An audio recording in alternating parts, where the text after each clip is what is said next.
well. Yes. I can't say we've got, a recording that demonstrates, but you can read the room, and we read the room, and we think we were right in how we read the room. I thank you so much. That was Action SA's Parliamentary Chief Whip, Lerato Ngobeni. And that's where we got to end it for today. From the team, Molobacheng Sabidi, Tracy Boomgard, and Marumo Kakana. Our senior producers, Ronald Perry. Technical producer, Tando Lutuli. Executive producers, Butsila Kota, Melvis Preston. We'll see you in the morning. Same time, same place. Ciao for now. Arrivederci.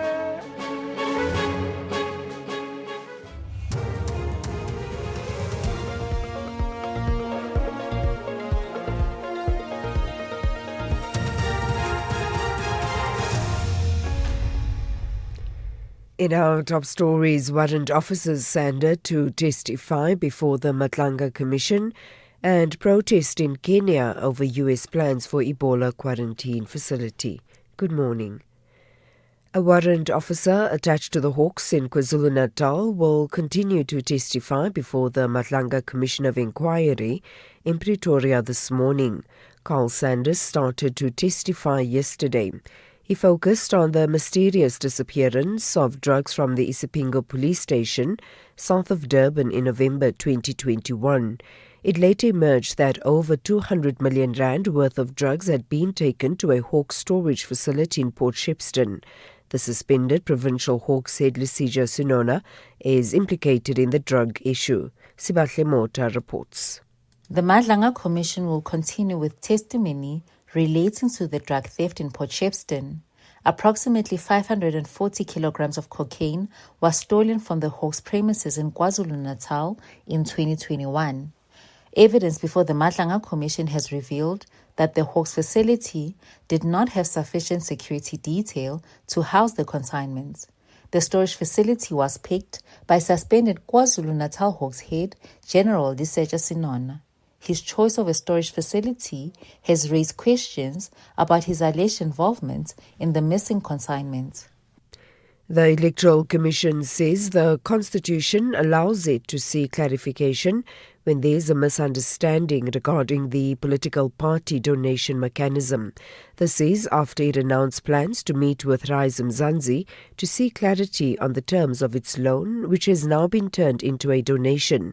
Yesterday, the Commission released its latest political party donation report for the fourth quarter of the year, 2025-2026.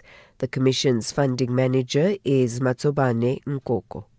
Rise Mzansi took a loan about a year ago, a loan that was falling slightly below this 30 million rand that is declared here, which then was attracting interest. Now, in this year, Rise Mzansi and the loan giver, which was an entity called We Are the People, have agreed terms to say, let that loan amount be converted into a donation. It's something that as the Commission we need to understand.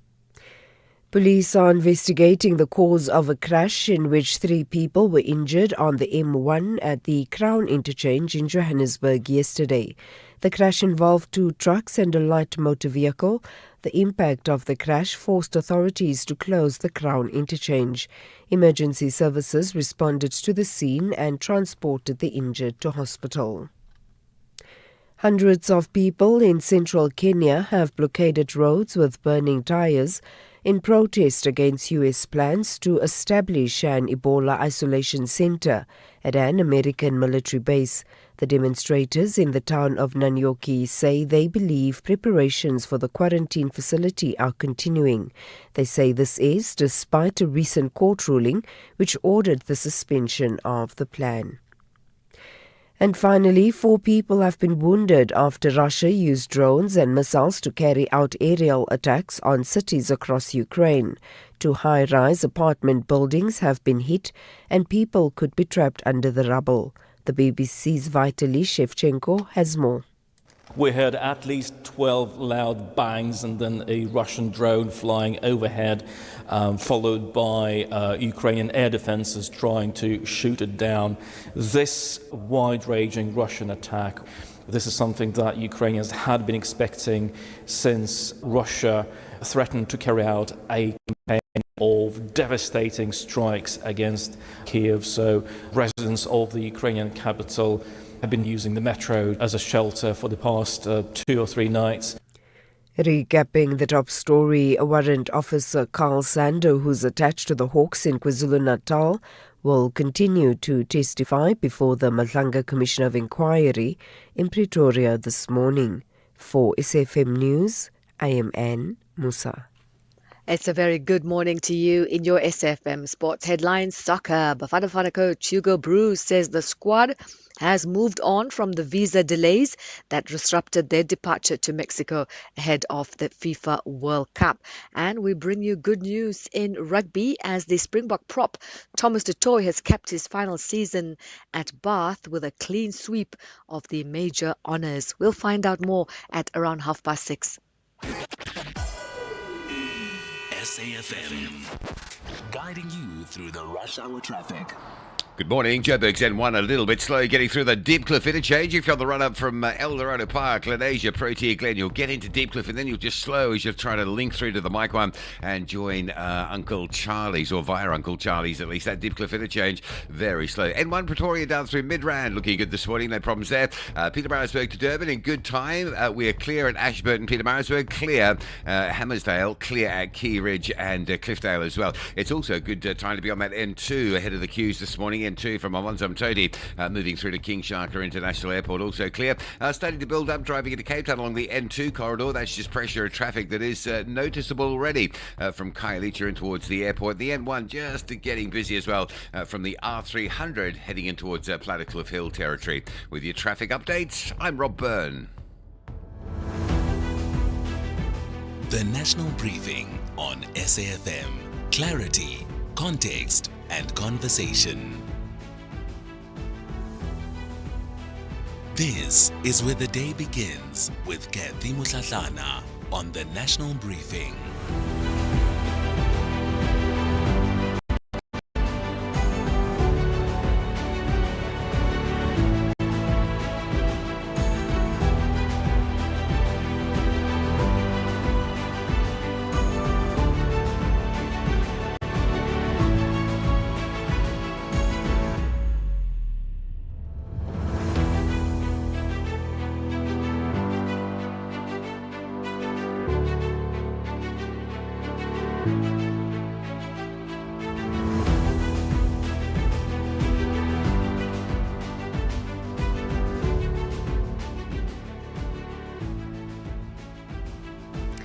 It's 6:07. Good morning, good morning, good morning. Welcome to the National Briefing. My name is Kathy Mutlatlana. I'll be with you until 9 o'clock as we bring you clarity, context, and conversation. It's Tuesday, the 2nd of June. I trust that you've stepped into a good day. I hope that you're planning for it to be a good day. This is what you can expect coming up on the show this morning.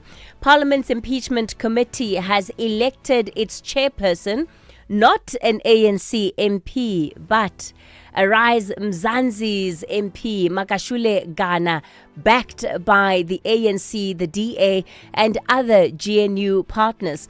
On the surface, it seems that it's just a procedural vote. In reality, however, it offers one of the clearest pictures of how power is being exercised inside the government of national unity.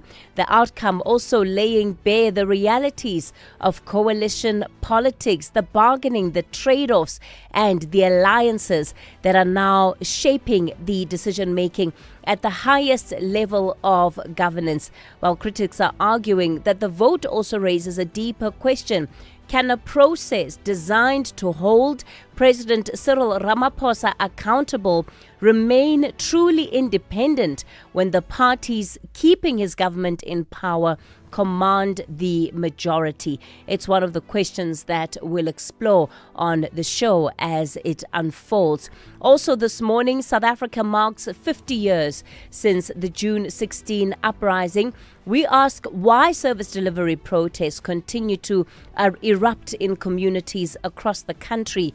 One of the youngest leaders of the 1976 generation, Seth Mazibuko, joins us. His foundation is launching a campaign finishing what we started. We'll find out more from him shortly. And then the Electoral Commission has written to both the ANC and Rise Mzansi. They're seeking clarity on donations disclosed in its latest political funding report. In Rise Mzansi's case, the focus is on a 30 million rand transaction originated as a loan, was converted into a donation. The IEC wants to see the paper trail. And in the case of the ANC, they've been asked to account for donations that have not yet been acknowledged by the party, at least at the time of reporting. The IEC also joins us in this hour. Of course, Rob is standing by with your traffic. Zai has your sport, and Ntauleng has your latest market updates. We invite you to be part of the conversation. The numbers to use this morning for our studio line, 086 000 2032. That's 086 000 2032. On the WhatsApp voice note line, 0614 104 107. That's where you can send your WhatsApp voice notes and text messages, 0614 104 107. This is the National Briefing. We're looking forward to stepping into your day with you.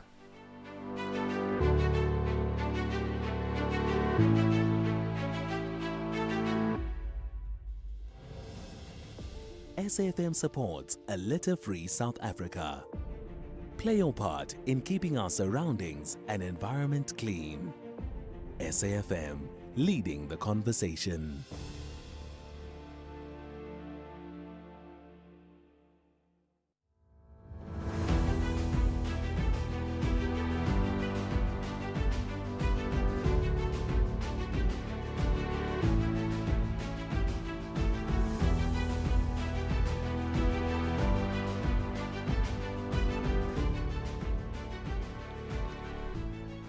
All right, it's 12 after 6 o'clock. Let's take a look at the front pages on the country's dailies, what they're leading with. Let me start off this morning with the Citizen. Yeah, let's start off with the Citizen.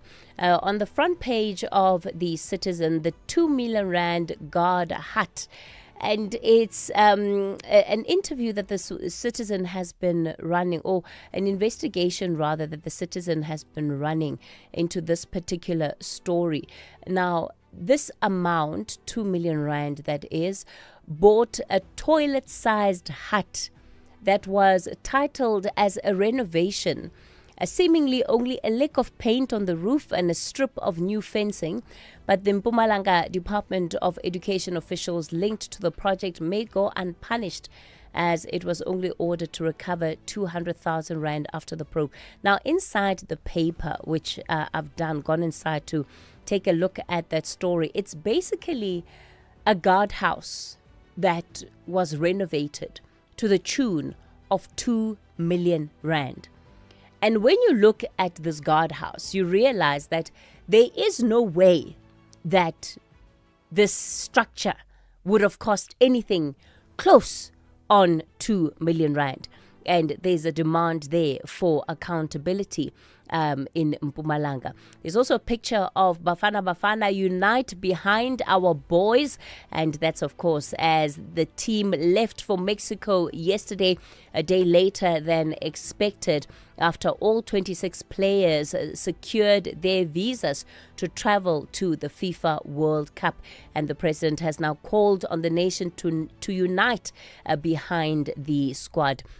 The front page of the Sowetan, also a big picture of Bafana as they jetted off to Mexico. The front page there, no money to evict hijackers. The city of Joburg says it's too broke to rehouse occupants of hijacked buildings in the CBD as per the law. Audits point to as many as 500 buildings in the city that are either derelict or partially taken over by syndicates. And of course, when evictions happen, the law states that there must be alternatives that are provided.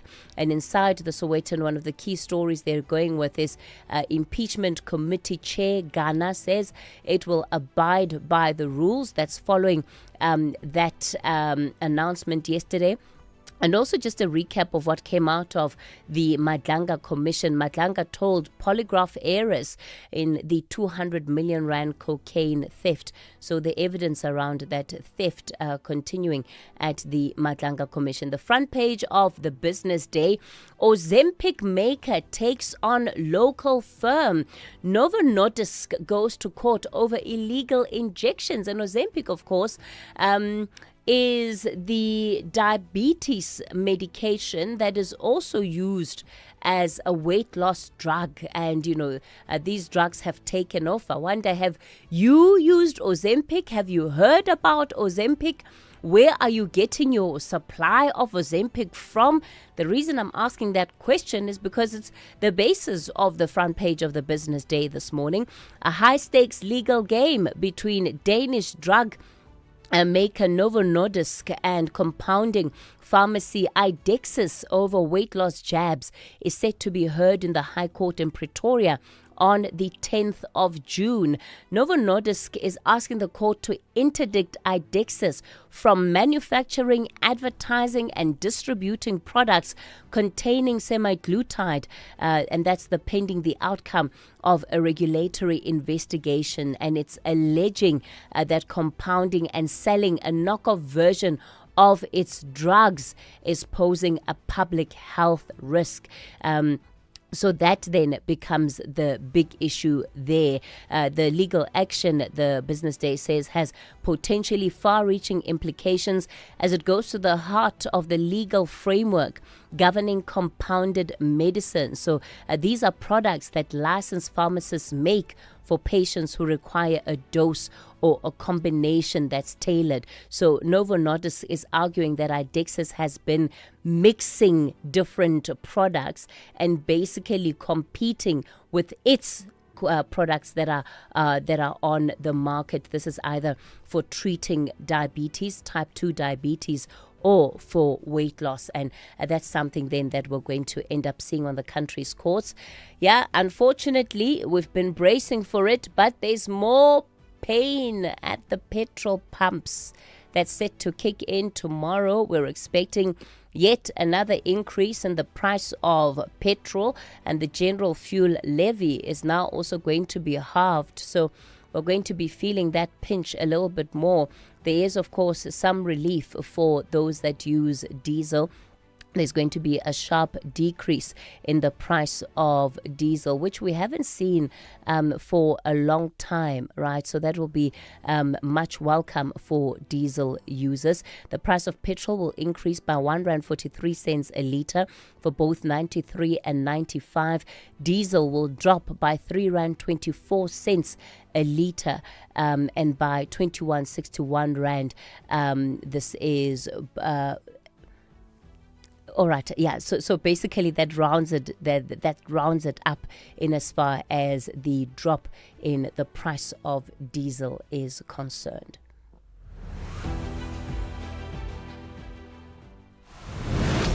You are listening to the National Briefing with Kathy Mutlatlana. Well, it's 18 after 6 o'clock. Let's get straight into your market update. A couple of warnings that have been issued for today. An orange level 8 warning. Disruptive rain leading to danger to life. Widespread flooding and displacement of settlements as well as mudslides is expected in places along the coast and adjacent interior between Mossel Bay and Plettenberg Bay in the Western Cape on Wednesday and Thursday.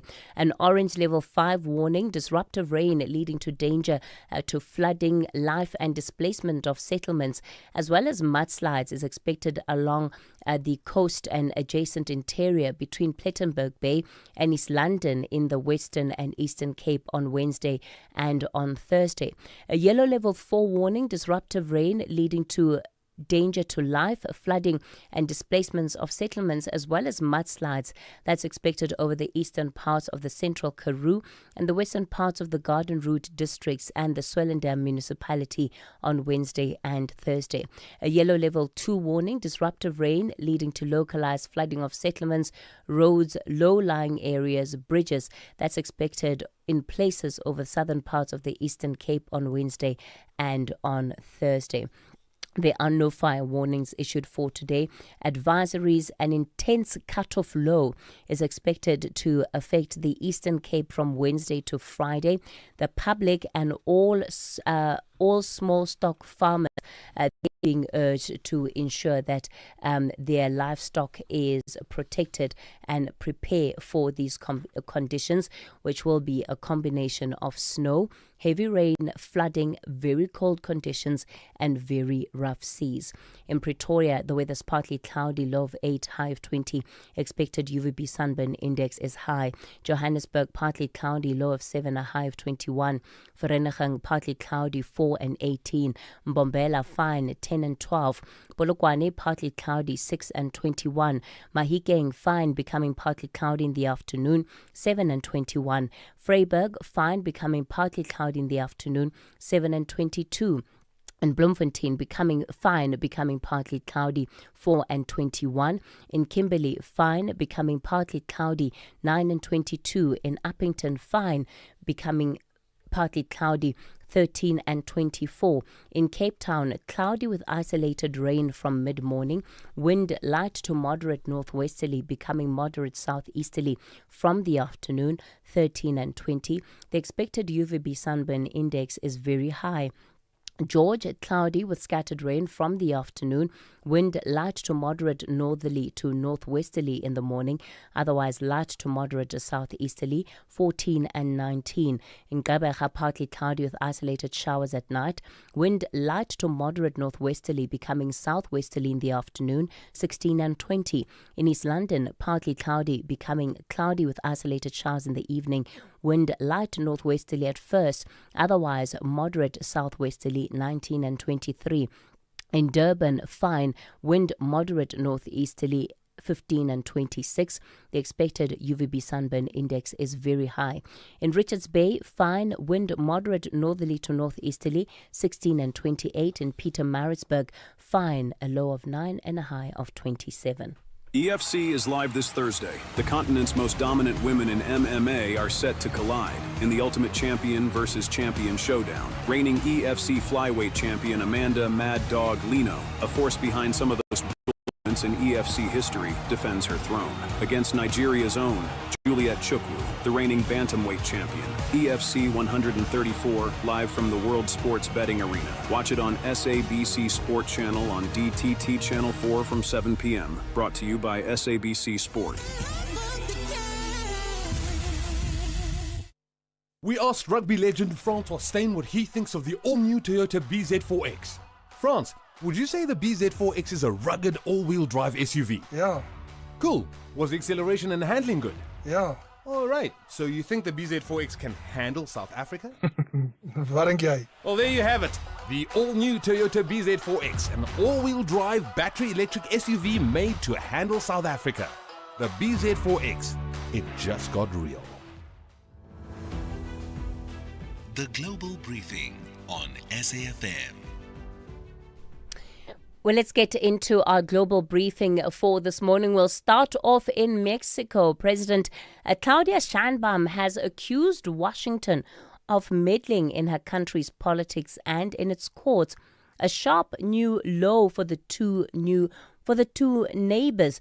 Let me welcome then onto the show political scientist and commentator Roland Henwood, who's from the University of Pretoria.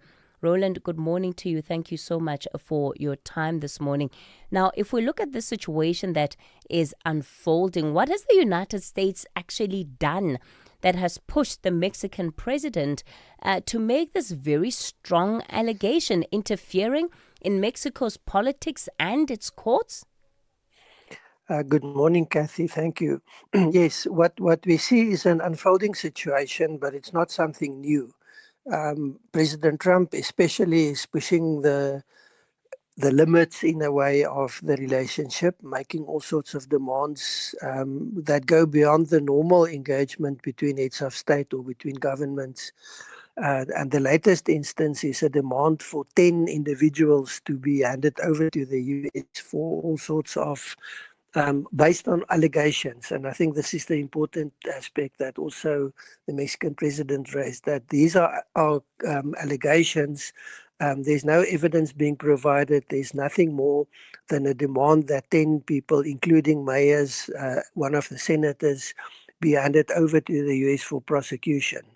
Now, that is not the normal way things are done. There's normal processes for this.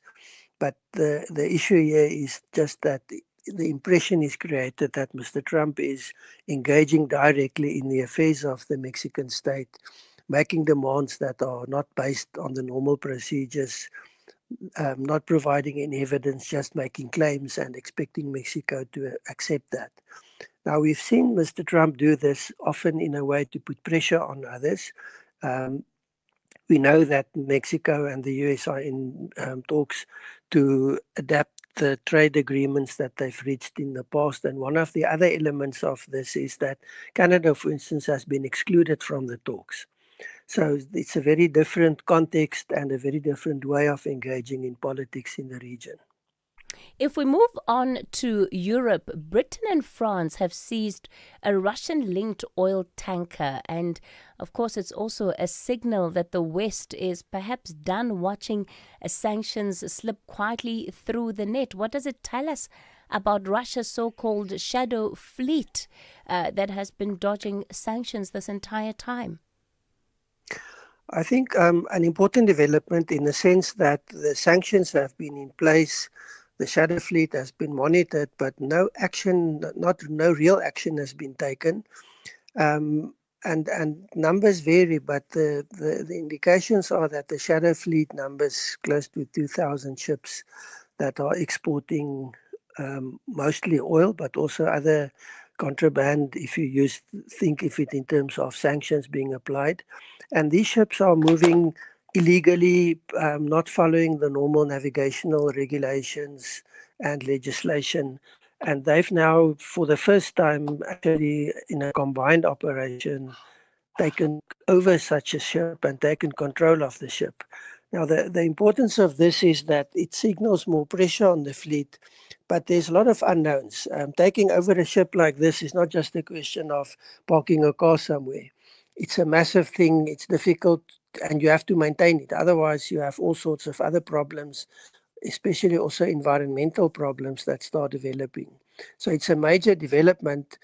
If it's going to be a sustainable effort, it's difficult to say at this stage. In other words, is it going to continue, given the logistics and the costs involved in this? Also the risks, although that can be mitigated, the military capabilities, I think, exist, but the other elements are quite difficult. We've seen that even the US, in taking over ships from Venezuela, it's not that easy once you've taken the ship in terms of what to do with it. You can't just dispose of the oil if it's carrying crude oil.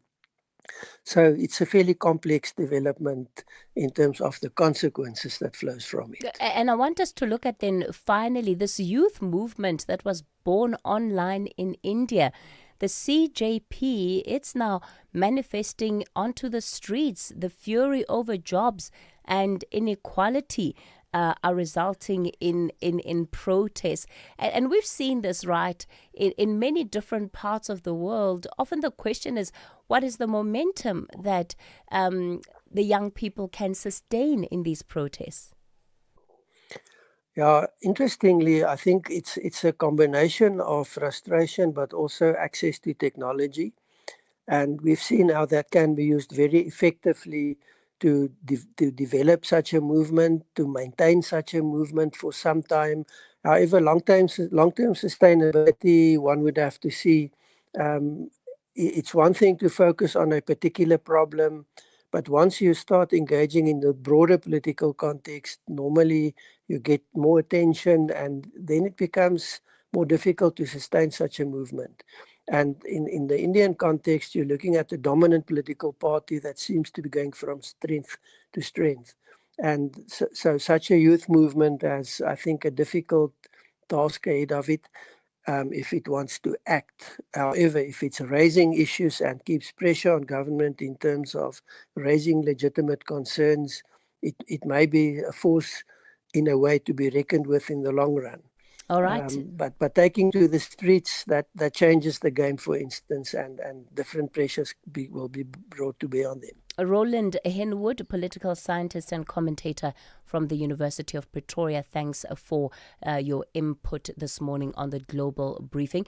All right, you've already started to send through some voice notes on the issues that we've touched on this morning. I want to, in particular, hear this one on the front page of The Citizen. Hi, Kathy. Hope you're well. Errol here from Durban. Yeah, look, I agree with Action SA. The appointment of Makashulu Ghana as a head or the chairman of the impeachment committee, this smacks of political interference. We all know that Ghana was a supporter of the ANC. So, yeah, that's my take. Errol, Durban.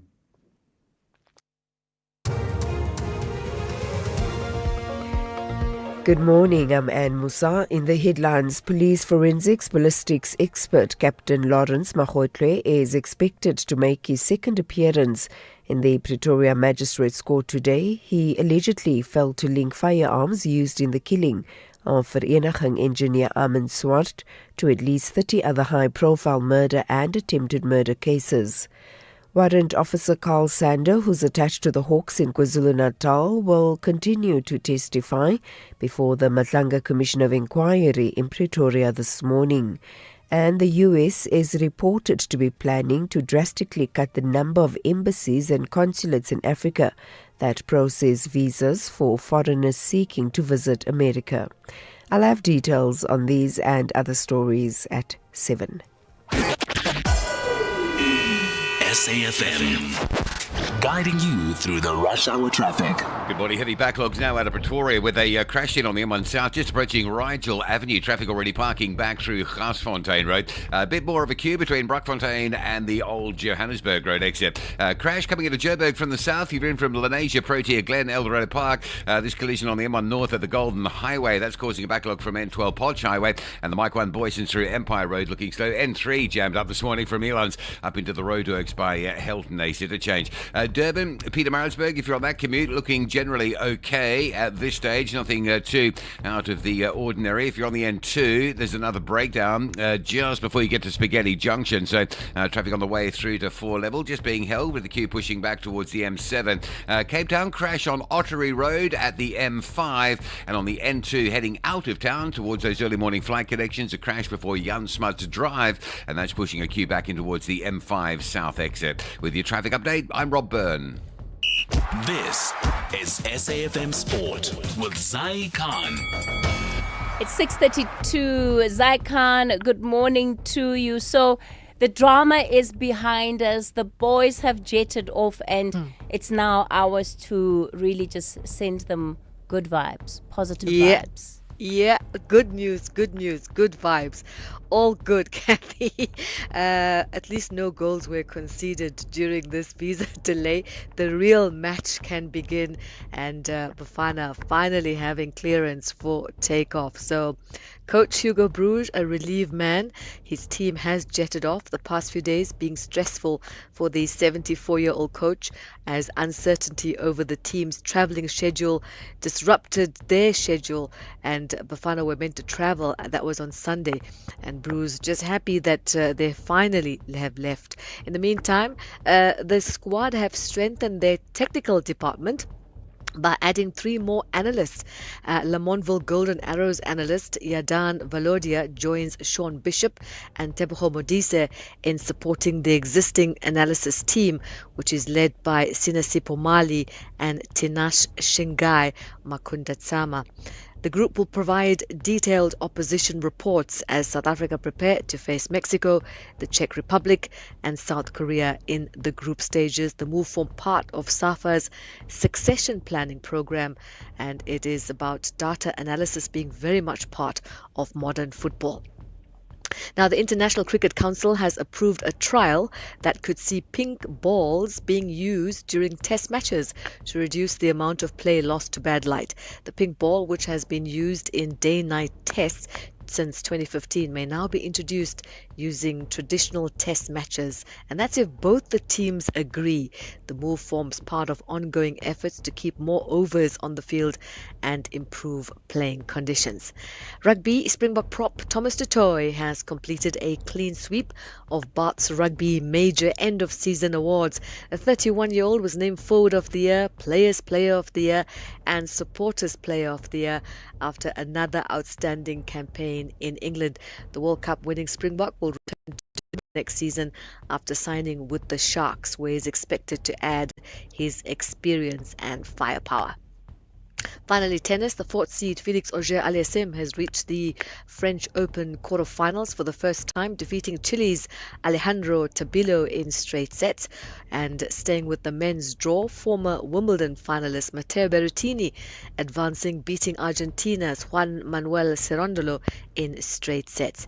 And in the women's draw, the world number one Aryna Sabalenka, she continued her impressive run in Paris, overcoming Naomi Osaka in straight sets. That's your sport. We'll serve it up some more here on the National Briefing. I'm Zai Khan. The Market Brief with Ndauleng Lechela on SAFM. Ndauleng, a very good morning to you. I wonder if we're to take the green shoots that we can find in Ndauleng, some sign of recovery, the U.S. factory activity that's improved in May. Good morning, Kathy. Yeah, we are taking some of those green shoots, but digging deeper, you will notice that firms really are just front-loading, trying to avoid even bigger fuel price increases. Now, it's been a really busy week for economic data, with investors, of course, assessing a fresh batch of global growth indicators. Just yesterday, China reported an expansion in manufacturing activity, offering some encouragement about the health of the world's second largest economy. Today, in the US, we're getting manufacturing numbers out, growth also accelerating, with the ISM manufacturing PMI rising to 54 points, its highest level in 4 years. The improvements suggest factories continue to expand, supported by strong AI-related investment and businesses bringing forward orders to guard against supply chain disruptions. Just highlighting what I was referring to at the top, a whole lot of front-loading from businesses. The ongoing conflict, however, continues to cloud the outlook. Manufacturers reported rising costs, shipping delays, and uncertainty around future demand as higher oil prices and disruptions to key trade routes strain supply chains. Now, economists caution that the recent surge in activity may prove temporary if geopolitical tensions persist.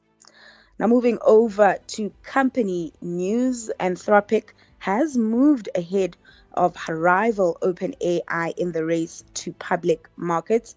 Now, the group has confidentially filed for an IPO, marking a pivotal moment for the AI industry, with investors closely watching whether the sector's lofty private valuations can be sustained in the public arena. Now, fresh off a funding round that valued the company at nearly $1 trillion, Anthropic, which owns the platform Claude, is positioning itself as a frontrunner in the AI boom. The debut is expected to rank among the most consequential technology listings in recent years, with the potential to influence broader market sentiment and valuation benchmarks for the industry. While SpaceX remains the most anticipated IPO globally, a future OpenAI listing is also high on investors' watch lists, making Anthropic's move a significant milestone in the evolving AI landscape.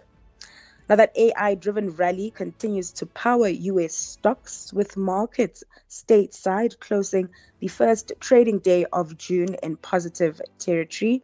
The same can't be said for the JSE, which came under pressure overnight, with the all-share index shedding more than 2%. Now, investor sentiment was hit by a breakdown in U.S.-Iran peace talks, triggering a risk-off mood and pushing oil prices slightly higher. Brent crude is currently trading at around $94 a barrel. Then over in currency markets, the rand also lost some ground this morning amid the geopolitical uncertainty.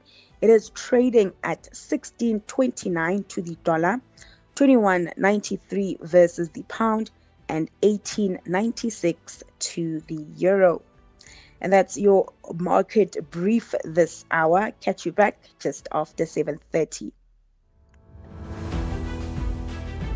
Africa in Focus with Advocate Sipho Mantula on SAfm. A refreshing morning to you, Advocate Mantula. Jumbo Africa is Katie, and a refreshing morning to our listeners across the African continent. Let's start then this morning taking a look at Guinea. They've also held municipal elections.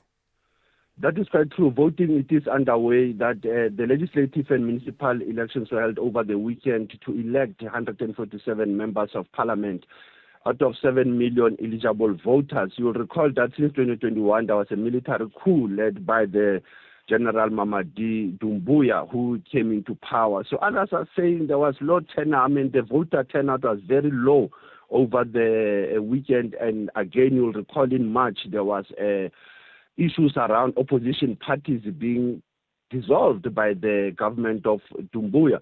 So we will wait and see what are the numbers that will come out as we are focused on Guinea-Conakry and we are waiting for the capital seat of the continent also, Ethiopia, what are the outcomes there. But I thought, let's look at the importance of local government, legislative government in the African continent. It is not all about presidential power. We need to understand power rests at a local level.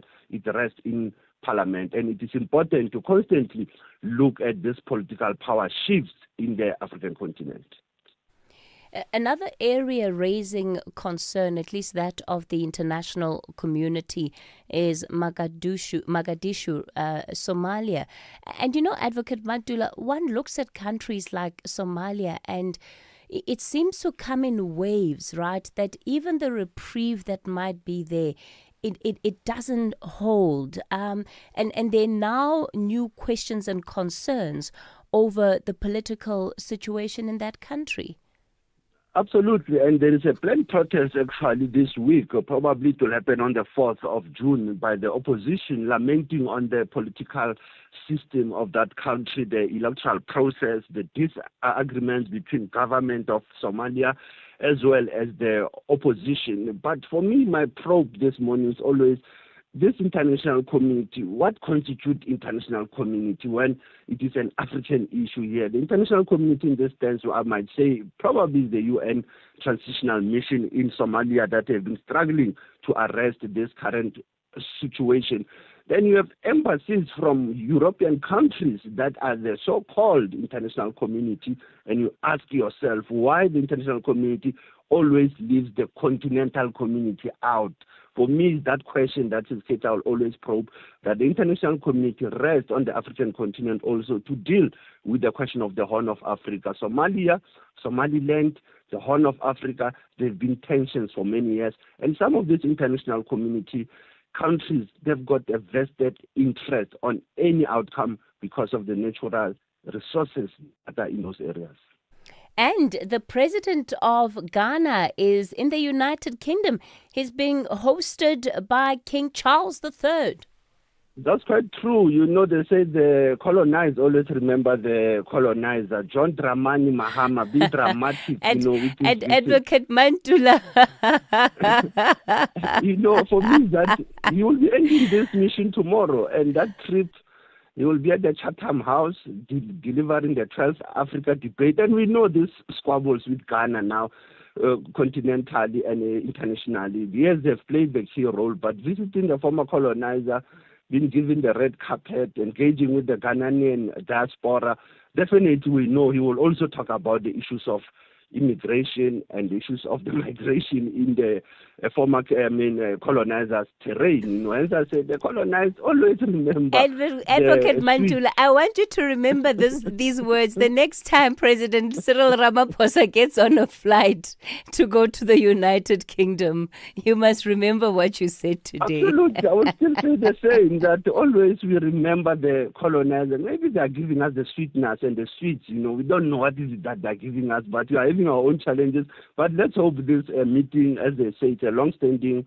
bilateral engagement between Ghana and the United Kingdom on issues of trade, investment. And remember, Ghana and the UN have pushed for slavery to be recognized. They are pushing for reparation. They are pushing us at the AU summit this month on these issues that are happening. But let's wait and see for this mission, for this visit. It will be ending tomorrow, 6:30, when John Dramani Mahama will be coming back to Accra.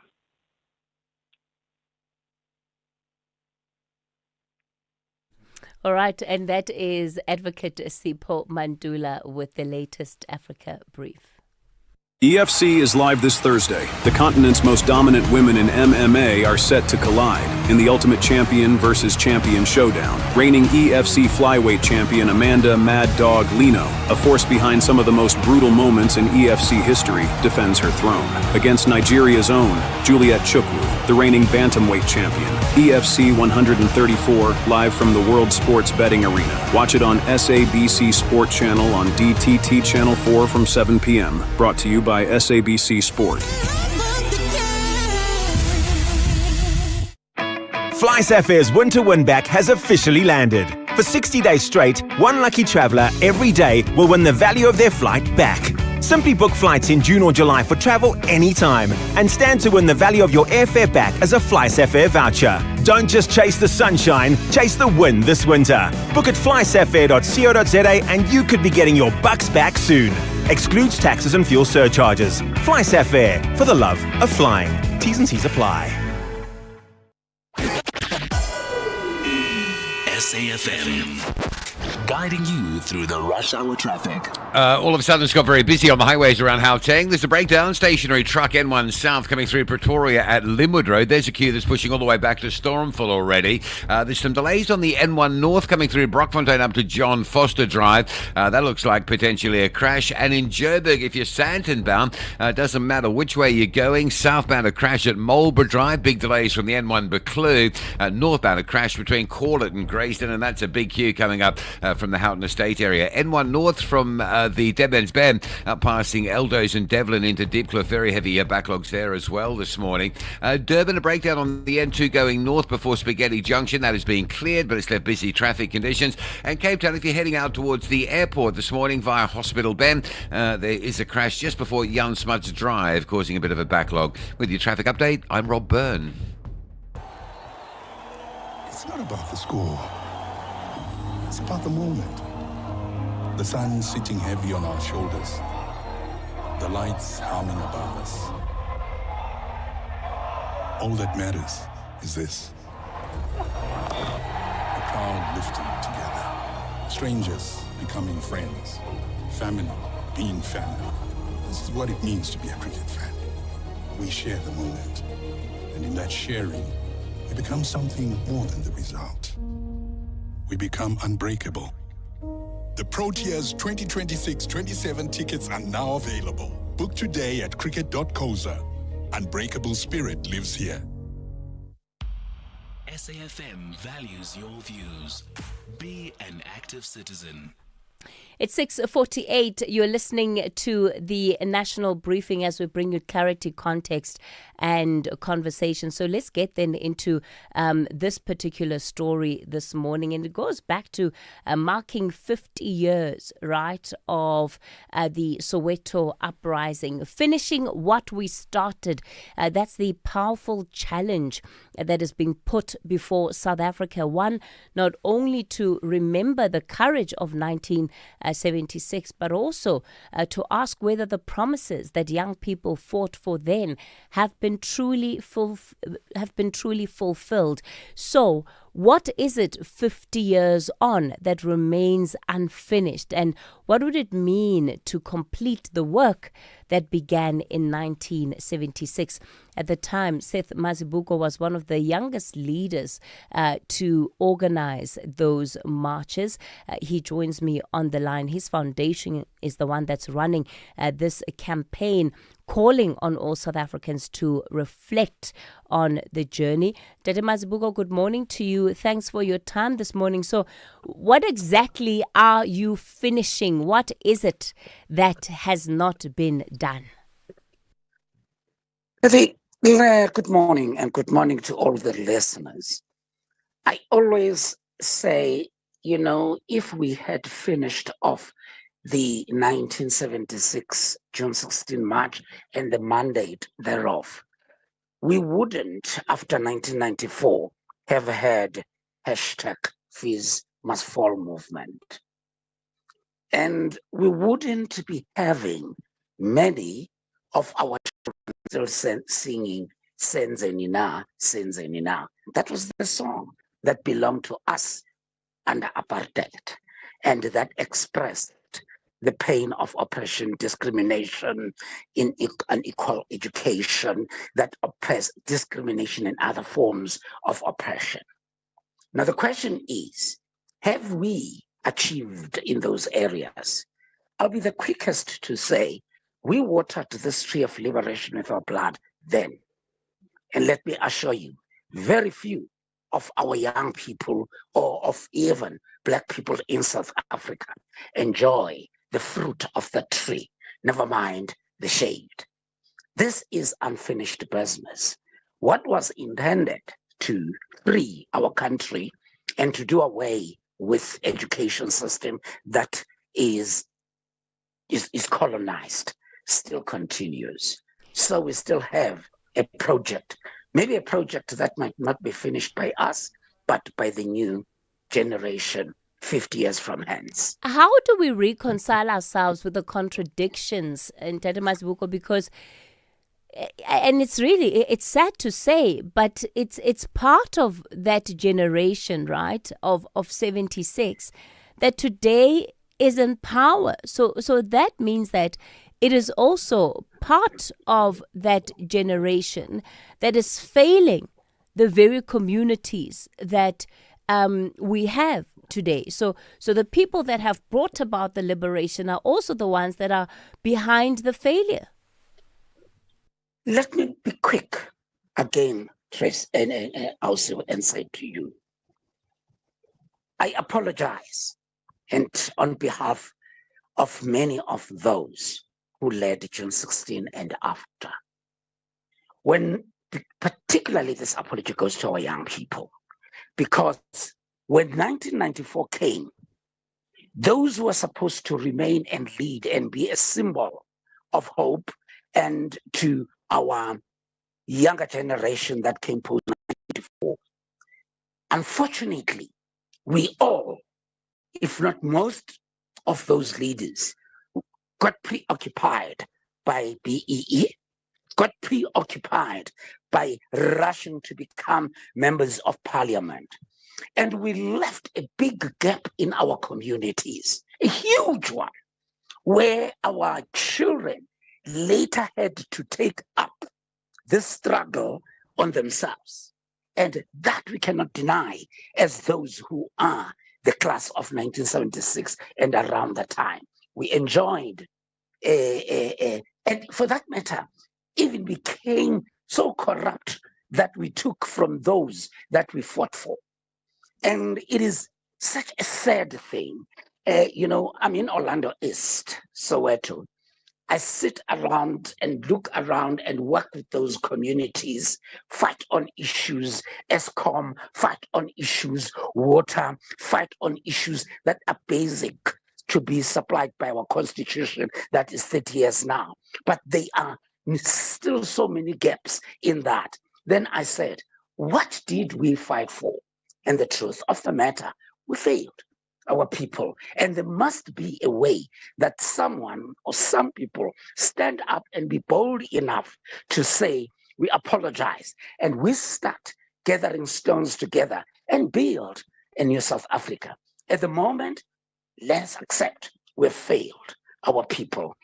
Our people I still have an anti-Madlamini, who might be voting, but who is still in the conditions that sometimes some of them were in 1976 and before. So we're still having. Yeah, and Dada says there are many people in positions of leadership in this country who are in denial about these failures, who simply don't accept that these failures don't exist. That's our problem, sis. That's our problem. Who will even evade this and think that they're appeasing our people by having to call national dialogues, and summits and all those things?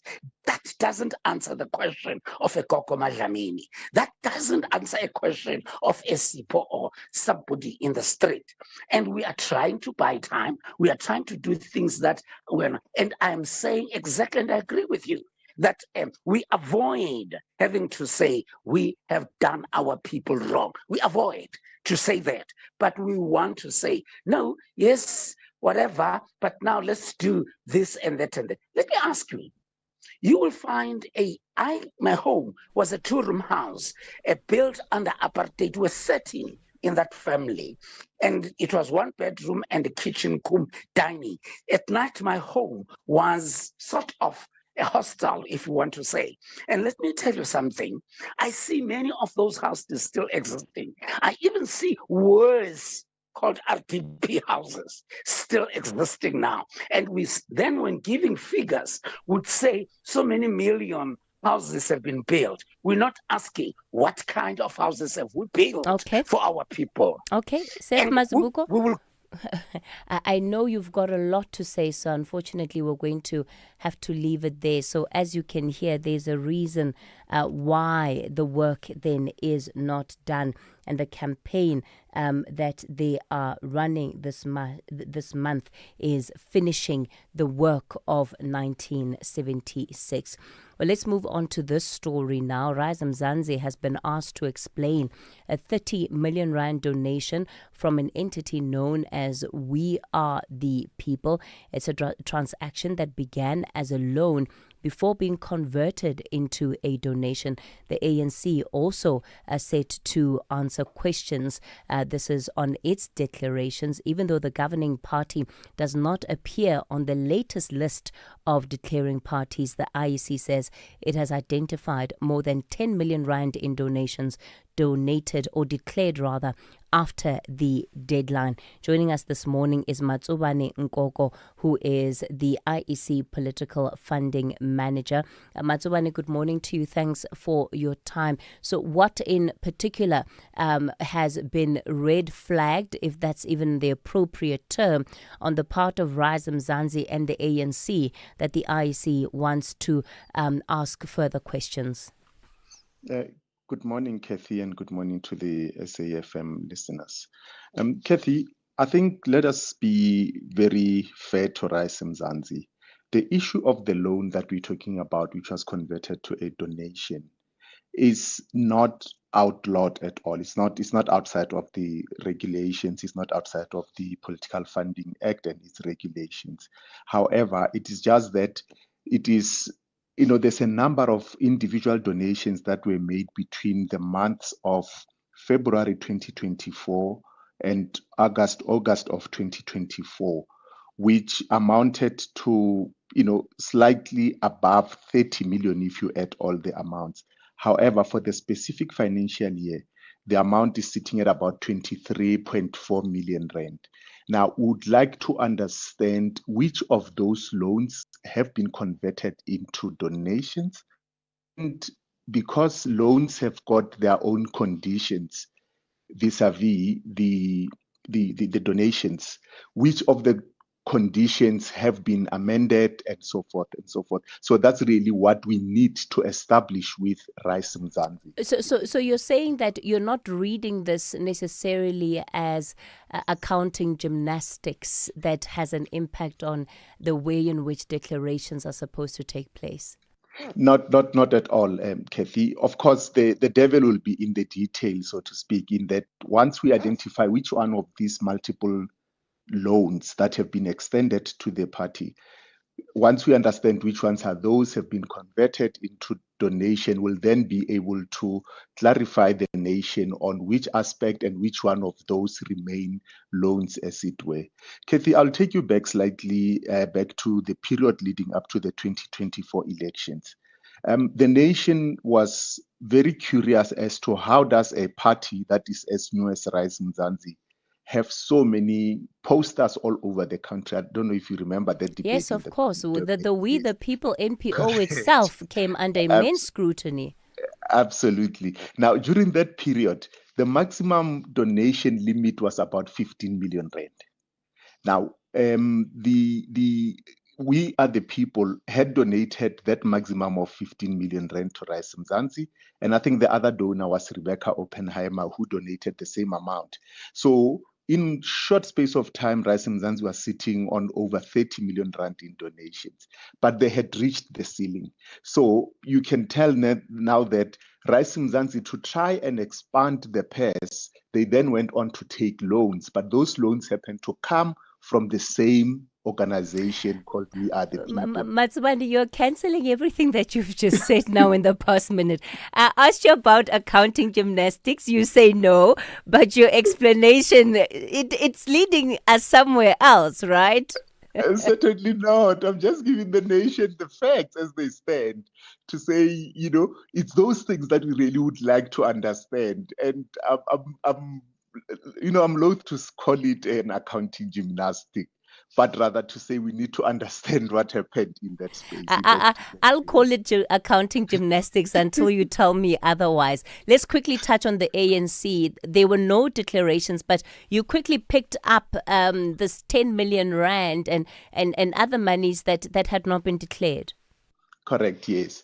The ANC donation of 10 million rand specifically, I think, came from an entity associated with Patrice Motsepe, Butu Commercial Enterprises.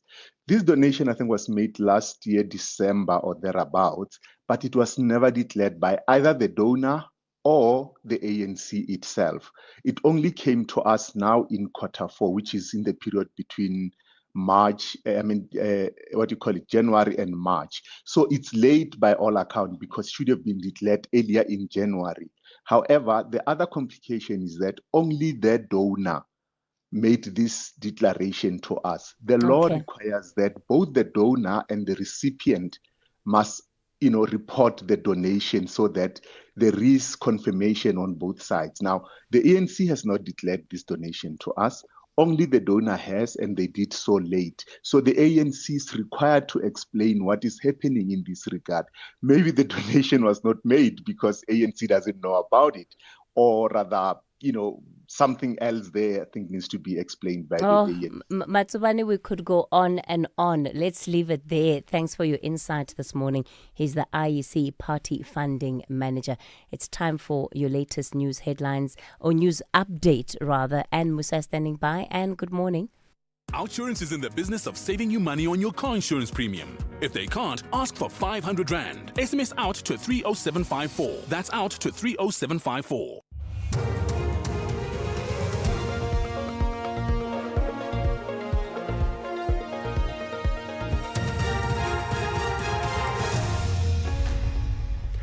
In our top stories, Captain Makgotle to appear in the Pretoria Magistrates Court, and US to slash the number of embassies in Africa. Good morning. Police forensic ballistics expert Captain Lawrence Makgotle is expected to make his second appearance in the Pretoria Magistrates Court today. He allegedly failed to link firearms used in the killing of Vereniging engineer Armin Swart to at least 30 other high-profile murder and attempted murder cases. The Commission's recommendations task team arrested him at his home in Pretoria 2 weeks ago. Faniel Schumer reports. Captain Makgotle, a forensic and ballistic analyst with more than 2 decades of experience within SAPS, allegedly concealed crucial evidence in the Armand Swart murder investigation. An engineer attached to a Vereniging company was shot and killed in April 2024. Exhibits linked to the case were handed over to Makotwe for ballistic analysis. Makotwe subsequently compiled a forensic report which investigators later found to contain glaring errors and omissions. His charges include defeating the ends of justice. A warrant officer attached to the Hawks in KwaZulu-Natal will continue to testify before the Matlanga Commission of Inquiry in Pretoria this morning. Carl Sanders started to testify yesterday. He focused on the mysterious disappearance of drugs from the Isipingo police station south of Durban in November 2021. It later emerged that over 200 million rand worth of drugs had been taken to a Hawk storage facility in Port Shepstone. The suspended provincial Hawk said Lucija Sinona is implicated in the drugs issue. Sibahle Mota reports. The Matlanga Commission will continue with testimony relating to the drug theft in Port Shepstone. Approximately 540 kilograms of cocaine was stolen from the Hawks premises in KwaZulu-Natal in 2021. Evidence before the Matlanga Commission has revealed that the Hawks facility did not have sufficient detail to house the consignments. The storage facility was picked by suspended KwaZulu-Natal Hawks head General Lucija Sinona. His choice of a storage facility has raised questions about his alleged involvement in the missing consignments. Some undocumented migrants say they've lost everything following violence in Mossel Bay in the Western Cape last weekend. Families were displaced after unrest linked to allegations of illegal immigration. At least 55 structures were destroyed in the Asla Park informal settlement, forcing many to flee. One of the displaced people say the attacks have affected both documented and undocumented migrants. Hey, these people, they don't care about the documentation. You got the ID or you got a passport, they just come and hit you. Hit it, everyone. They break everything. I got nothing with me. Now I'm displaced. I don't even have a clothes. The one I got is what I have here. Yeah, I'm wearing it. It's better we go back here because we're not safe. I'm not happy. I don't think I will come back here. But I had documents, everything. They ban everything. In other news, Senegal's president has announced a new cabinet. It includes several members of the party, led by his former mentor and ally Ousmane Sonko. Sonko was sacked as prime minister 10 days ago. The BBC's Temesgen Debesai reports. President Bassirou Diomaye Faye made the announcement in a televised address less than 2 weeks after dismissing his prime minister and cabinet. Ousmane Sonko, who remains a popular figure within the PASTEF party, which he founded, was subsequently elected Speaker of Parliament by allies. Mr. Sonko said his party would not be represented by any ministers in the new government over disagreements with the president. He had been openly critical of the president's handling of Senegal's debt problems before he was sacked. And finally, the US is reported to be planning to drastically cut the number of embassies and consulates in Africa that process visas for foreigners seeking to visit America. Reports citing 3 US officials and an internal memo say that almost 50 missions in Africa will be reduced to 20 in the coming weeks. Showan Bryce Peace reports. AP reports that the change is expected to be implemented as soon as this month, citing officials who were not authorized to comment to the media but spoke on condition of anonymity. The pending decision is viewed as part of U.S. efforts to clamp down on people who travel on temporary visas only to illegally overstay those visas. The Trump administration has also scaled back personnel at missions around the world. The memo that is cited in the reporting says that under a directive from the Secretary of State Marco Rubio, the State Department would reduce consular operations in all but 20 hubs in Africa, in addition to other restrictions on several African countries. Recapping the top story, police forensics ballistics expert Captain Lawrence Makotwe is expected to make his second appearance in the Pretoria Magistrates Court today. For SAFM News, I am Anne Musa. Outsurance will go out of their way to try and save you money on your car insurance. If they can't, ask for 500 Rand. SMS out to 30754. That's out to 30754. If your local car wash was becoming too expensive, you'd switch, right? So why pay more for car insurance? Switching to Outsurance saved 30-year-old Dineo an unbelievable $1,094 on her 2025 Kia Sonet. Get a quote now, and if Outsurance can't save you money, ask for 500 Rand or 1,500 Rand if you've been claim-free and with the same insurer for 3 years. Do it now. SMS out to 30754. That's out to 30754. Licensed insurer and FSP. T's, C's and information online. It's a very good morning to you in your SAfm Sports Headlines Soccer. The SAFA President Danny Jordan believes Bafana can still spring a surprise at the FIFA World Cup despite their travel drama. And in tennis news, Serena Williams is back. The 44-year-old tennis legend is set to return to competitive action. We'll have the details around 7:30. SAfm. Guiding you through the rush hour traffic. Good morning. Stay slow coming out of Pretoria. An earlier broken down truck by Linwood Road apparently cleared, but there's a backlog coming through from the Montana side. The N4, Emelathleni Highway, heavy backlogs to get into that N1. Queues back through Watermaat. The N14 onto the M1 up to John Foster heavy. The N1 through Brockfontein down to Old Joburg looking quite slow as well. And crash scenes on your way to Sandton this morning. Mike 1 south at Marlborough Drive pushing a queue back to Buccleuch. And the Mike 1 north going up to Grayston. An earlier crash there holding traffic from Parktown. So that's a joined up queue. You got the congestion from Boysons to Parktown, and then that crash from Parktown through to Sandton. N3 heavy from Elon's interchange on that run through towards the restrictions at Heldenays. The Komashu Highway coming out of Komashu this morning, very slow towards the N2. That side of Durban all jammed up through Duff's Road. Roadwork still between Verulam and Phoenix, so again some heavy backlogging on the R102 south into the roadworks, as well as local alternatives. Chris Hani, Phoenix Highway, Jeji Champion, all of those routes very busy.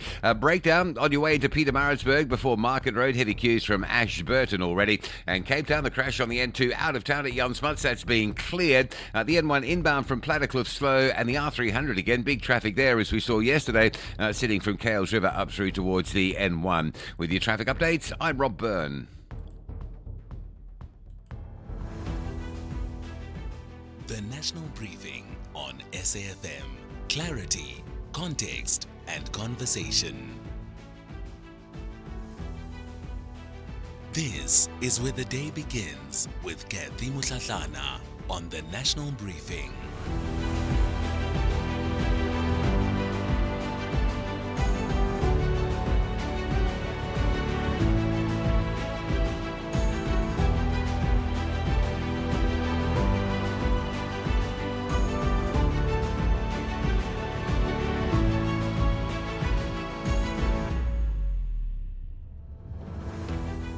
It's 11 after 7 o'clock. You're listening to the National Briefing. Welcome to the second hour of the show.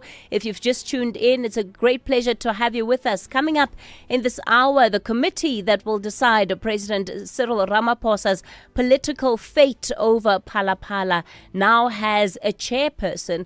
It's revealing the allegiances of the government of national unity and the extent to which those remain firm. We hear from the side that lost and then also unpack the work of that committee. And then Bafana are finally airbound for the World Cup after the visa shamble saga. Coming up in this hour, we'll be in conversation with the Deputy Minister and ask who dropped the ball. Of course, we also want to hear from you. 086 000 2032 is the number to dial for our studio line. 086 000 2032. On the WhatsApp voice note line 0614 104 107. SAFmRadio's winter win-back has officially landed. For 60 days straight, one lucky traveller every day will win the value of their flight back. Simply book flights in June or July for travel anytime and stand to win the value of your airfare back as a SAFmR voucher. Don't just chase the sunshine, chase the win this winter. Book at SAFmR.co.za and you could be getting your bucks back soon. Excludes taxes and fuel surcharges. SAFmR, for the love of flying. T's and C's apply. I'm Samela Kelpoy, an actress and a mum. Do you know what's in your cupboard? I've been trying to be intentional about the food I buy and keep in my cupboard. unhealthy packaged foods can lead to hypertension, heart disease, and diabetes. Support front of package warning labels on unhealthy packaged foods, high in saturated fat, sugar, and salt. Join me. Sign the petition on healer.org. That's HEALA.org. SAFM values your views. Be an active citizen. Well, let's get straight into our big story for the morning. The Parliament Section 89 Impeachment Committee, the body that will decide whether President Cyril Ramaphosa faces removal over Phala, finally got down to business and elected its chairperson yesterday. Now, the ANC did not put up one of its own. It backed Rise Mzansi's Makashule Ghana, supported by the DA, the Patriotic Alliance, and the Freedom Front Plus, basically the GNU bloc. Ghana took it 19 votes to 12. On the other side of that vote, the parties that have been criticizing the process and took the matter to court, the EFF, the MK, and others who had backed a candidate from the United African Transformation Movement. Unfortunately, they did not win the day. Dr. Bantu Matladzi was the one whose hand was up for that particular position. Dr. Matladzi, good morning to you. Thanks for your time. So your camp lost this vote 19 to 12. Let's talk about then what your plan of action is now that you haven't been able to secure the position of chair. No, thank you very much, Kathy, Khotso, Ma-Africa, to all the doers at home, Kanimambo. Kathy, it is not about the chairing of the committee. It is actually about nominating someone who is neutral in this process. It was about nominating someone who is partial, someone that is fair, and that won't be biased in the process. Because you understand that this matter, it is not only a political matter. This matter has a legal implication and can lead to elements of crime if it is well coordinated, if it is handled by someone who understands the procedure of handling evidence and handling of witnesses in a proper manner that will ensure that there is a chain of evidence. You'll make an example with the difference between Madlanga Commission and the ad hoc committee, where the topic was the same, but the Madlanga Commission was well organized and coordinated in terms of chain of evidence. Look, in so saying, of course, you're suggesting that Makashule Ghana is improper for the position. Why? No. The UAT has never said that, Kathy. We welcome and we congratulate Makashule. However, Makashule is a GNU. Makashule's president is is the chairperson for SCOPA, and in Gauteng province, they have an MEC that is working with the government of national unity. So Makashule is not neutral. Even before the nominations, we already knew that the ANC and the DA will choose Makashule. One will remember that 11 o'clock on the same day, all opposition, not only progressives, all opposition met and had a meeting in Parliament to discuss a candidate. And the DA stated clearly that despite what has been presented by other political parties in terms of credentials, the party has given the Makashule. So I want us to get to the heart of the issue here, because yes, you're saying that it's not about Makashule Ghana's own capacity, but it's about the party he's from. Ultimately, the leader of this committee would have to come from a political party. So who do you believe had better credentials than to chair this committee? It is not about who I believe had better credentials, but it was not supposed to be a member of GNU who will protect the president, or it was not supposed to be an extension of ANC member or the extension of Government of National Unity like Magashule. Magashule is a member of GNU. If Magashule doesn't do right, they will remove the MEC in Gauteng. They will remove his president as a chairperson. Okay. And I don't want to say Magashule is a project of the establishment, but because I respect him and he's an acquaintance of mine. But Magashule is not neutral. We needed someone who was neutral. We had leaders like from other political parties who are neutral. But such as yourself? No, definitely. Myself, I am neutral. Myself, I'm not implicated in anything that has to do with this case, because this is a case that started in 2022. Yes, that's a case that started in 2022 when I was not a member of parliament. Definitely, I am a neutral person. And when you look at the nature of this case, it will require someone who has a knowledge in commercial crime. Okay. The knowledge. Okay. Dr. Matlatsi, we're going to have to leave it there. Unfortunately, we're limited for time, but I believe you've made the point. Bring Dr. Levi Ndou, who is a political analyst. So, Dr. Ndou, is Dr. Matlatsi correct here that it's not so much about the individual, but the fact that you ultimately have a coalition of GNU that is in charge of this process? Does it make it less credible? Kathy, good morning, and good morning to the listeners at home.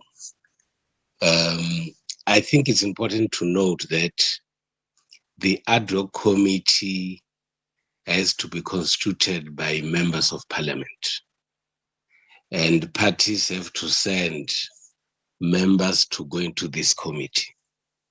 There is no way that, in my view, the committee has to be constituted by people outside parliament. It will never be possible because this is the project of parliament. Another aspect, in my view, that we need to look at is that when all members go to sit in the ad hoc committee, they are all equal. And of course, there would be lobbying and discussions that will take place before the ad hoc committee. And in this case, politicians should learn that when you lobby and you agree with certain people, they might get into the committee meeting and do what is contrary to what you have agreed upon with them. That is the nature of politics, lobbying and contestation. It happens all the time. It could also be correct that certain people could be leveled as being biased or influenced by certain political parties. But my view is that that is the painful reality that we need to face. You convince people who should agree with you, or they might not agree with you. But what should be primary is that members of the ad hoc committee should look at the project at hand and do the work as expected. And so, Dr. Ndou, what is Magashule Gana going to have to do to also show his impartiality as chair? Because, of course, yes, it might be a GNU, but there have been many instances, right, where we've seen the ANC accused of the same thing, where they've nominated ANC MPs to important committees and processes in Parliament, and those have often historically been criticized as being sort of your rubber stamping processes, and seemingly the GNU now falling into the same pattern, at least by way of the criticism that they will level. We are in the era of the GNU. Parliament has been constituted already, and there are no new members that are going to come. Members of parliament have been selected to go and serve in the ad hoc committee, and they were selected proportionally. Obviously, in a situation where Other parties have got bigger percentage in terms of representation. That is always going to be the case. But I think what we need to avoid doing, which is, which has a potential to negatively affect the running of committees similar to this one, is to create new rules that do not exist. And I think that could taint negatively the project and all the activities surrounding the committee. Okay. Hence, I said earlier, all members who go and sit in the ad hoc committee are equal by status, and amongst themselves, someone has to be elected to chair. Unfortunately, others would win and others will lose. Very briefly then, Dr. Ndo, not lost on me, you've got Magashule Kana heading this important committee, and of course there's Rise Mzansi also under Songezo Zibi as the Scopa chair. These are all very public-facing roles in the sense that, they're going to get a lot of media coverage. What does that mean for the party overall? It means that they need to rise above everything else. Be as fair as possible. Make sure that the process of accountability runs. Treat all members of the committee equally. Give them a chance to speak. Ensure that he avoids any form of biasness. And above all, ensure that he does the work based on the agreed principles and frameworks of the committee. Dr. That is Ndo? how easy the chairperson is supposed to run these affairs. We're going to leave it there for this morning. That is analyst Levi Ndo. This is Kathy Mutlatlana on the National Briefing. Well, let's move on now to this story. It had the entire country shaking its head over the weekend. Bafana, we nearly couldn't get them on the plane due to a visa saga that grounded the team on Sunday. They were finally cleared and have now made their way off to Mexico, or off to the United States, rather.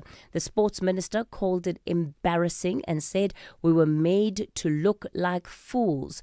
Joining us now is the Deputy Minister of Sports, Arts and Culture, Peace Mabe.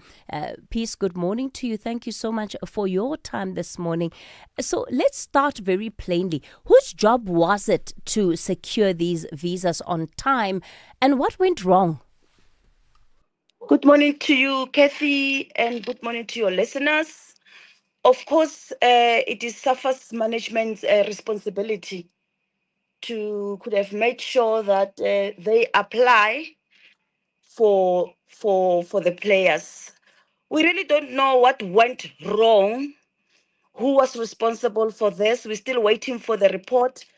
Remember, we had to also give them support more than to pull them sideways and make them account.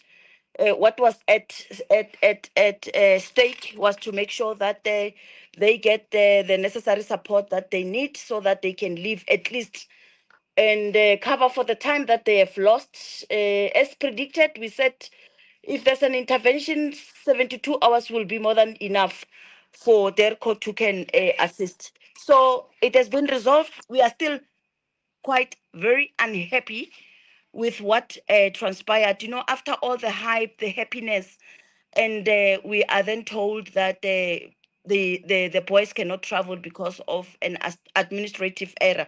So we are still not very happy. We are still not happy. Yeah. Let them go play. What they need now is our love and support, and to know that the country is running behind them. All negative stories will definitely dampen their spirits. So let's rally behind them. News 24 is running that it was the Bafana team manager, Vincent Tseka, who was largely responsible for this visa bungle. And they also list him there as being a repeat offender.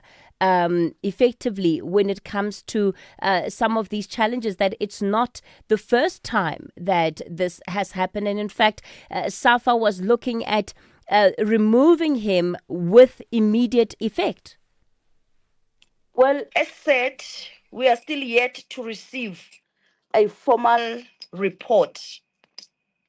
And to point a finger on Vincent Zeke, it will be very unfair of me to say that we are waiting for a formal report. As soon as they come back, we will have to sit down with SAFA and to also express, and I'm sure they've seen that as well. One of the TV stations ran a question about how people feel about SAFA. 100% people in their thousands, they voted that the entire SAFA management must go.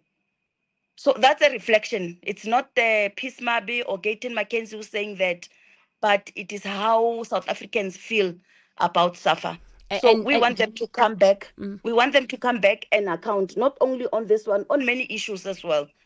So does that mean that we're likely to see further steps in line with that, Minister Mabe, where SAFA is being held to account and SAFA management is being held to account in a way that we have not seen before? Because as you say, the view among South Africans is that this is a body that is unaccountable and they're left to get away with murder.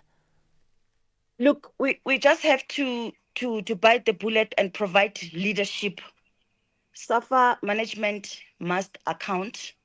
They must justify their existence. They must tell us why are they still supposed to serve South Africans. If we're not going to do that, then we are heading for big trouble and more embarrassments. Because if people commit mistakes and are not held accountable, they continue because they know it's Christmas. Many politicians, with all due respect, Minister, have said the words that you've said before. Danny Jordan remains the president of SAFA, irregardless. Well, remember also, there are laws and policies that protect SAFA. They are an independent body from government. So they continue to use that as a scapegoat. But this time around, we will have to, even if it means that our meeting with them should be live on television, it has to be like that. So that if they are protected by other legislations that we don't have control over, South Africans must know that they've been held accountable. There was a meeting where issues were discussed openly on the table. Not only for Bafana, even for Banyana Banyana, the mistakes that they've committed. So it's just recurring. Problems after problems after problems. Okay. So it cannot be correct. The Deputy Minister of Sports, Arts and Culture, Peace Mabe, talking tough. We'll certainly wait and see if that will be a possibility. Imagine SAFA officials being held accountable live on camera if need be. Have we been here before? It's time for your latest news headlines, and Musa is standing by. Good morning. Thanks, Kathy. In the headlines, the killing of a Xitsonga-speaking 19-year-old man from Giyani, Limpopo has raised concern. Nhlamulo Sambo was allegedly mistaken for an undocumented foreign national during protests in the Western Cape. Police forensic ballistics expert Captain Lawrence Magotle is expected to make his second appearance in the Pretoria Magistrates Court today. He allegedly failed to link firearms used in the killing of Vereniging engineer Armin Swart to at least 30 other high-profile murder and attempted murder cases. And some clashes have continued in southern Lebanon despite the US President Donald Trump's announcement that Israel and Hezbollah had agreed to stop fighting. I'll have details on these and other stories at 8. SAfm, guiding you through the rush hour traffic. Good morning. A reminder of very heavy backlogs around Centurions, Brockfontein interchange. Crash on the M1 North going up to John Foster. That's pushing a queue back through Brockfontein all the way back towards sort of the R55 Pretoria West exit. It is also holding you up on the N1 North through Brockfontein to get onto the N1 North, if you like, say from Old Joburg up to John Foster via the interchange. And then southbound, there's a breakdown at Old Joburg Road, so coming through from John Foster via Brockfontein on your way towards Midrand. It's very heavy backlogging going on there as well. Crash scenes on the Mike 1 South at Marlborough Drive. That queue into Stanton starts N1 South Allendale. And a crash north at Grayston Drive. That queue starts around Boyson's on the Mike 1 and goes right through to the Stanton area. Durban, bit of pressure on the M7 down to Wakesley and the Bel Air. If you're moving from Queensborough down towards the Bluff, there's quite a backlog of traffic to move through towards that Bel Air junction. There's also more disruption coming out of Verulam through Ottawa down to Phoenix as those roadworks on the R102 continue. And a breakdown heading up into Pietermaritzburg this morning before Market Road. Delays almost back to Linfield Park. R103 taking a bit of a hammering with diverting pressures up through Polly Shorts. Cape Town, N1 inbound, pretty solid from Plattercliff Hill to Coburg Interchange. R300 is a mess again with traffic queuing from Kales River all the way through to the N1 at Brackenfell. With your traffic updates, I'm Rob Byrne. This is SAFM Sport with Zai Khan. Zai Khan, I wonder if you heard the Deputy Minister. It's time, she says, for SAFA to account. You know, we love an accounting story, hey, Kathy? And of course, we also love a comeback story. And after that trying visa delay, we're hoping that Bafana can bounce back. According to the SAFA president, he believes that they can. And he says Bafana remain firmly on track for the FIFA World Cup despite the delays for visa that disrupted the team's departure. Jordan says the squad remains highly motivated and is confident coach Hugo Broos' side can surprise a few teams in Group A, which include the host Mexico, South Korea, and the Czech Republic. Let's hear from SAFA President Danny Jordan. Absolutely. They are focused, they're highly motivated. And, I'm sure they will do very, very well. And they may surprise many of the South Africans who's written them off. You don't write off this team. And the performance will show you. I'm very happy with them. They have asserted their right and claimed the place in the World Cup, and now it's for them to come out of the group stages. In the meantime, the Bafana head coach Hugo Broos, a relieved man just to see his team jetting off to Mexico in that chartered flight. It was a couple of stressful days for him, and Broos just happy the team has left. And now we are very happy, and everybody is happy that we can go to Mexico. So the past days it was a little bit stressy, also with all the problems we had. But again, those problems are behind us now, and now we focus on what's coming. Yes, and those 10 days will go very quick. I'm sure of it. Once we are there, we are starting working, focusing on the game, the first game against Mexico. So time will pass very, very quickly. So it's 10 days, but it's short. And again, I think everybody is looking forward to play the game and to start the World Cup. And good news for us rugby with the Springbok prop Thomas du Toit completing a clean sweep of Bath's Rugby Major End of Season Awards. The 31-year-old named Forward of the Year, Players Player of the Year and Supporters Player of the Year after another outstanding campaign in England. He featured in 21 matches for Bath and established himself as one of the club's most influential players. The World Cup winning Springbok will return to Durban next season after signing with the Sharks. And Serena Williams is making a comeback. That's right. The champion has decided that it's time to make a return. She's been given a wild card at the Queen's event. It's a grass court event, and she's not played professional tennis, and that was since 2022, the US Open in the third round, and looking forward to seeing her in action at the Queen's Club, which is a precursor to Wimbledon.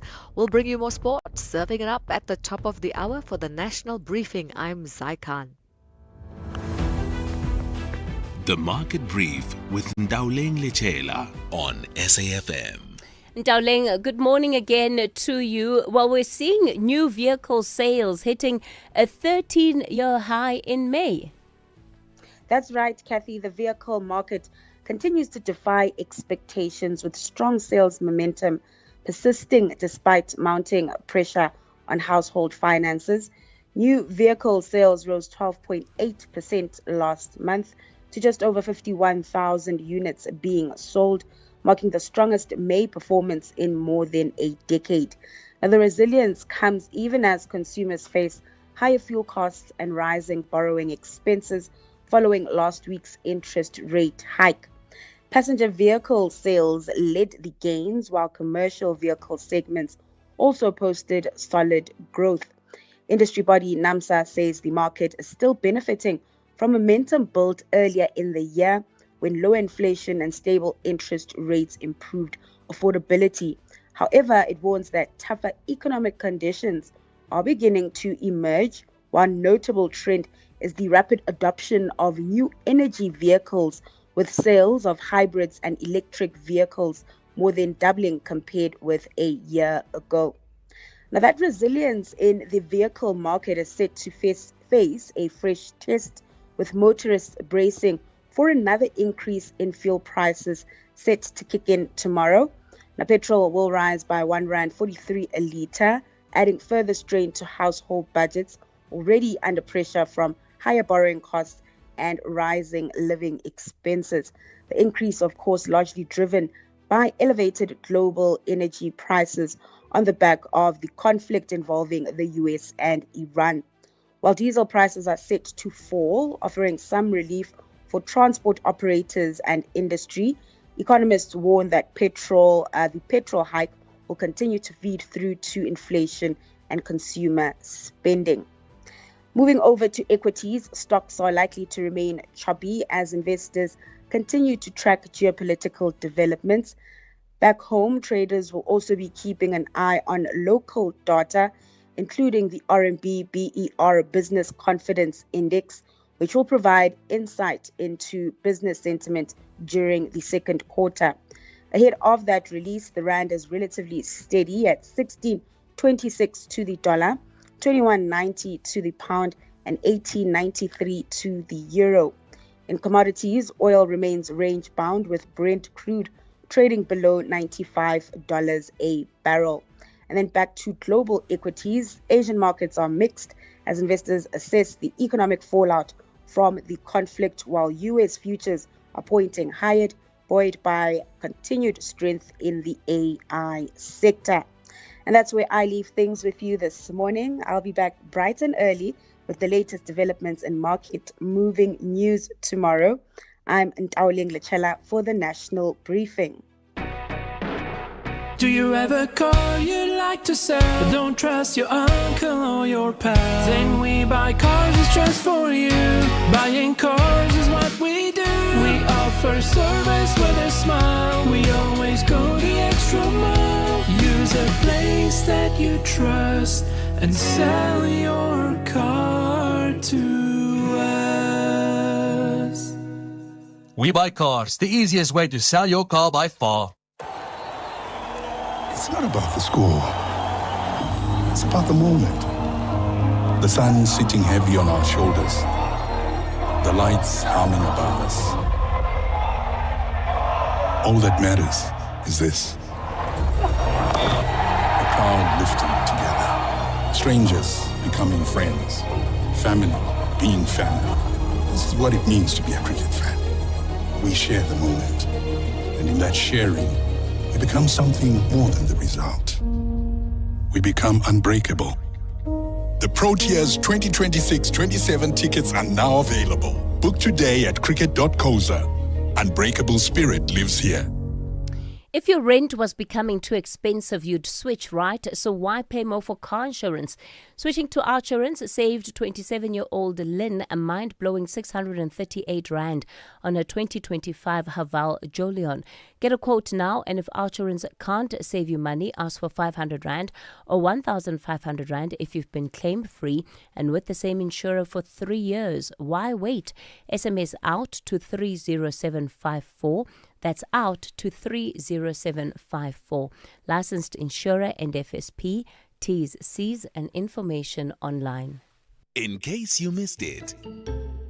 I understand you've been using a GLP, Bonnie. How's it going? the side effect is that I've lost weight. I've lost 21 kilograms. That's been the nice side effect. You know, there are some bad side effects when you start. Another side effect, which my friends say now, oh, it's a negative side effect, is that my alcohol intake got to be so low. Listen properly. My alcohol intake got to be so low. That's a great side effect. I'm sure that saves you lots of money as well. That was the Daily Discourse with Joanne Joseph. The National Briefing on SAFM. Weekday mornings from 6 to 9. Morning, Kathy and SAFM. I'm just listening to the interview with the IEC about party political funding. I wish, Kathy, you could ask the question as to who is we the people, the one that gave 15 million to Rise Mzansi. You know, everyone talks we the people, but who are they actually? There are no names identified. The other name was Rebecca Oppenheimer, who gave 15 million to Rise. But who is we the people? Please ask. Morning, Kathy. It's Chris in Maritzburg. You know, one of the commentators in your earlier voice note associated the appointment of Makashule Ghana to the ANC. I think we need to disabuse ourselves with fascination with the ANC and ANC domination. Makashule Ghana is an experienced, well-capable young leader who represents Rise Mzansi. Rise Mzansi has got no association with the African National Congress. I think now our politics are beginning to change, and it's time that we also refocus our mental orientation towards a new possibilities, young and capable leaders rising, and Makashule Ghana is one of them. Morning, Kathy. Morning, South Africa. The appointment of Makashule Ghana, even if it was not Makashule Ghana, as long as it is not one of the opposition members who has presumed views of guilty without following due processes on Cyril Ramaphosa, people don't accept it. People don't accept it. Parliament consists of politicians who have interest, and politics, it's about power. They want to see Ramaphosa going. Nothing else, nothing more. Good morning, Sis Kathy. Takarani here. Sis Kathy, the comments that Makashule Ghana is was an ANC supporter. I don't think it's fair, because if they choose anyone else, or let's say they choose Dr. Sope, we will say we know that he's Ramaphosa's hater. So please, man, let's grow up, man. Thank you. A very good morning to you, Sis Kathy. Sfiso Sboniso Zungu. On the impeachment committee, I think what matters at this point in time is not who is in charge and who has power. It's for us to know what really transpired. Then the publicans themselves will be the judge on this matter, because we know the outcome on favor those who are saying the president is wrong. But for the fact that we will know what happened, that's what matters. Yeah, so many of you responding, right, to the story around the appointment of Makashule Ghana as the chair of the Section 89 Impeachment Committee in Parliament. Tapelo, good morning. You are in Kuruman. You want to talk about the Deputy Minister of Sports, Arts and Culture. Good morning. Good morning, Sis Kathy. She thinks that we will forget. Bafana is going to the World Cup play. When they come back, we would have forgotten about the administration taking accountability. Because now she's saying, no, for now, let's support them. No, we do not want accountability from the players now. We want accountability from administration of SAFA, of what happened. The person who was responsible for the visas must be held accountable now. So she must not think that we are going to forget when the boys come back from the World Cup. And do you believe her when she says that this time accountability will look different, at least accountability expected from SAFA? Yes, she told me when she said, even when it needs that it must be live on TV. Then I'm leaning to believe her, because then it means we will see the truth. All right, Tapelo, thanks for that. Tapelo says accountability now. Don't wait for Bafana to come back from the World Cup. I guess it's an issue of focus, right? Can accountability truly exist when you have some of the SAFA officials, I imagine, also there? What is really possible? Sive, you are in Kabeja. Good morning. Yes, Sive, you want to respond to the interview we had with Seth Mazibuko on the unfinished business of 1976? No, Kathy, there is no unfinished business in 1976. 1976 was part of the broader struggles of the liberation movement broadly of African people. It was a sectoral battle that started in education, like many others. Like mines in Durban and many. So, and it was part of a regime change. So the continuous linking of June 16 and fees must fall by people like Mr. Mazibuko makes us worry. Casey, June 16 was part of the bigger plan to remove a government that oppressed African people in majority, and it deprived them of state access and many other interventions.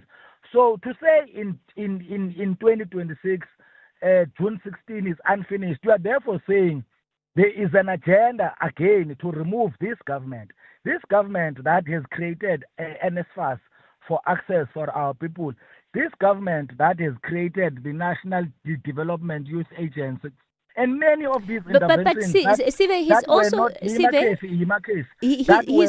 arguing that the government itself that is in power has not delivered. You also heard him. He apologized because he says these are our compatriots, these are our comrades that today are failing the generation of our children, and there must be accountability for that.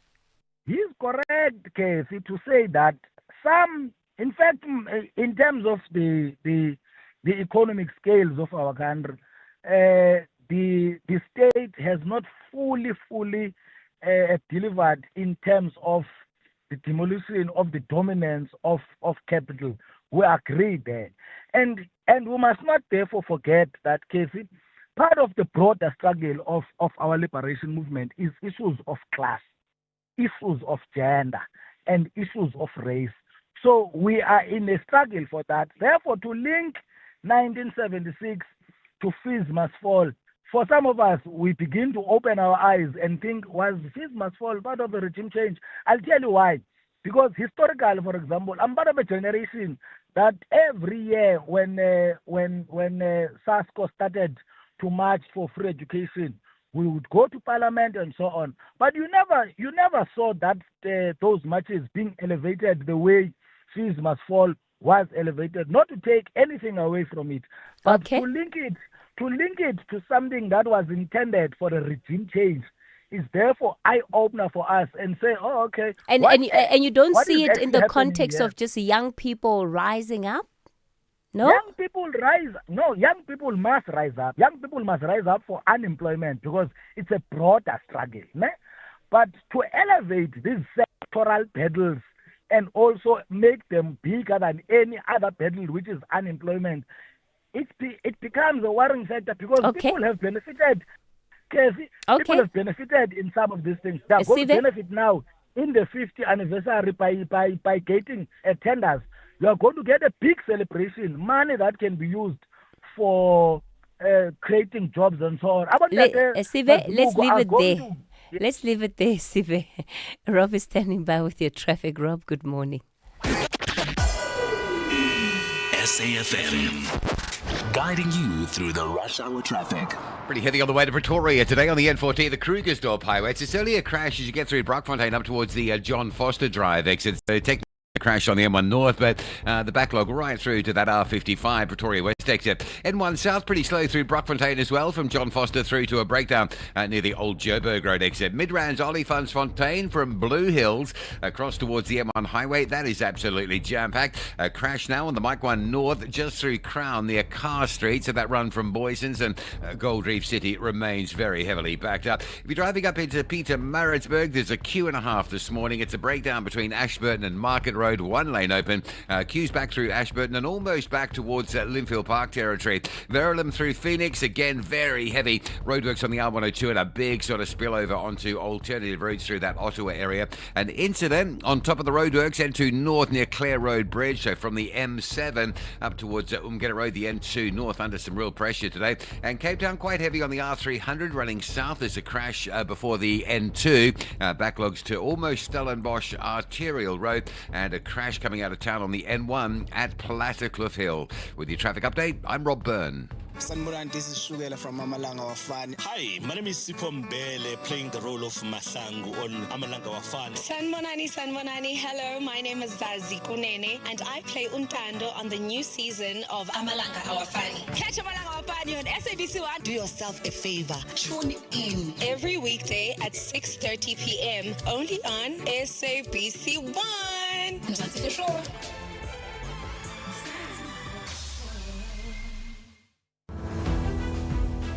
Reality check on the National Briefing.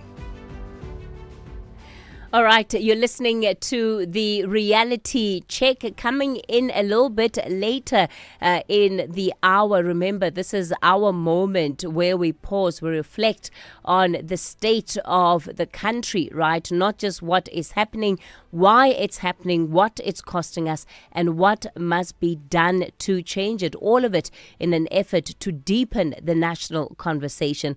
Well, joining us on the reality check for this week is Dr. Lebohang Pheko. She is a political economist and senior research fellow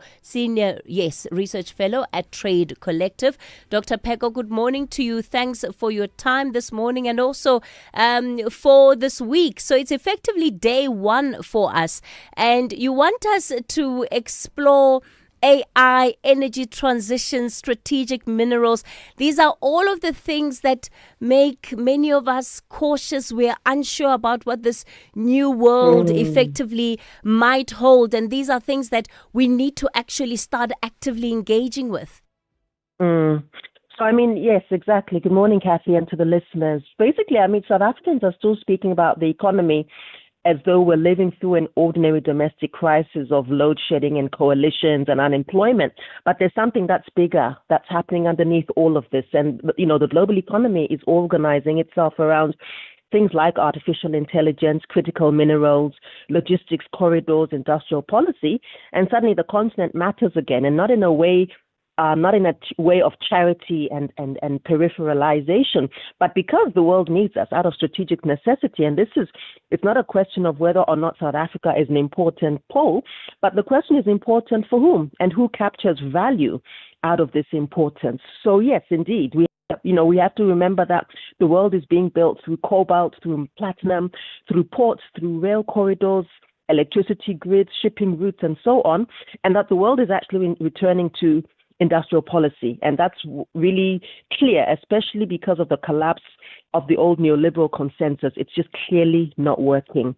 We see that China is continuing long-term state industrial planning. Europe is racing to secure strategic minerals and energy systems. The US and its aggressive tariff wars as well. Economic nationalism has made a very aggressive comeback. Strategic competition has made an aggressive comeback, but many African economies, including South Africa, are still expected to be remaining exporters of raw materials rather than owners of industrial systems. Kathy. Where should South Africa be locating itself in all of this, Dr. Pheko? Because surely we need to be driven by our own national agenda, our own national imperative. 100%. So South Africa remains one of the largest producers of platinum group metals, as you and most of the listeners will be aware, and manganese.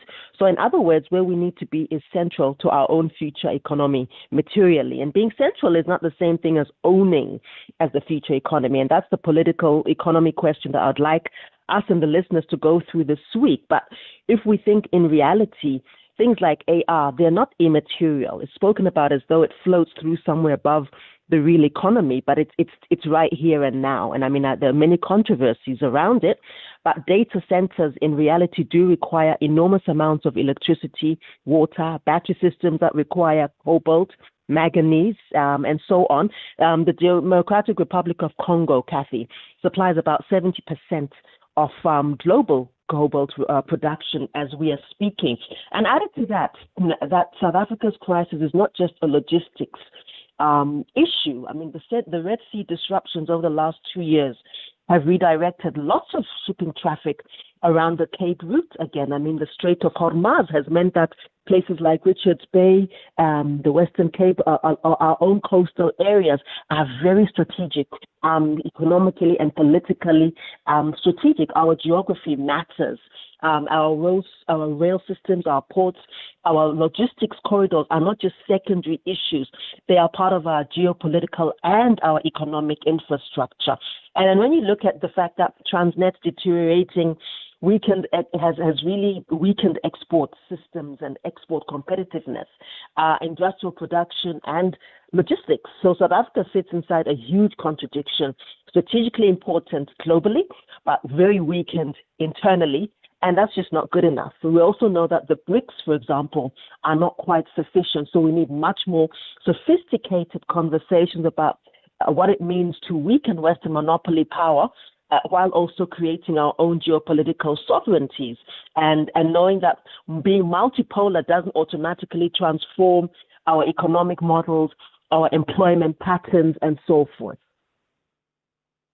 Dr. Lebohang Pheko, we're just getting started. She's a political economist and senior research fellow at Trade Collective. She'll be leading our reality check then for the week. And of course, that's just day one of her reflections and contributions. How do you reposition South Africa strategically within an ever-changing global economy? All right, it's edging towards 8 o'clock. Let's take your latest news update.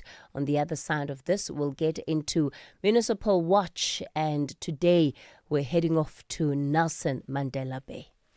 Outsurance Essential is made for older cars. Claims are paid in cash within 5 working days, and you choose your own panel beater. SMS CAR to 43185. That's CAR to 43185.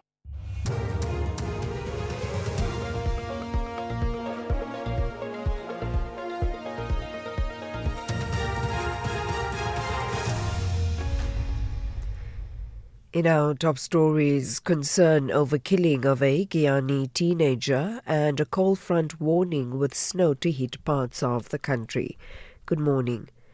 The killing of a Xitsonga-speaking 19-year-old man from Guyana in Limpopo has raised concern. Nhlamulo Sambo was allegedly mistaken for an undocumented foreign national during protests in the Western Cape. The Africa Maibuye movement has condemned the killing, describing it as a failure of society. The movement says it will not associate with groups using immigration concerns to justify criminal acts. The movement's national spokesperson, Sydney Baloy.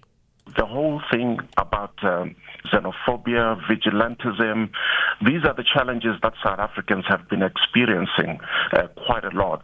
And it's something that we feel that requires intervention. It requires education. It requires people to understand that our country is a country of multiple languages, of multiple cultures, of people who are actually one thing. And we are gravely hurt by what has happened to Nhlamulo. Police forensic ballistics expert Captain Lawrence Mahotle is expected to make his second appearance in the Pretoria Magistrates Court today. He allegedly failed to link firearms used in the killing of a Vereniging engineer, Armin Swart, to at least 30 other high-profile murder and attempted murder cases. The Commission's recommendations task team arrested him at his home in Pretoria 2 weeks ago. Daniel Schumer reports. Captain Makotlwe, a forensic and ballistic analyst with more than 2 decades of experience within SAPS, allegedly concealed crucial evidence in the Armand Swart murder investigation. An engineer attached to a Vereeniging company was shot and killed in April 2024. Exhibits linked to the case were handed over to Makotlwe for ballistic analysis. Makotlwe subsequently compiled a forensic report which investigators later found to contain glaring errors and omissions. His charges include defeating the ends of justice. The City of Cape Town's law enforcement officers have arrested nearly 100 motorists for drunken driving in the past week. This comes amid concerns over increased alcohol-related incidents at month ends. Mayor of the Committee for Safety and Security, J.P. Smith, says driving under the influence is continuing to put lives at risk on Cape Town's roads. Month-end inebriation that spills onto our roads remains one of our biggest concerns. As expected, drunk driving arrests increased again. Getting behind the wheel while intoxicated carries severe repercussions which are often irreversible. Beyond the immediate danger of fatal crashes and potential convictions that can result in criminal records, there is also the personal emotional toll on the driver and his loved ones. Intoxication also carries into other offences, and 2/3 of bylaw complaints this past week were noise nuisance reports. The South African Weather Service has issued a warning for a sharp change in weather conditions. It has forecast extreme cold, rain and strong winds for some parts of the country this week. The weather conditions will deteriorate from tomorrow when snowfall is expected in parts of the Western and Northern Cape. Authorities have urged residents to monitor weather updates and take necessary precautions. Forecaster Celeste Fourie. It will move into the Eastern Cape side by Tuesday. Together with this cold front, we are expecting some isolated showers and rain to start on the southwestern and southern coastline early Tuesday morning, and then persisting up until Wednesday afternoon on the eastern coast side, and then approaching Thursday, we are also expecting some isolated thunderstorm development over the central parts of the country. And finally, some clashes have continued in southern Lebanon despite the US President Donald Trump's announcement that Israel and Hezbollah had agreed to stop fighting. The two sides are reported to have traded attacks. Lebanon earlier said Hezbollah had accepted a US plan for it to halt attacks on Israel in exchange for Israel calling off planned strikes on southern Beirut. The BBC's Peter Bowes has more. Donald Trump insisted a few hours ago that the fighting would end, and he expressed hopes that it would be forever, would be for eternity, as he put it. Now, of course, this is a crucial step in the process to eventually end the war in Iran. But before that can happen, there needs to be perhaps an extended ceasefire. And to get that, that's why I think Donald Trump is putting so much effort into resolving the situation, at least for the time being, in Lebanon. Recapping the top story, the killing of a Xitsonga-speaking 19-year-old man from Giyani in Limpopo has raised concern. Nhlamulo Sambo was allegedly mistaken for an undocumented foreign national during protests in the Western Cape. For SAFM News, I am Anne Musa. Theft, accident and 1 million rand third-party cover for your older car. Outsurance Essential has it all. Get a quote. SMS car to 43185. That's car to 43185.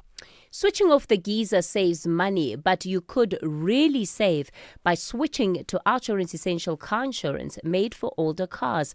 68-year-old Andre pays only 440 Rand a month for his 2012 GWM Steed and gets claims paid in cash and chooses his own panel beater. Get Outsurance Essential car insurance today for unfinanced cars older than 5 years and valued at less than 130,000 Rand. SMS car to 43185. That's car to 43185. Outsurance, licensed insurer and FSP. T's, C's and information on. It's a very good morning to you. In your SFM Sports Headlines, soccer. Kaizer Chiefs youngster Aidan McCarthy could be on his way to UEFA Champions League football. And we have athletics with Comrades Queen Helda Steyn putting the finishing touches to her preparations. We'll find out more at around 8:30. SAfm, guiding you through the rush hour traffic. Good morning. Driving north into Joburg along the Mike 1 heavy now with a crash at Carr Street. So from Gold Reef City via Crown, it's heavy M2 from Joe Slovo, backlogging into that Mike 1 congestion as well. The N14, the Krugersdorp Highway from the R55 Pretoria West exit up to Brockfontein and onto a crash in at John Foster. That's heavy if you're on your way to Pretoria this morning. Also, breakdown in 1 south on Old Joburg Road, causing delays coming from John Foster and going south through that Brockfontein interchange area as well.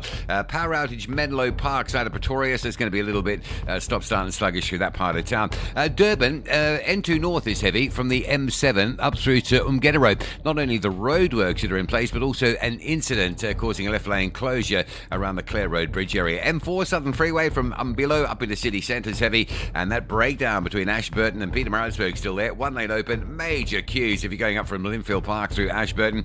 Big spillover onto the R103 via Polly Shorts as motorists look for that as an alternative. Cape Town crashing on the R300 running southbound. In fact, there are two collisions on the R300 between Stellenbosch Arterial and the N2, and that's quite a heavy backlog. Also very busy getting out of Cape Town this morning on the N1 with some delays through R300 towards Okavango Road. With your traffic update, I'm Rob Byrne. The National Briefing on SAfm. Clarity, context, and conversation. This is where the day begins with Kathy Mutlatlana on the National Briefing.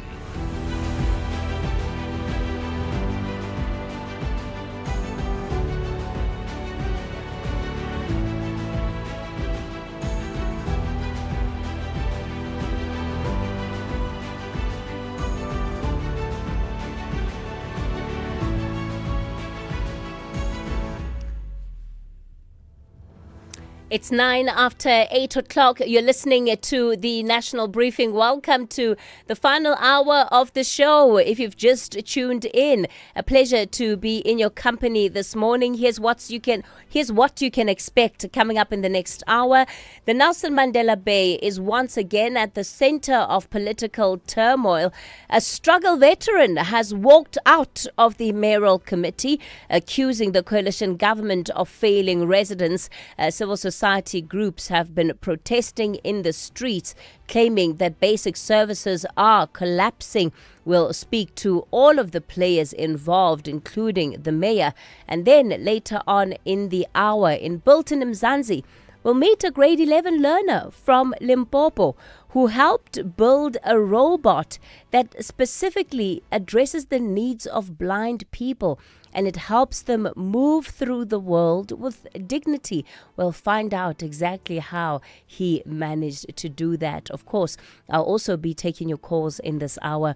086 000 2032 is the number to dial for our studio line. 086 000 2032 on the WhatsApp voice note line 0614 104 107.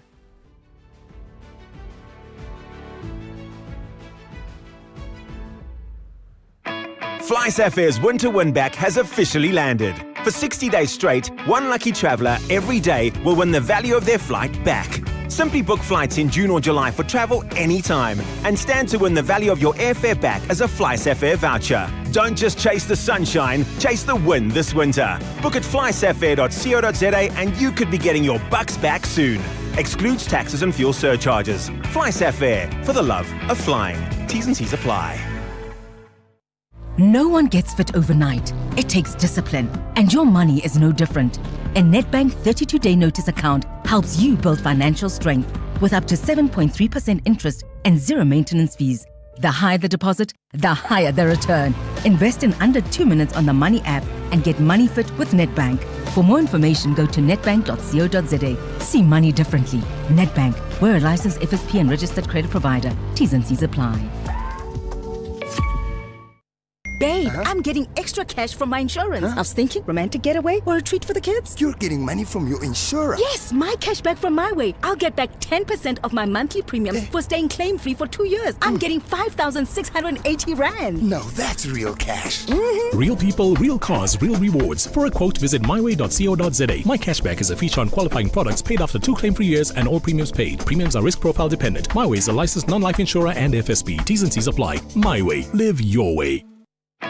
SAFmRadio's Winter Win Back has officially landed. For 60 days straight, one lucky traveller every day will win the value of their flight back. Simply book flights in June or July for travel anytime and stand to win the value of your airfare back as a SAFmRadio voucher. Don't just chase the sunshine, chase the win this winter. Book at flysafmradio.co.za and you could be getting your bucks back soon.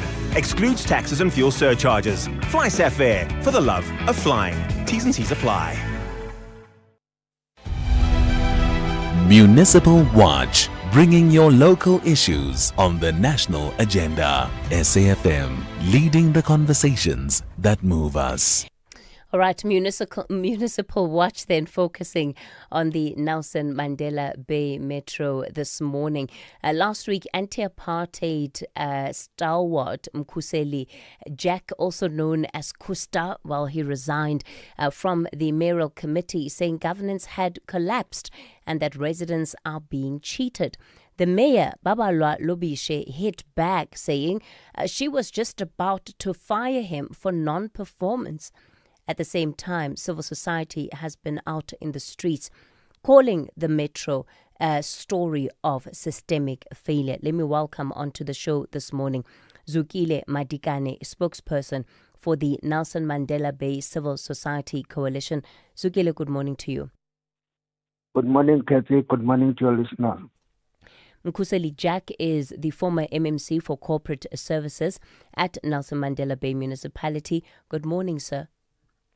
Good morning, Kathy. Good morning to Zuki, and good morning to the Executive Mayor, Councillor Babalwa Lobishe. All right. In fact, let me go ahead then and introduce her. Babalwa Lobishe, Executive Mayor of the Nelson Mandela Bay Municipality. Good morning, Mayor. Good morning, Kathy. Good morning to Bracosta and Zukile. Thank you.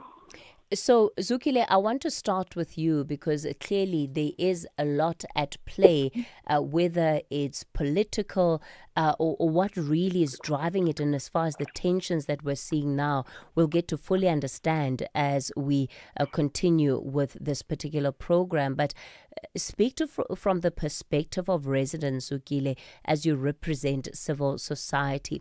What is the state of the Nelson Mandela Bay Municipality? What is the experience that you as residents are having in that municipality? Thank you, Kathy. Our lived experience as residents in the metro is that we are seeing our lovely city in decline. In as far as the service delivery is concerned, the city is dirty, sewage flowing the streets, water taps running dry, potholes. So the list is endless. Every basic service that you would expect that the municipality should be delivering to the residents is problematic. So we don't think that we are exaggerating issues when we say the city is broken because of the lived experiences that as residents. The coalition. The coalitions under Nelson Mandela Bay Metro had promised different outcomes, right? That things would get better. Have you not seen that at all? What has been the impact of the coalition government in your view? Well, I've lived in this city all my life. Nothing has gotten better, any better. That's a true view. instead of getting better, things have actually regressed. You will recognize here that we're not talking of things that must be done to develop. Like, we're not saying there must be new roads and new sewer system and so on. We're talking about existing infrastructure, and we have categorized it as a mismanagement of the infrastructure, existing infrastructure, the lack of maintenance of the existing infrastructure. We have not gone to the development and the delivery of the new infrastructure. All We are right. talking of the existing infrastructure. So things have actually regressed in that sense. Mkhuseli, you went into the municipality with very high hopes and I think really a position that said you wanted to contribute, perhaps lead to better results, lead to better outcomes. You're now walking away and you talk about outside forces that are running the metro. What do you mean? Who are these outside forces and what are they doing? You see, we are governed in a way that says everything will await directives, okay? That, I presume, those directives is what I construe as outside influences. But there is proper engagement at the level of the local, the MEC and the minister at national level attempting to assist. But all the things that are to do with appointments of people in most cases and dealing with tenders and so on, there is obviously a lot of interference in those kinds of areas. So that's what I'm referring to. Basically, is the negative interference that has been taking place on the areas, especially where commercially orientated kind of things. You will find a lot of decisions that the mayor will take without consultations and just out of the blue, and she throws all of us into a mess where we have to pull back, and she won't have any time to explain what is going on. Mkhuseli, why she do that? I'm going to ask you to please speak very plainly and not in parables, and perhaps give us examples of the what I'm influences. talking about, okay. No, the influences are...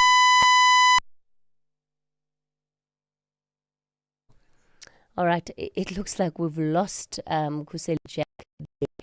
So let's do this. Let's take a quick break and then we'll go back to Municipal Watch. We'll be back with Mkhuseli Jack, and then we'll also hear what the mayor has to say about these accusations. In case you missed it. Should we look at these as some sort of light at the end of the tunnel? What is happening currently in the SAPS compared to the ocean? So I think the SAPS is in that position as well, that it's cleansing itself. All that is unbecoming of good police officers is being thrown out of the SAPS. I think it's a good thing.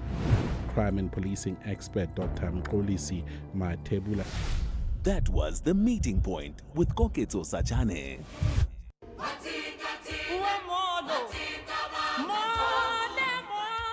This June, Youth Month, SAFM brings South Africans together across generations to reflect, challenge, remember, and reimagine the future. From students to struggle veterans, from campus radio to community voices, from 1976 to 2026. This is 50 years later. A month-long national conversation, only on SAFM. SAFM, leading the conversations that move us. In case you missed it. I understand you've been using a GLP, Bonnie. How's it going? The side effect is that I've lost weight. I've lost 21 kilograms. That's been the nice side effect. You know, there are some bad side effects when you start. Another side effect, which my friends say now, oh, it's a negative side effect, is that my alcohol intake got to be so low. Listen properly. My alcohol intake got to be so low. That's a great side effect. I'm sure that saves you lots of money as well. That was the Daily Discourse with Joanne Joseph. Top Sport with Michael Abramson. Hollywood Athletic Club manager Manfred Seidler. Manfred, let's talk about the club. Stephen Mokoka, of course, your big name, and he has won the marathon before. He's in pretty good form. What's his competition looking like this year? You've got to take your hat off to the organisers of Cape Town Marathon. This is arguably the strongest field they've ever put together. They've had some withdrawals, some local guys, Elro Khalam, Tabango Siako, Precious Mashele, Nabil Voskit, have all pulled out, which is unfortunate. And they've also had some international withdrawals, one of them being a 203 guy, that was Kiprop, I think. But there's still some serious competition. There's the Israeli Mario Teferi, who's a 204 runner. He ran in Valencia last year. Bernard Biwat, who's gone 205. That was in April last year. Top Sport on SAFM. Municipal Watch, bringing your local issues on the national agenda. SAFM, leading the conversations that move us. 23 after 8 o'clock. We're continuing then with our Municipal Watch this morning, and we're taking a look at the Nelson Mandela Bay Metro. So, Kuseli Jack, you were telling us about the instances of interference that came from the mayor that you say were largely linked to commercial transactions. Yeah, mostly, and also the appointments. So, for example, the fact that there are so many EDs not employed. Mostly, the reason for that is due to the interference of the mayor. That the EDs have not been employed in the whole period. EDs are executive directors? What are EDs? Yes, yeah, okay. No, we don't. But remember, we got sort of like 10 EDs in the current structure, okay? Now, we are supposed to advertise and interviews to be conducted. And at all material times, the mayor will interfere at some point with that. And by the way, employment of senior managers or directors is not the responsibility of the MMC, but it is a collective decision of the council, which is presided over by the mayor. So, to say the responsibility there is mine is false. And any of the other things that the mayor uses as my reason for resignation are utterly false. For example, there is not a single sub-directorate meeting of the 11 sub-directorate I sit on. I've never attended. If the meeting didn't materialize, it will be because of quorum. And that quorum wouldn't have not said because of me. It will be because of other players, okay? And the LLF, we are all equal on it. It's no responsibility of me alone. Okay. The meetings of the LLF, I have called all of them. They have said on the areas where people do not agree on so on, we are working on them. There's never been a grievance or letter written to the mayor by anybody from any of the meetings I sit in and make a point of criticism of me about about that, how I conduct or fail or so on to conduct myself. All right. That does not say that I'm part of that municipality that has failed simply because it is presided by a person who does not listen, a person who is incompetent, a person who is not lazy to tell a lie with a straight face and do something totally wrong. Okay, let's give the mayor an opportunity to come in. Very strong words there, Councillor Lobishe. Your response?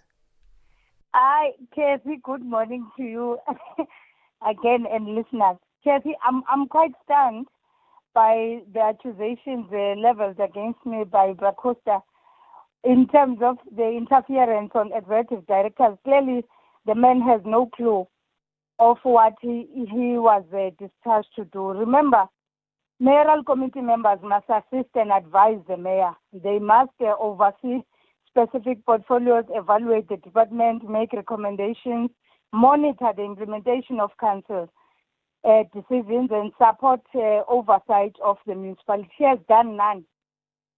The executive director positions, in actual fact, Casey, have been collapsed by him. He has been part of the panel to recruit an executive director of his directorate. He is resigning whilst the process is not complete to collapse the process.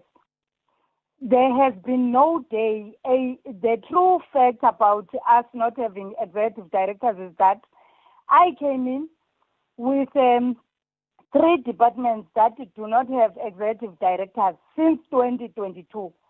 We started the process. By the way, he was part of the portfolio in 2024. He did not lead the staff establishment process where we were reviewing the organogram. It was me and Banda George because he was collapsing in the process and nowhere to be found to discharge his function. So we had to step in, me and the acting city manager at the time. We championed the process politically and administratively and took it to council. We are even now, we were in discussions of reviewing one of the portfolios, which is a community service. I have been hammering on him on the mayoral committee meetings in the presence of other MMCs and executive directors. He is not moving. There has been no, if you can ask him to present to you, when did he submit a report that was advising me on anything? He has done nothing. The second matter is that in the municipality, we are highly challenged on manipulation of recruitment process.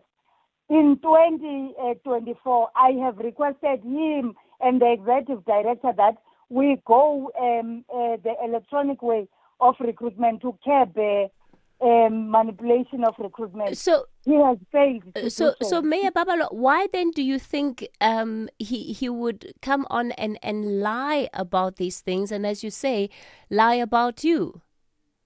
Well, it's how he is climbing the ladder politically. It's not the first time he's doing that. There was a mayor, Eugene Bracosta. It's his modus operandi that he would act as if he's supporting the mayor, whilst he is wanting to derail you, because that's what he has done. In 2021, when Mayor Eugene was the mayor, he came closer to her to derail her. And when he was about to employ a city manager, Bracosta was at the center. He was championing to disband that coalition government because he was now denouncing himself outside of a process he started with that mayor. So it's how he operates. Let's leave it there. Kuseli, how do you respond to that? Is this all personal? No. Oh, no, not the mayor. We're not with the mayor. No, there's nothing. Fortunately, you know what? Mayor Babalo Lobishe is the only, by the way, I'm the only one who stand in the last 6 months and defend her in council, funny enough. But the story about Eugene is a typical case of the lies the mayor can face with a straight face. I supported Eugene up to the last minute. I supported when Retief was there up to the last minute.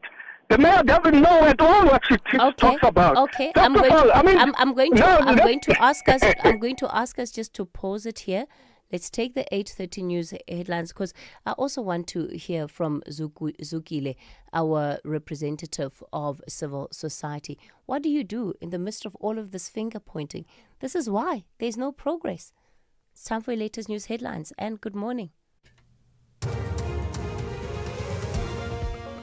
Good morning. Thanks, Kathy. In the headlines, 2 suspected robbers have been killed and another wounded during a shootout with police in Kwamsane in the northern KwaZulu-Natal.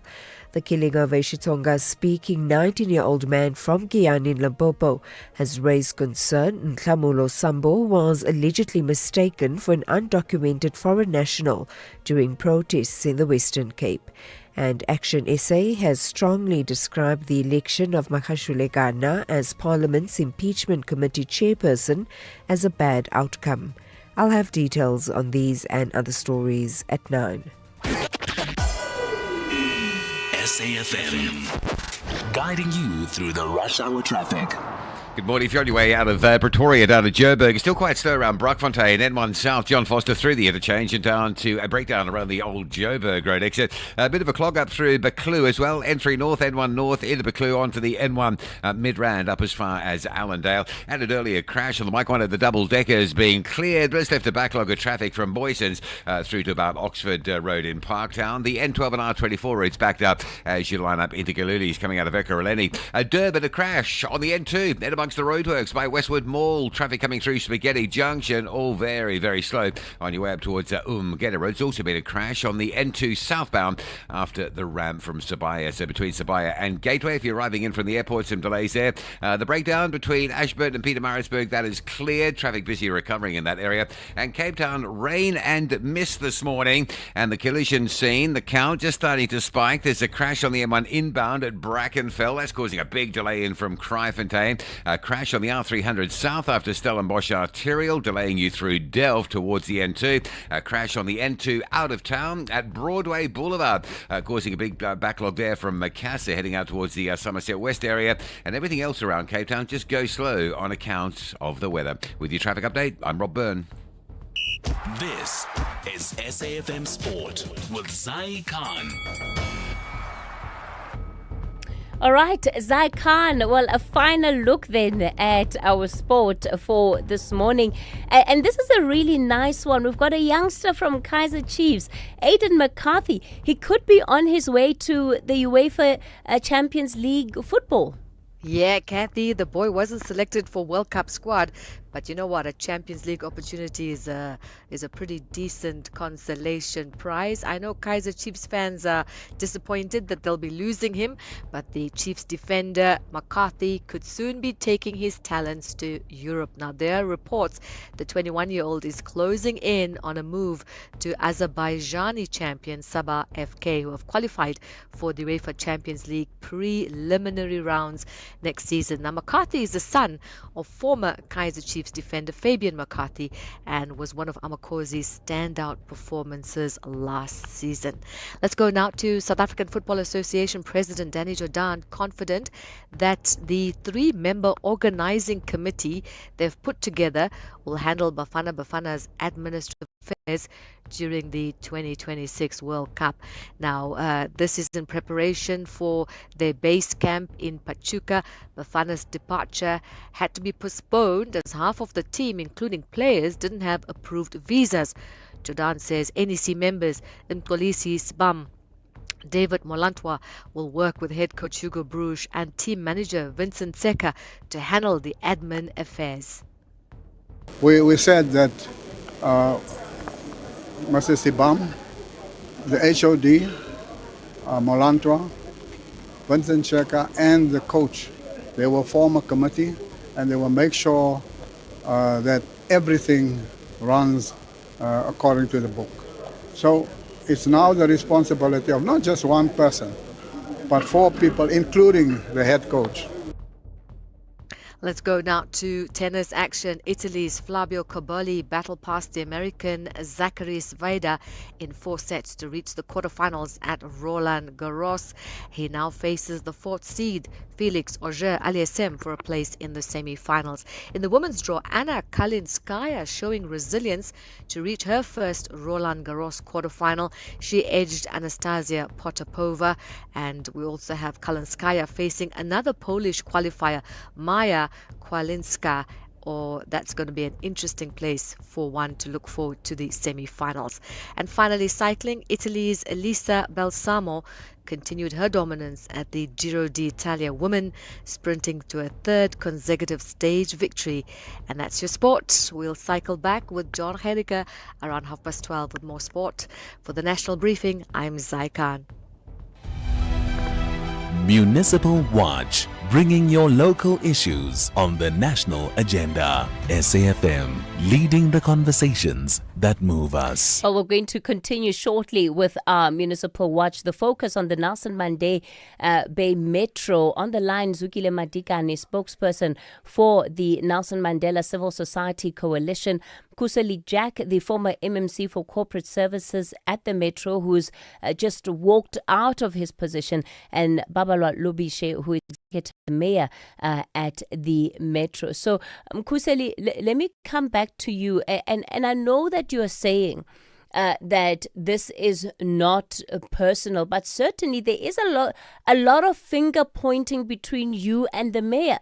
And one wonders one wonders, what was the state of affairs when you were in the Metro? Is this how you would relate with each other? Is this a reflection of what happens in those chambers and in those corridors?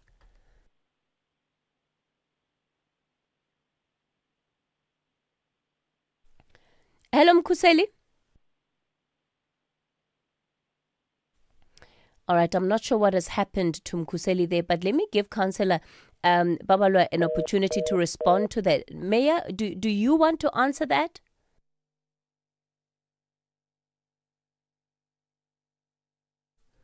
Mayor Lubashe? All right, it looks like we've lost our lines. I'm going to try one last person. Zukile, are you still on the line? I'm still on the line, Kathy. Zukile, as a resident of Nelson Mandela Bay, you've heard the accusations, the back and forth. How are you feeling? Well, Kathy, as a coalition, we've constantly raised for the past 2 years or more than that, in fact, the issue of political and administrative instability in the municipality. That you cannot drive any program with such instability. This is just a clear indication. I don't want to say in this program we've been vindicated, that the city leadership, and when I say city leadership, I'm not talking about individuals, I'm talking about the council and the mayoral committee and the executive. There is no clear vision that they are all working towards for the benefit of the city. All the political parties are all self-serving. It's all about themselves. It's all about their interest.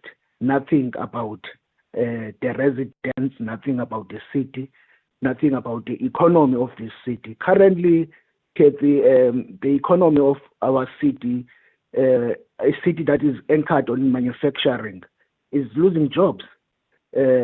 Companies are closing, companies are retrenching, and you'll never hear the council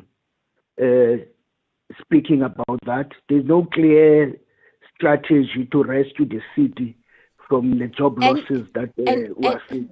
And Zukile, what would be your call to the representatives, right? These political representatives, the mayor, her mayoral committee, and all others that are supposed to be serving the city? We have been consistent in calling for them to put their political differences and interest aside. I know that is very difficult for politicians, but to focus on the residents for a change, to focus on restoring the city. We have been trying to persuade and pursue the municipality to present a turnaround plan in collaboration and with the civil society and all the role players, because there's no turnaround plan that we are seeing for the city. We are not exaggerating, because the National Minister of Cooperative Governance, Mr. Shabisa, and the provincial MEC, Zolile Williams, have actually deployed a technical team, what is called Section 154, to the city to come and help the city to manage the affairs. So it shows that what we've been saying, that the city is collapsing, the national government have actually recognized that by sending a Section 154. Clearly, we think that is not enough. More needs to be done. Zukile Madikane, we're going to have to leave it there. This is certainly not the end of this particular conversation. We will be then going back to Nelson Mandela Bay and checking on what is the state of affairs, because at the end of the day, those that live in the city must see and feel the difference in their lives. So that's Zukile Madikane, the spokesperson for the Civil Society Coalition in Nelson Mandela Bay. All right, so I'm going to be taking your calls, 086 000 2032. That's the number to dial, 086 000 2032. On the WhatsApp voice note line, send those WhatsApp voice notes and text messages on 0614 104 107. That's 0614 104 107. Good morning, Kathy and listeners. It's Marumo here in Maike. You can just tell that these are people from the mayor and the gentleman. These are people from the ANC. All I can say to them is that shame on them. Every time we hear these stories about mayors doing this, mayors doing this, shame on all of them, all the municipalities, shame on them. Good morning, Sis Katie. This is VA from River Extension 20. Sis Katie, how come these people who always come to the radio to come and defend the undefendable and to come and push the agendas of their political parties get so much airtime? How come are they so lucky? Thank you. Morning, House Katie. Lennon Khwedi. I agree with the Deputy Minister. The whole SAFA board must be dissolved. You know, these people, they are so greedy. Ivan Koza, Denny Jordan, Kesa Mutaung, they claim that they are the founders of SAFA. So therefore, they should not be. Dumela House Kathy, ke shata ko mogalong wa moleje. You know, House Kathy, the appointment of Makgashulegana, I think it's a good thing. You know, it's a very clever move. So Mr. Ramaphosa should just relax and continue doing his job. All right, let me bring in your calls in Gqeberha. Babalo, good morning. Good morning, Kathy. How are you doing? Good, go for it, Babalo. How are you feeling after hearing that conversation? Kathy, my blood is boiling. But I just want to say just thank you so much for actually, exposing, or at least try to expose what we actually, as citizens of the metro, actually are exposed to on a daily basis. And I would, if I could just implore you, as you've just correctly said, that, okay, this is not the first and the last time you would actually be revisiting the conversation and actually the spotlight on the metro. If I can just, if you can just allow me, we continue continuously losing, even flagship, even sporting events like the Ironman, which just recently now the Metro has actually lost to Mossel Bay, which was a marquee sporting event, which was actually instrumental in actually bringing quite a lot of tourism within the region. If you go to lack of job opportunities, Kathy, the Metro is just a graveyard, where exactly correctly, as Mr. Mkhoseli has actually said, that even the recruitment processes are heavily manipulated in terms of who actually gets opportunities, whether it's job opportunities for the youth or whether it's employment opportunities for people who generally just want employment just for their livelihood. Okay. All right. Babalo, thanks for that contribution. And yes, we are going to be following up on these metros. I know we're going to bring you a lot of stories on the state of municipalities as we have this feature. But I can guarantee that before we even get to the height of the build-up to the local government elections, we are going to call these officials back to see what progress there has been on the issues raised on this platform. Lizo, you're in Gabeja. Good morning. Good morning, KSD. Good morning to the SAFM listeners.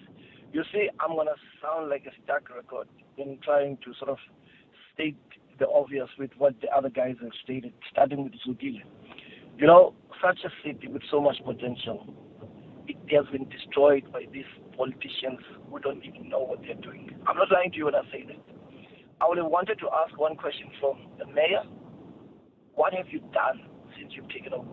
She has done nothing. The speaker, the caller before me, he did state the fact that the way the city is so dilapidated, the way the city has been run down, even one of the most prestigious competitions, the Ironman, is getting taken away because the infrastructure has collapsed. And to crown it all, these guys don't have a heart. They are so into this thing to a point that they don't even sit down and reflect and say, can I just be honest with one moment? The accusation against Uputland Kuselicek, it's just an accusation. The man has been on the political forefront of this city for as far as I can remember, because I was born in this city. And this man has been this outstanding voice for conscience. But what can you do? Because our politicians here, they feel entitled. You speak against them, either you're going to be stifled not to get a tender, or they can do something that I don't even want to mention on the radio. Okay. But bottom line, Kathy, yeah. Bottom line, I would so wish even the Masanga can come in. They'll be shell-shocked to realize that the amount of rot and corruption in this in this city. Okay. I don't want to compare it, but the bottom line is the mayor is a failure. Bottom line, that's it. Elizo, let's leave it there. Kirk, you're in Cape Town. Good morning. Good morning, KG.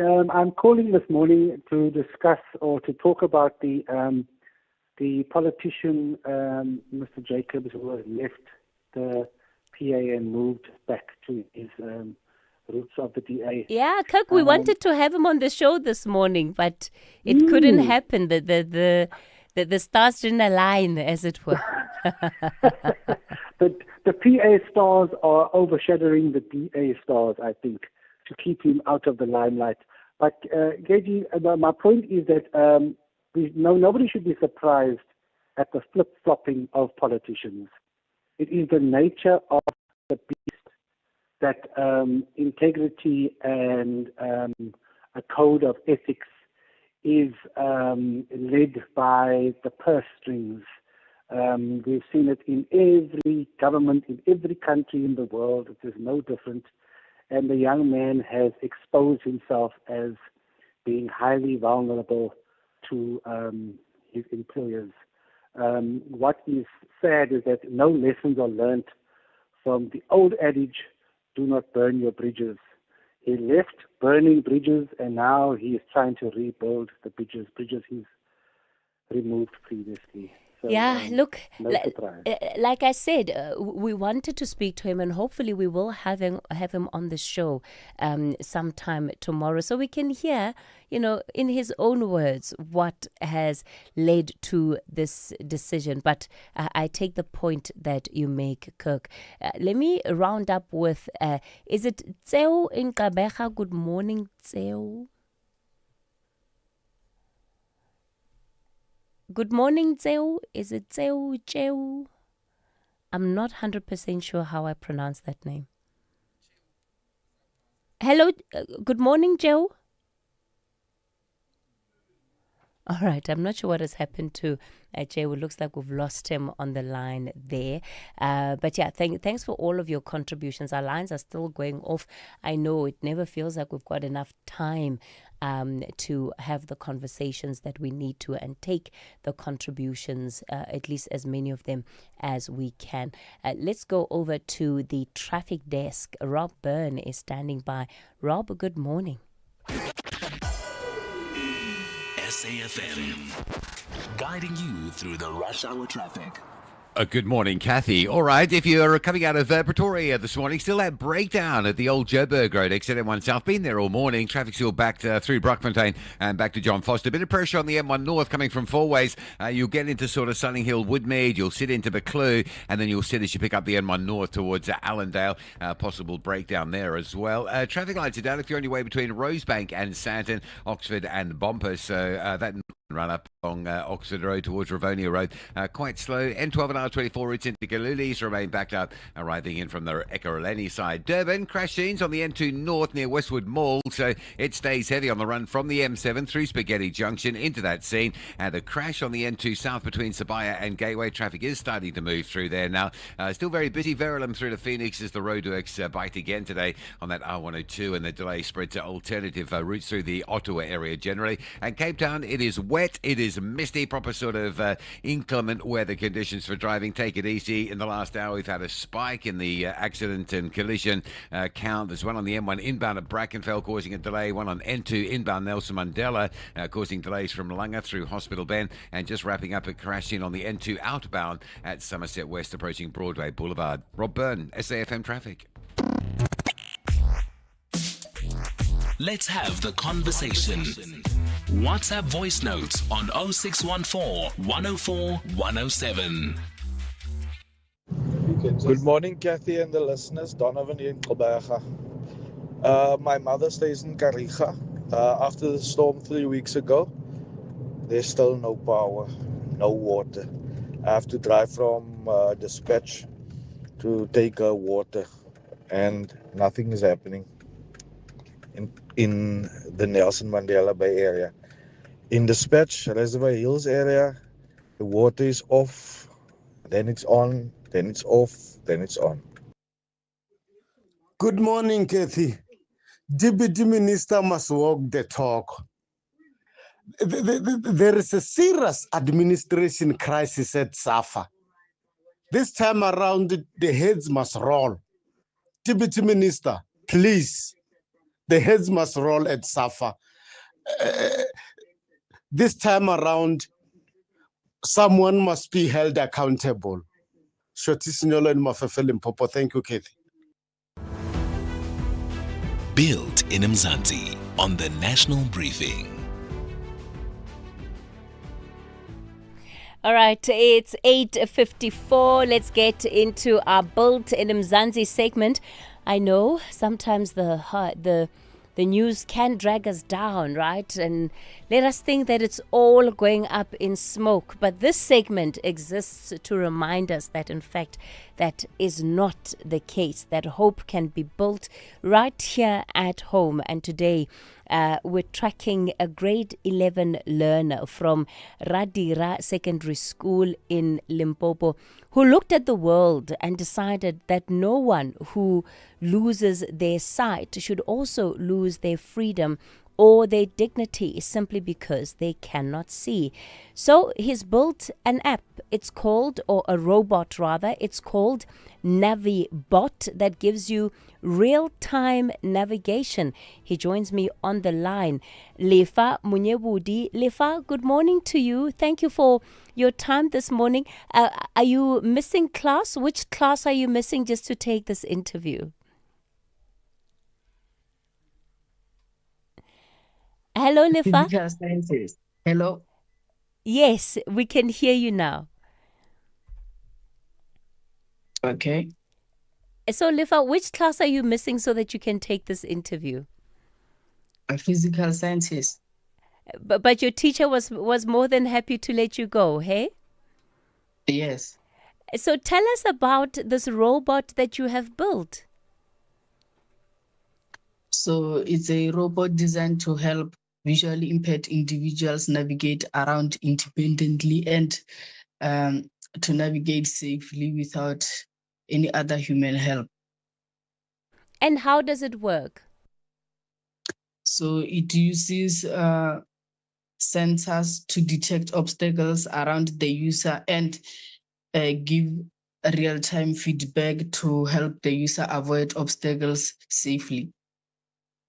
Lefa, how did you come up with all of this? So I was looking how I could help visually impaired people to navigate around.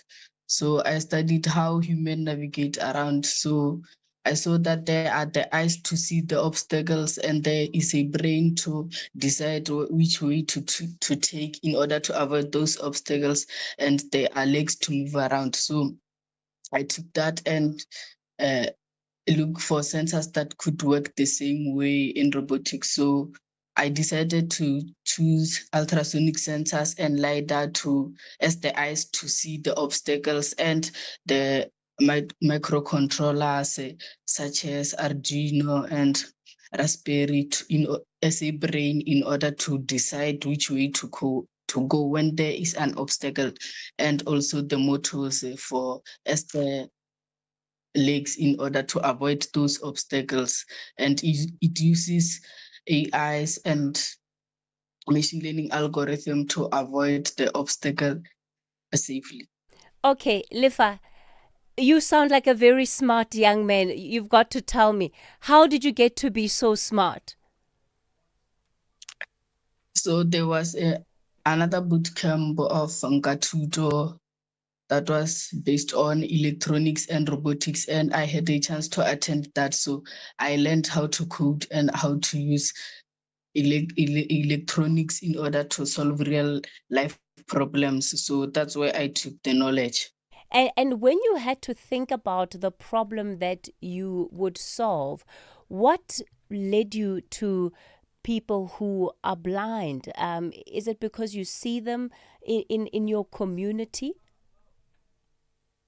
So it's like I was looking at problem I could solve. Then I had an idea to solve problem based on disabled people. And I believe that they shouldn't be limited by something they didn't choose to have. So I said, let me solve a problem based on disability. Then I chose visually impaired people because their problem is very big as they cannot navigate around safely. That's where I took the problem as the one I would solve.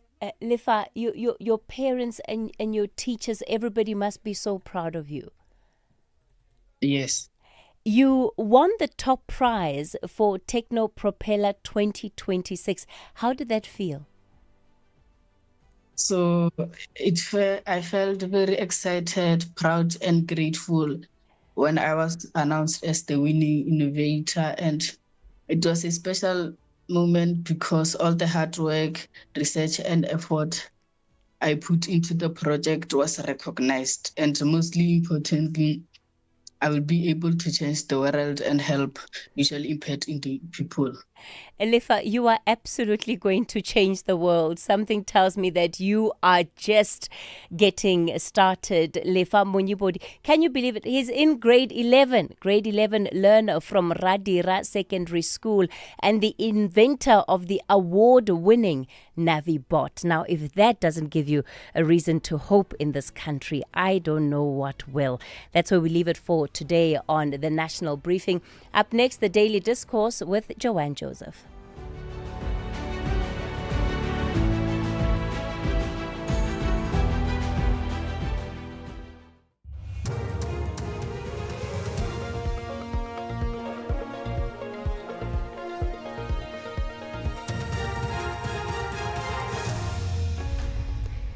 In our top stories, 2 suspected robbers shot dead in KZN, and Action SA slams impeachment committee chairperson's election.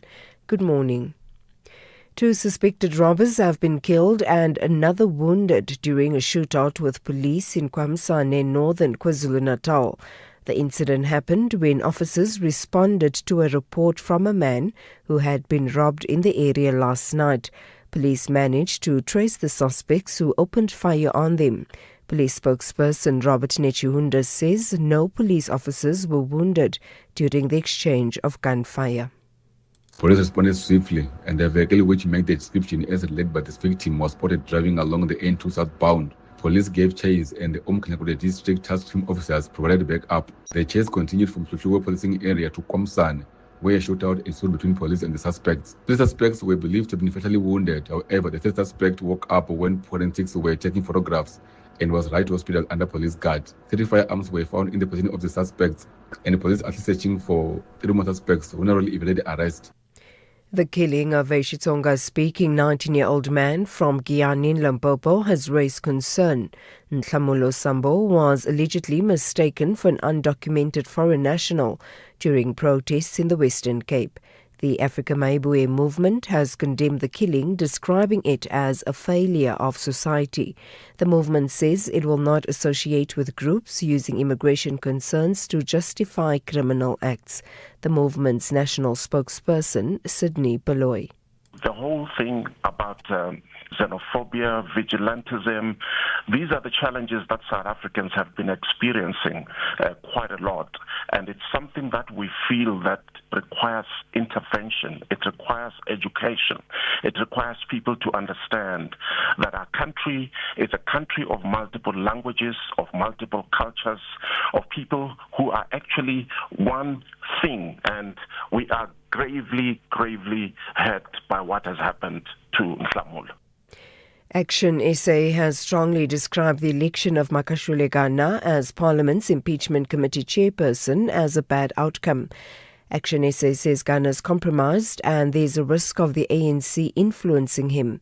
Rise Mzansi is part of the Government of National Unity. Gana, who the ANC nominated, says the inquiry into President Cyril Ramaphosa requires an independent chairperson. 31 MPs have been appointed to the Section 89 committee.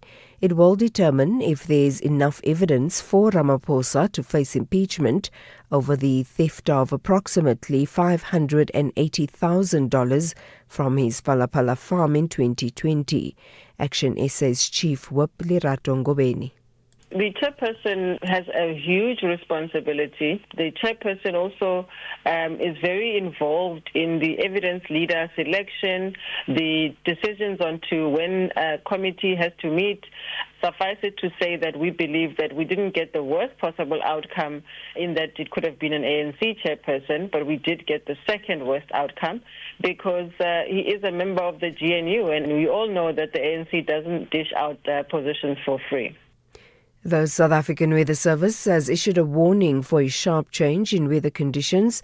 It has forecast extreme cold, rain and strong winds for some parts of the country this week. The weather conditions will deteriorate from tomorrow when snowfall is expected in parts of the Western and Northern Cape. Authorities have urged residents to monitor weather updates and take the necessary precautions. Forecaster Celeste Fourie. It will move into the Eastern Cape side by Tuesday. With this cold front, we are expecting some isolated showers and rain to start on the southwestern and southern coastline early Tuesday morning, and then persisting up until Wednesday afternoon on the eastern coast side, and then approaching Thursday, we are also expecting some isolated thunderstorm development over the central parts of the country. And finally, archaeologists say red stripe markings on the walls of a cave in South Wales could be the oldest example of cave art in northwestern Europe. The 10 horizontal stripes were first discovered over a century ago in Bacon Hole Cave near Swansea, but were later dismissed as natural mineral deposits. New analysis suggests it's finger paintings from more than 17,000 years ago. Dr. George Nash from the University of Liverpool is part of the team. It was only until 1902 that rock art became mainstream interest to scientists and archaeologists. Up until 1928, there was great debate going on about whether it was art or not. But it's highly unlikely that you're going to see sort of horizontal splashes of colour going across a rock art panel, and there's no streaking at all on this stuff. Recapping the top story, 2 suspected robbers have been killed and another wounded during a shootout with police in Kwamsane in northern KwaZulu-Natal. For SAfm News, I am Anne Musa. SAfm 104 to 107 nationwide, leading the conversation.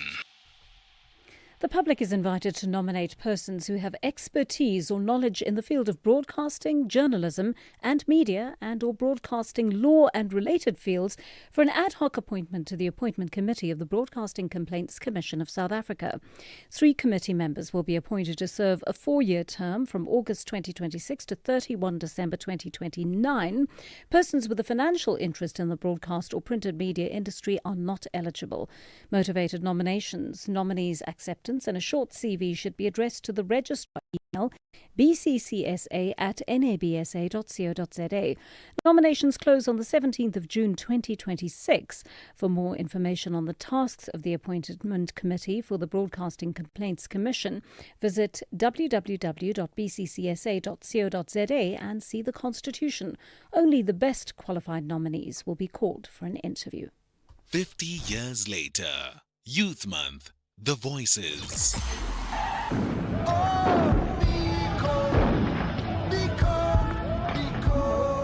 I mean, in the same way that blacks have never lived in a socialist economic system, they've got to learn to live in one. In the same way that they've always lived in a racially divided society, they've got to learn to live in a non-racial society. Do you think then the youth of 2026 have won or are still striving towards an equal society? Or are you guys somewhere close to it? Yeah. There's people who want it. There's people who also have lived in a bubble of privilege where they think everything is fine. Yeah.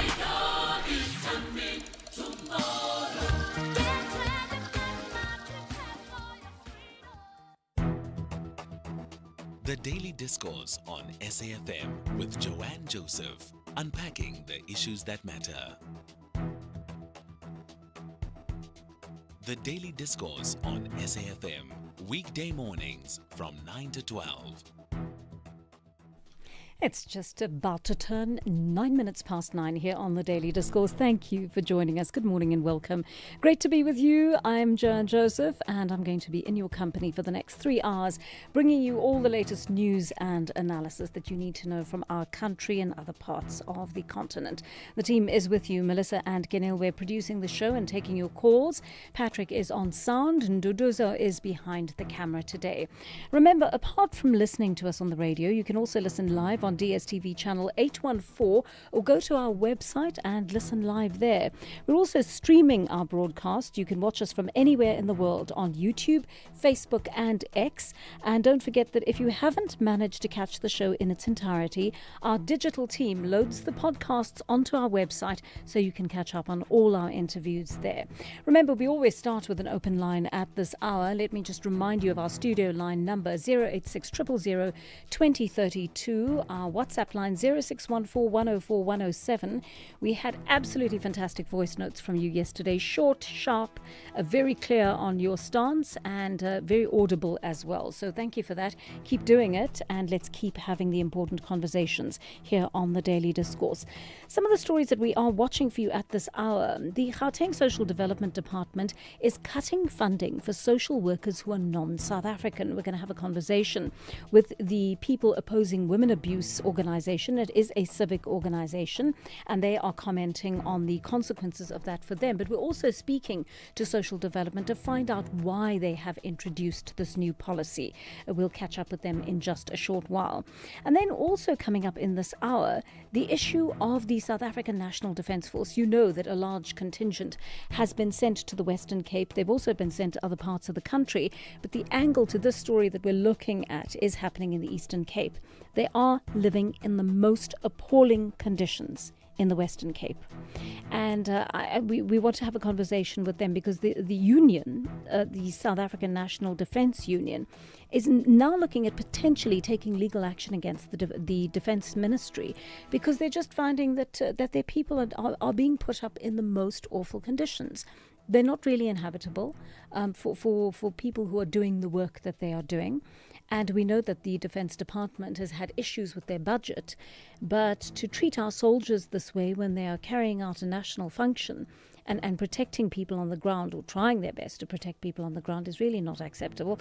We're going to find out exactly what the SANDF is getting up to, and we'll find out what Sandu is doing in response to that. And then we're having a conversation later in the show about the issue of spaza shops. Many of you call into the show and say you want to start spaza shops, you've had an interest in doing it, or you used to do it and you fell out of it for some reason. Some of you feel that you've been worked out of those positions in the townships and you want to get those businesses going again. So, the government is actually looking into this. There's a spaza fund that it's put together and it's approved millions, but there have been lots of compliance failures. So when they've asked people to apply, people have not been able to produce the correct documentation. They haven't been able to show that they have a license and so on. So they're trying to fix that, and they're trying to help people get their house in order so that they can benefit from this fund. We're going to speak to two people on that issue. We'll speak to the head of business development at the Spaza and Tuck Shop Association, and we'll also speak to the acting CEO of the Small Enterprise Development and Finance Agency. Get those fingers ready to hit your studio line number and have a conversation with us as to what you have experienced on the ground in regard to funding and support for your spaza business. And then we're talking later on in the show about the issue of stunting. We don't talk about it often enough, but so many children in South Africa are affected by stunting. And essentially it's when your child doesn't grow properly because they haven't been fed the right nutrition. There have been environmental factors that have played into their stunting. It may be the quality of food, it may be the quality of water, it may be lack of access to exercise or fresh air because you're living in a polluted area. And it's very interesting. There's an organization, the Hold My Hand Accelerator. It's sponsored by the DG Murray Trust. And essentially they're asking that municipalities come to the party. Right? And they're saying, we need your help in making sure that the environment in which our children grow up is conducive to their proper growth. Those first 1,000 days make the world of difference. And up to the age of 2 is when that development has to take place. So if they don't have the nutrition they need, if they don't have clean water, clean air, and everything that makes a child healthy, then your child is going to face problems. They're not only physical problems, but they're cognitive and other development issues that come with it. So this is something that we should really take very seriously. We're bringing you all of that on and more on the Daily Discourse today. I'm also going to be taking your calls very shortly. Our studio line once again, 086 000 2032. Our WhatsApp line 0614 104 107. Welcome to the Daily Discourse. The Daily Discourse. More than talk, real understanding. 9:14 here on the Daily Discourse, and let's take your calls now. Sibatikazi from Matlasana is on the line to us. Sibatikazi, good morning. I believe that you want to tell us about an event for people living with disabilities. Hi, My name is Sipatikazi. Yes, I'm calling from Matosana, a person with disability. We are not living with disability, we have disability. Oh, okay, because the language that we have been told to use by organizations is that you are living with disabilities. Okay, no, that is apparently a more respectful way of referring to it, because they say people should not be defined by their disabilities. Yes, because when you say it's a living, it's like a disease inside the person. So we have it. We don't live with it. Okay. Yes, ma'am. I've been having the events from 4 years now for people with disability. Yes. I chose this thing of the event because of people with disability. I'm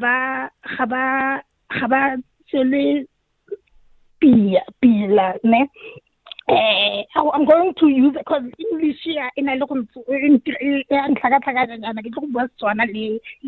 It's fine. Okay, you know what? Please try and keep it to English because I don't speak Setswana. I'm sorry about Okay, that. no, Yes.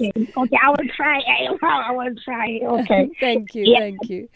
Yeah, it's been 4 years now doing this, the event, Mandela Day event for people with disability. Yes. Because of, I saw the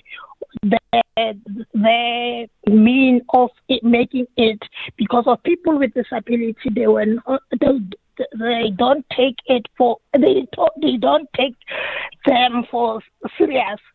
So each time they will have a disability month, nothing will happen. We will ask for people to at least come, the ministers to come and see how people with disability living and how the people are, because the opportunity of people with disability are rare, especially in Matlosana. Because every time when I go and ask for sponsors from people, but let's at least see, don't give us money. At least come with the hampers, come with the for the people with the blinds and everyone with disability has a problem of the pampers. We don't have pampers. We don't. So, but then one event can make a difference for people with disability. Okay. That's why I take this opportunity to at least to ask people to at least share this moment with us to come on the 18th of July. To Matlosana, Joberton Hall, to see how people with disability are living. Because now it's like 4 years now. It's been 4 years now, and there's no changes. Okay. Sipatikazi, you know what I'm going to try and do for you? I'm going to try and put you in contact with that department, right? The Department for Women, Youth and People with Disabilities. We had an outside broadcast with them on Friday, and we really met some fantastic people, including the minister, who they all seem very committed to trying to help South Africans in this position. And we had a wonderful conversation with Cassius Silala, who is their spokesperson, and he really is a gentleman. He's a lovely person, and I'm sure that he'd be keen to look into this for you. And perhaps he can lend an ear and put you in touch with people in that department who could assist you. So I'm going to ask our producers. I'm going to put you back to our producers, and let's see if they can help put you in contact with Cassius or someone else in that department who can assist you. Because I'm sure if they know about this event, they will do their best to assist you. Thank you for making us aware of it, and I'm glad that you thought of us as a forum, as a platform to address this with, because it's important to us that marginalized groups have a voice on this show, and that we help you in any way we can to attain your rights. Tabiso in Polokwane is on the line to us, and you want to talk about the Bafana visa issue. Joanne. I'm shocked, and like any other South African, that we are at this again. Yes. I mean, wherein our national team, which is supposed to be the national pride, that is going to represent the whole country in Mexico and the USA, is having that kind of a problem. But it clearly shows that there is just lack of accountability at the level of SAFA. Absolutely. There's just lack of accountability. And I mean, even if they would want to tell us that we must blame the team manager. I mean, SAFA has CEO and has COOs and all of that in the leadership. Yes. I mean, who out of this world would discover that an assistant coach and other players cannot fly on a particular date because the visa issues are not arranged? What are these people doing there? What are these people actually doing there? It's just shocking. And like the Lesotho debacle, it will just go down as yet another scenarios and another problems that we're faced with. It looks like we're beginning in this country to just accommodate mediocrity on the basis of protecting certain individuals. I don't know why we're protecting them. It cannot be and must never be tolerated. You're absolutely right. And Tabiso, I can't agree with you more on the fact that mediocrity has become the order of the day in certain organizations. And I think it's because it's got to do with patronage, if you ask me. True. I could be wrong, but I think, you bring your friends in, you bring your relatives in, and then you look after their jobs, even though they don't perform. They collect their paycheck at the end of the month, surprisingly, with a clear conscience, even though their work hasn't been done. There's always a say about they seems to be working at their Uncle Lavan's place, so that you can do as you wish. So those guys are just at Uncle Lavan. They're just doing as they wish, and no one wonders. I mean, yesterday during one of your show, I think the Soccer Zone, they did show that unfortunately at some point when we were playing in Nicaragua, it looks like we played at around about 12 people when we're supposed to have been 11. It looked like the mediocrity is just a lot at SAFA. People are relaxed there. They're at Uncle Lavan's place. They're enjoying themselves, and nothing will happen. So you made me laugh. Thank you very much for that call. Magdalene in Bloemfontein is on the line to us. Good morning, Magdalene. Morning, Joanne. Let me just chip in for the point of the disability. Yes. They don't need to be dependent. They want to be independent. So whoever goes to Matlosane and everywhere in South Africa for disability, they must just provide something like a machine to produce whatever they need. Like they need the Pampers. So they need a machine to start to produce their own Pampers and also put the Pampers in the market so that they become self-reliant. South Africa needs self-reliance. We don't need to depend on a political party. We need to be financially and economically sustainable. Same as with this thing of the sponsor shops. You know what, Ne? These people are still going to come with the lies. They're still going to come with the false reports and false promises. We are not into that anymore. About when you say these people? No, whoever is coming on your show, on the slot, which is coming after whatever. You mean this organization, the South African Spaza and Touch Shop Association, and the Small Enterprise Development and Finance Agency? I'm talking about especially when they are going to talk about the rolling out of the funds and the finances, which were talked about, the 5 million, whatever, to the South Africans, is not yet rolled out. The point is, even last year, after we stood up as South Africans to say enough is enough with the deaths of our miners in South Africa because of the sponsorships from the foreign nationals, and we had groupings by the municipalities to shade us away, to shade the action that we put as South Africans. And then they came up with the first promises to say they are going to give us licenses, we must apply, all those things. No. But applied. a lot of people did actually benefit, to be fair, Magdalene. A lot of people did benefit. They ended up spending over 100 million rand of the 500 million, if I'm not mistaken. I'll actually look for the figure and give it to you. So there were many people. There were over 2,300 people who benefited from that.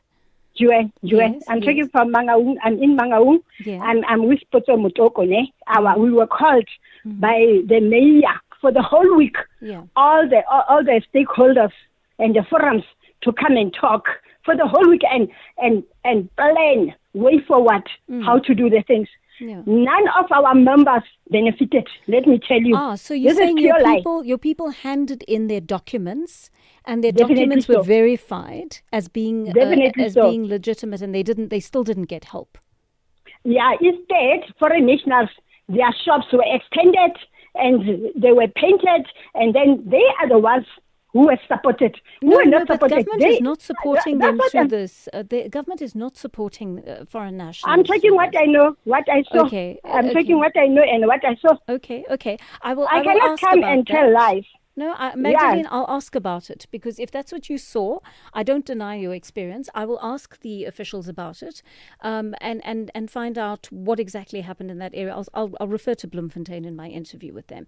But thank you very much for letting us know about that, because you're our eyes and ears on the ground, and you tell us what is going on there, and we take that back to the officials and ask them the questions that need to be asked. So thank you for letting us know.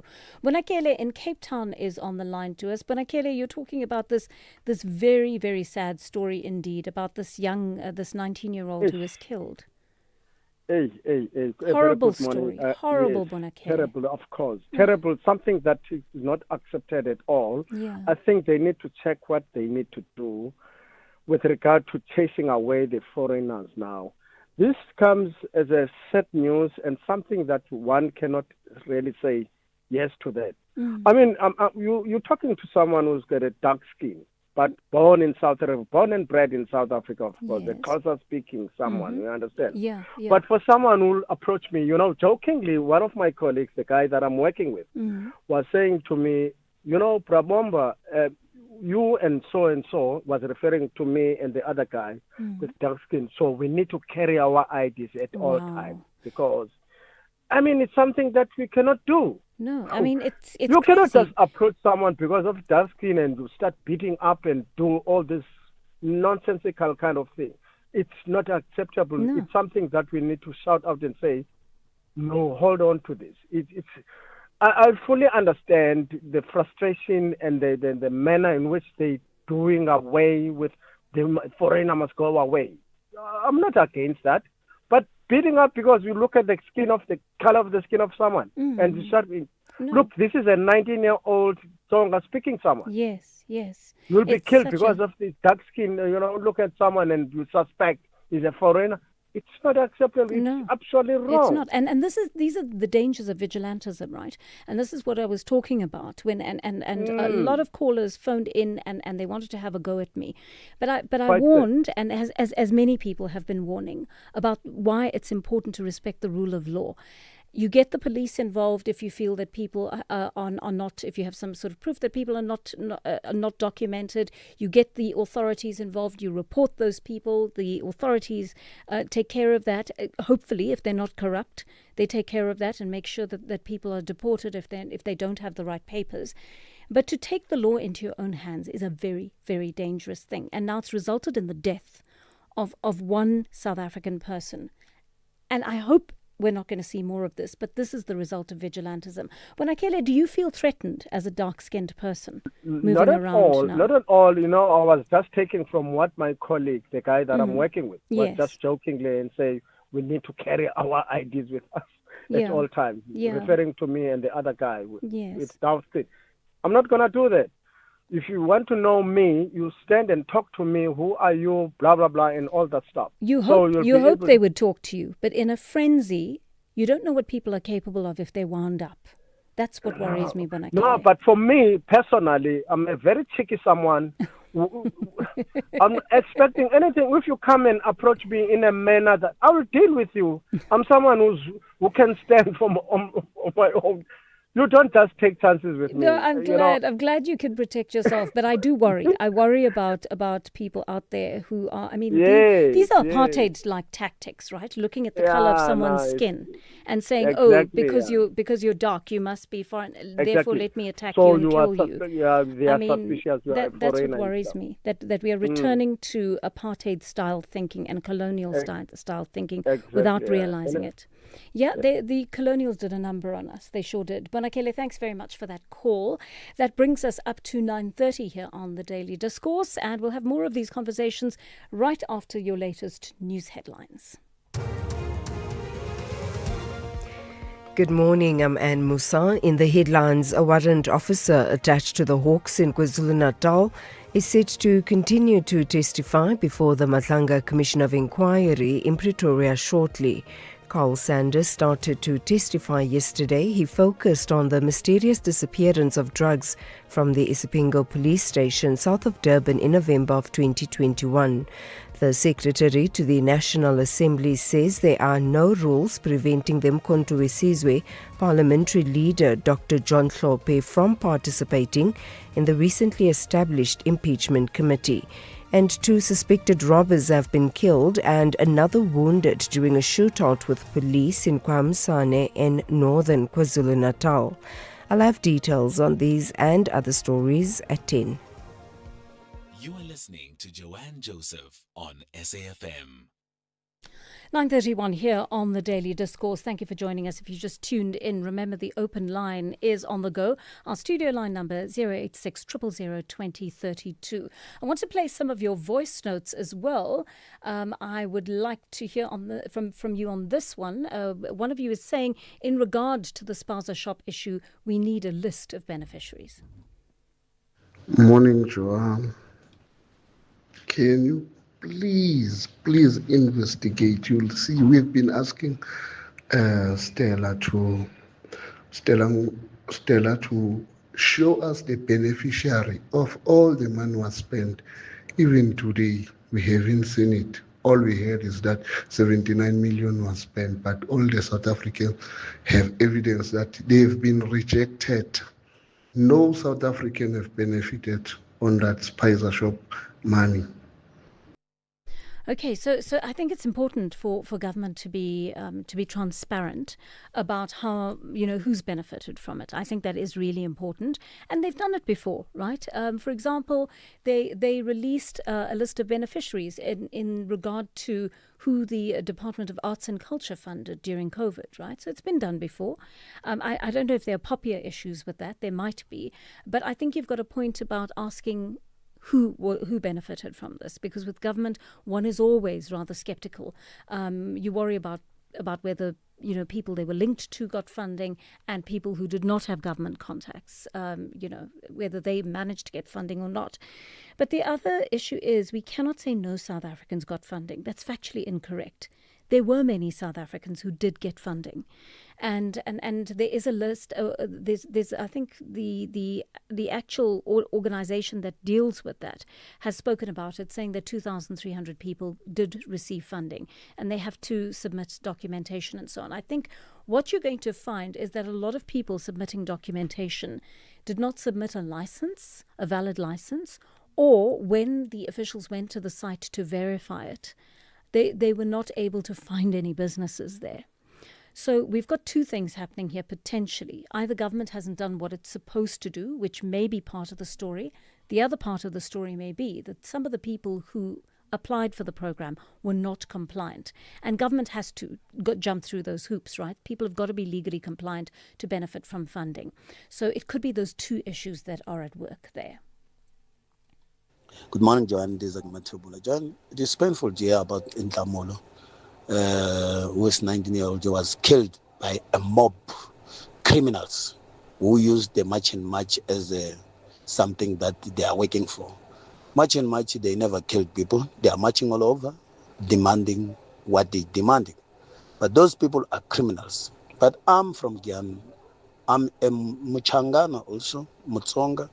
So there's a lot of people who are called Changana, like it's something that it comes from outside, something that is not well on the mind. So, yeah, what must we say? People must be educated on this thing. Good morning, this is Agmatabo.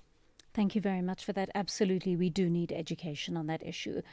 Bra in Tribeca is on the line to us. Good morning. Or is it? Brajo, Brajo. Yes, hello there.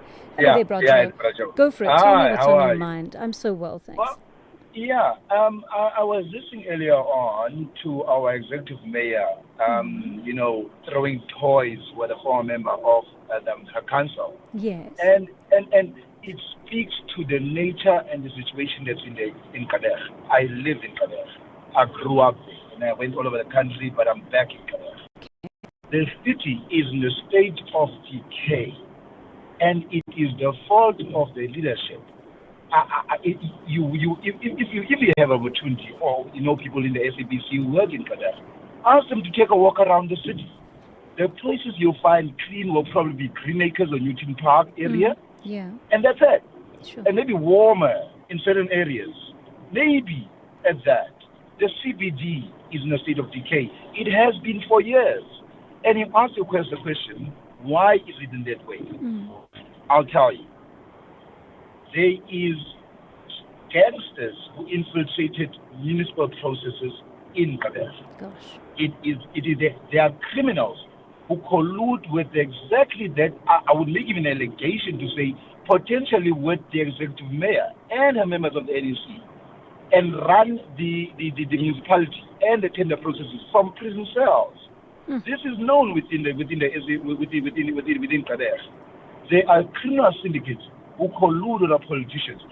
And I'll make a practical example. In my area, I've noticed for the last month and a half, there's been a truck that is flooding, that's pumping sewage from one drain about 100 meters to another drain. It's been a month and a half. And I'm asking myself a question, how sustainable is this? Yeah. And potentially, how much money is being spent on sustaining a month and a half? A pump, a truck, fuel, manpower to monitor this thing. It's probably charging the municipality an arm and a leg. And exactly, who benefits from it? Who benefits from it? 100 meters. I walked the other day. I actually got out of my car and I actually traced where the line is going. I thought it was being dumped into the ossuary. And lucky enough, they're dumping into another train, but it's 100 meters away. Why are we not fixing the problem between? What? Yeah, and that speaks of the corruption. No, thank you, Brajo. Absolutely, and I think this corruption is actually it's pervaded our entire country.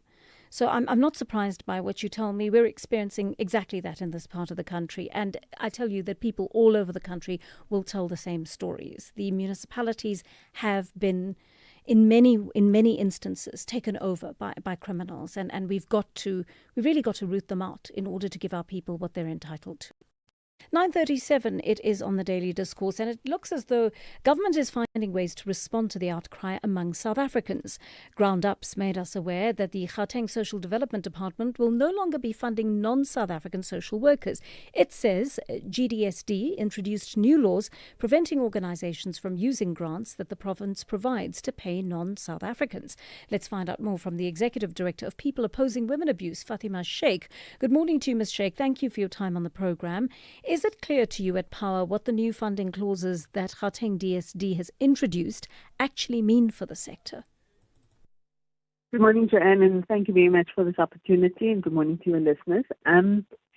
This is a serious clauses that we need to consider in terms of making sure that we comply with the clauses put out in the service level agreement, because it impacts our funding that we receive from the Department of Social Development.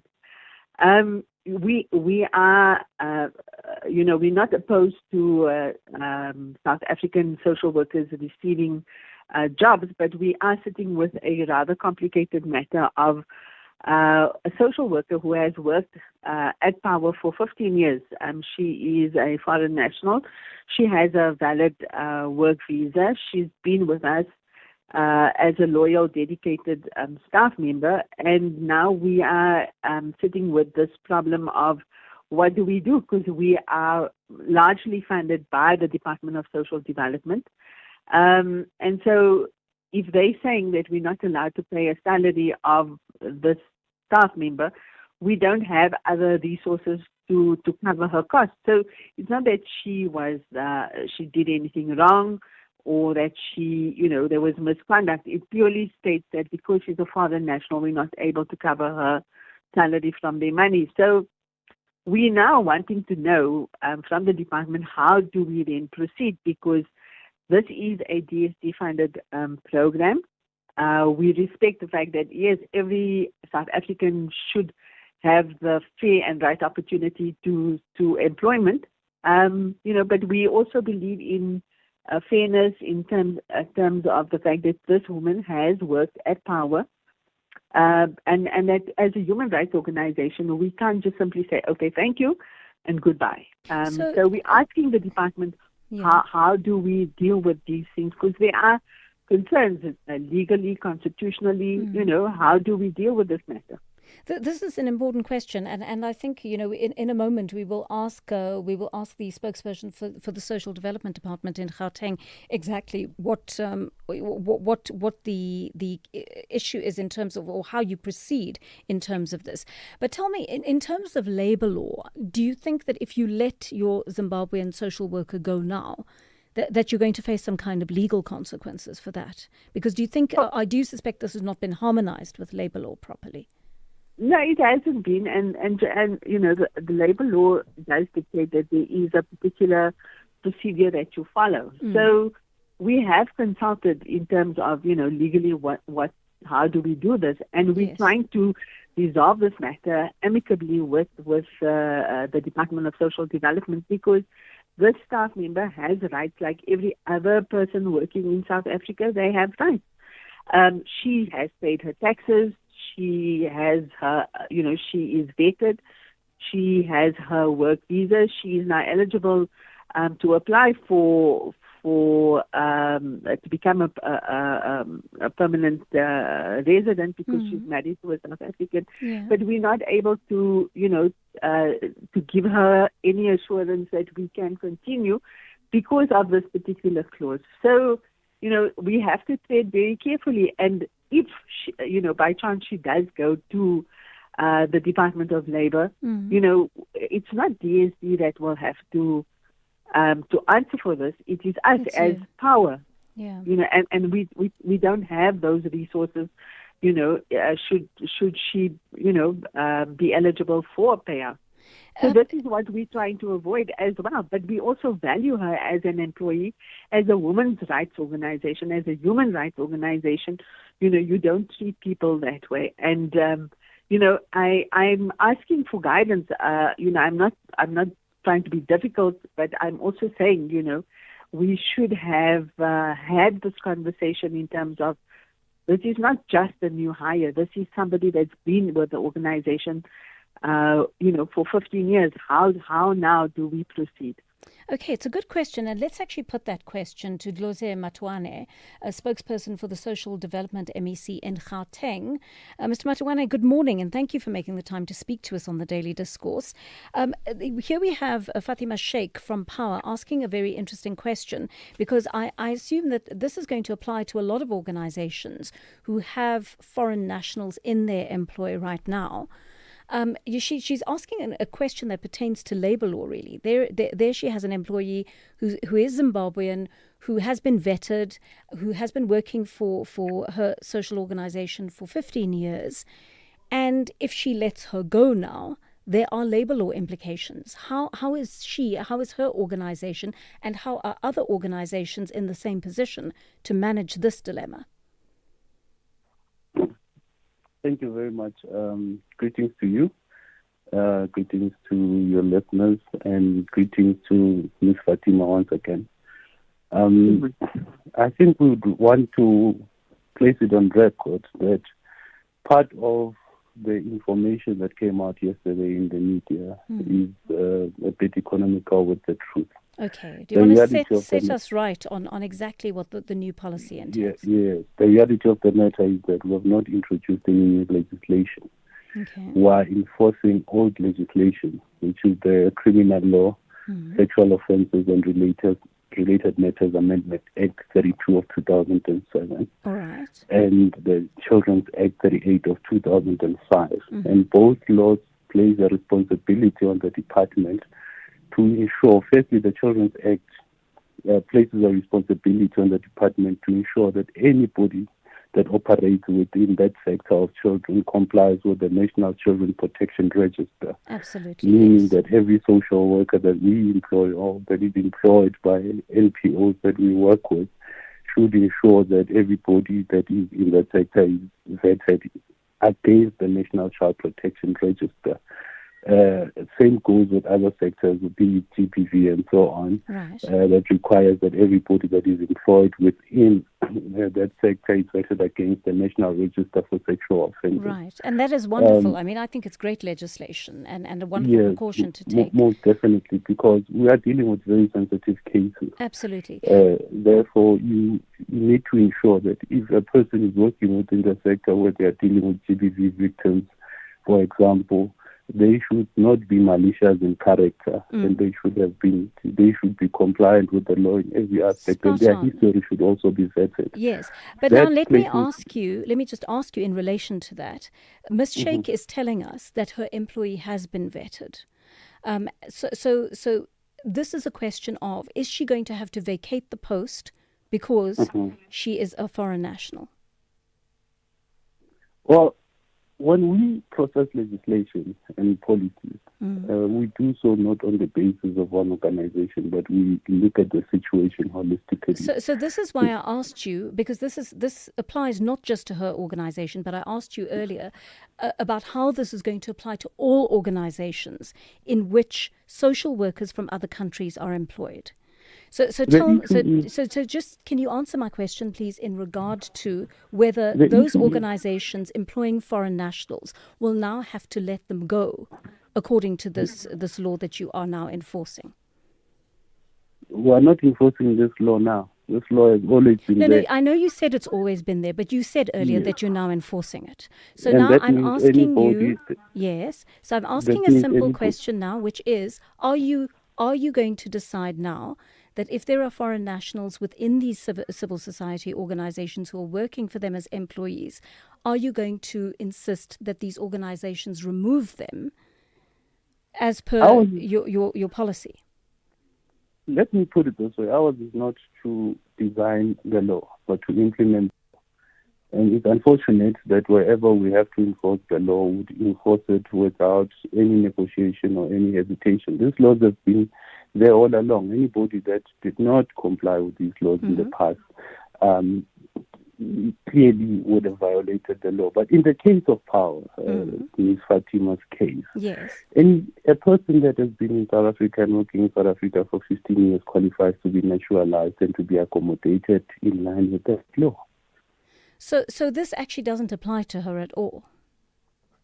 Well, I don't know the circumstances that Power faces with their employees and the issues.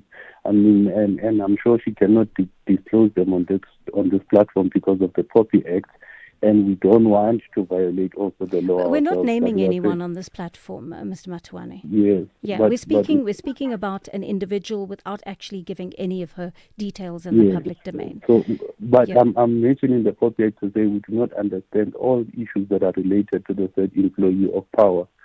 However, also to also put it on record, indeed we do, or we would like to see as a department, South African social workers being prioritized. In Gauteng, by the way, we have a database of 2,000 unemployed social workers. Absolutely. And that database does not even include unemployed graduates, does not even include people who are in our institutions of higher learning studying the same profession as we speak. So, and by the way, it is easy for us to vet South Africans against any pieces of legislation when we want to employ them as compared to other complicated dynamic issues that include non-South African nationals. But like I'm saying, we do not know the issues that surround the issue of the Power employee, and we do not want to put our heads on the block here and say she's affected or she's not affected because we do not understand all the details. Do you know what I'm confused about, Mr. Matuane? I'm wondering whether Ground Up just wrote a story without any facts at hand. Because, I mean, it would surprise me if they did, knowing their reputation. But it seems to me that you are telling me that workers who are working within the social development framework need to be vetted against a particular set of laws that they've actually always been held to. How do I know this? Because I myself have had to be vetted, because I sit on the board of a woman that is involved in an organization that is involved in children's rights. But so you've been doing that, and I know that you have been doing that. But are you saying that you have not introduced or you have not implemented, or you are not in the process of implementing any kind of rule that says that foreign nationals working in the Gauteng social development framework in Gauteng are to be removed from their posts, or that you won't fund them anymore? More specifically, all that we've done, yes. And by the way, I've read the ground-up article myself, and I was in a similar conversation with the third Ms. Fatima elsewhere yesterday, yes. And she did admit herself that all that we've done is that we are now enforcing these particular pieces of legislation which have always been in existence. We are now enforcing them strictly in our SOAs. And this comes as a result of many considerations, and I would like to give you a few case studies here. Okay, right? just give me one case study if you can, please. Okay, yeah, let me just give you one broadly. We've had situations within the department where a particular NPO would apply for funding, and then they would submit a set of individuals that they are saying that they are going to employ in compliance with the set pieces of legislation. And then at a later stage, we then discover that these people whom we were told that they are going to be employed in our NPOs are not the actual people that are employed, but certain people who are non-South Africans. Hence, we've now decided to put these pieces of legislation in our SOA. And in this case, Ms. Fatima says that her employee is being affected on the basis that these pieces of legislation now reflect strictly as part of our SOAs.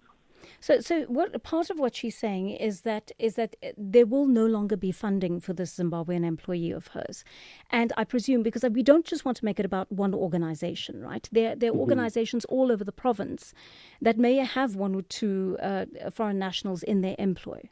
Right. So if they cannot, if you are funding those posts, and if the organizations themselves can't afford to fund those posts out of their pockets, it means they'll have to let go of those people. And she's asking a very important question about labor law here, as in, how do I let these individuals go? How do any of these civil society organizations let these employees go based on the fact that their positions will not be funded anymore?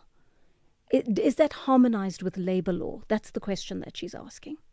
And can I also just ask for clarity? Yes. Go ahead. In the article on Ground Up, there's a comment by Salwa. I'm sorry, I'm not pronouncing it correctly. In the article, it said the clause would not apply retrospectively and would apply to new hires. And if that is the case, then, that means that our staff members said because it's not a new hire, she's been in the organization for 15 years. But I'm not hearing this coming from this interview because, in the article it says that it would not apply retrospectively and only applies to new hires. So I'm asking also for clarity in that regard because these things are not communicated in the SLAs. This comes to an interview. Now I'm looking for solutions. So I see this clause, or I see the statement in the article, and I want to know whether, we can go by that because, this is a spokesperson from the Department of Social Development. Right, so I'd like a response to that as well because, if that is in fact, the way in which we should proceed, then I'm happy to say, okay, our staff member has been with the organization for 15 years. We are monitored monthly, quarterly, 6 monthly, and annually by the Department of Social Development with all staff members' ID numbers, their passport numbers. So it's not like, we have the opportunity to create any kind of deviation.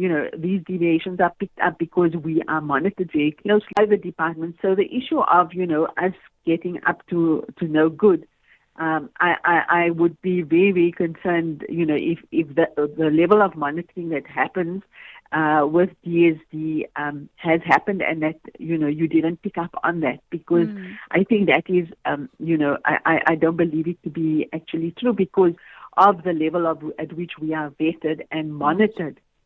So I'd like a response to that. Because, let's ask the spokesperson, Ms. Sheikh. Mr. Matuane, a very good question there from Ms. Sheikh regarding the issue of whether, firstly, the SLA would be applied retrospectively or not. Well, I can confirm that the response on ground up yesterday is indeed our response. And indeed, we stay with that response. And I think I've alluded to that. Maybe the issue is the issue of semantics. If you, and by the way, this issue was included in our advertisement last year for the 2025-2026 financial year. So it's not something new, as people are saying that it is new. However, if anybody or if all the documentation that you've given us are compliant and in line with the law, hence I even said we do not understand the circumstances around this employee. And yes, we will try to address issue by issue because the nature and dynamics of these issues is different. And I'm glad that Ms. Fatima has alluded to the fact that a process of consultation between the department and them is in process. So we are not trying to tighten our hand on employees, on NPOs to get rid of employees and so on. We're trying to enforce the correct people. The South Africans have applied for their license from the municipality. No one from foreign nationals must get this money. No one. We shouldn't dream of that. Told you, Willie and Kuma. So Willie, that's not going to happen. This fund is for South Africans only, and I don't think it's going to close anytime soon. The department is on an additional drive this month to make sure that it does that. So maybe let me come in. Yeah, yes, no, definitely. And we're also not dreaming of giving this money to foreign nationals, and it will not happen. And we just want to assure the public that would not happen. And there's no corruption. There's no corruption on the go, Mr. Mbata. I need to check that with you because it is a government department and we remain skeptical because of government's track record. No. So you are correct. There isn't any corruption. That's why we are able to say so much of the money, 79 million, almost 80 million has been committed. We still have another 70. So no one must think that the money has disappeared because from our side, as I said, we are responsible for 150 million of the 500 million. And from the 150 million that is administered by SAfMRadio through the Department of Small Business Development, we have approved and we've about 80 million. We still have 70 million that we're still opening and going out to make sure that we get more applications for. However, what we will not do is to not give the money to qualifying South Africans that have the valid licenses and permits and everything at this point in time. So we'll continue to do so while we're working with the municipalities to make sure that other South Africans do get the licenses that they deserve, but also making sure that we assist the sponsor shops to comply throughout the process through our BDS service. Thank you. Right. Mandla, in Cape Town, you're with us. What is your thought here, Mandla? Yeah, my sister. In this thing of sponsor shops, a lot of money is going to go to the comrades and their friends and families.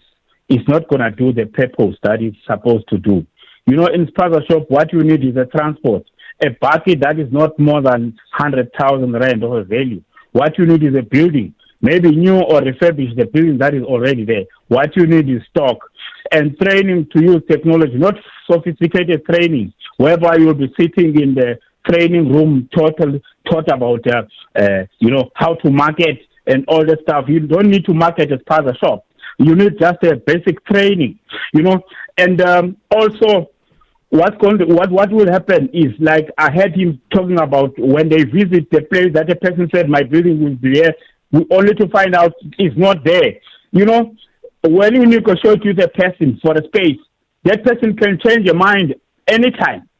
So they have to be flexible, So what I'm trying to say is this also in terms of stock, I've heard him saying they were waiting for many people to register so that you don't need to club people into buying stock because what will happen is they will try to put in a middleman now, whereas these tenderpreneurs will come and say, no, we will take the buying of the stock and we will supply you with stock. Something happened in Joburg there. Right. Millions of friends went missing there because of these middlemen they put in here. They must just give you... I'm going to leave it there because you've made some fantastic points there. Mr. Mbata, I've literally got a minute and a half. Could you please respond to Mandla? Yes. No. Actually, he's spot on in terms of the training. The training that we do is the training that says how do you use the point of sale or the system that we have to enable your business to order, but also how do you use that system to analyze your sales, to understand which stock is fast moving, which stock you must order more, when to order. Basically, business management is an intelligent system that analyzes you. You can see how you've done this month, what you need to do to improve, and so forth. So we don't sit and waste their time. And if you see some of the videos on our pages, you'll see where we've done training. It was specifically for that, and with the issues of delivery vans and all that. So with the issue of the bulk buying, we are saying, let's get the stock to your door so that as a shop owner, you do not have to go and spend time or a day ordering stock yourself. And that's why we are bringing in this technology. And then obviously with the issue of the space and getting the right space. So NEF then is the one that is administering that part of infrastructure in terms of this fund, and they can apply to get that part through NEF.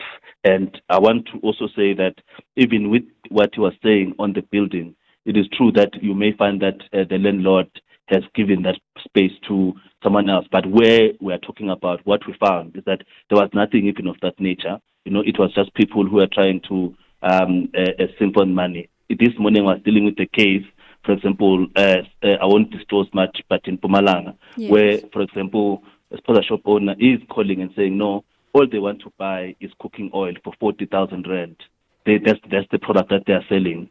So you see these things when they come in, you realize that clearly there must be a problem here, because if you really want to spend, we're saying here's the fund for your shop, you want to spend the whole 40,000 on just cooking oil. It just makes these are the cases that we deal with on a daily basis. Right. So we need to make sure that everything goes smoothly, but also we appeal to the public to give us a chance to deploy this fund and then show the results of what we would have done and how the lives of the people would have been changed. I have a feeling this is not going to be our last conversation, Mr. Mbata. Thank you very much for making yourself available to speak to us today. That, of course, was Nkosikwana Mbata, acting CEO of Small Enterprise Development and Finance Agency, SEFTA. SEDFA, and we'll have further conversations of that nature on the Daily Discourse, but I think we had a good start with it today. Thank you for all your contributions to that. Just a minute past 11 o'clock, that means we're standing by for your latest news bulletin.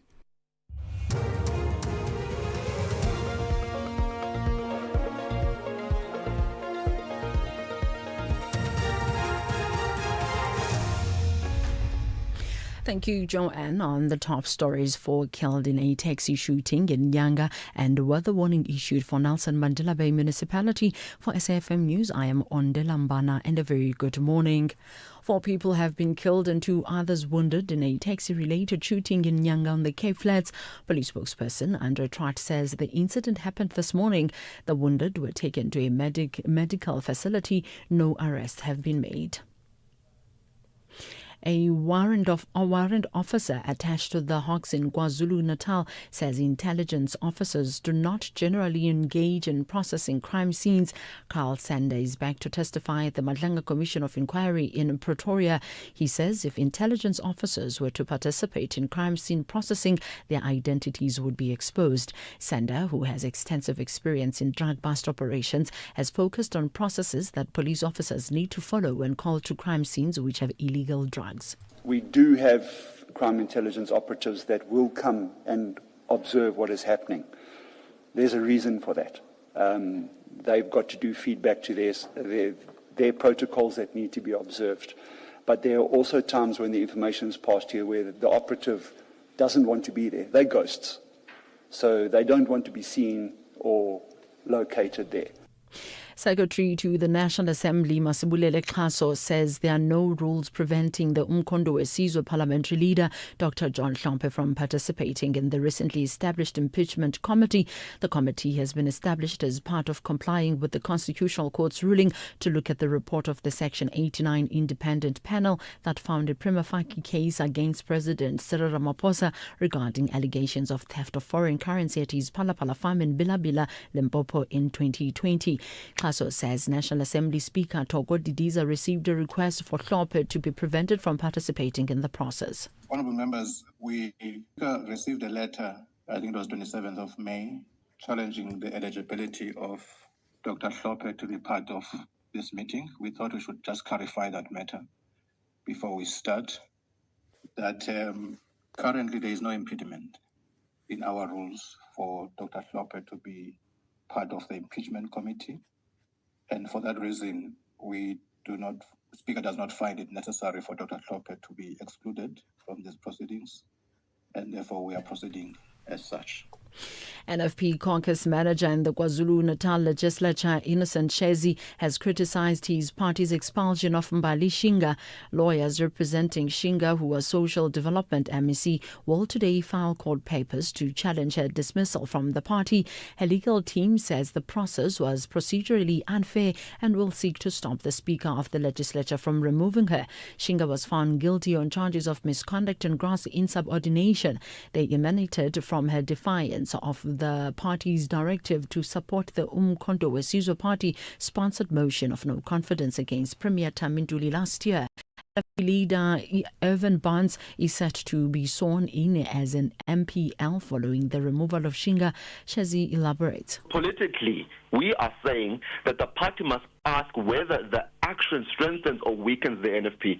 Because honestly speaking, removing the only MPL in the KwaZulu-Natal legislature during an election period does not build the organization, and we need to be honest about that.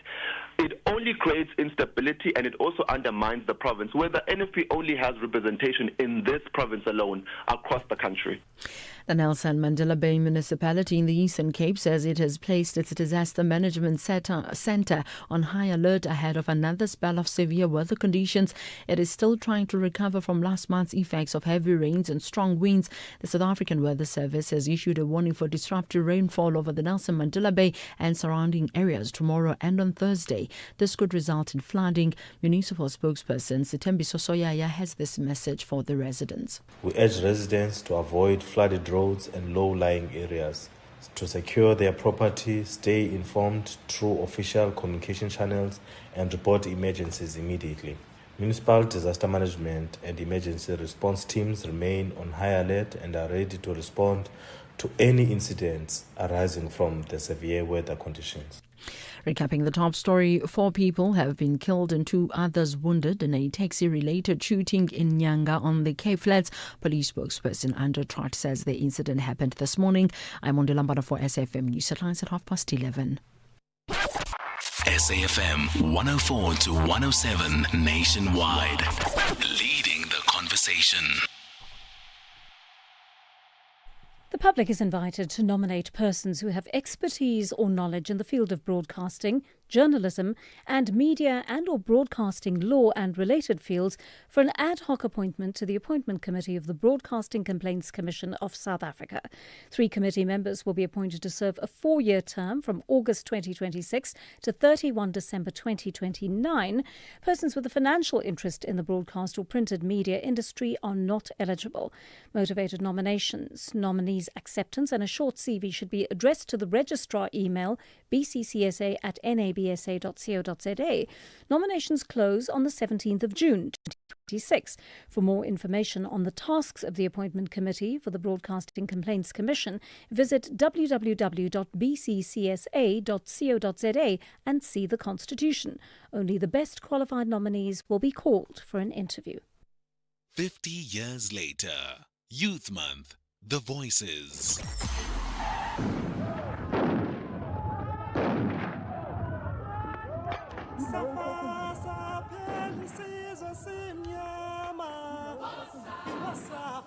I was with Hector Peterson when he was shot. The boy was in that picture where a boy was carrying. He was the first student I saw going down. I saw him being shot on the head and he fell down. I could not believe it. My name is Nsako.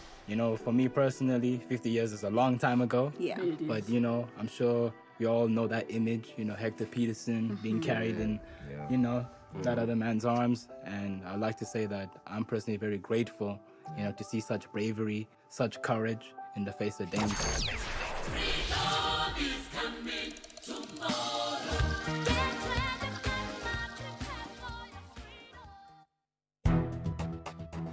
The Daily Discourse on SAFM with Joanne Joseph, unpacking the issues that matter. The Daily Discourse on SAFM, weekday mornings from 9 to 12. 9 minutes past 11, and this is the third hour of the Daily Discourse with me, Joanne Joseph. Thank you for joining us. Phew, was it a sprint to the finish with the sponsor shop stories? So many of your calls, so many of your messages coming in. I'm sorry I couldn't take every single one of them, but we got in as many as we could. And of course, we can keep having those conversations, and if needs be, we can extend our time the next time. So if you've got lots and lots of questions, we can put aside a time and we can spend an hour with the various officials involved to answer all your questions. Perhaps we'll do that not long from now.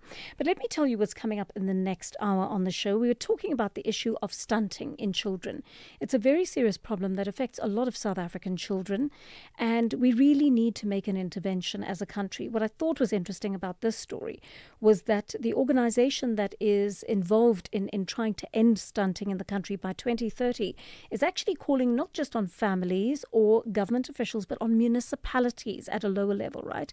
We of course, national government needs to do its part, provincial government needs to do its part, but it's actually calling on municipalities to make sure that they are providing decent water, clean water, a non-polluted environment, and everything else that children need to grow up in an environment that makes their growth conducive, right? Or makes it conducive to healthy growth. That's actually what I should say. So we'll find out more about that.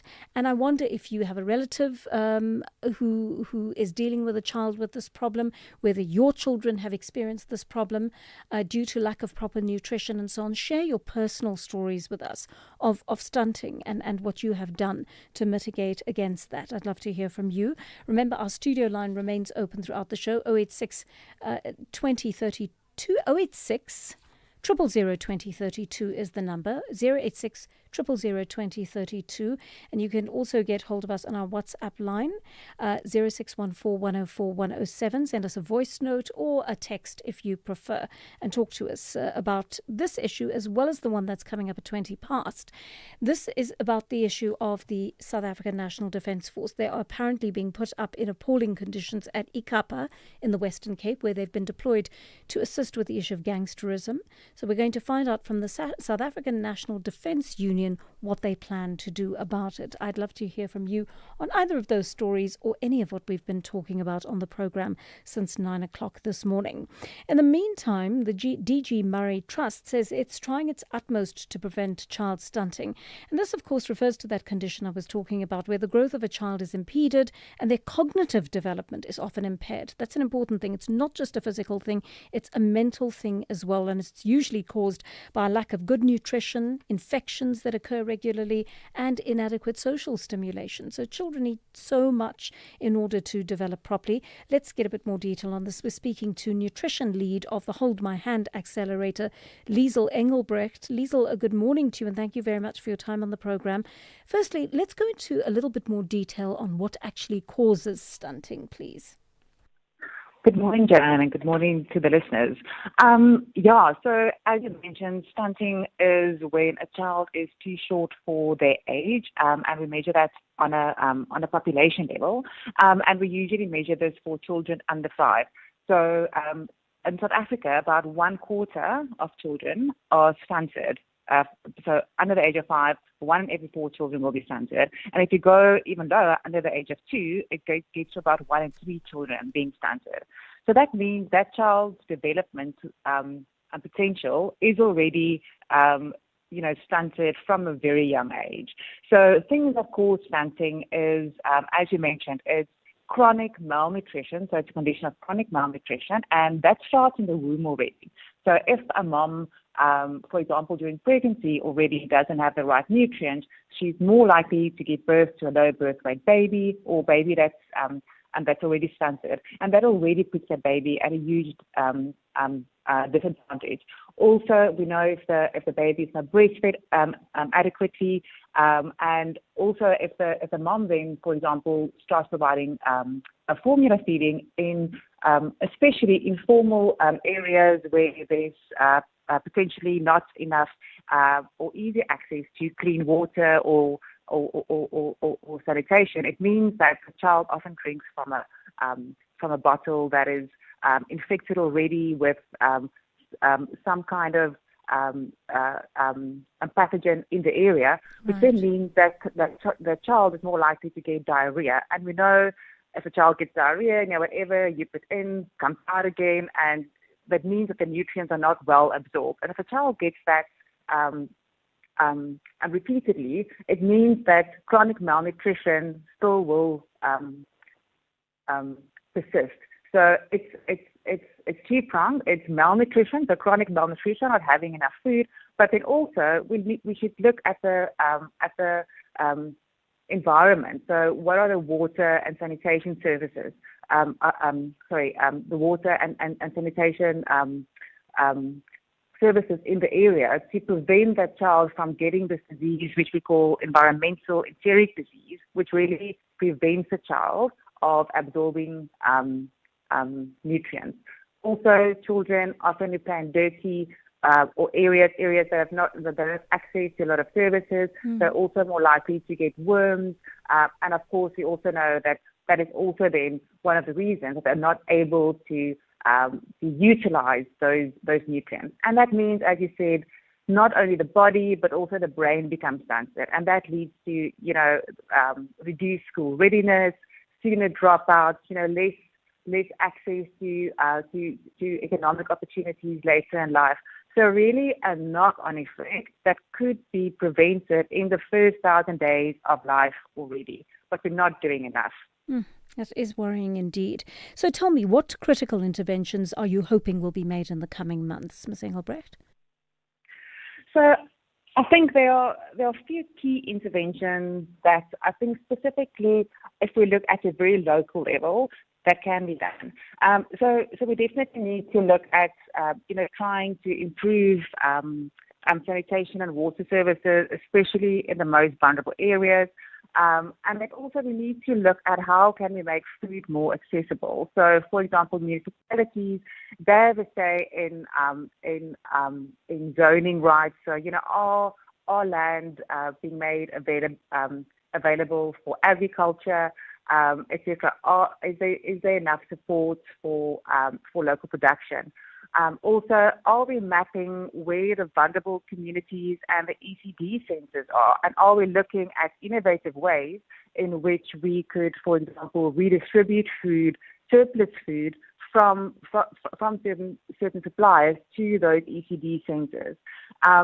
And so we really need to think about what can we do at a national level, but also at a local level. So I think the private sector, they can come to the party in a big way by making protein-rich and micronutrient-rich foods more affordable, so that the mom already during pregnancy has access to enough food, and also once the baby starts eating after 6 months, that the baby also has enough, protein-rich and micronutrient foods.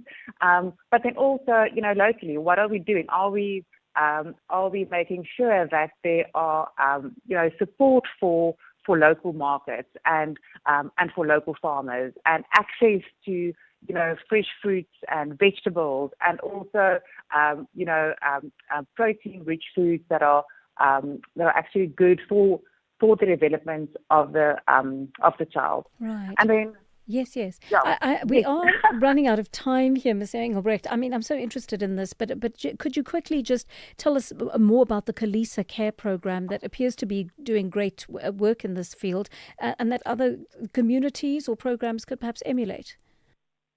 Yeah, so the Kalisa Care Program is a very exciting pilot program that being run in the Western Cape in 3 sub-districts, so Breda Valley, Khayelitsha, and Mitchell's Plain. And what this program really does, it gives a cash plus care model of support. So pregnant women, if they're at risk of having a low birth weight baby, because if you are a low birth weight baby, you are 3 times more likely to become stunted. So we want to prevent that.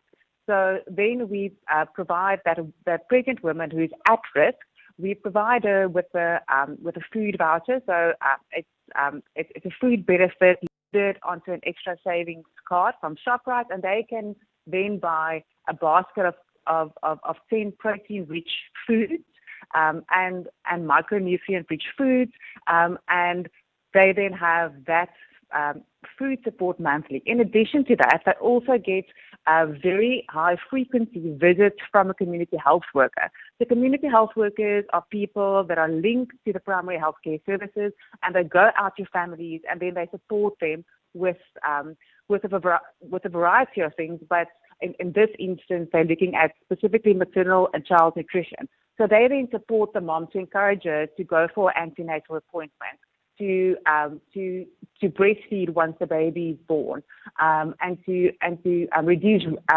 risky behavior like smoking and using alcohol, because we know those things also contribute to poor birth outcomes.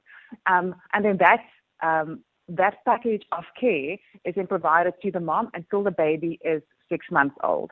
And then also, if we didn't catch the mom as a vulnerable mom during her pregnancy period, when the baby is born low birth weight, we also enter that mom onto that program, because we know that moms who are food insecure are less likely to breastfeed because they have obviously a lot of mental stress. They don't have confidence in their ability to breastfeed. So that is a package of care that really provides support to the most vulnerable women, and really the intention is to prevent and rehabilitate babies that are being born too small. And that's really one of the, a very nice intervention. And we are hoping to also share more positive results of that also soon. Thank you so much for sharing with us what's been done already, and certainly that sounds like a program that should be replicated countrywide. Thank you for speaking to us. Liesel Engelbrecht, nutrition lead of the Hold My Hand Accelerator. All right, we're taking a short break. When we come back, we will talk about the SANDF. The Daily Discourse, more than talk, real understanding. All right, 21 past 11 it is, and let's take you to the story that we promised you earlier. You know all about the South African National Defence Force soldiers being deployed to the Western Cape and 4 other provinces to assist in the fight against gangsterism as part of Operation Prosper. Well, the independent newspapers tells us soldiers are living in the least prosperous conditions possible at Fort Ikapa. The South African National Defence Force Union is threatening to take the Defence Department to court if this is not sorted out soon. Let's speak to SANDF's National Secretary, Pikkie Greef. Mr. Greef, good morning to you. Thanks for your time. Please enlighten us as to the conditions in which these SANDF members are living. Good morning. I've seen the introduction that there has been an update to that introduction. We have, in fact, issued a High Court application, which is due on the 9th of June of this month.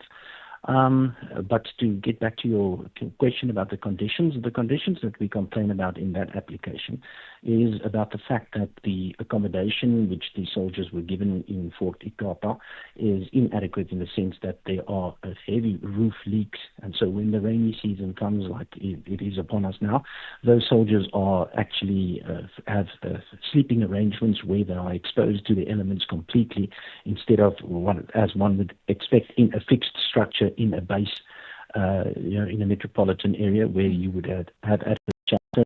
That means people become sleep deprived, and so on, and that makes them less. They can't concentrate when they go on patrols if that's the circumstances. The other issue is that there's basic things like toilet paper, cleaning materials for ablution facilities and for the accommodation is not available, which is normally a military standard. The ablution facilities itself is inadequate. We're talking about 3 toilets for over 150 people, of which 1 toilet in the meantime has broken, like toilets do, and it's just completely unhealthy and unsafe. And then obviously some of the soldiers have fallen ill because of these circumstances, and it's really just not a standard that one would expect from a professional defence force. My understanding is that 823 million rand was put towards this operation. Surely that included creating inhabitable conditions for the soldiers while they're based at Ikapa. Oh, absolutely. The basic things that I refer to, like cleaning materials and toilet paper and so on, there's an actual budget for that. I think it's just over the 40 million rand as part of the budget that you spoke about. So one must ask the question, how is this money spent, or where is it spent? And if it is spent on these utility items, why is it not getting to the end user? It really is upsetting that there's an entire budget, but apparently the budget is not being effectively spent. I imagine that you would have put these issues to the Defence Department. Have you spoken to them at all? And what is their response to your complaints? Oh, we have. We reported the matter to them as soon as it was brought to our attention. The first time it was brought to our attention was the last heavy rains that Cape Town had with the flooding. There was unfortunately no favorable response, and we then had our attorneys also try and get into correspondence with the Defence Force. That also didn't pay off in any way or form, and so we had no other choice but to approach the High Court for relief. We had this discussion on the show a few days ago about the SANDF's precarious financial situation. Would you attribute that to the conditions these soldiers are facing in any way? It certainly contributed to that. The conditions that they face is not a result of the current budget of the operation that's ongoing. It's a result of years of lack of maintenance. Money over a decade and a half ago, the money was allocated to upgrade bases. To a certain degree, that happened. But, in the meantime, 10, 15 years has lapsed without any further maintenance. And that's definitely a problem that's not only limited to this particular base. It's something that we experience right across the country, across all units and all bases. And, really, it's not something that one would associate a professional defence force with. Well, this is something as an outside observer that I'm seeing, but I don't want to conflate issues.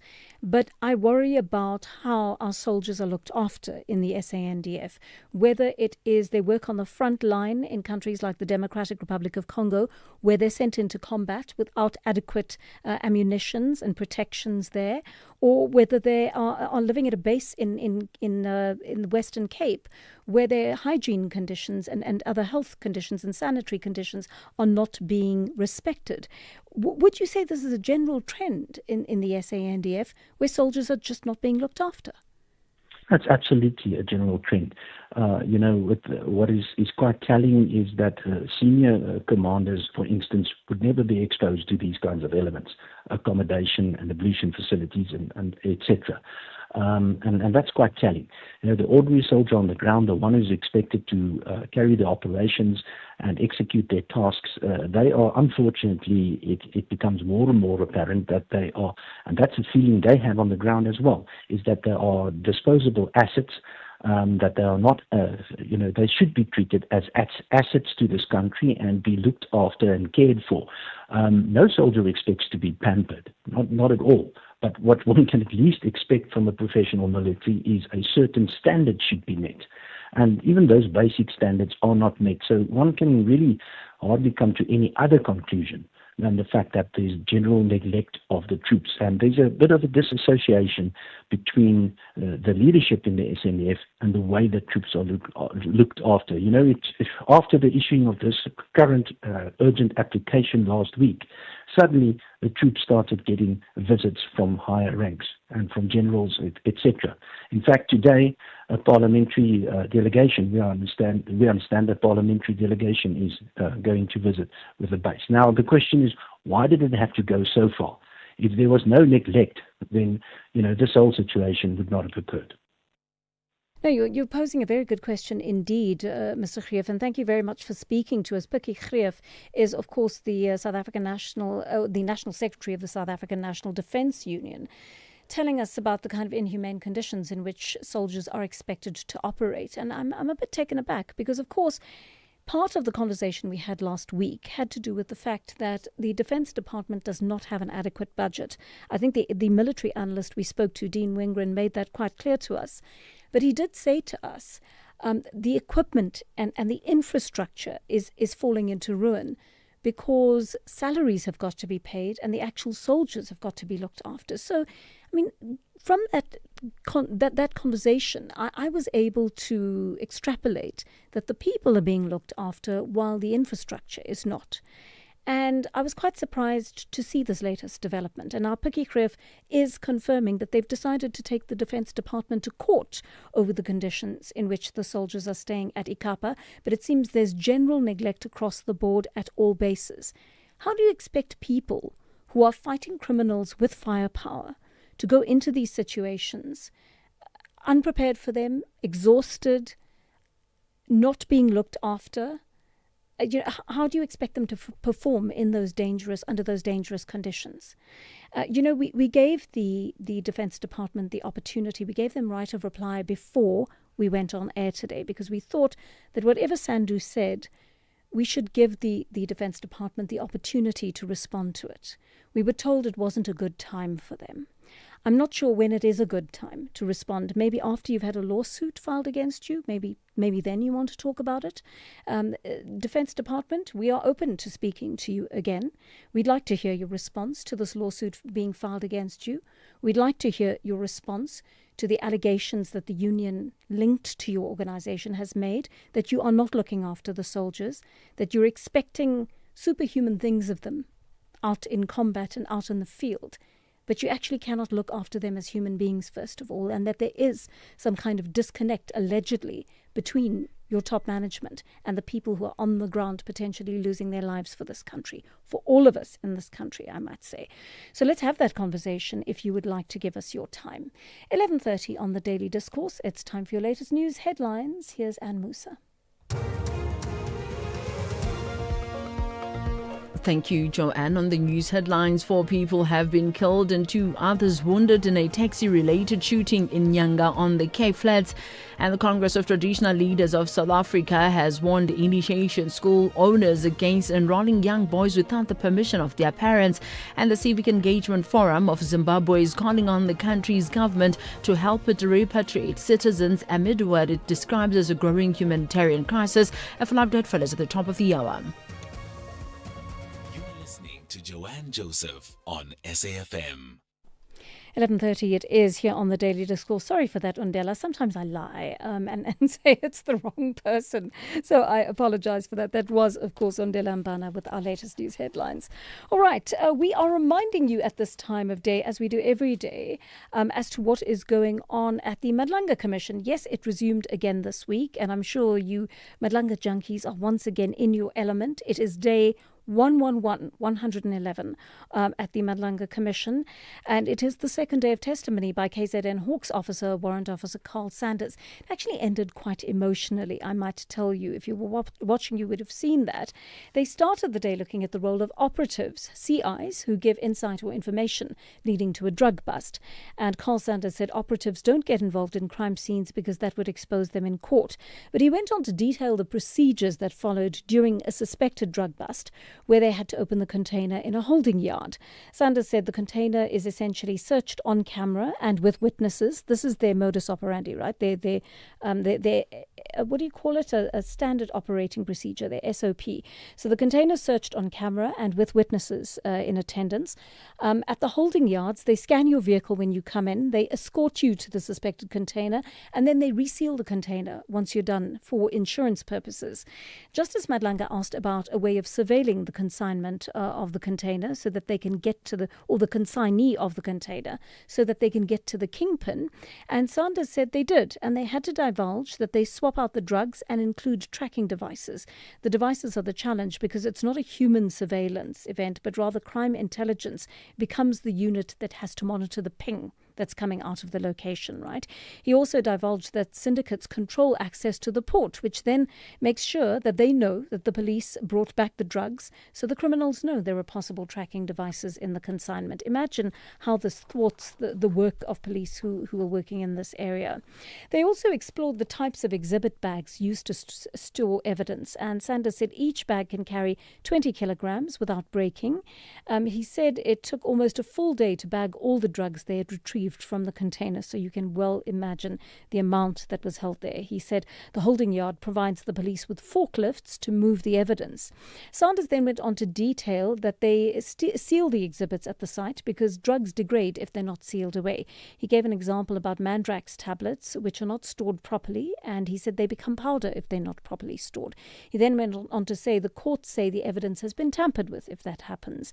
He said a presumptive test of the drugs can be done on site to ensure that the parcels are drugs. He also said the forensic science laboratory is the only one that destroys exhibits, including phones taken off suspects, narcotics and firearms, so they no longer burn confiscated dagga.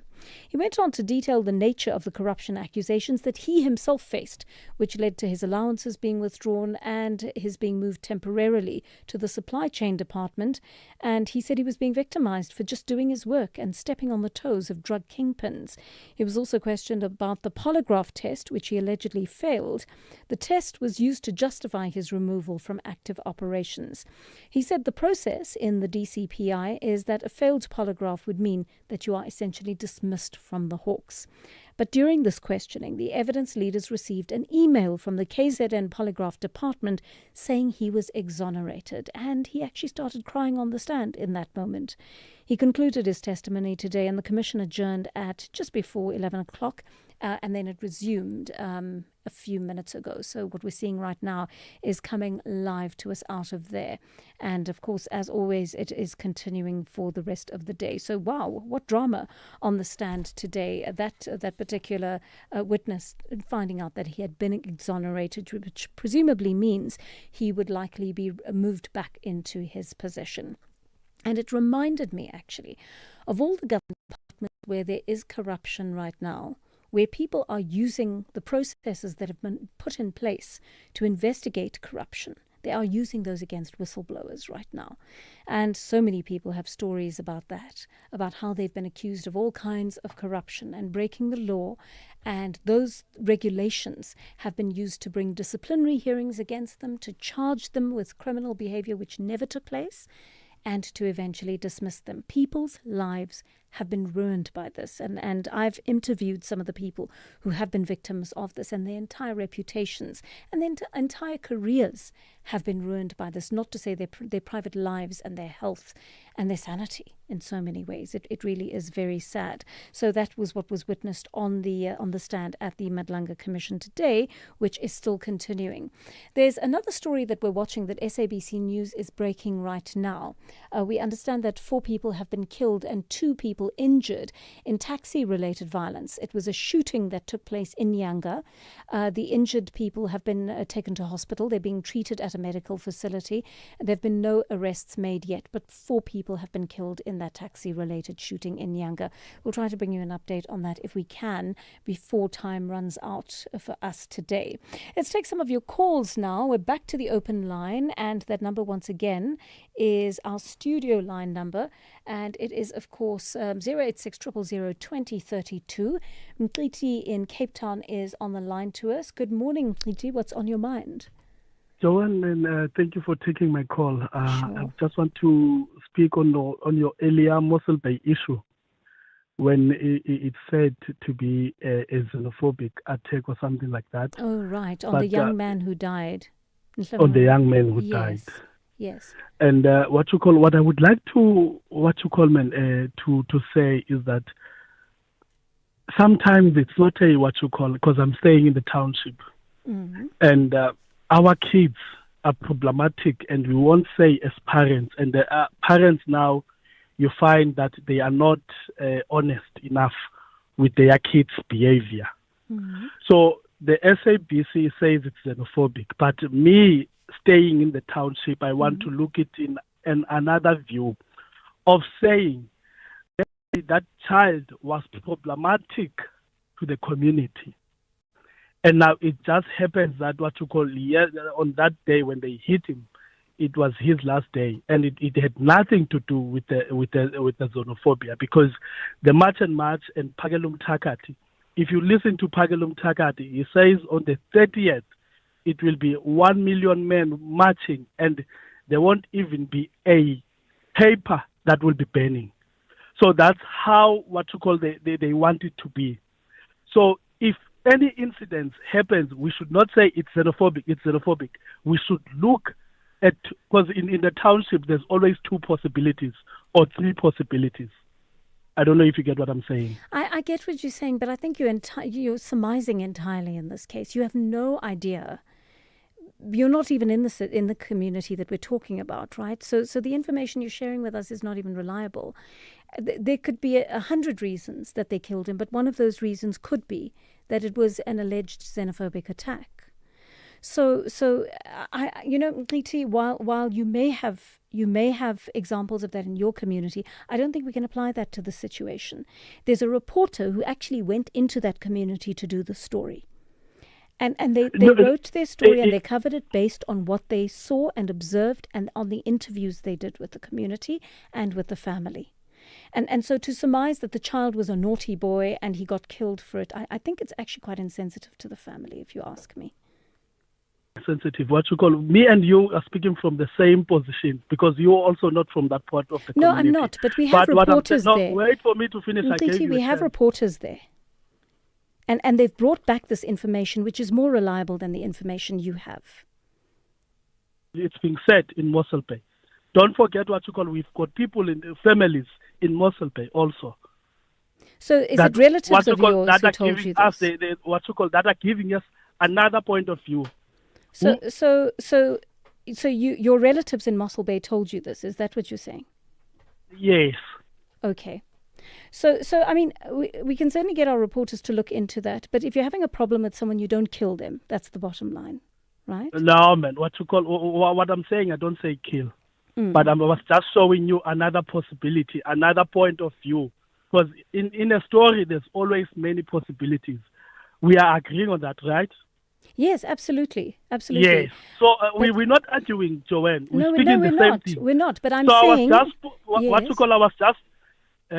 I'm just saying the information coming from your relative versus a reporter is a little bit different, right? Yes. There's possibilities, yes. Yes. But the reporter has got to do a certain amount of... Since you guys are not covering that side of the story as well, eh? We don't know that that's a side of the story. That's what your relative told you. It may or may not be true, but we have sent out a reporter who has a means of actually testing information on the ground. And that's different to getting a call from someone who shares what may potentially be a rumor with you. And be careful of that, because it could be misinformation. Okay. Thank you for your call, Mleti. Mtandeni in Lenasia is on the line to us. You want to talk about social workers, Mtandeni? Hi. Hi, Joanne. How are you? I'm so well, thanks, Mtandeni. Thanks very much for taking my call. Sure. Joanne, I was very impressed about the issue of the social worker that was claimed that was a foreigner. Yes. That social worker, by the way, is no more a foreigner. But the tricky part is, if I'm working for a private company, and it happened that they want to apply, for example, 189 rule, retrenchment. Yes. Who is supposed to be paying me? It's my employer, isn't it? Yes, your employer always pays you. That's true. Yes. Why the HRC is not willing to do that? Because now we see they are enforcing the law which was there, which the HRC never take into consideration when they employ that foreigner 15 years ago. Oh, that wasn't the Human Rights Commission. It was people opposing women abuse. Okay, yes. I'm sorry. But no okay. problem. But your question still stands. But they don't have the money to. They are dependent on government for the money. So their salaries that they pay to people come from the money that government gives them. So they were asking the question, if you are not funding foreign nationals who are in jobs anymore in civil society, where do we get the money from to keep this person on? Because clearly that part of their budget will be cut. Yes, but John, it's similar to, let's say, a river is flowing into the bigger river. If that river is running dry, you cannot expect that river that is being flown to be full. Now, if the government is not affording to support them anymore, they should be making some means, because I think that lady was being paid on a contractual basis. She runs the organization. Yes. She's an employer. She must. Yeah. If the funder cannot support anymore, she must not cry foul. I don't see any reason why actually she took this issue to the radio, as if I think there is an agenda of some kind. So she wasn't crying foul, Mthandeni. She was asking the man a question that he was skirting around. She was asking Dlozi Matuane a question, and he wasn't able to answer it for a long time until the end. But she wanted to know, if the person is already in the system, can you continue to fund them, or is it just for people coming into the system? And he answered the question eventually, his answer was, no, we will still pay for that person. It's only people who are newly coming into the system that we won't pay for. That was the answer to the question. So there was no crying foul as such. There was no direction from the department, and that was why she asked the question. And we got clarity for her. Zoe in Hello, Zoe. Are you with us? Hi. Hi there. Hi, Joanne. All right? Yes, all good, thanks. You want to talk about Judge Hlophe and the impeachment committee? Talk to us. Yes. I heard in the news that you were saying that there was somebody saying that the Umkhonto versus the party, they said there are no rules. There is no rules or law preventing him from participating in the impeachment committee. Well, he is in Parliament, as I understand it. So, yeah. I mean, my understanding is that he could participate as an MP. No, I don't think it is proper, Joanne. You don't think it's proper? Tell me why. Because Joanne, as a former judge, and there's something to do with impeachment. Yeah. Him and impeachment. There's a big thing about him and impeachment. Yes. And there's something that is called recusal, which I because of my lack of, I'm not an expert on any law or anything. I think it's a legal principle that when you know that there's something that will result in whatever decision that is taken being unfair or being suspicious, you can't, because it will lead to retribution. It will make the impeachment like a retributive act, because you are still bleeding from being impeached by the very person that the committee is about. You see, it can't be. It is a simple common sense that he should be recusing himself. As a former judge, he knows better than me. Umkhonto versus the party have always been talking about the recusal of this. Even the former president ended up running away from Judge Zondo, because he wanted Judge Zondo to recuse himself. Yes, and there's a Billy Downer recuse. I think the MK party for whom he is standing, they know better about recusals. Yeah, it's an interesting point that you're raising. You're raising a similar question that was asked in regard to Julius Malema as to whether he should be allowed on the JSC. And it is an interesting question. And maybe it's not a legal question. Maybe what you're talking about is merely a moral question, right? Because it talks to whether someone who has been impeached should participate in impeaching someone else. Is that right from an ethical point of view? I don't know if it's, as you say, it may not be a legal question, but I think it may be an ethical question. And in a similar way, after Julius Malema has spoken about the issue of judges and the way he has in public, potentially putting their lives at risk or their safety at risk, should he be allowed on the JSC? It's a very interesting moral question. And we can continue these discussions tomorrow here on the Daily Discourse. I'm going to wrap it up for now, because of course we go to our daily book reading at this point, and then just after that, the wonderful Sakina Kamwendo takes over with Update at noon. But join us tomorrow morning at 9 o'clock. We will pack the show for you again. We will pack it with your opinions, your voices, and we look forward to hearing from you. Thank you so much for joining us here from the team and me. Have a great afternoon. We'll catch you tomorrow. SAfm's award-winning drama department presents to you another episode of the book The Unfair Way, The Untold History of South African Black Golf, written by Jerry Lepu, read by Simpiwe Kwana. Please note that the views expressed in this book are not that of the station. Listeners' discretion is advised.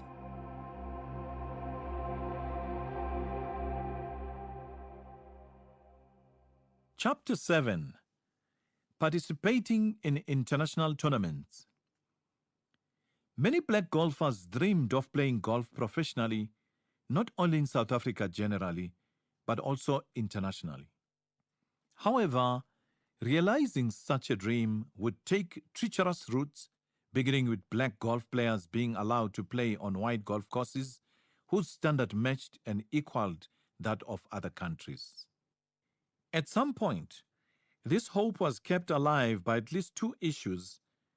On the one hand, by the fact that at least one player of color, Papua, known across the country by virtually all black golfers, had the privilege of playing in whites-only tournaments, even as difficult as the situation was. On the other hand, at least one white golf club in the Transvaal, the Benoni Country Club, defied the status quo of racist discrimination at the time and always made its course available for black tournaments held in the Transvaal province.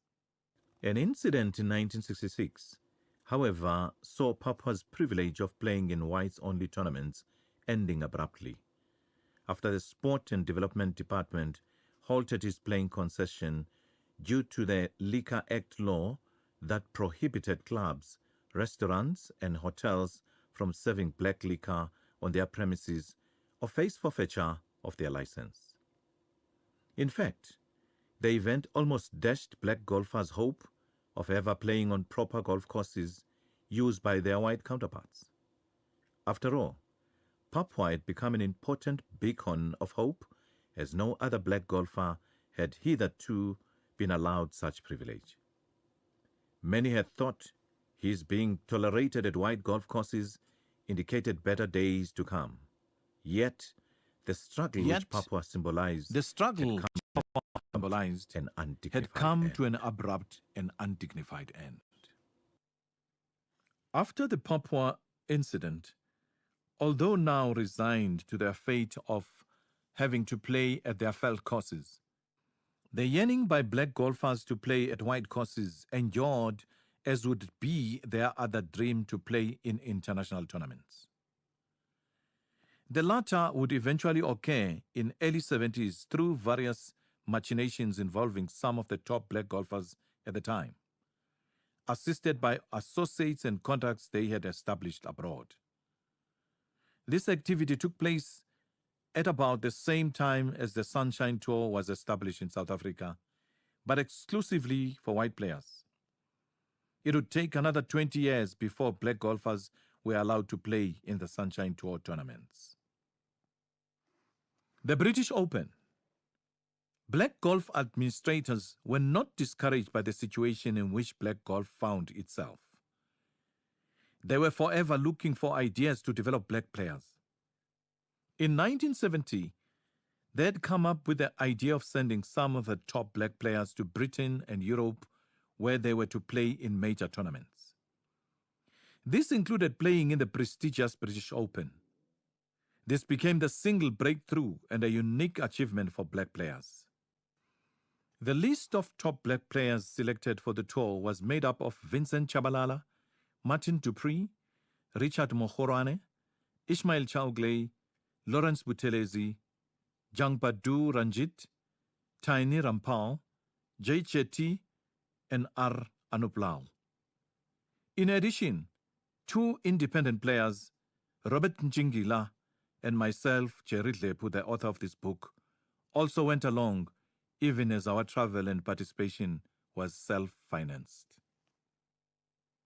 In fact, I personally took full advantage of that momentous and monumental breakthrough by South Africa's black golfers to play international and went back to Britain the following year, 1971, and during which I played exceptionally well to pre-qualify for the British Open proper that year. My participation was made possible by the then secretary of the local Professional Golfers Association, acting on behalf of the royal and ancient governors of the British Open. Dove was responsible for the issuing of entry forms. I first applied for the membership of the British PGA with the full support and backup of Jimmy Hitchcock, Peter Butler, and Dairis, who were members of the British PGA, as well as members of the British Ryder Cup team. The application process also involved an interview that was conducted by the British PGA Secretary, whose offices were at the Oval, the renowned Test cricket ground, at Charing Cross. From there on, I subsequently played in France, Holland, Switzerland, and Germany. Following in the footsteps of Papua, who was already an experienced overseas campaigner. For all black players, their acceptance in 1970 to play in the British Open was, as already indicated, an unprecedented major breakthrough, given the racial discrimination conditions at home in South Africa, under which they lived and played. Yet it was not without surprise that, except for Chaugley, who had previously played in British Open in 1962, the golfers did not perform well, this being their first experience to play abroad amongst the world's best players. A story written in Britain and which appeared in a local South African newspaper that year sought to comfort the players though. The article read thus: South African non-white players must get another chance to play in Europe. It is the only way to improve the standard of golf home. Remember that the conditions they play under in South Africa are poor preparation for Europe. Poorly looked after sand greens are vastly different from top-class layouts. Throw in cold, wind and rain, and it is easy to explain away poor performances. Next time they play overseas, our players will know what to expect. Open International Tournament. At this point, the events mentioned earlier added increasing pressure on South Africa's white regime to allow blacks to play in white tournaments. Much as it had defied external pressures to abolish the system of racial segregation, this time around, the government was being pressured to relent in favor of making few changes, albeit cosmetic. In 1971, the government came up with a new initiative that would allow black South African golfers to play in white tournaments by introducing what came to be known as the Open International Tournaments. This deviation from the strict racial segregation policy, hitherto unprecedented in the history of South Africa, was regarded as a breakthrough by many. The new tournament was deemed open and international in the sense that local black players would be allowed to participate. But the players would have to be of adequate standard. The open tournaments that were initiated were the PGA Championship, the South African Open Championship, and the General Motors Classic. In the first event, 2 players of color from overseas had entered to play in some of these tournaments. They were Elder, an African-American, and Taiwanese Mr. Liu. Several local black players also entered the tournaments to great joy at this unprecedented occasion. In essence, this was the start of black participation in international tournaments, and following which would later include the local Sunshine tournaments. There were strict conditions of entry into this tournament. This led to many black players failing to meet the set criteria, thereby leaving them with no option but except to go back to their felt courses for games. Korenhoff, lifting of racial barriers and a search for friends. Notwithstanding the barriers black golf players faced even after being allowed to play with whites, the brave initiative by the government was followed by yet another surprise announcement. In 1975, Piet Korenhoff, Minister of Sport and Development at the time, announced that all racial barriers on the professional golf tour would be lifted. A revolution was indeed happening within the game of golf. In the midst of all this activity, the South African government had also launched an aggressive campaign aimed at promoting South Africa and winning friends internationally in the sporting fraternity. In this regard, government funds were used to promote the campaign headed by Eshel Rudy, who was the Secretary of the Department of Information.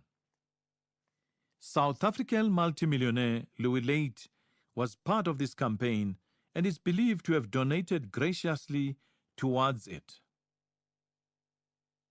As part of the campaign, an institution called Committee for Fairness in Sports, CFS, consisting of some of leading black golf players and administrators at the time, was established to promote the changes which the South African government claimed to have implemented regarding sports. The CFS comprised 3 founder members of the Bantu Golf Union, professional golfer Vincent Chabalala, educator Roy Nkosi, and political councillor Abram Zizi.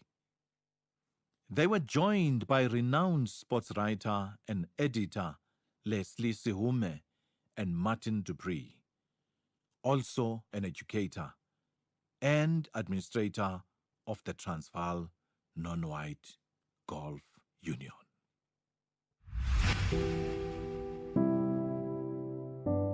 There was another episode of The Unfair Way, The Untold History of South African Black Golf, written by Jerry Lepu, read by Simpiwe Kwana. The book is available at the Bridge Bookstore. It is broadcast on SAFM at 11:45 Monday to Thursday on the Daily Discourse. It is produced for the station by Vovi Batala, read by Simpiwe Kwana, production by Wiseman Manele, Nanda Koza, and Tato Mapuruma. At Specsavers, we're committed to offering affordable and professional eye care. That's why we're offering 1,500 Rand worth of savings with our winter promotion. Get a free frame up to the value of 1,500 Rand, or use the 1,500 Rand on one of our leading vision enhancements, like Climate Eyes, which automatically adapts to changing light. Qualify, purchase comprehensive information and prescription frame and lenses. For eye care, Specsavers. Supply. EFC is live this Thursday. The continent's most dominant women in MMA are set to collide in the Ultimate Champion versus Champion showdown. Reigning EFC flyweight champion Amanda Mad Dog Lino, a force behind some of the most brutal moments in EFC history, defends her throne against Nigeria's own Juliet Chukwu, the reigning bantamweight champion. EFC 134, live from the World Sports Betting Arena. Watch it on SABC Sport Channel on DTT Channel 4 from 7 p.m. Brought to you by SABC Sport. Life is full of surprises, but your insurance premiums shouldn't be. Savings on your car insurance is a sure thing with MyWay. Leaving your wallet smiling every month. Switch to MyWay and save up to 40% on your car insurance premiums today to live your way. Real people, real cars, real savings. For a quote, visit myway.co.za. Premiums are risk profile dependent. MyWay is a licensed non-life insurer and FSP. T's and C's apply. MyWay. Live your way.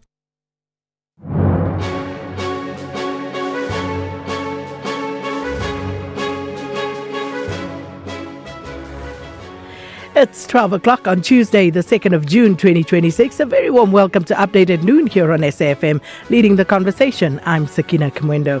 Coming up in the next hour... Forensic teams are busy on the scene. The scene is still officially active. There are bodies in the back of the scene. They have been covered.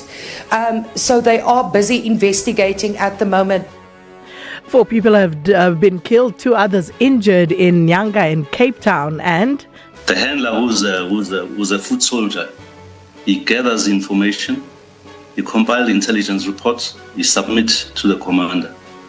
The commander reads the reports, he signs off the reports. The Madlanga Commission continues to hear testimony about the Port Shepstone drug bust. Coming up in sport, some news on some coaching positions. Kaizer Chiefs looks as if they might have a new name. Arteta might sign a long-term contract and earn a lot of money. And the World Cup of Mall. That's just my throat. It's not feeling too great. John Gericke with those details later on in the show. Please share your views with us. 41391 is our SMS line number. You can also write to us via X at SABC News _radio, or you can send us a WhatsApp voice note on 082 692 3909. Well, these and more stories coming up on this Tuesday edition of Updated Noon. First, though, here's the latest news with Ondela Mbana.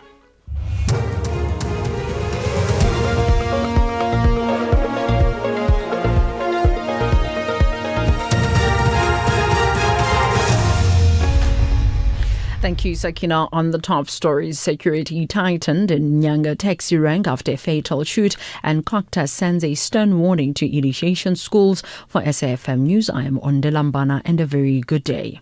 Police say additional resources have been dispatched to a taxi rank in Nyanga on the Cape Flats to heighten security and maintain stability after a fatal shooting. 4 men were killed in a shooting believed to be taxi-related.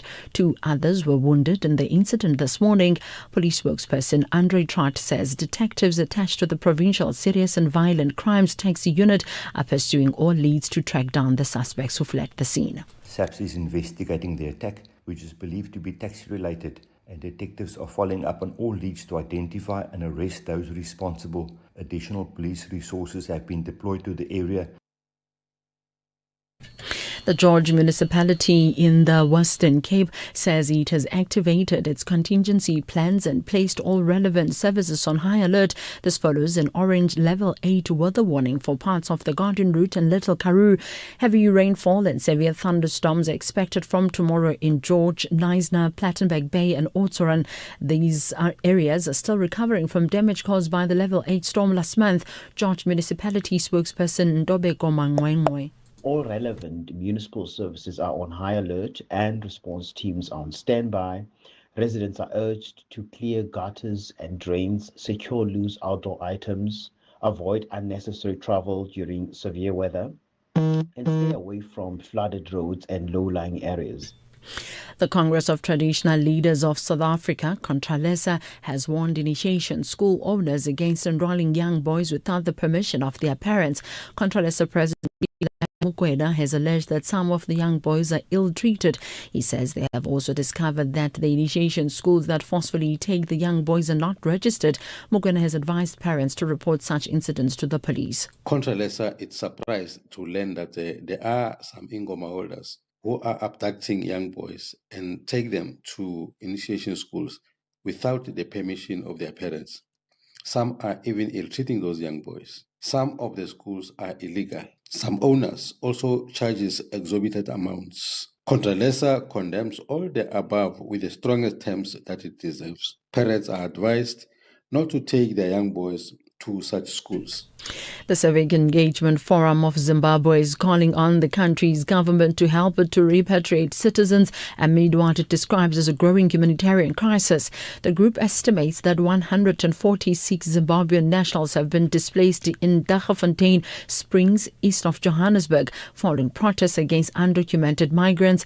Many say community members have given them the 15th of this month to leave the area or be forced out. The organization has warned of further displacement. The forum's General Sitole. These people were evicted, some of them by the landlord. This happened after the raid which was done by the officials to combat the issues of illegal mining and everything. But after that, people started to take the advantage, knocking on the doors of the foreigners and kicking them out and all those sort of stuff. To the fact that some are now staying in the bushes. We are trying to engage and coerce the government of Zimbabwe to actually help with the safe repatriation of the voluntaries in that area, most of the affected people. The United Nations Climate and Weather Body, the World Meteorological Organization, is warning that the natural weather pattern El Nino is very likely to develop into one of the strongest on record this year. The rare Super El Nino is expected to cause surging global temperatures and extreme weather around the world. The Secretary General of the WMO, Celeste Solar, warns that the impact could be devastating. Extreme heat alone is already one of the deadliest climate hazards we face. An El Niño event could intensify the threat on average. More heat-related illness, wider spread of vector-borne diseases, increased pressure on food and water systems, and communities that were already struggling will be pushed further beyond their limits. Recapping the top story, police say additional resources have been dispatched to a taxi rank in Nyanga on the Cape Flats to heighten security and maintain stability after a fatal shooting. I'm on Delambana for SAfm News headlines at 12:30. Update at noon with Sakina Kamwendo, midday to 1 p.m. Update at noon with Sakina Kamwendo. Thanks so much, Ondela. Good afternoon, everybody. It's 8 minutes after 12 on this Tuesday afternoon. Thanks so much for choosing Update at Noon and SAfM to keep you company for the next 52 minutes, I should say, or so. Well, some of the stories we're tracking this afternoon, the National Freedom Party leader, Ivan Barnes, is set to be sworn in as a member of the KwaZulu-Natal Provincial Legislature following the removal of the party's former chairperson, Mbali Shinga. Now, the NFP has formally notified the Speaker of the KZN Legislature that Barnes will replace Shinga as the party's sole representative in the provincial legislature. And you'll remember from us tracking this story previously, sometime towards the end of last year, that this obviously could have consequences for the makeup of that particular legislature. But of course, we'll follow up with our reporter. And then the ANC Chief Whip, Mdumiseni Ntuli, will brief the media on various issues, including the recently established impeachment committee. And then Sagri Chetty is watching what's happening on the Garden Route, where SAPS in the Garden Route, the district commissioner there, Major General Phumzile Qechana, is expected to visit Mossel Bay following unrest in the area over the weekend. 2 people were reportedly killed and several families displaced following violence in the Asla Park informal settlement. And we're also watching what's happening at the Madlanga Commission. Day 111 started with warrant officer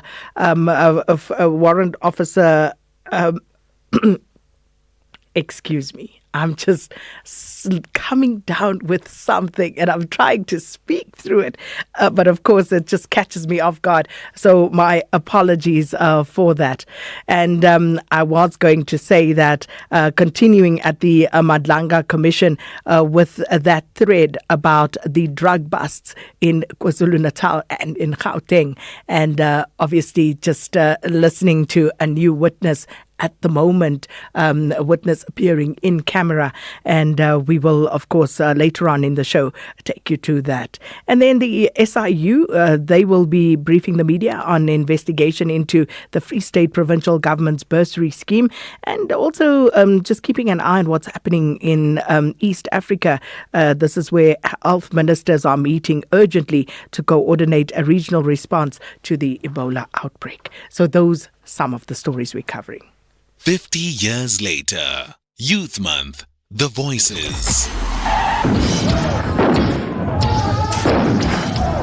They give us plenty of education so that they can justify their racial discrimination against blacks. It teaches that we can never do things like they do, because at all times the black man must remain subservient to a white man.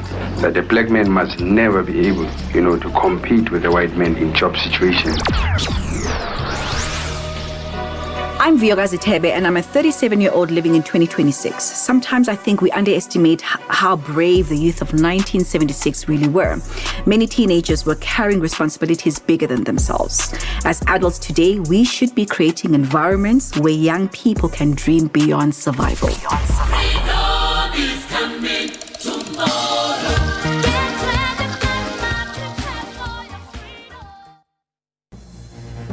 Update at noon, midday to 1 p.m. And we start in the Western Cape, where police say that they've deployed additional resources to a taxi rank in Nyanga on the Cape Flats following a deadly shooting this morning that left 4 people dead and 2 others wounded in what is believed to be a taxi-related attack. For more on this, we are joined now on the line by the Western Cape Police spokesperson, Colonel Ande Trout. Colonel, thanks for your time. Welcome to Update at Noon. Afternoon. Thank you very much for having me. Colonel, if you could just start off by just, telling us, what potentially led to this as far as you've been able to establish. Well, this morning at about 8:30, our police station in Ayanga received a call of a deadly shooting on the corners of Monwood and Sheffield Road in Brownsfarm. The police members reacted and found 4 bodies on the scene. 2 men were taken to a hospital for treatment. At this stage, it would seem that the incident is related to the taxi industry, and for that reason, the Provincial Serious and Violent Crime Taxi Unit has taken over the investigation, and they are hot in pursuit of the suspects. We request the public to come forward with information. Any eyewitnesses can contact Crime Stop. The number is 08600 10111. Callers may remain anonymous. Our forensic experts are also on the scene, combing the scene and gathering evidence so that we can bring the responsible people to book.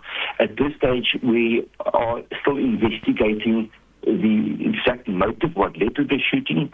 But as I said, our detectives are pursuing all avenues at this stage. And just for clarity's sake, Colonel, are you able to confirm for us that this may be taxi-related? Yes, as I said, we have reason to believe that this is taxi-related, and for that reason, our Provincial Serious and Violent Crime Taxi Unit has been assigned with the investigation. Colonel, are you following up on any leads at this point? Have you identified any suspects as yet? Our detectives are hard at work, following up all leads, and our forensic experts are combing the scene to find clues, so that that can bring us closer to the truth. And as far as the concerned taxi rank and the commuters there are concerned, are the police able to offer protection? Are things back to normal there? Absolutely. Shortly after the incident, we've doubled our resources. We've sent additional deployments into the area to stabilize the situation and protect the local community in the area. And are you concerned at all, Colonel Trout, that there may be retaliatory attacks? It's too soon to speculate on the possible motive and what will happen. But what we can do, what we can say from such a side is that we've deployed our resources and we are ready for any violence that may spread out of this incident. Colonel, the 2 injured suspects, has there been any update on what's happened to them? Unfortunately not. They were taken away for medical treatment in a critical condition, and we are yet to get an update on the condition at this stage. Colonel Trout, appreciate the update. Thank you so much. Western Cape Police spokesperson Colonel Andre Trout speaking to us there. An update on that situation in that shooting where 4 people were killed and 2 seriously injured there in Nyanga on the Cape Flats. Now, moving from there, police say that calm has been restored in Mossel Bay after weekend unrest linked to allegations of undocumented immigrants living in the town. Now, 2 people were killed and several families displaced during violence that erupted in the Asla Park informal settlement in KwaNongqaba. But for more on this, we're joined by our reporter, Sagri Chetty. Sagri, good afternoon. So just looking first and foremost at the situation as we speak, would you say that things are calm or are they tense at this point, Sagri? Good afternoon to you and the listeners, Sakina. Well, yes, we've been driving around Asla Park since this morning, and I think calm has returned, but that's also due to a strong police presence in the area. In fact, the Western Cape Police Commissioner, Lieutenant General Tembisile Patekile, is actually doing a walkabout in Asla Park today, visiting sites where the attacks are said to have taken place.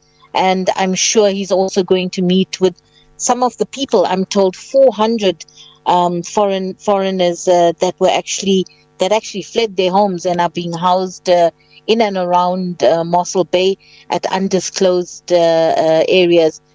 There's a huge humanitarian drive that's actually happening, conducted by the municipality, to provide food and shelter for these people. Zachary, up north here, we've been reading about this, and I suppose it first came to light what had happened at Asla Park through some comments and then subsequent threads on social media. Are you able to just give us a sense of how this particular situation actually developed? Because we are also hearing conflicting stories about what actually transpired. Well, it actually started on Friday, where the municipality sent an alert that there was going to be a protest march on Friday. So that actually was an anti-immigration march. And at that time, they were saying it was just about 20 people that were marching. And from the municipality side, they said that, people had dispersed at a certain time and things were calm. Then overnight, on Saturday, we started hearing stories about people who had to run for their lives. Their shacks were destroyed. And then later in the day, we got confirmation that 2 people were actually killed. The Western Cape Police has actually confirmed now that it's actually 3 people that were killed. And it was 2 Mozambican nationals and 1 South African, and that was an 18-year-old schoolboy. We actually just met with his family. They are from Limpopo, and they are actually mourning right now, but they're actually so angry. They are so angry, this family right now, because, of a young life that was just taken from them, their son, and they are just demanding justice. And Zachary, with regard to how a young Nhlamulo Sambo, that is his name, met his end, have you been able to establish, because we heard there was an altercation and he was stabbed, but then there are other reports that claim that this was because he was mistaken for a foreign national. So were you able to establish more on the ground? Yes, definitely. Well, like I said before, we spoke to his mother, and she said that he actually lived in a shack that was away from the family home, and he was sleeping, and he had a friend over. Both of them were sleeping, and someone came in the early hours of Sunday morning and woke them up and said, "Listen, guys, there's a mob coming this way, and they're demanding IDs." And she says before they knew it, they had come into the house. The friend had hid away or had run away, and they had taken her son outside and they had stabbed him. But also, what the mob had allegedly done also is stolen all his belongings. So we've heard from the police so far that 5 arrests were made, but this was only for being in possession of stolen property and public violence. And at this stage, no arrests have been made for the actual murders that took place. And we understand that some structures were also reportedly destroyed and as people were displaced. Sagri, is there any further update on that? Yes. We actually went to the area and we saw quite a few structures that were completely broken down. So these were wooden and iron structures that the mob allegedly just went and tore down, and therefore there were a lot of videos on social media, the following day of people just showing images of people with their bags and stuff, were just fleeing, trying to get away from the area. And where are those people now, the ones who were fleeing these attacks, Sagri? Are they in a specific space? Have they left the town? Were you able to establish what had happened to them in the main? All right. So what we're hearing from the Mossel Bay municipality is that they have about 400 people, and they are scattered in different areas around Mossel Bay. They are not giving up their locations right now, but there's a huge humanitarian drive. They're trying to feed them and, provide shelter. And they're just dealing with the situation right now. I'm unable to tell you right now if these people are going to return to their home countries or they're going to return to their destroyed shacks. Fair enough. Sagri, thanks so much for the update. And that is SABC News reporter Sagri Chetty speaking to us there from the Southern Cape with an update, of course, that hugely disturbing story from Asla Park informal settlement and the latest from there. Let us know what your thoughts are. Update at noon with Sakina Kamwendo, midday to 1 p.m. Moving to KZN now, where the Speaker of the KwaZulu-Natal Provincial Legislature will proceed with swearing in the National Freedom Party President Ivan Barnes as the party's new member in the legislature. Now, this comes after the NFP informed the Speaker that the NFP's provincial chairperson, Mbali Shinga, has been expelled from the party. On Saturday, Shinga lost her appeal against her expulsion after being found guilty of misconduct and gross insubordination. The sanction came after she voted against the MK party's motion of no confidence in the Premier, Tami Ntuli, in an attempt to topple the government of provincial unity. Now, the latest developments have cast a cloud of uncertainty over the future of the government of provincial unity, currently consisting of the IFP, ANC, DA and NFP. This report by SABC News reporter Zanele Buthelezi. The National Freedom Party instructed its member of the provincial legislature, Mbali Shinga, to support the MK party's no-confidence motion in KwaZulu-Natal Premier Tami Ntuli. But instead, Shinga begged Ntuli, along with the other GPU partners, IFP, ANC and the DA. In April, the disciplinary hearing found her guilty of gross insubordination and misconduct, and then expelled her from the party. In a ruling issued on Saturday, the appeals committee dismissed her appeal against the guilty verdict and the sanction. It rejected her arguments questioning the National Executive Committee's composition when it took the decision to support the motion, and had claimed that the disciplinary procedure was flawed. The NFP has now moved to set in motion the process to replace her in the legislature with party president Ivan Barnes. Speaker Nontembeko Boyce confirmed the vacancy in the legislature and that she's in communication with the NFP with regards to swearing in a new member. To a swearing in, you have to see whether the party reviews the list or not. There is a list of the NFP that is on the record, and there is a list of the NFP that was submitted yesterday.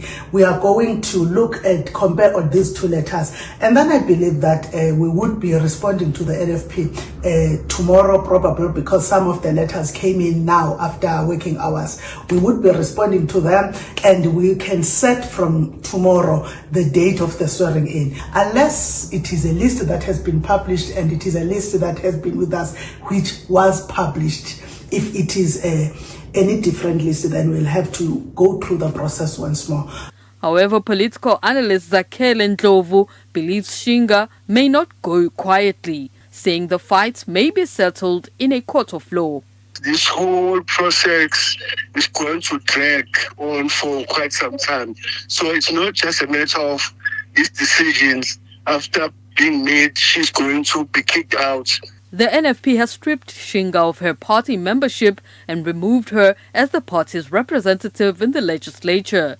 She was also instructed to desist from representing the party in the provincial cabinet, where she serves as the MEC for Social Development. The NFP under Barnes has maintained that it's pulling out of the government of provincial unity, casting uncertainty over the future of the governing coalition.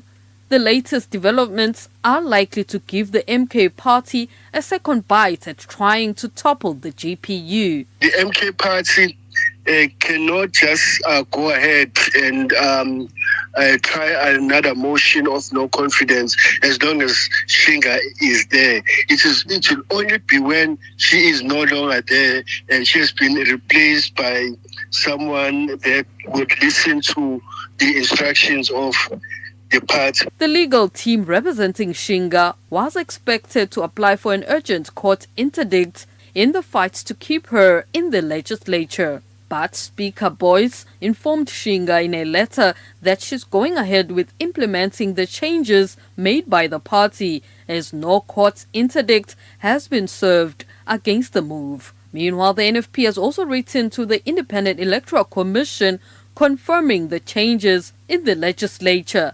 Zanele Buthelezi, SABC News, Durban. Interesting developments there in the KwaZulu-Natal Provincial Legislature, and as we said, we saw those coming from late last year, and these are the latest developments. Now, moving to this, South Africa is implementing a foot and mouth disease vaccination program on scale, so says the Agriculture Minister, John Steenhuisen. Now, Steenhuisen revealed the 3.5 million doses of vaccine that arrived in the country to help ramp up efforts against foot and mouth disease, which has plagued cattle livestock. Now, the minister says that while the initial tranche of vaccinations was targeted to dairy herds, efforts will now expand to feedlot industry, also to red meat producer organizations and stud breeders industry. And provinces as well as regional vaccinations will also be provided along the country's borders. SABC's economics reporter Naledi Mabitsela Ngobo has more. The country has procured a total of 13.5 million doses of foot and mouth disease or FMD vaccinations this year. Agriculture Minister John Steenhuisen says 14 million more doses of FMD vaccinations have been secured. He says government has worked closely with organized agriculture, commodity organizations, veterinarians, feedlots, processors, dairy producers and other industry stakeholders in responding to FMD. I can also announce that the South African Health Products Regulatory Authority has approved the Section 21 application for Junevax, a private company in South Africa whom we procure our Dolvet vaccine through, has given them the license to import 14 million doses of the Dolvet vaccine. The first consignment of 4 million of those will arrive during the course of this month. This vaccine pipeline that we have been able to now establish will ensure that we're able to deliver the booster vaccinations that are required. Remember, all animals have to be vaccinated twice within the 6-month period. Steenhuisen says South Africa strongly supports the decision by SADC ministers and the Livestock Technical Committee to prioritize the development of a regional coordination framework for FMD control. The minister also emphasized the critical role played by the private sector in the speedy and efficient rollout of FMD vaccinations. We were able to welcome the decision taken unanimously by SADC ministers and livestock technical committees to prioritize now a regional coordination framework for foot and mouth disease control. In a region where 11 of the countries are experiencing outbreaks, where livestock mobility, wildlife interfaces and cross-border trade are deeply interconnected, stronger regional coordination is critical. This was also one of the key lessons that we took away from our working visit to South America, where the regional cooperation and coordination of FMD control was so significant. Hundreds of thousands of animals have been vaccinated in all the country's 9 provinces, with KwaZulu-Natal leading the vaccination rollout with more than 1.1 million animals vaccinated. South Africa has spent nearly 500 million towards the procurement of vaccinations so far. I'm Naledi Mabitsela Ngobo in Johannesburg. And with that, it's time for your latest news update. Here's Ondela Mbana. Thank you, Sakina. On the news headlines, police say additional resources have been dispatched to a taxi rank in Yangon, K Flats, to heighten security and maintain stability after a fatal shooting. The testimony of KwaZulu-Natal Hawks Warrant Officer Carl Sander has ended on an emotional note at the Malanga Commission this morning. 2 people have been killed in protests against the US-backed Ebola quarantine center near a military base in central Kenya. A full update follows at the top of the hour. Economic news on SAFM. Facts and figures you can count on. The rand is trading at 16 rand 20 cents to the US dollar, 21 rand 79 cents to the pound sterling, and 18 rand 86 cents to the euro. The euro is currently trading at $1.16 and the dollar is at 159 yen 68. In Brazil, one US dollar is trading at 5 real 02. In Russia, 72 rubles 55. India, 95 rupees 22. And in China, US dollar is changing hands at 6 yuan 76. Now, Asian markets were mainly in the green at closing bell. Japan's Nikkei dropped 0.2%. Hong Kong's Hang Seng advanced as 2.5%. China's Shanghai Index added 0.4%, while India's markets are higher at the close of trade. The JSE also extending gains at midday. The all-share index has added 1.8% and is at 114,014. Now, the Industrial 25 Index has gained 2.9%. Financial slightly weaker. The top 10 Resources Index 2.8% to the good, and the Precious Metals and Mining Index has increased by 2.9%. European markets, they also trading higher. Britain's FTSE 100 up 0.4%. CAC 40 in France has added 0.8%, while Germany's DAX is 1.1% in the green. Now, looking at commodity prices, gold trading at $4,528 per fine ounce. Platinum's at $1,964 per ounce, while the price of Brent crude oil is at $93.21 a barrel. SAFM Sport with John Gericka. You know, as I was reading there, I imagined Elvis Presley in the morning. In Russia. The ruble. How to wake up in the morning. Right? There's some good news, Sakina. At last, the entire Bafana contingent have their visas to travel to the USA. Are we supposed to clap? Yeah, but let's clap together. Why? Yeah, because it's I don't know. It's been confirmed to SABC Sport that Helman Kulele and the head of security Mdumbata have secured their US visas. Wow. Yeah. Okay, no, just in time. There are some friendlies happening today ahead of the World Cup. Both sides, Croatia and Belgium in the World Cup. They meet at 6. Morocco take on Madagascar in a warm-up at 7. And Wales take on Ghana. It'll be an interesting match, that one. Wales are taking this one quite seriously. They're not messing about. They're looking at future preparations. Ghana obviously in the World Cup already. But remember this voice? Carlos Queiroz. Now we're ready. We're ready to take off and start to fly straight to the World Cup. Tomorrow is just another day that we have to play and try to be the best team on the pitch. Try to be the best team playing football. And I know from my experience that when we play great football, we have a great chance to win the game. So this is what we're going to try to do tomorrow. The players, the boys are ready, are excited, so we're looking forward to play this game tomorrow again. And bright and early tomorrow morning, you can start warming up for those late nights. Haiti take on New Zealand, both of them in the World Cup. What if the rugby team of New Zealand are the All Blacks? What would you call the soccer team, the football team? They're the All Whites. I kid you not. Yeah. Yeah. Here's their coach, Darren Baisley. Yeah, I think it's great. You know, we've been working on this preparation phase for a long time, since the draw. We got the England game locked in quite early, and then we wanted to have another game before that, and we were looking around the 1st or 2nd of June. So, yeah, we've now got a World Cup opposition, Haiti, in a lower ranked, similar ranking to us, but a good team. But I think the good thing is it's very close to where the England game will be, so there's not a lot of travel involved, and should be a good crowd. We should get a good CONCACAF crowd coming to watch the game, which will be a great occasion. Let's talk about the World Cup. It's a World Cup of more. There are more host countries. It'll be played across 3 countries for the first time in history. More teams, twice as large as it was when the USA hosted in 1994. 32 tournament is now 48. There are more knockout round matches.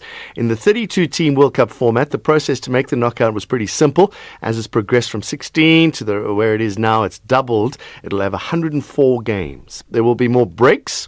It's going to be very hot and humid at many World Cup host stadiums, and FIFA have announced that each half will have a 3-minute break to, quote, prioritise player welfare. Each break will come 22 minutes into the half. Let's also not forget about the big VAR breaks. These matches are going to be long. Some football news locally. Kaizer Chiefs could be on the verge of naming their new head coach. Frenchman Fernando de Cruz emerging as the leading candidate. The former Makosi assistant, who's worked in Morocco, is reportedly close to a deal. They're expected to make an announcement in the coming days. Meanwhile, in England, Arsenal have made it the top priority to secure Mikel Arteta on a new contract. His current deal expired at the end of the season. Reportedly been positive, the negotiations. He's on holiday at the moment. They're not going to do anything while he's on holiday. It is expected to run for 3 years and include a significant pay rise. He earns, only £10 million a year, plus a $5 million bonus for making it to the Champions League. This new agreement could reach Pep Guardiola money, which is around £20 million a year. Into tennis we go. Wheelchair ladies singles begins today, which means we have a South African representative. KG Mojane starts today. Charlotte Fairbank of France. It's going to be a tough match for the South African, and she's been preparing for this tournament for a while. The only challenge now is we're moving into a different surface, so I need to really make sure that I go out earlier to Europe, get some time on clay, and come Roland Garros, make sure that I'm ready and prepared. So I will go to Rome and Barcelona, and I'll stay in Switzerland to have a couple of training blocks before Roland Garros. So we'll see. I'm ready. So doing the best to really prepare, because I've realized that preparing good really helps, for me to do better. On the main court, it's quarterfinal day today. Mirja Andreeva has beaten Serena Sirsti 6-love, 6-3. Elina Svitolina takes on Marta Kustik later on. In the later matches, Rafael Jadot against Alexander Zverev. Zverev was asked about the stifling heat that's wrapped Paris over the last couple of days. Yeah, it's difficult for me to answer because I like heat.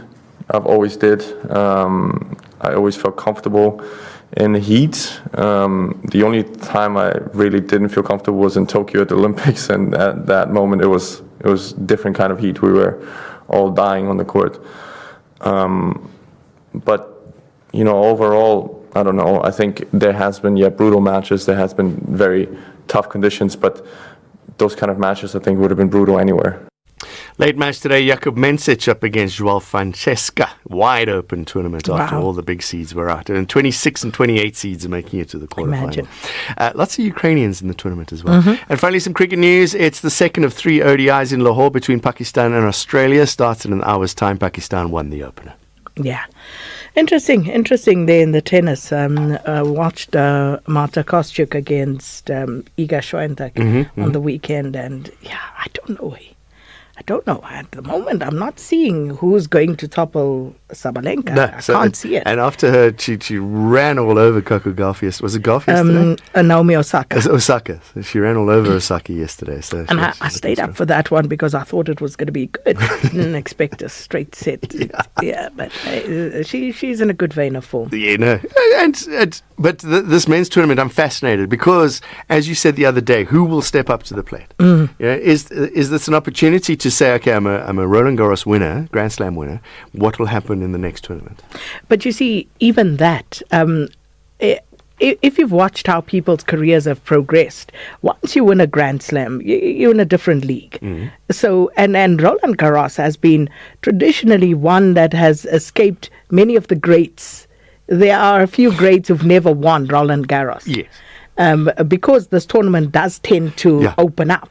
Well, I was going to say because of Rafa Nadal, but it does... In that era. Yeah. But even preceding that, you would have a few guys who would not have won the French Open. Because it's so different, Yeah, because it's so different. And it's slower, so everyone has a better chance. That's valid, yeah. Yeah. And it's longer games, you need to be fitter. I'm just good. Will they be able to move that onto Wimbledon? Will they be able to move that onto the totally US? Different surface, different games. Totally different ball game. Sure. We're fast on the grass, very slow on the clay. So it's an interesting one. But I still maintain this is Alexander Zverev's best chance. Yeah. If Zverev doesn't win this, there's a problem. Then he must give up. Okay, bye. Update at noon with Sakina Kamwendo, midday to 1 p.m. Good afternoon, Sister Kina and your team. I hope you well. Hey, Sister Kina, every day when you listening radio TV, someone is being killed. What's going on in South Africa? Where is the army? Huh? Where is the army? If people are still dying, but they say they send army there, Sister Kina, they think it needs serious intervention. We are not safe in South Africa. Our politicians, they need to do something. They think of trusting our politicians, they don't care about us, is going too far. We are watching them. They keep quiet about this because of their VIP protection. They spend almost 8 billion for VIP and bodyguard. What about us? They send 900 million. They say the army must protect all of us. Nah, they think it needs serious intervention, Sister Kina. Army must work, must go to borders to close. Good day, Sakina, your producers, and to your listeners. Sakina, look, there are claims that the boy that was actually killed in Neisner was not killed on issue of the xenophobic, but I'm hearing from people staying on that side that the boy was killed because he's been involved in crime. But you know, most the parents always do what you call cover up for their children, mostly when they are involved in crimes or in crime. It's fixing by Cape Town. Thank you. Hi, Sakina. Area from Durban. Hope you're well. You know, taxi drivers are not only responsible for the deaths of commuters, passengers, through negligent and bad driving, but they also get involved in taxi wars, where they either kill or maim each other, or some members of the public. So, yeah, that's my take. Errol, Durban. Good afternoon, Sakina and the fellow listeners. People must realize that when they are asked to leave as foreigners, they must just pick up and go, Sakina. This thing of them refusing and insulting people on the social media, this thing is going to turn very, very ugly. And what I don't understand is the fact that South Africans, there's a high unemployment rate, but foreigners are refusing to leave. They must just pack their bags and leave the country peacefully, so before this thing turns very, very ugly. And again, what I don't understand, why is FIC quiet about all these spaza shops that are run by Pakistani, Somalis, Ethiopians and them, and all these other businesses? Where is the source of funds for this? Where is the source of wealth? Because some of these money, Sakina, they are coming from USA, Minnesota. FBI must come and fetch them. Update at noon with Sakina Kamwendo, midday to 1 p.m. And thank you so much for those messages, those the views of our listeners and not those of the SABC or SABC News. Right, we have about 15 minutes before the top of the hour. Let's squeeze in the story now. The Okotwa Fisher Cooperative, the Green Connection and Natural Justice are all challenging the Department of Mineral and Petroleum Resources and the British company TGS Geophysical in the Western Cape High Court. And this as the organisation says that government approved potentially harmful seismic surveys of South Africa's Western and Northern Cape coastlines without full consideration of the impact. And for more on this, we join on the line by the chairperson of Coastlink Northern Cape, Walter Steenkamp. Walter, good afternoon. Thanks so much for your time. Yeah, good day, Ms. And good day to all the listeners. Glad to be here so that our voice can be here. Walter, my apologies, that line not great to you. If you could perhaps just move around, close a door or something, just to see if we can get an improvement on the quality of the line. If you could just continue speaking to me there, Walter. Are you well this afternoon? Yeah, I'm well, and I hope you are well also. Well, let's try. The line quality is not great, but let's see how far we can get here, Walter. So your court challenge is about government approving potentially harmful seismic surveys of South Africa's western and northern coastlines. And you say that this has happened without full consideration of what the impact of these surveys may be. Can you just give us a bit of background and also these seismic surveys and why you're concerned about potential impact? Yeah, for us as species, geology is more about what is happening. There's two techniques about science and reality. No. Walter, my apologies. If I'm battling to hear you, my line is usually clearer than everybody else's. That means that our listeners are also battling to hear you. So unfortunately, we're going to have to abandon that, try and see if we can get a better line. If not, we'll try it again tomorrow. Quite an interesting story. And we'll obviously just trying to understand there from the chairperson of Coastlink Northern Cape and Okotoa Fisheries, Walter Steenkamp, plenty about the quality of the line to Walter. So we'll leave that there. 13 minutes before the top of the hour. And as we usually do at around this time, let's catch up with what's happening at the Madlanga Commission, day 111. And of course, continuing on that theme of the drug bust, especially the one in KZN. Now, we are going to go there live. Today's guest, or should I say, the person appearing, and he is appearing in camera, Lieutenant Colonel Duma, undercover operative, and the commission, of course, has stated that nobody is to publish any image of Colonel Duma's likeness. Let's take you to the commission. Requesting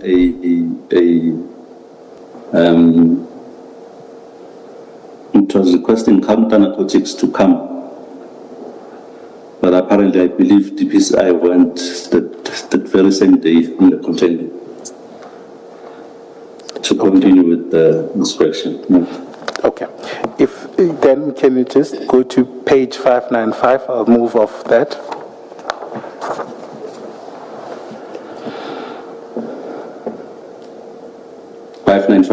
Yes. That's an affidavit from Flaude. Yes. Okay. Can you just perhaps read it for yourself on the process that should have been followed? I'll give you just a minute to go through it. Okay. You want me to read it loud or read it for myself? No, to yourself. Okay.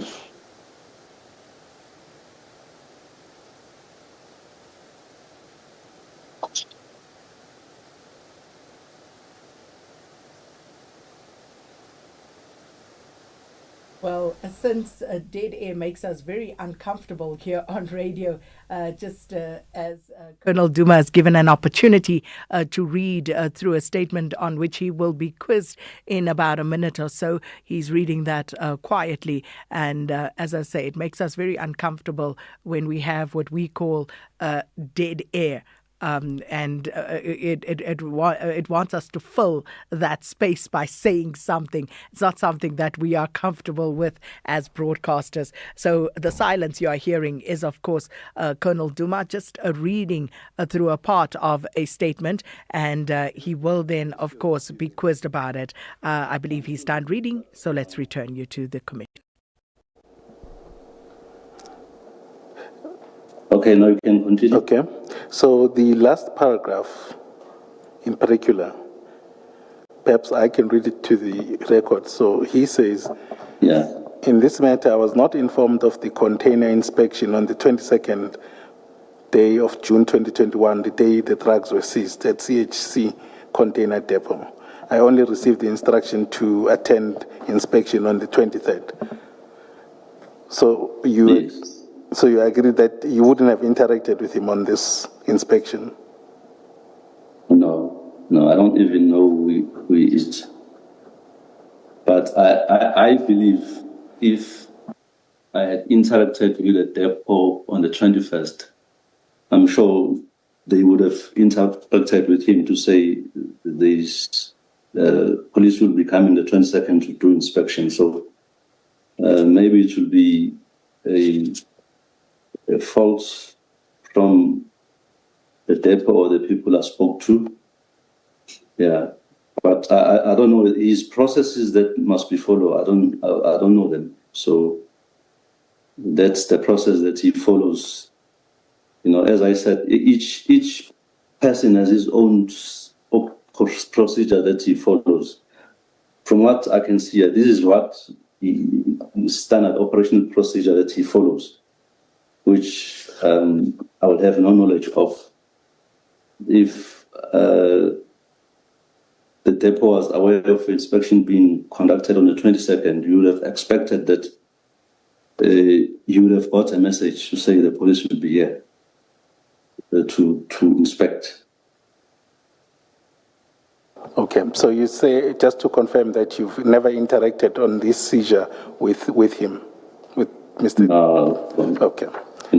All right. As I've mentioned, commissioners, I don't have details of the two people I interacted with. I can't really say this is the person. I don't want to, call names of people that I'm not sure of, that I spoke to them, or it is what it is.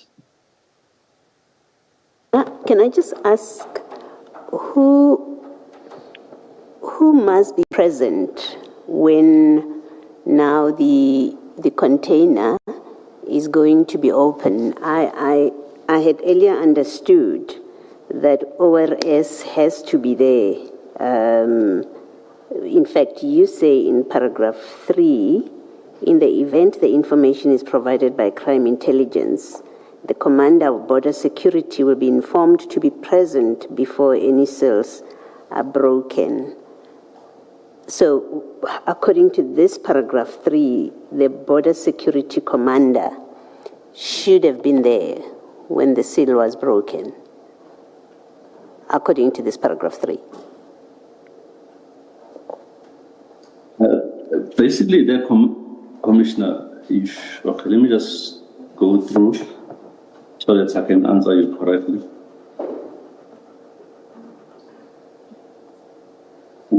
We refer there to the container that are stopped at the harbor. Because if you look at it, you said paragraph 3. Yeah. I've mixed up my documents here, but it's paragraph 3 where you have set out the procedure. So remember, you start off by the first heading is crime intelligence procedures, and then you tell us that the operative will report to his commander, must brief the commander, and then the commander will brief the section head of visible policing and operations, right? You say that. Operational responsibilities in border police. And then paragraph 3, I know we discussed the first part of it. As soon as the container is placed at the depot, you say this would apply only if it is the ORS that put a stop on the container. But then there's where it says, in the event of information provided by crime intelligence, the commander of border security will be informed to be present before any seals are broken. Does that apply, this part that I've just read now, does that apply to cargo that was not stopped by ORS? This procedure you've just explained, Commissioner, it's deals with the cargo that is detained by ORS, which is in the harbor, and which get moved to container. Okay. Then when you go there to 5, let's say some containers may have already been released, may have already left the port.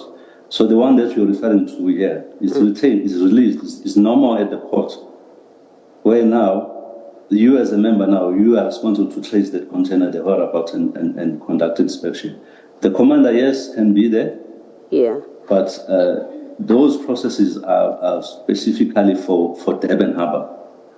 Containers that are coming through the harbour, that this is a process you need to follow. Sometimes you will find that the container has moved from Durban Harbour, to example, to Ketteridge. There's a place called Ketteridge towards Pietermaritzburg. There it's outside the harbour now. So you can't follow the same process of contacting ORS because it's not under their jurisdiction. It's outside the harbour. You now as a member have to liaise with the depots and have those containers inspected. Okay. Then let me go back. So in this instance, yes, carry on. In this instance, this one was normal at the Durban Harbour. It has already moved to a depot. Okay. And there was no police stop, if I'm not mistaken. Okay, then let me go back to my question.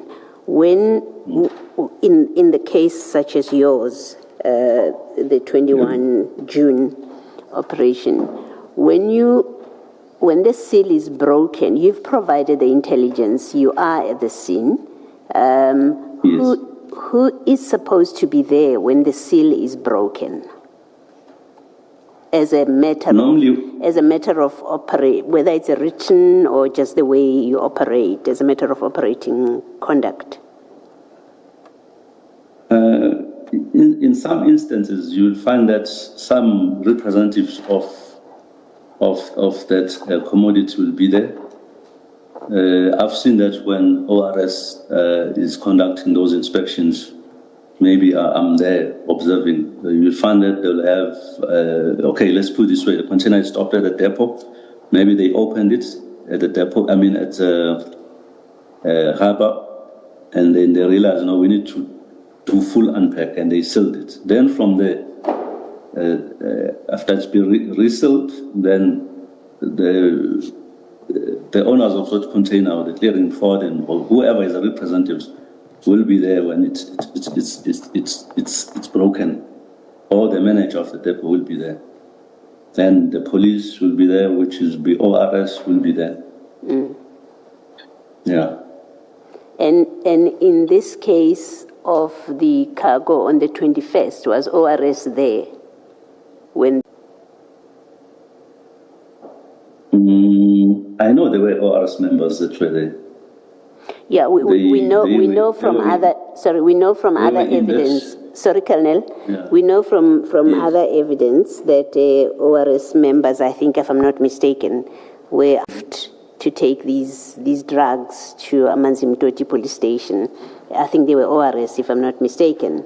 I'm asking a different question. When the seal was broken, was ORS present to observe the breaking of the seal? If I'm not mistaken, yes, they were there, Commissioner. Okay. Is that not something that you would have recorded in your report? Because we do see from your procedure that at the end you must also submit a report to your commander about this operation. Is that not typically information that you would include in your report? I'm sure I would have mentioned something and trying to look something in. Okay, if we had a copy of your report, and maybe Mr. Skakani will take us there. If we have a copy of your report, is that we would expect to find that kind of information in the report? Yes. So okay. There was your commissioners. All right, thank you. And this is where we'll leave it. The Commission usually does take a lunch break at 1, which it is right now. And that, of course, is day 111 of the Madanga Commission proceedings. Lieutenant Colonel Duma, an undercover operative, currently testifying partially in camera. Thanks to the production team. Thanks, everybody, for listening in. And, of course, we'll be back tomorrow. Right now, though, here's Onde Lambana with your latest news.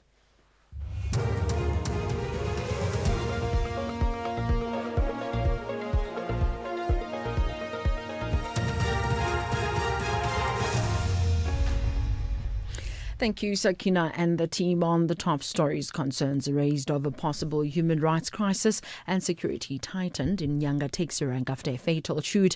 For SAFM News, I'm Onde Lambana, and a very good day. The South African Human Rights Commission has raised concerns over a possible human rights crisis amid growing tensions linked to anti-illegal immigration protests in KwaZulu-Natal and other parts of the country. The Commission says it is working with the police and United Nations agencies to prevent possible unrest, violence and intimidation linked to recent marches. Concerns have also been raised about hate speech, unlawful conduct and the risk of escalating instability ahead of the June 30 deadline set by some protesting groups. Tonokuhle Malinga reports. The South African Human Rights Commission says it's monitoring the state's preparedness amid rising anti-immigration tensions in several communities. The Commission says concerns raised during a recent human rights imbizo included immigration issues and service delivery challenges. It has also engaged KwaZulu-Natal Police and United Nations agencies on allegations of criminal activity and the risk of potential unrest. The South African Human Rights Commission says coordinated action is needed to protect vulnerable communities and maintain stability. Ginoguhle Malinga, SABC News, Durban. Police say additional resources have been dispatched to a taxi rank in Nyanga on the Cape Flats to heighten security and maintain stability after a fatal shooting. 4 men were killed in a shooting believed to be taxi-related. 2 others were wounded in the incident this morning. Police spokesperson Andrew Trott says detectives attached to the Provincial Serious and Violent Crimes Taxi Unit are pursuing all leads to track down the suspects who fled the scene. SAPS is investigating the attack, which is believed to be taxi-related, and detectives are following up on all leads to identify and arrest those responsible. Additional police resources have been deployed to the area.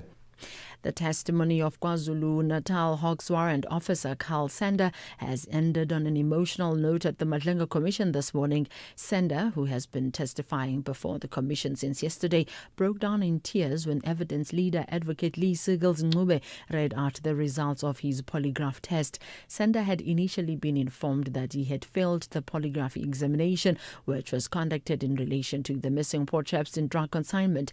However, the findings presented by Sigels-Ncube to the Commission's chairperson, Justice Mbuyiseli Madlanga, revealed serious procedural irregularities by the polygraph examiner, ultimately exonerating Sander. The test was considered invalid so that the examinee was not prejudiced by the errors of the polygraph examiner. The polygraph examiner in question was stopped from conducting any further polygraph examinations thereafter. So, effectively, the warrant officer was exonerated. He was, Chair. All right. The George municipality in the Western Cape says it has activated its contingency plans, has placed all relevant services on high alert.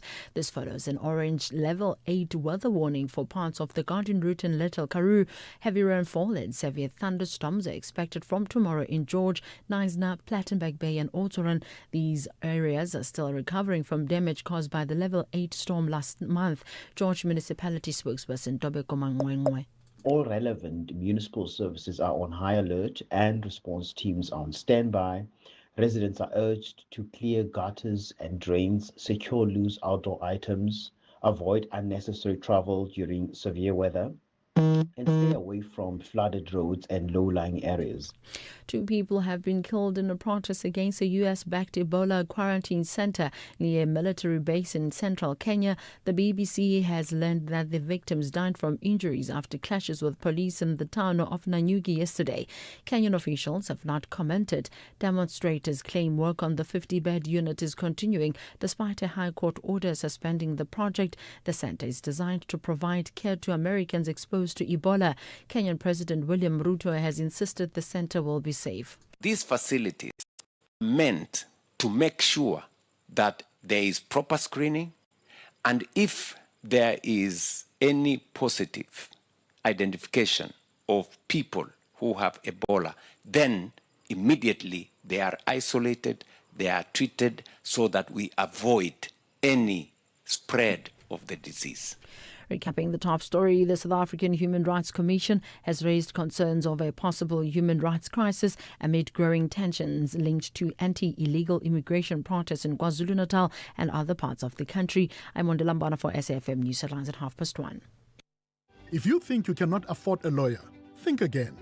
Clientele Legal has made professional legal services affordable. You receive up to 745,000 rand worth of legal services per year. Our range of plans include cover for you, your spouse, children, and extended family. Plans include cover for civil, criminal, and labor-related matters. Whether it's protection orders, gender-based violence, uncontested divorce, or poor service, your Clientele Legal lawyer will be there to assist you. Our services are convenient. Simply pick up the phone and call your lawyer or send us an email and we'll get back to you. All plans include a bail benefit of up to 5,000 rand and we'll go to the police station and pay it for you. Plus, Clientele Legal offers you 24-hour telephonic legal advice. SMS SAFM to 32195. That's SAFM to 32195. Clientele General is an authorized FSP and licensed non-life insurer. T's and C's online. Standard rates apply. 50 years later, Youth Month, The Voices.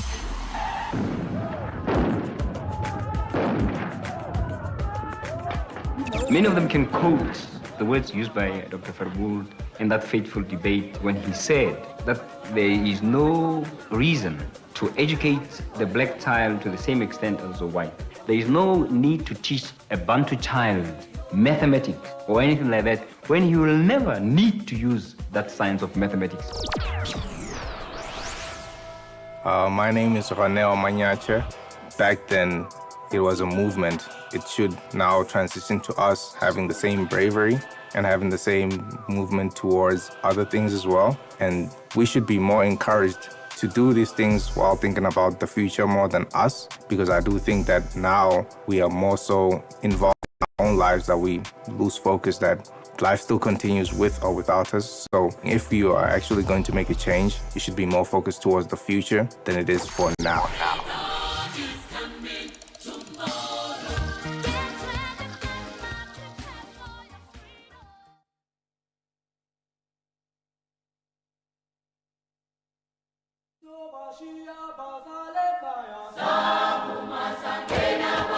This June, Youth Month, SAFM brings South Africans together across generations to reflect, challenge, remember, and reimagine the future. From students to struggle veterans, from campus radio to community voices, from 1976 to 2026. This is 50 years later, a month-long national conversation, only on SAFM. SAFM, leading the conversations that move us. South Africa, history repeats itself. It all begins with a moment that you'll never forget. South Africa versus Mexico on the 11th of June. Relive the rivalry, feel the pride, witness the kickoff of the FIFA World Cup 2026 and catch the opening match live on SABC3 at 9 p.m. Stream it on SABC Plus and follow every moment on SABC radio stations nationwide. This is more than a game. It's our story, our passion, our time. All of us, all in Gauteng, only on SABC, the official broadcaster of the FIFA World Cup 2026. The Full Circle with Bridget Masinga, Monday to Friday, 1 to 3 p.m.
Oh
It is Loiso coming through with Higher. That is how we kick off the show this afternoon. He happened to be one of our guests last year. We were talking around this project and his plans in terms of crossing over to the international market.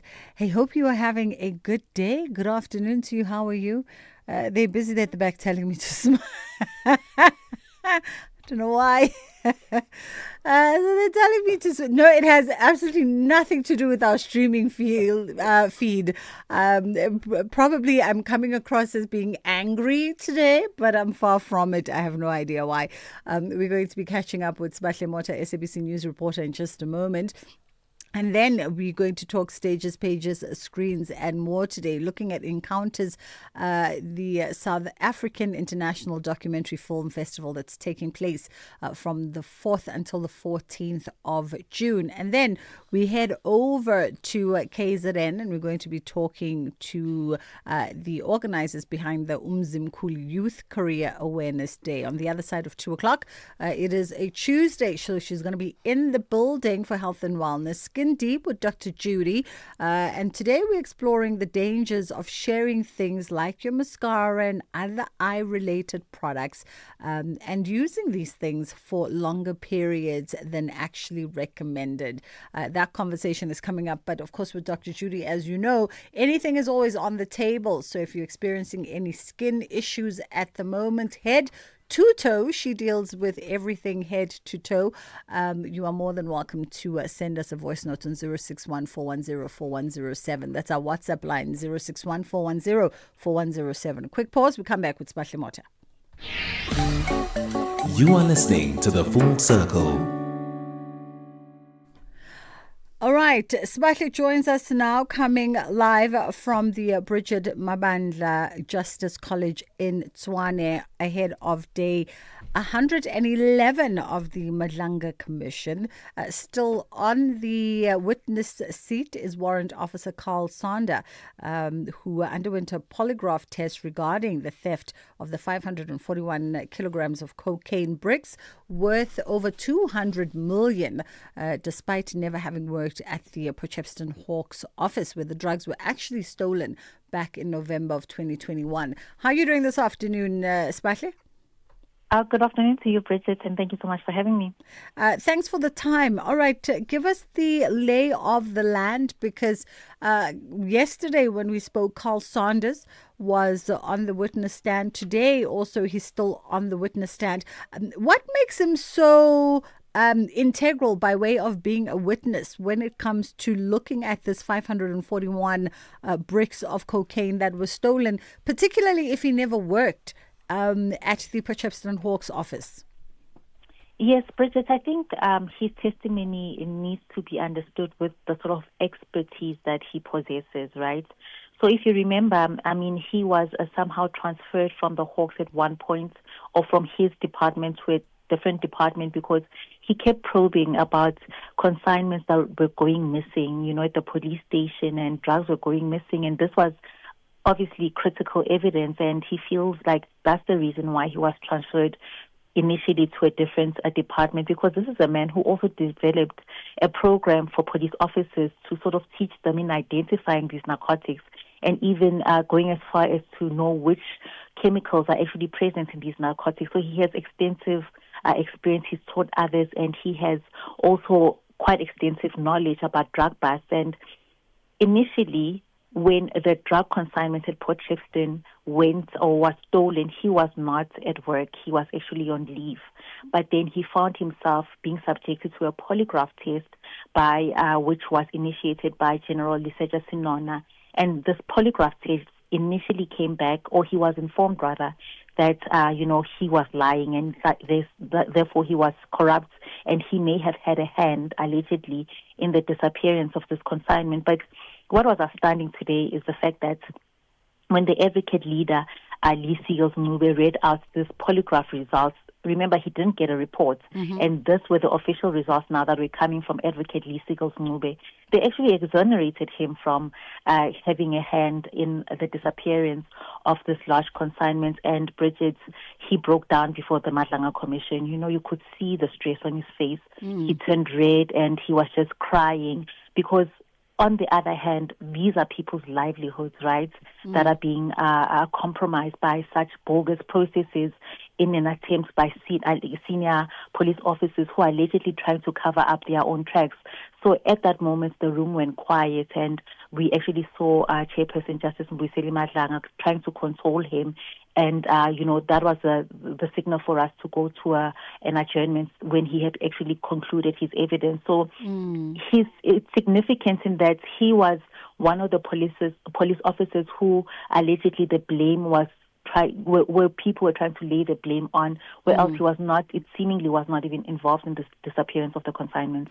And I think that's, part of the story of the Madlanga inquiry that we don't really focus on is obviously for all these incidents to go unnoticed or, to be swept underneath the rug. Not only does it require systematic planning on many levels, corrupting the corruptible, but it also requires that in their planning, there needed to be a contingency plan as to who becomes the fall people, who are those easy targets that we will ultimately, frame for taking the fall and the responsibility for these things. And some of these people are turning out to be perhaps as innocent as, Sanders. No, precisely. And I think you hit the nail on the head where you're seeing that top police officials are putting these bogus processes in place to sort of legitimize their investigations. I mean, up to date, there hasn't been any arrests that have been made for this disappearance or the theft of this large consignment. But one interesting other, evidence that he provided or allegation he provided is that actually the DPCI senior officials know who's responsible for stealing this large consignment, and these alleged suspects are linked to senior members of the DPCI, and him sort of alleging that, General Lesetja Sinona would know who these people are. And we even heard Commissioner Sandile Khumalo saying that, are you saying that this is the question that we should put to General Lesetja Sinona? So come Friday, General Lesetja Sinona, whose name has repeatedly popped up regarding the Port Shepstone saga, I mean, he'll have a lot to answer for. Absolutely. As we wrap up, Smahle, just quickly, in a minute this afternoon, we're set to be hearing from one Lieutenant Colonel Duma. Who is that? So Lieutenant Colonel Duma is another police officer in crime intelligence who's also sort of, he's an operative who informers will go to and say there is information that they have regarding certain drugs that are coming in South Africa or in a certain port. And basically what he's testifying on is this 2021 consignments that landed at the Durban port, and he's been asked questions as to who's allowed to be there, and where he got his information from. So his answers are largely surrounding the processes as to which police officers or which personnel are allowed on these crime scenes. So I think he will actually delve more into that and see if other police officers who have actually testified before the Madlanga Commission either corroborates or not corroborates his testimony about the sort of processes that police should be following. All right, we'll leave it there with you this afternoon. Smahle Mota, SABC News reporter. It's gone 20 past 1 o'clock. A quick pause from our end, and then we come back and we get into stages, pages, screens, and more. I'm Samela Kelpoy, an actress and a mum. Do you know what's in your cupboard? I've been trying to be intentional about the food I buy and keep in my cupboard. Unhealthy packaged foods can lead to hypertension, heart disease, and diabetes. Support front of package warning labels on unhealthy packaged foods, high in saturated fat, sugar, and salt. Join me. Sign the petition on heala.org. That's HEALA.org. Get ready for a bigger and better Lotto National Lottery. This Tuesday, you have a chance to win a massive estimated 226 million total Powerball jackpot. That's 226 million that could change your life instantly. Watch it live Tuesday, 2nd June at 9 p.m. You could become South Africa's next multi-millionaire. Yes, you. The National Lottery. More plays, more chances, more millions. Players must be 18 and older and play responsibly. The National Lottery is officially operated by SAfmRadio. Stages, pages, screens, and more on the Full Circle. It is stages, pages, screens, and more. I guess we have to get used to saying the new National Lottery operator now, because they kicked in from the 1st of June, behind with all that controversy leading up to it. But we'll see what they have in store for the lottery. A lot of people calling for it to be back to live draws. Hopefully they will listen to that. Joining us now, Mandisa Zita, who is the director of Encounters Festival. As we get into stages, pages, screens, and more, looking at Encounters, the South African International Documentary Film Festival that's taking place from the 4th until the 14th of June 2026. How are you doing this afternoon, Mandisa? I'm well, Bridget. How are you? Thanks for having us. I'm awesome. Thank you so much for the time. So it's the 28th installment, the 28th edition of the Encounters South African International Documentary Festival. Give us just a rundown of the past 28. I mean, I'm super impressed that we've managed to keep it going for 28 years, but I think that we've got an excellent curation. We're quite a reputable festival, and the people come. The people come to the cinemas to watch the excellent films that we have on offer, and that's what keeps us going. And this year is no different. We've brought another year of excellent documentaries from the African continent and around the world. Let's talk about this year's edition for 2026. It's running from the 4th until the 14th, so that's about 10 days across multiple cities. What is on the program? And also, how do you manage to curate and roll out a festival that's really finding legs in not one location, but multiple locations across the country? It's not easy, but every city is different. Cape Town it's a different kind of city, and Johannesburg has a different cultural vibe.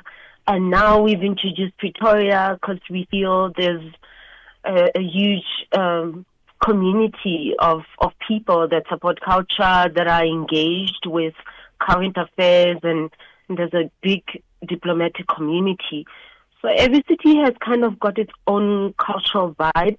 But it's not easy curating for Encounters because we get almost 1,000 entries, and our program is only about 58 films, so it's very competitive. But we do our best to make sure that the number of African films is equitable to the number of international films, and we've brought in huge award winners and festival favorites from around the world. As well as some of the most important African films of the year. How do you get that right? How do you get the balance right to be able to dwindle those numbers to just over 50 and ensuring representation and inclusivity of voices from all across the continent? That's very important to us, actually, and it really underpins our curatorial strategies. We know that South Africans want to see documentaries that are, doing the rounds internationally, that resonate with local audiences, because there's a lot of excellent documentaries out there. The genre has really elevated in terms of the creative form and how documentaries are made now. So we're spoiled for choice, basically. That's what I'm saying. But we want representations. We want to see women directors, women's issues.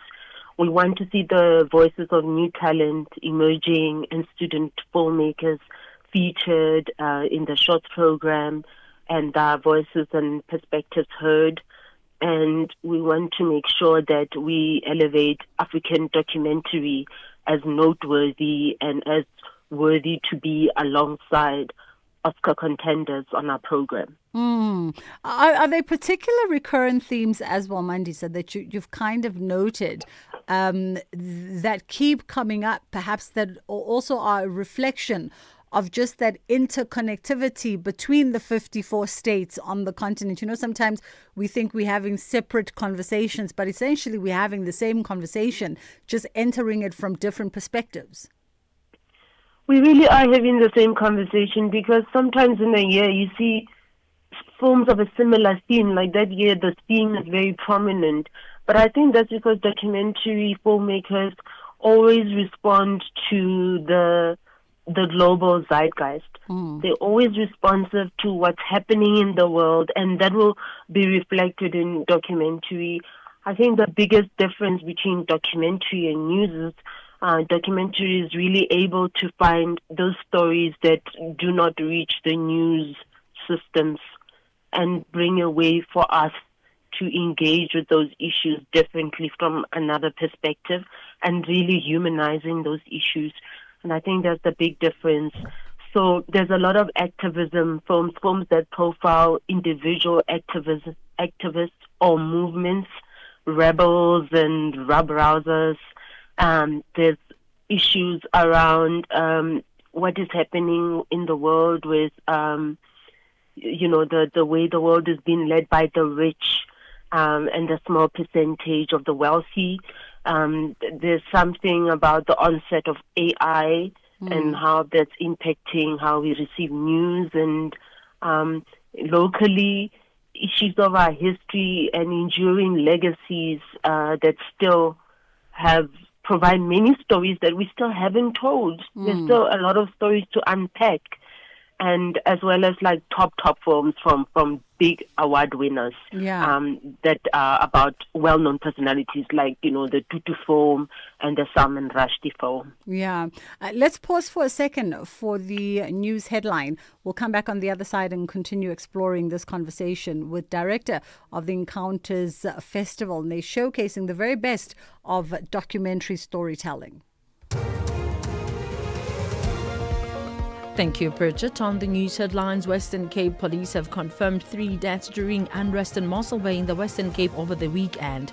The South African Human Rights Commission has raised concerns over a possible human rights crisis amid growing tensions linked to anti-illegal immigration protests in KwaZulu-Natal and other parts of the country.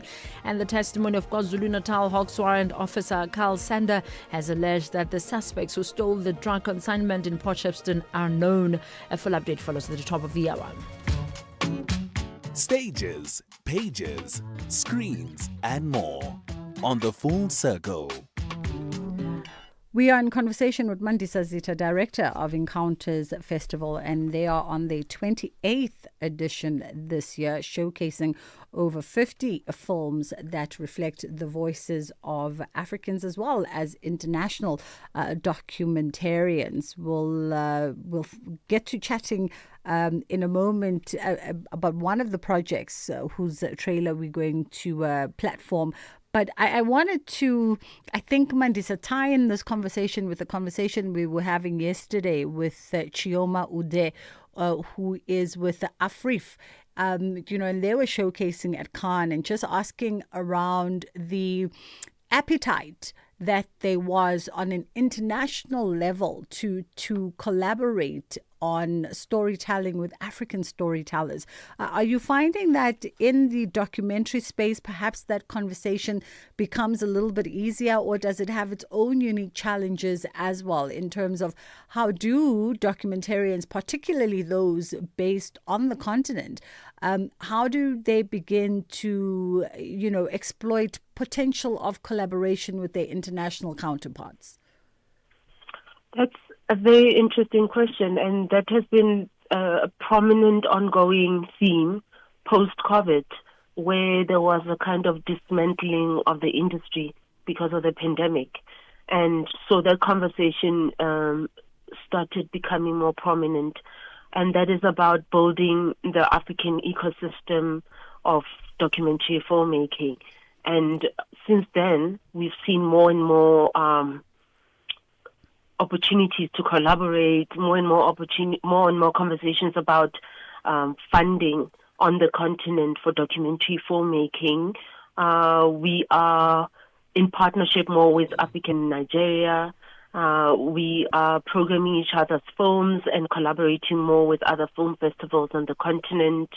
I think that the main driver is to preserve the authenticity of African storytelling. And in order to do so, we must, decipher how we resource our own filmmaking and how we maintain our storytelling resources on the continent.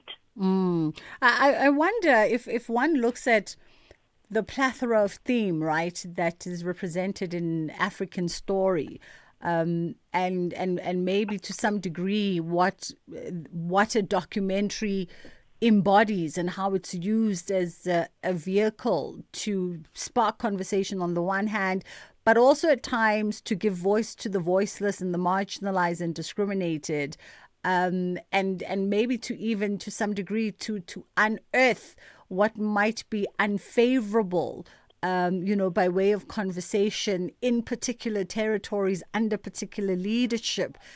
Does it become a little bit more tricky for projects like that to A, get funding and distribution on the one hand, and B, to just maybe even see the light of day, given that some folk might not want that kind of light shed on particular subjects, or that kind of representation put out there around their countries and the challenges that their community and their people might have? That's definitely a big consideration for documentary filmmaking. I think there is some danger for some filmmakers in certain countries to make films about authorities or systems that are really impacting communities in their countries or marginalizing people somehow or oppressive. And it's very difficult to make those films.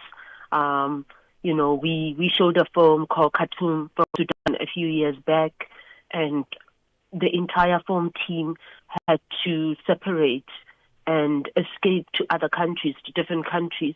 And that's the reality of documentary filmmaking in some countries. But I think in Africa, those films are still being made because a lot of the films are not publicly funded. So often independent filmmaking has to seek funding either through co-productions internationally or through civil society organizations and grant funding and other avenues. However, sometimes with international funding as well, it's difficult because sometimes they, for that particular year, might be looking for forms of a particular theme, and some themes may be deemed unfavorable. And that is why films about certain issues and themes on the African continent are so difficult to make. And that is why we have to take agency of making our own film somehow and deciding on the priority of the films we want to make. Speaking of some of the stories being told, we do have a trailer here for Marxism and Period Pains. Firstly, what an interesting title. Is there anything you can tell us around this project? Yes, the film is an exciting offering from well-known director Mabatu Muntsu, really giving us an analysis, personal and political analysis of how the onset of menstrual pains has an impact on women and young women in a system of capitalism, and how that is overlooked in society. And she profiles a lot of young women in the film. But I think what's interesting is that is an ongoing global conversation around women's health and how all these things that are under-researched, under-recognized, under-legalized have an economic and a well-being impact on women and young women especially.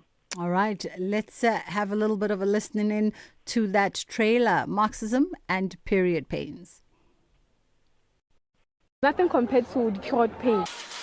Yeah. Throbbing like this, it pounds. You can't move. You feel icky. Then your knees are weak. You are heat intolerant. Worst pain I've ever felt. But life still goes on. The research indicates what I think we all know, that a good 90% of women actually experience some kind of menstrual challenge. We're taught that it's normal. You just take a few ibuprofens, paracetamols, and you'll be fine. Okay. But no one talks to you about the impact that has to your mental health, the impact that has to your quality of life. The implementation of a period leave, I think production would improve, morale will improve. Maybe in government we could say they would understand that maybe 2 days, maybe. But I'm then thinking about my members in the private sector who are in production, working at Coca-Cola, for example, who, yes, they would. Some of the benefits that we take for granted, having a weekend, having public holidays, having paid leave, all of these things happened because workers came together, united, went on strike. Workers have the power to transform societies. All right, and that is a trailer from one of the projects that are being platformed at this year's Encounters. It is the International Documentary Film Festival taking place from the 4th to the 14th of June. For those listening, Mandisa, as we wrap up the conversation, those listening who want to go and see some of the projects, where might they be able to see the comprehensive schedule for programming? So the full schedule and booking details are available on our website at encounters.co.za, www.encounters.co.za, and folks can also visit us on our socials on Instagram, Facebook, X, all the platforms, LinkedIn. Wonderful. Thank you so much for the time this afternoon. That was Mandisa Zita, Director of Encounters Film Festival, encounters.co.za, or you can find them on social media. All their handles are under the same title. That's the Encounters South African International Documentary Film Festival. It's gone 20 to 2 o'clock. A quick pause from our end, and then we come back on the other side and we head on out to Durban. Well, not Durban, KZN. We head on out to KZN and we look at the Umzimkhulu Youth Career Awareness Day.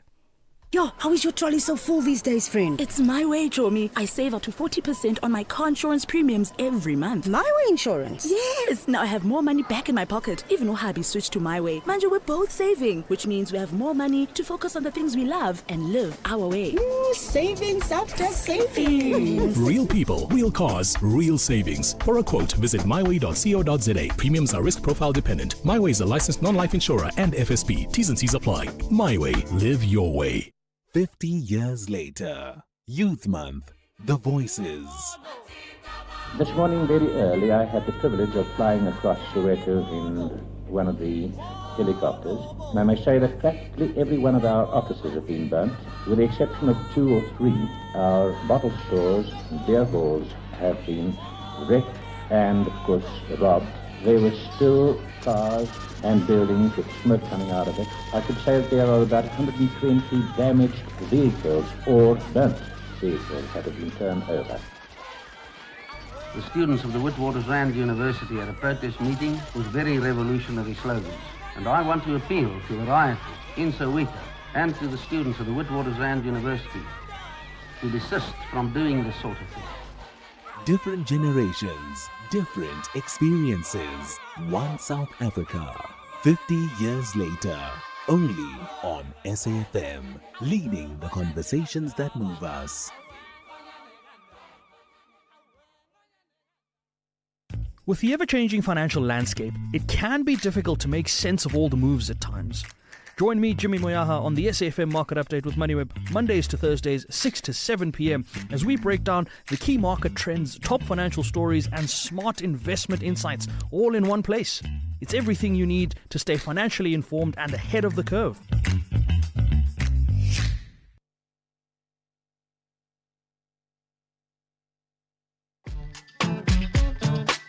Bridget Masinga, weekdays on The Full Circle.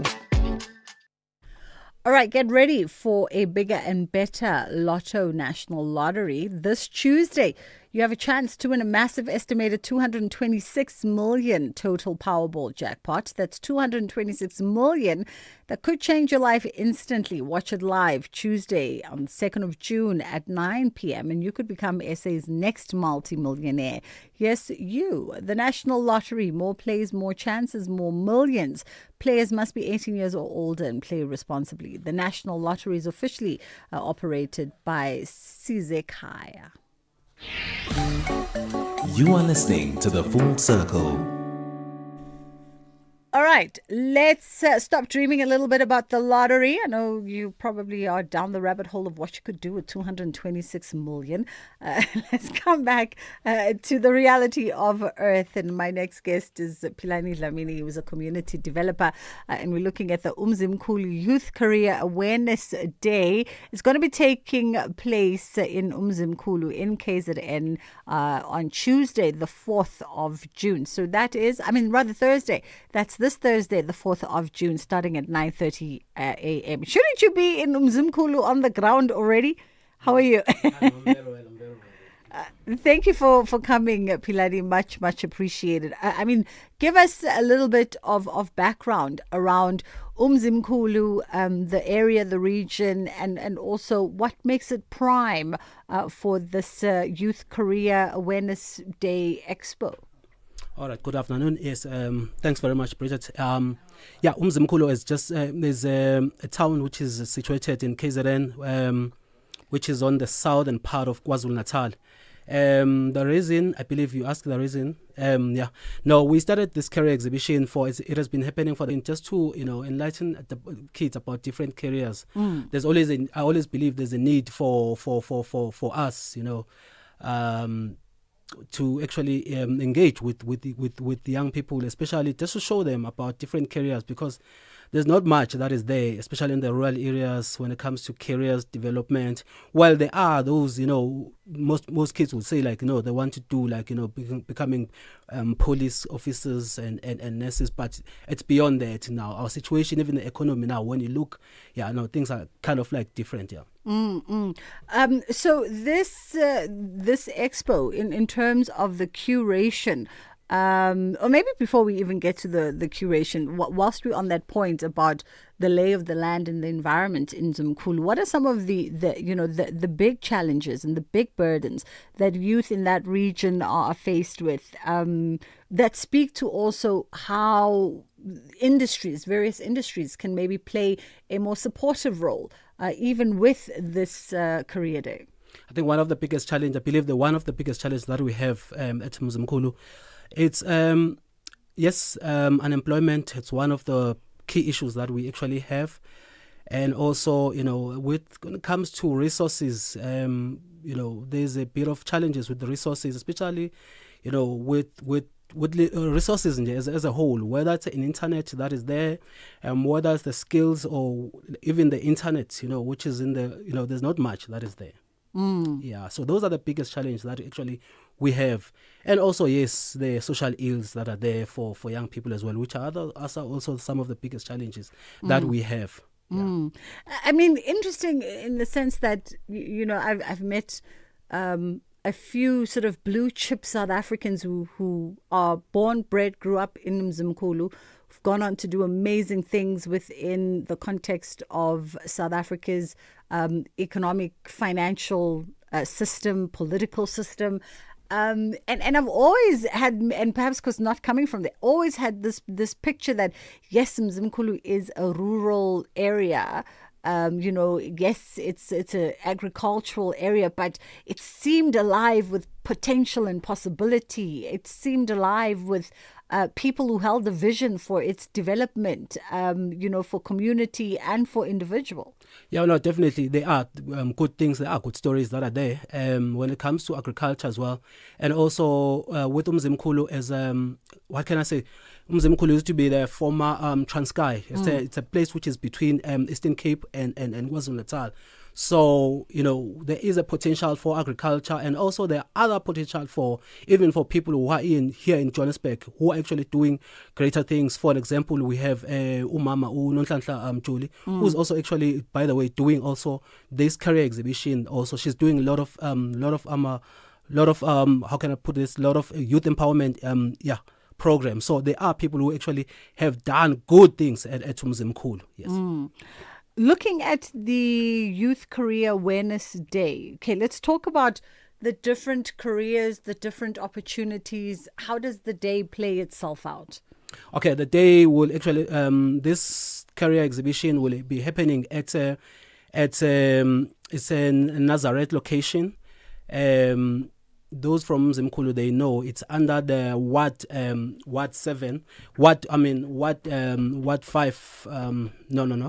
21. It's between Ward 20, Ward 20. Don't stress. Most South Africans don't know the wards anyway, but they know the location. Nazareth location, you say? Yes, between Ward 5 and Ward 21. Okay. Yes, so that's where it's going to be happening, yes. So it's going to be happening at a community hall. Where we started to, we've been doing this at a community hall. So we're going to be inviting a lot of different schools within the area, such as Jozana, Kachana, St. Michael's, and also we also going to include a lot of young people around Mzimkhulu, the location as well, like Nazareth location, Kwakujendlini and Nazareth, and all different places that are going to be there, because we're going to have your sitters. We're also going to have, especially your tertiary institution, different companies, organizations, because with SITA as well, they've got a major role to play, in terms of the skills development in South Africa, and also the institution. We've got young people as well who haven't applied at school. So we actually also calling those people as well to also come as well, because that's going to be very much important. So by way of, and we spoke earlier, you mentioned that opportunities are limited, right? And that speaks to maybe a vision that is limited for what could become of the youth in Mzimkhulu, and how the world is really their oyster. What kind of exhibitors have you invited to be part of this platform, from which kinds of industries? For instance, if we're looking at the conversation around tech and innovation, I'm presuming you're going to have exhibitors and stakeholders coming through from different sectors there. Talk to us about that. Yeah, as we have engaged about agriculture, we're going to have the Sidara from Pietermaritzburg, which is also going to be there. Your KZN Economic Development, which is very much important. And also we focusing also not on just to agriculture as well, but also to different sectors, because kids have like Moses Kotane, but unfortunately, but in future we'll have such institutions. But there's a lot that's going to be coming up. It's just that I can't think of on top of my head right now. But we've got a lot that are actually going to be there with us. All right. And then any availability for training institutions, places like TVET? You talk about students, potential students that are unenrolled at the moment, maybe sitting not knowing how to go about getting themselves into either TVET college or an institution of higher learning, or any kind of skills-based institutions. Will those also be collaborating on the day?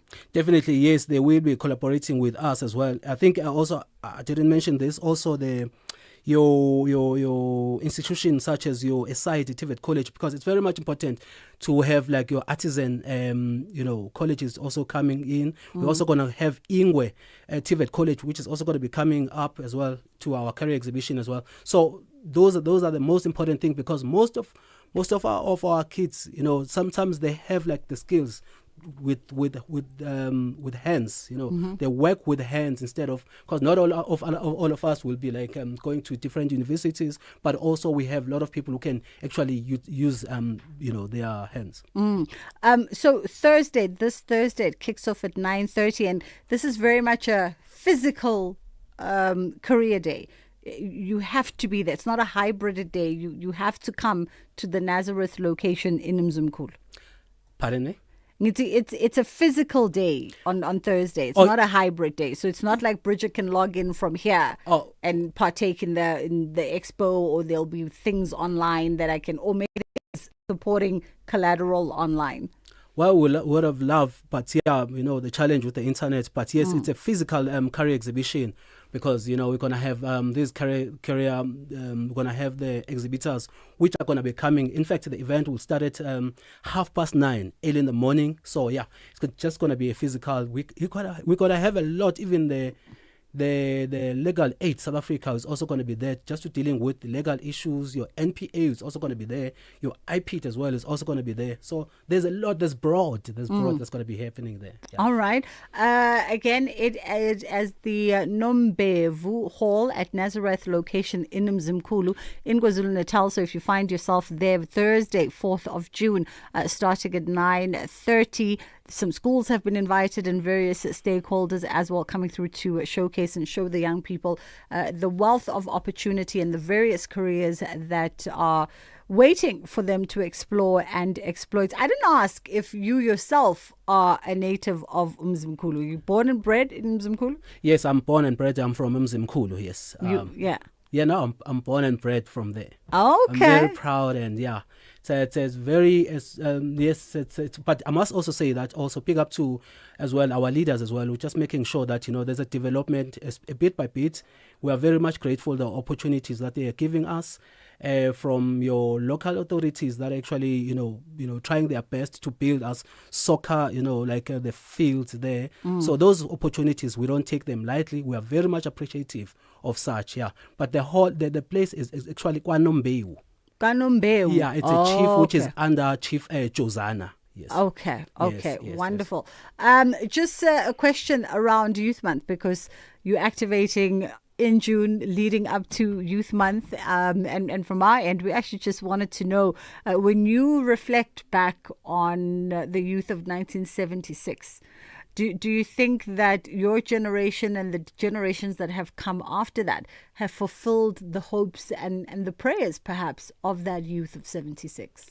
Yeah, we're still in the process. For me, I would say that, after 1976, I believe it's 50 years, right? Yeah. Yeah, I believe we're still in the process. There's a lot that still need to be done.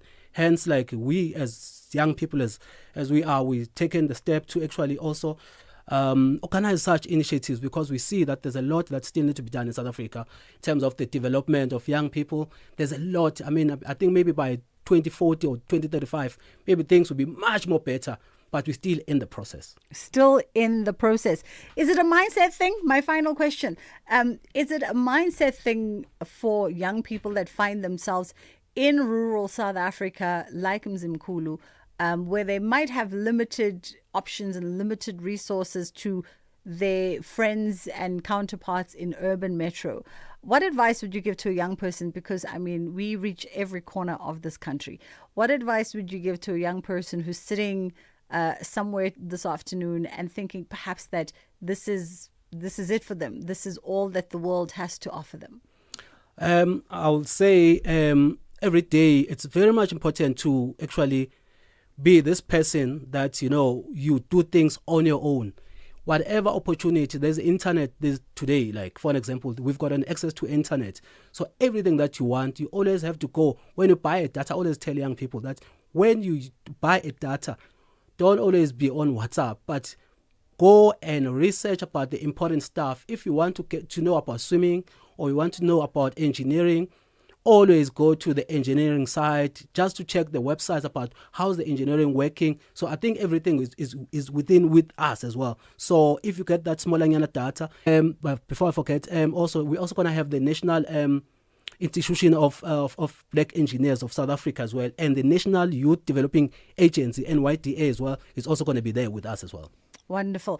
Philani Dlamini, thank you so much for the time. Philani is a community developer and part of the organizers of the Mzimkhulu Youth Career Awareness Day. It's taking place this Thursday, 4th of June, starting at 9:30. It's a few minutes to go before the top of the hour. On the other side of 2 o'clock, we're bringing you Dr. Judy Pretorius, our resident biomedical scientist and product developer, and we're looking at the dangers of sharing, whether it's makeup or other kinds of products that have to go in the vicinity of the eyes and the mouths and all these things that speak to hygiene and potentially us passing things on to each other. It's that time of the year as well. If you have a question, 0614104107, she deals with all matters from the very top of your head to the very bottom of your toes.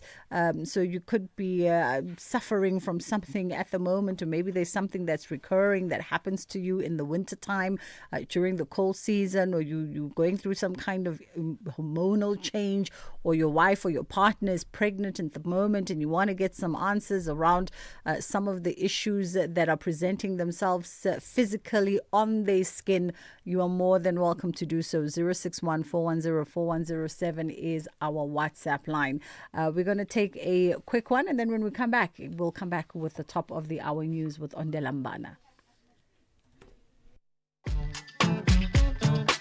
Bridget Masinga, weekdays on The Full Circle. 50 years later, Youth Month, The Voices. Soweto, under fire.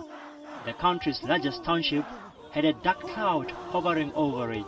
June 16, 1976, presented a new form of resistance towards the Afrikaans language policy introduced under the Bantu education in 1953 under the then apartheid government.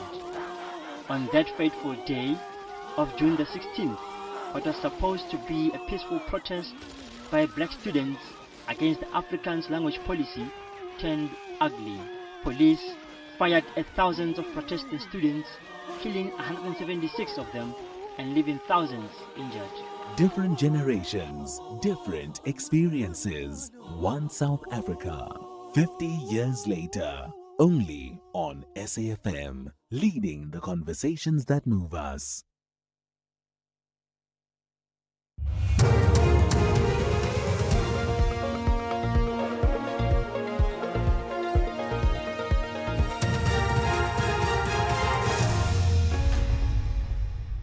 Thank you, Bridget. On the top stories, Western Cape Police confirm 3 deaths in Mossel Bay and concerns raised over possible human rights crisis. For SAfm News, I am Ondelambana, and a very good day. Western Cape Police have confirmed 3 deaths during unrest in Mossel Bay in the Western Cape over the weekend. Around 400 alleged undocumented immigrants fled their homes and are being housed at undisclosed locations in the town. Sakri Chetty reports. There's a strong police presence in Asla Park in KwaNongxaba, where the attacks against undocumented foreigners occurred. The Provincial Police Commissioner, Lieutenant General Tembisile Patekile, is also visiting the area. 2 Mozambican nationals were confirmed killed in the violence, while an 18-year-old South African learner was also killed. His family have expressed outrage over his death, saying they want justice. Police say investigations into this murder are progressing, with detectives searching for a known suspect. 5 suspects were arrested since the violence broke out and have appeared in court on charges of public violence and possession of stolen property. The South African Human Rights Commission has raised concerns over a possible human rights crisis amid growing tensions linked to anti-illegal immigration protests in KwaZulu-Natal and other parts of the country. The Commission says it is working with police and United Nations agencies to prevent possible unrest, violence and intimidation linked to recent marches. Concerns have also been raised about hate speech, unlawful conduct and the risk of escalating instability ahead of the June 30 deadline set by some protesting groups. Tonokuhle Malinga reports. The South African Human Rights Commission says it's monitoring the state's preparedness amid rising anti-immigration tensions in several communities. The Commission says concerns raised during a recent human rights imbizo included immigration issues and service delivery challenges.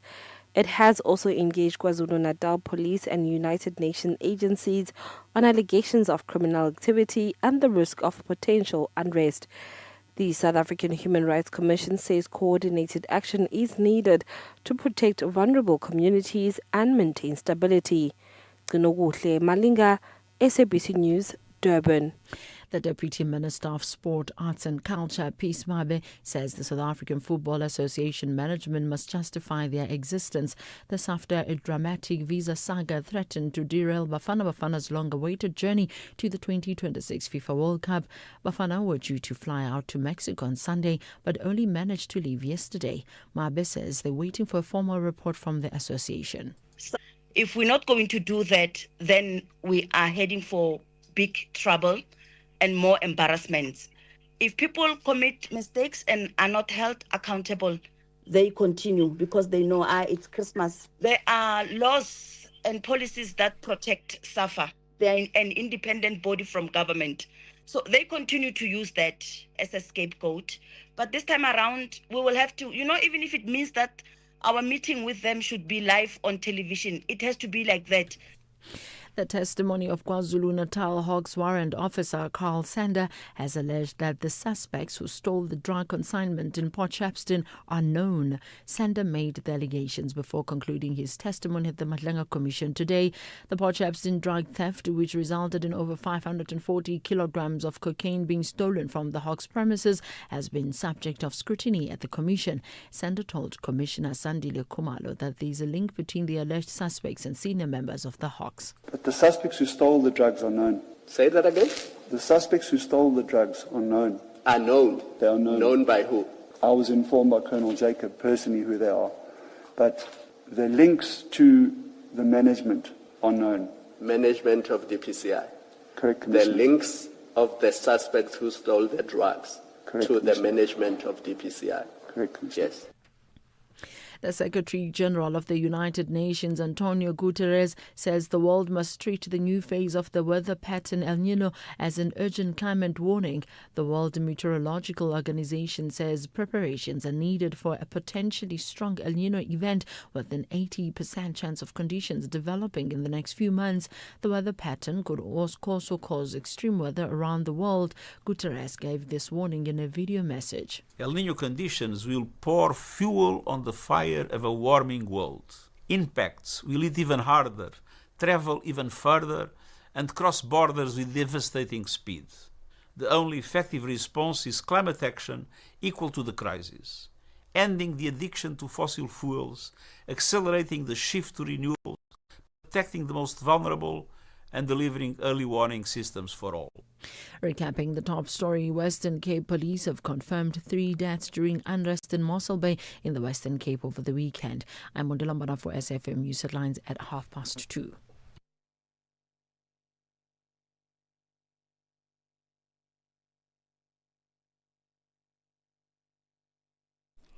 Get ready for a bigger and better national lottery this Tuesday. You have a chance to win a massive estimated 226 million rand in total Powerball jackpots. That's 226 million that could change your life instantly. Watch it live on Tuesday, the 2nd of June at 9 p.m. and you could become SA's next multi-millionaire. Yes, you. The National Lottery. More players, more chances, more millions. Players must be 18 years or older and play responsibly. The National Lottery is officially operated by Sizekaya. No one gets fit overnight. It takes discipline, and your money is no different. A Nedbank 32-day notice account helps you build financial strength with up to 7.3% interest and zero maintenance fees. The higher the deposit, the higher the return. Invest in under 2 minutes on the Money app and get money fit with Nedbank. For more information, go to nedbank.co.za. See money differently. Nedbank, we're a licensed FSP and registered credit provider. T's and C's apply. Protecting your family means staying one step ahead. And that starts with knowing the facts about human papillomavirus. HPV is linked to over 99% of cervical cancer cases and claims the lives of more than 5,000 women in South Africa every year. HPV doesn't discriminate and will at some point affect both men and women, young and old. Protect yourself and your loved ones. Ask your healthcare provider about vaccination. This message was brought to you by MSD.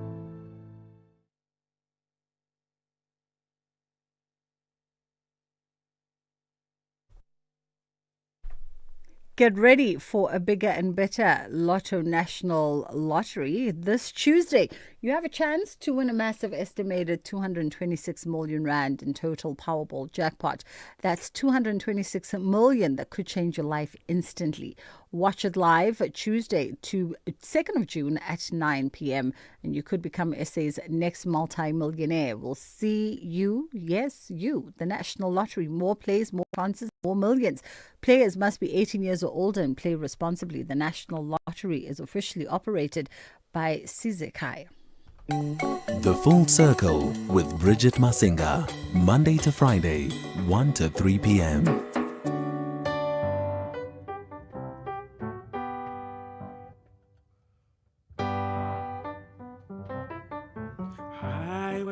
Ikhona lento yenzayo, ikhona lento yenzayo, hayibo, ikhona lento yenzayo, ikhona lento yenzayo, hayibo, ikhona lento yenzayo, ikhona lento yenzayo, wena ikhona lento yenzayo, ikhona lento yenzayo, ngoma ngilala, ngoma ngivuka, ikhona lento yenzayo, hayibo, ikhona lento yenzayo, ngoma ngilala.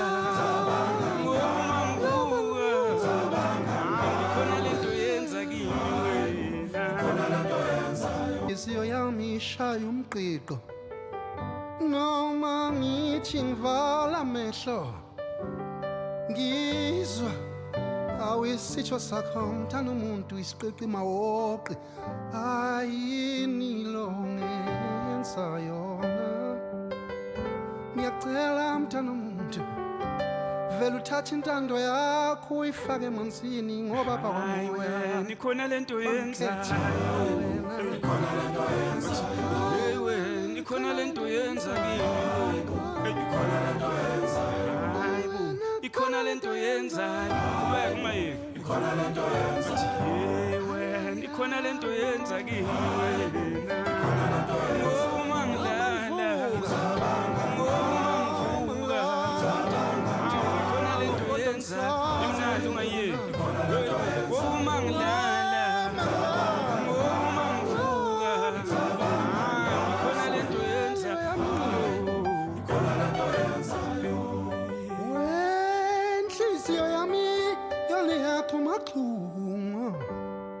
inhliziyo yami bu njalo nje njalo mangibona wena you make me happy you make me feel happy ngajabula mina mangibona wena mthana umuntu khona lento yenzayo nikhona lento yenzayo khona lento yenzayo lento icela ungayiye hayibo khona lento yenzayo lapho ngeke ngiyenda hayibo khona lento yenzayo uma ngivuka hayibo khona lento yenzayo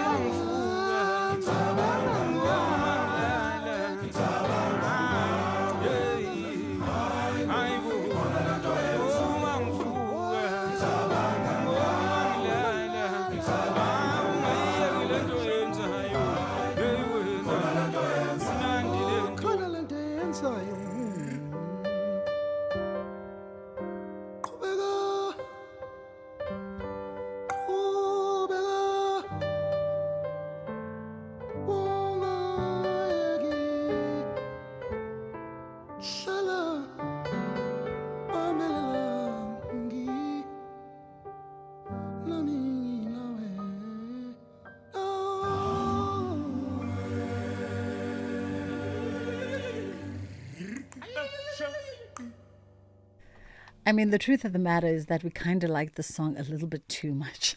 Ladysmith Black Mambazo featuring Dr. Nduduzo Makatini on this one, and of course Mbuso Khoza.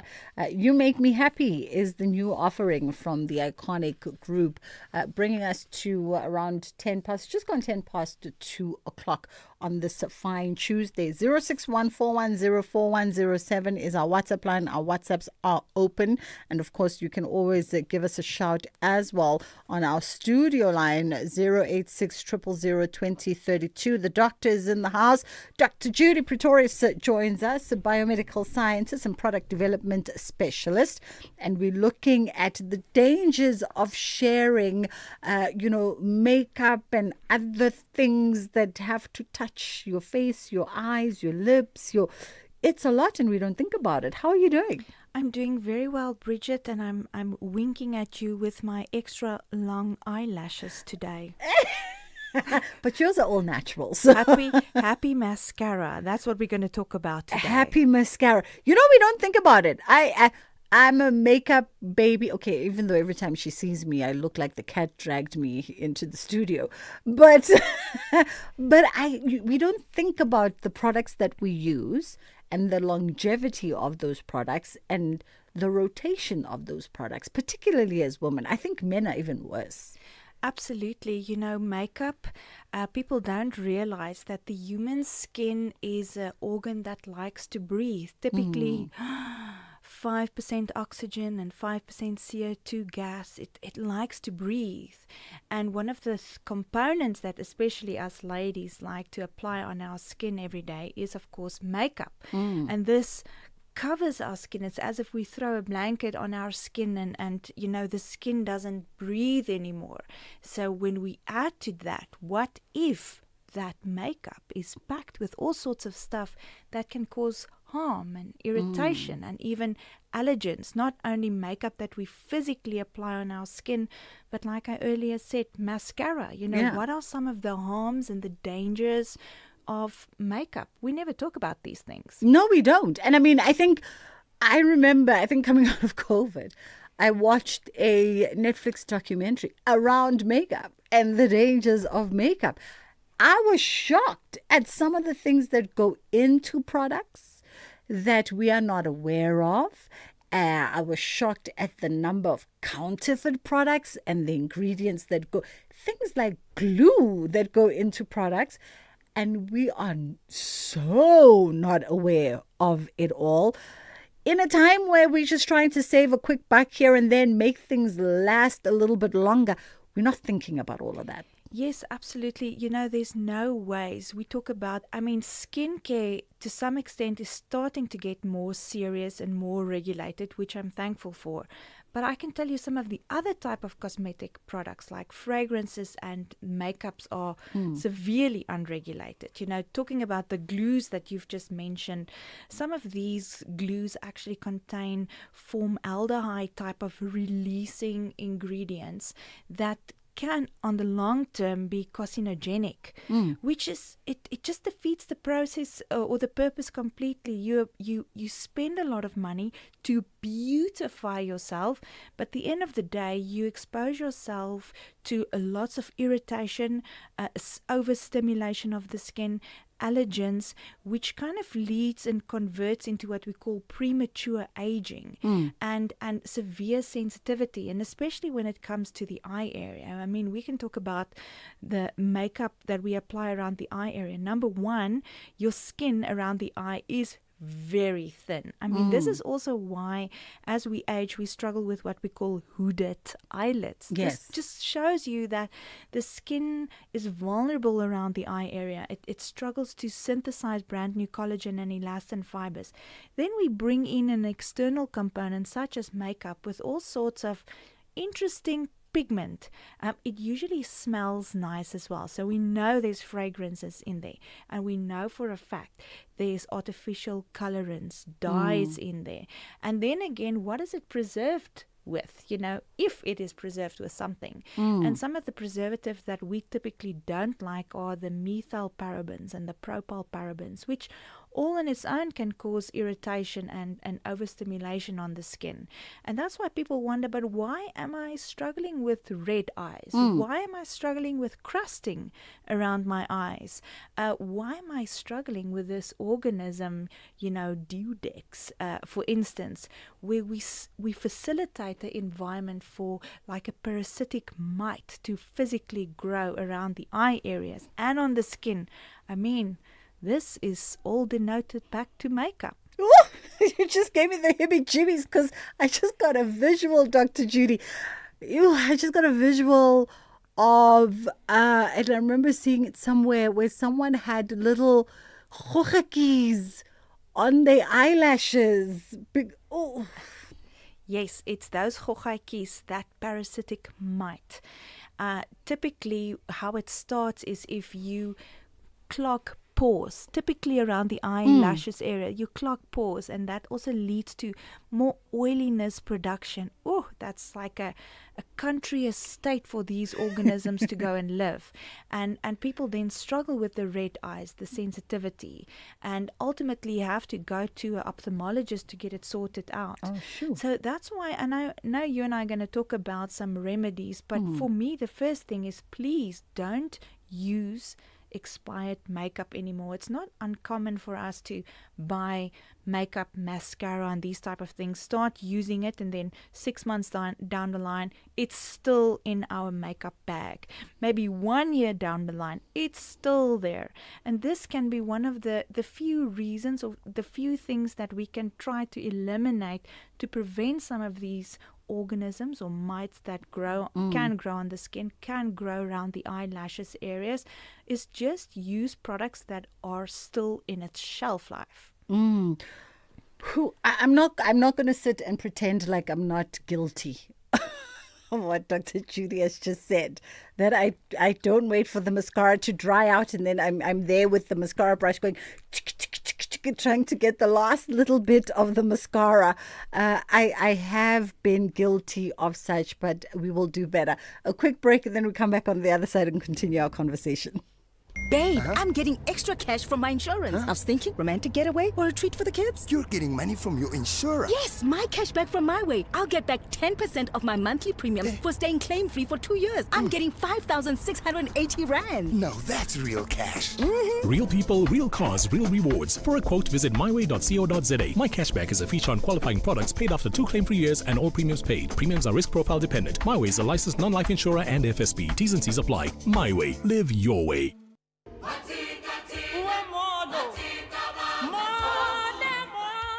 This June, Youth Month, SAfm brings South Africans together across generations to reflect, challenge, remember, and reimagine the future. From students to struggle veterans, from campus radio to community voices, from 1976 to 2026. This is 50 years later, a month-long national conversation only on SAfm. SAfm, leading the conversations that move us. Get ready for a bigger and better Lotto National Lottery. This Tuesday, you have a chance to win a massive estimated 226 million in total Powerball jackpot. That's 226 million that could change your life instantly. Watch it live Tuesday, the 2nd of June at 9 p.m. and you could become SA's next multi-millionaire. Yes, you. The National Lottery. More plays, more chances, more millions. Players must be 18 years and older and play responsibly. The National Lottery is Listening to the Full Circle. All right, the doctor's in the house. We are talking skin deep with Dr. Judy, and we're looking at all the dangers that lay there in our makeup kits and the makeup kits of others. And I was saying during the break to Dr. Judy that in my personal space, there's some things that I think I do well. Clean the brushes after every application, clean them out, wash them, not just run them under water as well, like physically wash them, soap them out and rinse them thoroughly, spritz some of my things with the alcohol solution. However, the problem lies when, like you, when you go to an event and you call the makeup artist over, they meet you at the conference where you're doing your thing. We don't often pay attention to what's happening in those kits. We're almost content if just the brushes are clean, but we don't. Are you spritzing everything else that's going to touch my face?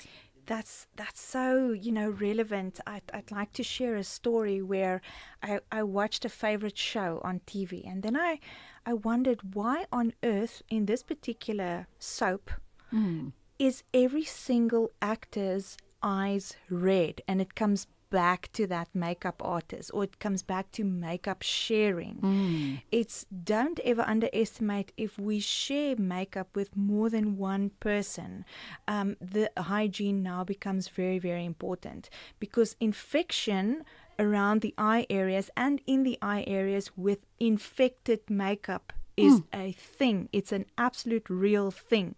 So yes, there's some basic general hygiene that some of these makeup artists use. They spritz with the alcohol, and it should typically be an alcohol sanitizer, because it's very volatile. It's not going to smudge makeup, etc. And also just generally new clean brushes and so forth before you go to a next person. Then there's what we call sisterhood makeup. When you and your sister or you and your flatmate typically also share mascara. And it sounds like I'm not a fan of mascara. I'm just saying, be wary, be wary, because mascara is usually one of the culprits here. I mean, culprits in terms of creating a favorable environment for this mite to grow. And then secondly, also, it is usually an item that is frequently shared with other people. And it can cause a lot of irritation. So number one, why does mascara cause irritation? It contains fragrance, it contains your artificial colorants, and it sometimes contains botanical extracts as well. It contains that pigmented dye. To worsen it even more, it contains more fibers and waxes to prove that it's waterproof. So even though you cry, it's not going to run over your cheeks. So there's more components that come into mascara that can cause irritation around the eye. And now we need many more solvents to rub our eyes to ultimately get it off. So even that causes irritation at the end of the day. And then there's a third component where we have a few guilty culprits who, come in late at night and they forget to wash off their makeup, Of course, then at nighttime, all of these wonderful organisms likes to grow there, and your skin struggles to breathe. And by tomorrow morning, you do struggle with a bit of sensitivity. You do struggle with some dehydrated skin, for instance. So yes, makeup, although it beautifies us, we need still to expose ourselves to products that's what we call hypoallergenic. So it's not going to cause any form of irritation on the skin or overstimulate the skin. And if you purchase, mascara going forward, try to look for mascara that's ophthalmologist approved. Oh. Yes. So now we have to turn it around and see? Yes, my dear, you have to, because of the fact that sometimes we also like to use skincare products, especially now. Is this scientifically proved? Is it clinically approved? Is it dermatology approved? Yes, we want all of those. But now, when it comes to makeup, we also want to see, listen, is this approved by an ophthalmologist? And as a formulation scientist, we also, speak to each other in the lab, our lab colleagues. We say, if something does not irritate the eye, then it's suitable to be applied on the skin as well. So the eye is one of the areas, that's our go-to area to test. Is this potentially going to cause sensitivity? And the moment when people experience redness or crusting around the eye, dry eyes or itchy eyes, then we know there are ingredients in here that can be harmful for the skin as well. And another ingredient is sunscreen. Many sunscreens are also guilty of the fact that when you apply it, then after a few minutes or so, and basically for the whole day you have a teary eye and your eyes burn. And that just goes to show there are ingredients. If it burns and irritates your eyes, it's going to have an effect on the skin as well. Sure. I mean, I also wanted to ask you about individual eyelashes, but looking at our time, I just want to get to, they didn't say their name, but I'm 42 years old female who's reached her premenopausal stage. Every morning I wake up with a whole lot of pimples on my face. I've tried to treat them with products, but they don't go away. I have even gone to the dermatologist to get other products for the facial washes, but they're not helping. I'm left with a whole lot of black spots on my face. It's an everyday thing. I've never had a skin problem my whole life, and it's only now that I'm reaching menopause and I wake up with pimples every morning. Dr. Judy, help. Okay, no problem. It's not uncommon for people who struggle with perimenopause or menopause to have sporadic breakouts. The thing is that we need to bring into our lifestyle now, number one, from a systemic point of view, improve your gut health. So get on a good proper probiotic to improve your gut health. And then secondly, for the skin, for me, there's only a few ingredients that's really going to make a difference. Ingredient number one, salicylic acid. Make 100% sure in your cleansers there's salicylic acid, that you have to cleanse your face twice in the morning. And don't just rinse it off too quickly. Wash your face, then brush your teeth, and then rinse off the cleanser. So allow the salicylic acid to work first. And then also find yourself a serum that's packed with zinc and niacinamide, because all of these ingredients will help to reduce sebum production on the skin. And never ever underestimate the power of a good glycolic, no downtime glycolic acid peel once a month, because that removes the dead corneocyte skin cells on the outer layer of your skin, and this just allows for less and less sebum production. And if you struggle with, black spots and even some white pustule type of acne, it will just go away. There you go. Okay, I can still sneak in now, a minute and a half. Ladies we had one of our team, Zanele, you never got to meet her, a glamazon, and she lived with the eyelashes, the individual eyelashes. At one point, her one eye was so red and closing, it was literally talking wonk, wonk, wonk. And then we told her to stop, because individual eyelashes, it's the other thing that we're doing as women. It actually does look beautiful. I've tried it, and the way I look on pictures, I just want to do it again. So it really looks beautiful. I would say, even though you do it, ask questions about the glue, where it comes from, because, you get medicinal glue as well. That's very safe to use on skin. And then you get an ingredient or a product called hypochlorous acid, right? So why I like this ingredient so much, it's usually a spritz that if you make use of these eyelashes that you stick on, then you can spritz the hypochlorous acid onto the eye. The eye will, number one, not burn. It's safe. Some people even use it. And if I say some people, I'm referring to myself. When my kids had pink eye from swimming, I sprayed their eyes with hypochlorous acid, for instance, because it's antibacterial, it's antimicrobial, number one. It's gentle on the eye and it reduces inflammation, and it also prevents any form of microbial growth or crusting. So invest in a spritz, what we call hypochlorous acid, if you embark on, sticking on the eyelashes, because then it will be free from this microbial growth and crusting. 30 seconds. Can I just buy it and use it randomly? Yes, you can buy it. You can even spray it in your mouth. That's actually what I done during COVID. When I walked around people and they were coughing in my face, I just spritz a little bit of hypochlorous acid in my mouth. I'm buying it today. That was Dr. Judy Pretorius, and of course you can find her on social media at Biomedical Emporium. 2:30, rather. Ondela standing by with the headlines, and then we'll get into our Kids Corner.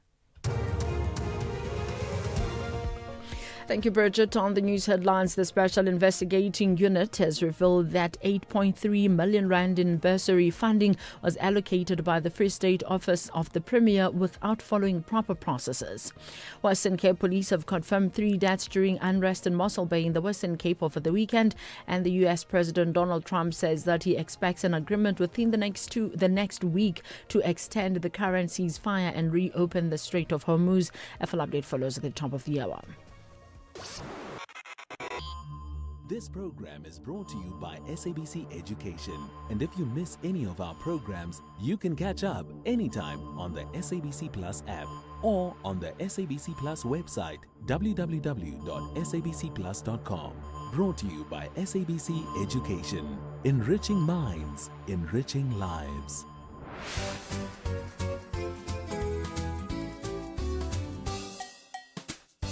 Hello, friends, and happy Tuesday. It's time for Kids Corner, and I hope you're having a great day. June exams are around the corner, so today we're talking about getting ready for exams. When are you starting with your June exams at school? Do you feel ready for your exams? How are you preparing or studying for your exams? Which subject do you feel most confident about? What advice would you give to another learner who feels nervous about exams? Alright, friends. Let's hear from some of our friends while you share your answers with the people next to you. Hello everyone, my name is Tandoleti Mapiki. I'm 11 years old and I go to Nova Pioneer University. My exams are starting in 3 weeks from now. But the problem is that my school does midterm exams based on the topics that we've fully covered for this term. But the others that we haven't learned for this term, I don't feel as ready for them because I haven't gotten to learn them yet. How I study or prepare for exams is that I normally like to teach my mom or my dad what I did. I like to teach them because teaching for me is like more productive way for me studying. If not, I just like keynotes and then I go to my teacher. Then he tells me what to fix in my keynotes. If those are wrong, I go back home and do sentences and sentences for English, stories and stuff like that, and practice and do practice tests. The subject that I feel more confident about is humanities because I understand it more. If you don't know what humanities is history and geography combined together. An advice that I'll give another learner for exams, if they feel nervous, I would say don't study last minute. Always study on time and take your time and always ask for help because if you don't know something, you are going to fail. And I'm not saying you're going to fail, but you're going to get it wrong and you're going to struggle for the rest of the year. So it's better if you ask for help if you're nervous and stuff like that. And also, don't forget to also practice at home. Cannot also expect your teachers to only do the work for you. You should also put in the effort at home. So yeah, thank you. Bye. Greetings. My name is Prezi Ziba. June exams have started already, and I was nervous, but I learn and revise every day, and I'm most confident in English because it's the language that I speak every day to my friends, and I take deep breaths before exams and I study a little each day. Thank you. Hi everyone, my name is Ashley Kawamba. I have already started with my June exams, and although I feel a little nervous, I also feel prepared because I've been studying and writing work. To prepare for exams, I've been making notes, practicing questions, and going through past work from class. The subject I feel most confident about is life sciences because I enjoy learning about living things and understanding how the body or nature work. My advice to another learner who feels nervous about exams would be to stay calm, prepare early, and believe in yourself. Being nervous is very normal, but with effort, focus, and confidence, you can still do your best. Good day, everyone. My name is Jabolo Mabuya. I am 11 years old and I am doing grade 5 at Mikateka Primary School. I am starting my exams on the second week of June. I do feel ready for my exams because I have been studying hard. I prepare for my exams by reading my notes and creating a timetable. The subject I feel most confident about is history. My advice to another learner who is nervous about exam is that they must relax and practice tests and join study groups. When are you starting with your June exam at school? Next week. Do you feel ready for exams? Yes. Why? Because I have studied. I read each and every day. Mathematics. I will take them to study hard. Hello everyone, my name is Martha Marcus. I'm 7 years old. I go to Jabez Christian Academy School. I'm still in grade 1. In my grade, we only write tests every week. And I have to practice what I have learned every day for the weekly test after school. That makes me feel ready every week. Maths is the subject that I always feel confident about. The advice I would give other learners that are nervous is that practice makes perfect. Hey friends, my name is Cecily and I go to Rashkut and Malan. When am I starting with my June exams, huh? I've already started with my June exams last week Monday. Do I feel ready about them? Yes, I do, and I'm striving for better results. I'm already studying for other subjects and I study every day and revising my work. I am preparing by studying my notes, completing practice activities, and asking for help when I don't understand. The subject that I feel most confident about is life orientation. The advice I would give another learner is that for the exams, stay calm, study well, and believe in themselves. Just do your best and stay positive. Thank you, friends. Hello everyone. I hope you're all having a wonderful day today. Greetings to you all. My name is Lorraine Moyo. Yes, I have started writing exams now. How I prepare for exams is by reading from my textbooks and writing down so that I don't forget. And I also study in class before the exam so that I make sure I remember it. There is a subject which is giving me a challenge and it is so super hard for me to do. The subject is maths because for me I have to do the calculation very carefully, and sometimes even if I do it carefully I still get the calculation wrong and I have to hand in my paper. The grades I am planning to get for this term is 70s and above because I want to make my parents proud of me and know that I'm doing well at school. Yes, I am matching my plan with my study effort, so it depends whether I study or not. To all the kids who are writing exams, good luck. And to all the people who are watching this, I hope you have a wonderful day. Hi guys, my name is Kate. So yes, I do. To be honest, I despise writing exams. And there's just a lot to take in. I do understand that we have to write exams. I just wish there weren't really any exams in a way. But there was a way to test us without exams. It's kind of impossible. But yeah, we have not started preparing for exams. Well, I don't know about other people, but we do have cycle tests, which are like tests every week. So those help with studying for exams and preparing for exams, because when you study for your cycle test, then you also study for your exam.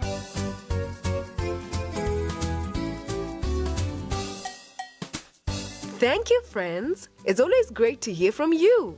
And to our friends listening, I hope you shared your answers with the people next to you. Many of us are either preparing for our June exams or have already started writing some of them. Exams can feel exciting for some learners and a little scary for others, and that is completely normal. The important thing is to remember that exams are not just about getting good marks.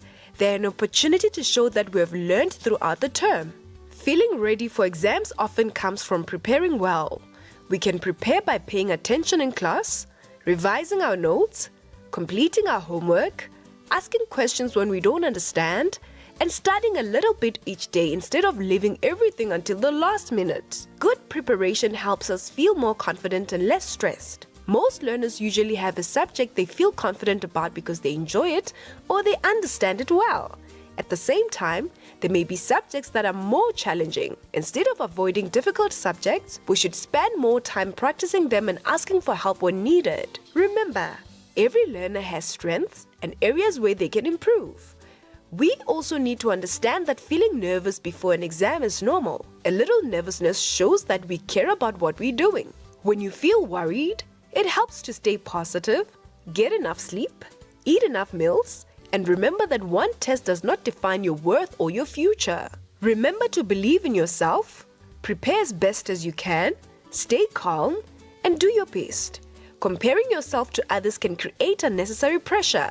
Focus on your own progress and effort instead. Most importantly, exams are not just about marks. They're about learning, growth, and developing good habits such as discipline, responsibility, and perseverance. If we work hard, stay positive, and give our best effort, we can be proud of ourselves no matter what outcome. Success comes from doing your best and never giving up on your goals. That's it for today, friends. See you next time.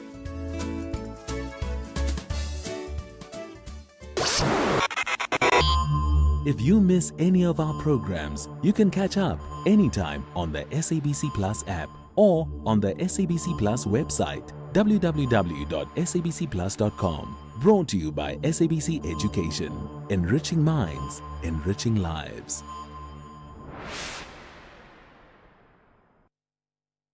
"50 years later, Youth Month, the voices. Soweto, under fire. The country's largest township had a dark cloud hovering over it.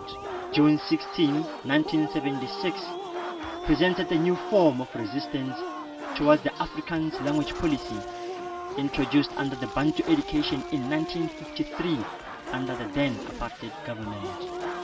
On that fateful day of June the 16th, what was supposed to be a peaceful protest by black students against the Afrikaans language policy turned ugly. Police fired at thousands of protesting students, killing 176 of them and leaving thousands injured. Different generations, different experiences. One South Africa. 50 years later. Only on SAFM. Leading the conversations that move us.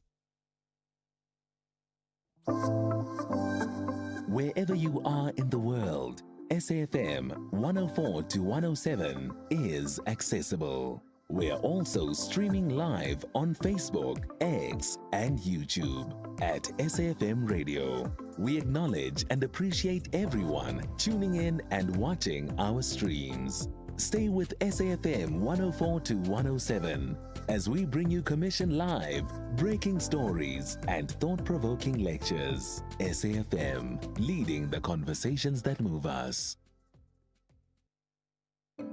I'm Samela Kelpoy, an actress and a mum. Do you know what's in your cupboard? I've been trying to be intentional about the food I buy and keep in my cupboard. Unhealthy packaged foods can lead to hypertension, heart disease, and diabetes. Support front-of-package warning labels on unhealthy packaged foods, high in saturated fat, sugar, and salt.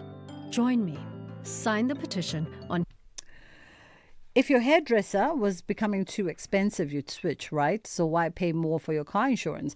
Switching to Outsurance saved 27-year-old Liam an awesome 640 Rand on his 2020 Ford Ranger.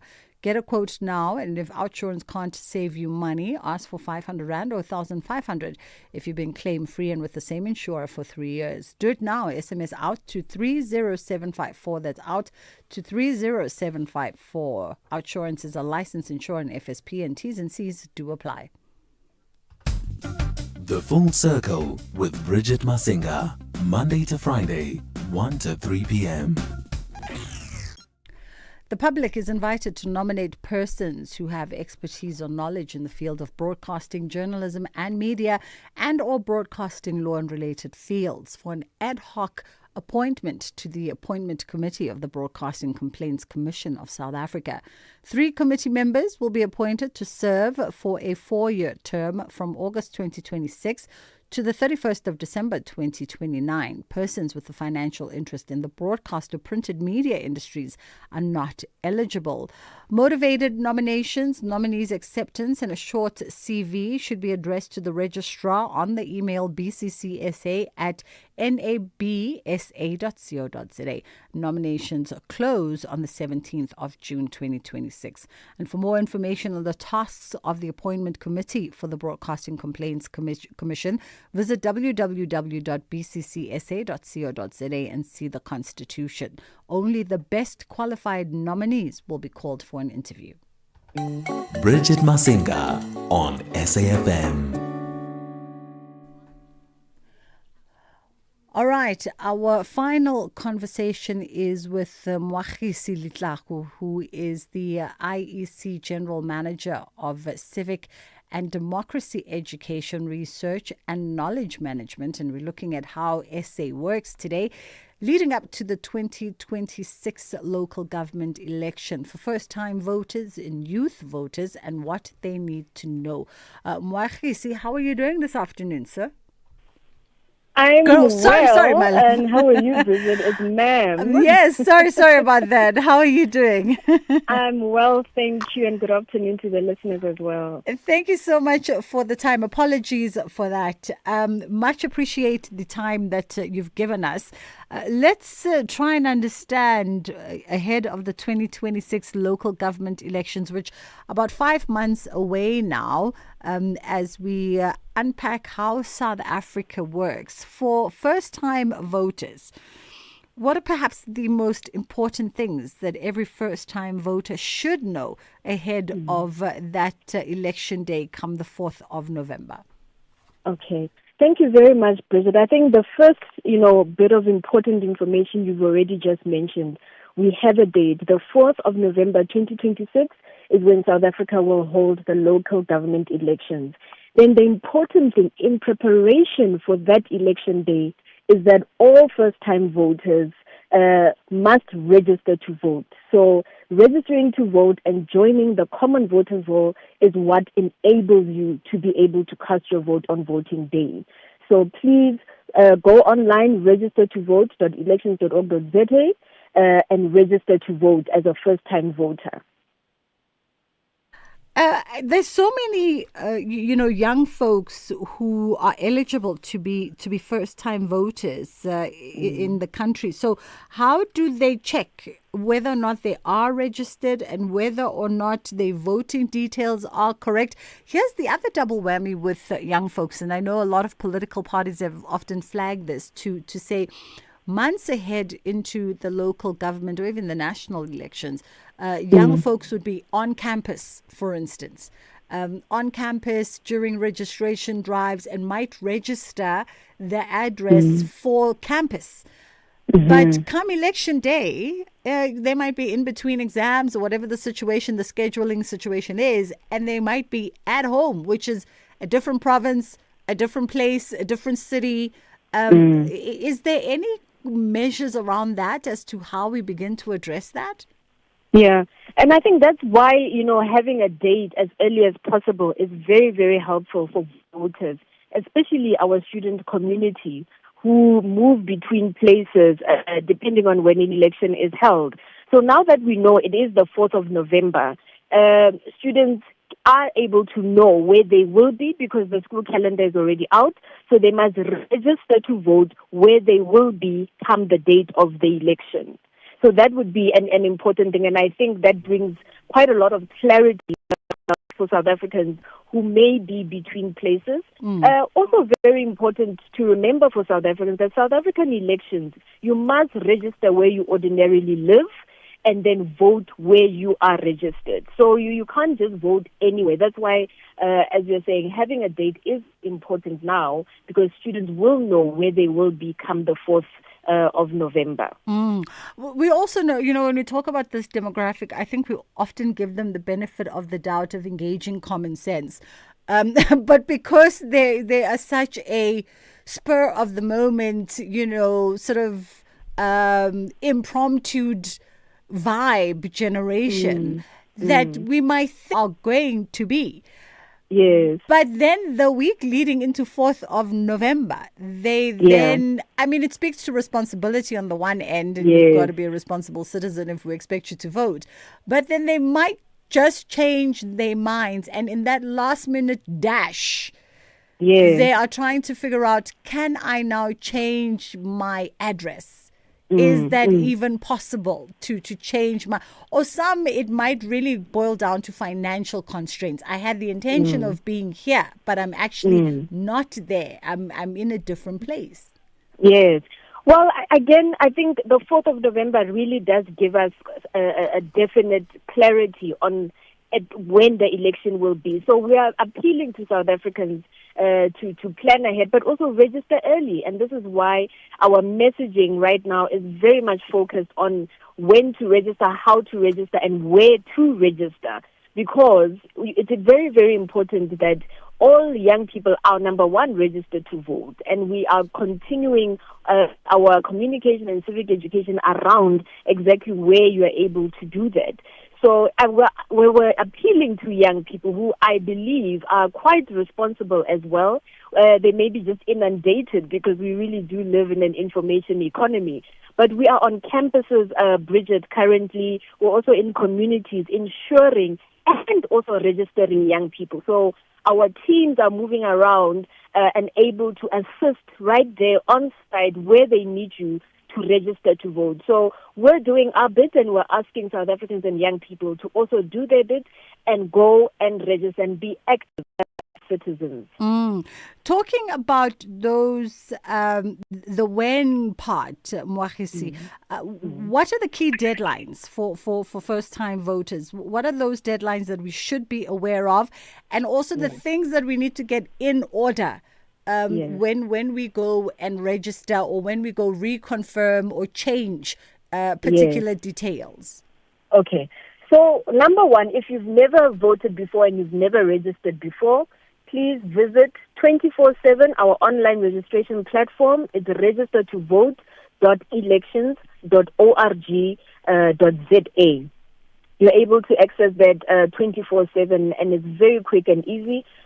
Secondly, you need your South African ID, a smart ID, your green barcode ID, or a temporary ID certificate if for some reason maybe you've lost your ID. So those are the three documents you will need as a voter in general to be able to register on the voters' roll.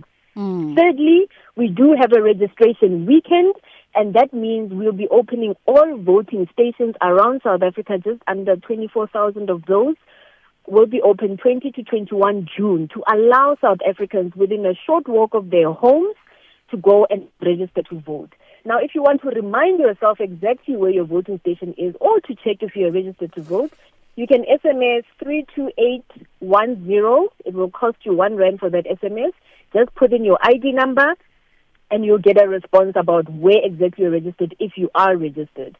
Or you can also go to our WhatsApp line and do the same thing. Put in your ID number on 0600 880000, and you're also able to check whether you're registered or where you are registered. So we do have those facilities, including our website, where you're able to check, or visit an IEC office if you happen to be in an area where there is one, and you're able to check and update your registration details. Another maybe last important thing, if you have moved or changed addresses since the last election, please remember to go on any of those platforms and update your address or your details, because also us being able to communicate with you is very important. So update your contact details, but most importantly, update your address, because that does determine where you will be voting on voting day. Lastly, maybe once the voters' roll is closed, there does come a time where the voters' roll has to close, because then we must prepare, and that happens when the election is proclaimed. And after that, the voters' roll will close on midnight on that day. So all South Africans must register before proclamation. So that's the last important thing. Yeah. After that, Bridget, show up, get up, and go and vote on voting day. Absolutely. Mwagisi Lihlaku, thank you so much for the time. IEC General Manager of Civic and Democracy Education Research and Knowledge Management. You can definitely go onto their social media pages as well. They have quite the footprint across all the social media pages to get those important contact details. A quick pause from our end, and maybe I should remind you, by the way, that you should get ready for a bigger and better Lotto National Lottery this Tuesday. You have a chance to win a massive estimated 226 million rand total Powerball jackpot. That's 226 million rand that could change your life instantly. Watch it live tonight at 9 p.m. and you could become SA's next multi-millionaire. Yes, you. The National Lottery. More plays, more chances, more millions. And players must be 18 years and older and play responsibly. The National Lottery is officially operated by Sizekai. Bridget Masinga on SAFM. All right, we're wrapping up day 111 of the Madlanga Commission, and today's testimony concluded. He broke down after being told that a disputed polygraph test linked to him had been declared invalid and effectively clearing him of suspicion in a case that has shadowed him for years. Let's reflect back on some of the highlights from earlier today. Normally, I've never come a depot that will refuse when the police wants to do inspection, because the quicker inspection is done and the commodity is released, it's good for them. Otherwise, their clients start complaining. So we've never come across, when I was there, I've never come across where the depot will refuse. Can you just explain this part, which I thought I understood, but now I'm confused by what you've just said? In where you set out the procedure, in paragraph 3, you say, of that procedure, you say, as soon as the container is placed at a depot, ORS inspection team is appointed to conduct an inspection. You see where I'm reading? Yes, I see. Okay. And then in paragraph 5, the first sentence, it says, some containers may already have been released and may have already left the port. In this instance, ORS does not have control over those containers. Can you just reconcile? And I'm asking from a place of ignorance, because I don't know much about ports, harbor, and depots. But it seems, and from that place of ignorance, it looks like there's a contradiction. Can you just explain how 3 works with 5, with the first sentence in 5? Okay. Commissioners, 3 will be, if you go back to where we started, where I said procedure after briefing the brigadier, those containers falls under where a profiler has sent an email on official detention form and request that the shipping line have the container moved to a licensed inspection depot. The depot is determined by shipping lines, and they have their own depot that are contracted. And I mentioned them there, which is Green Africa, Freight Station, SA, CMC, Green Road, and Samadam. All shipping lines must comply with the request of the police. So, number 3, number 3, as soon as the container is placed, those are the containers that are placed, that are stopped by ORS. They get stopped, then from there they move to these depots. And then as soon as they are placed at those depots for inspection, then ORS will go and inspect them. Whereas in paragraph 5, here we're talking about a container that has already been released, that there was no stop on it, and it was released. It comes, it gets cleared by customs, no stop by ORS, cleared by customs, and then it goes to a depot.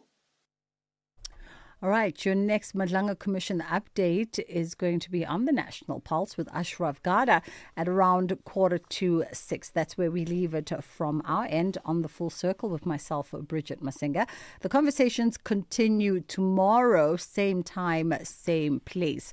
Right now, though, we got the 3 o'clock news coming up with momentum. Those with financial advisors have a better shot at generational wealth. So speak to a Momentum accredited financial advisor for advice that meets your context.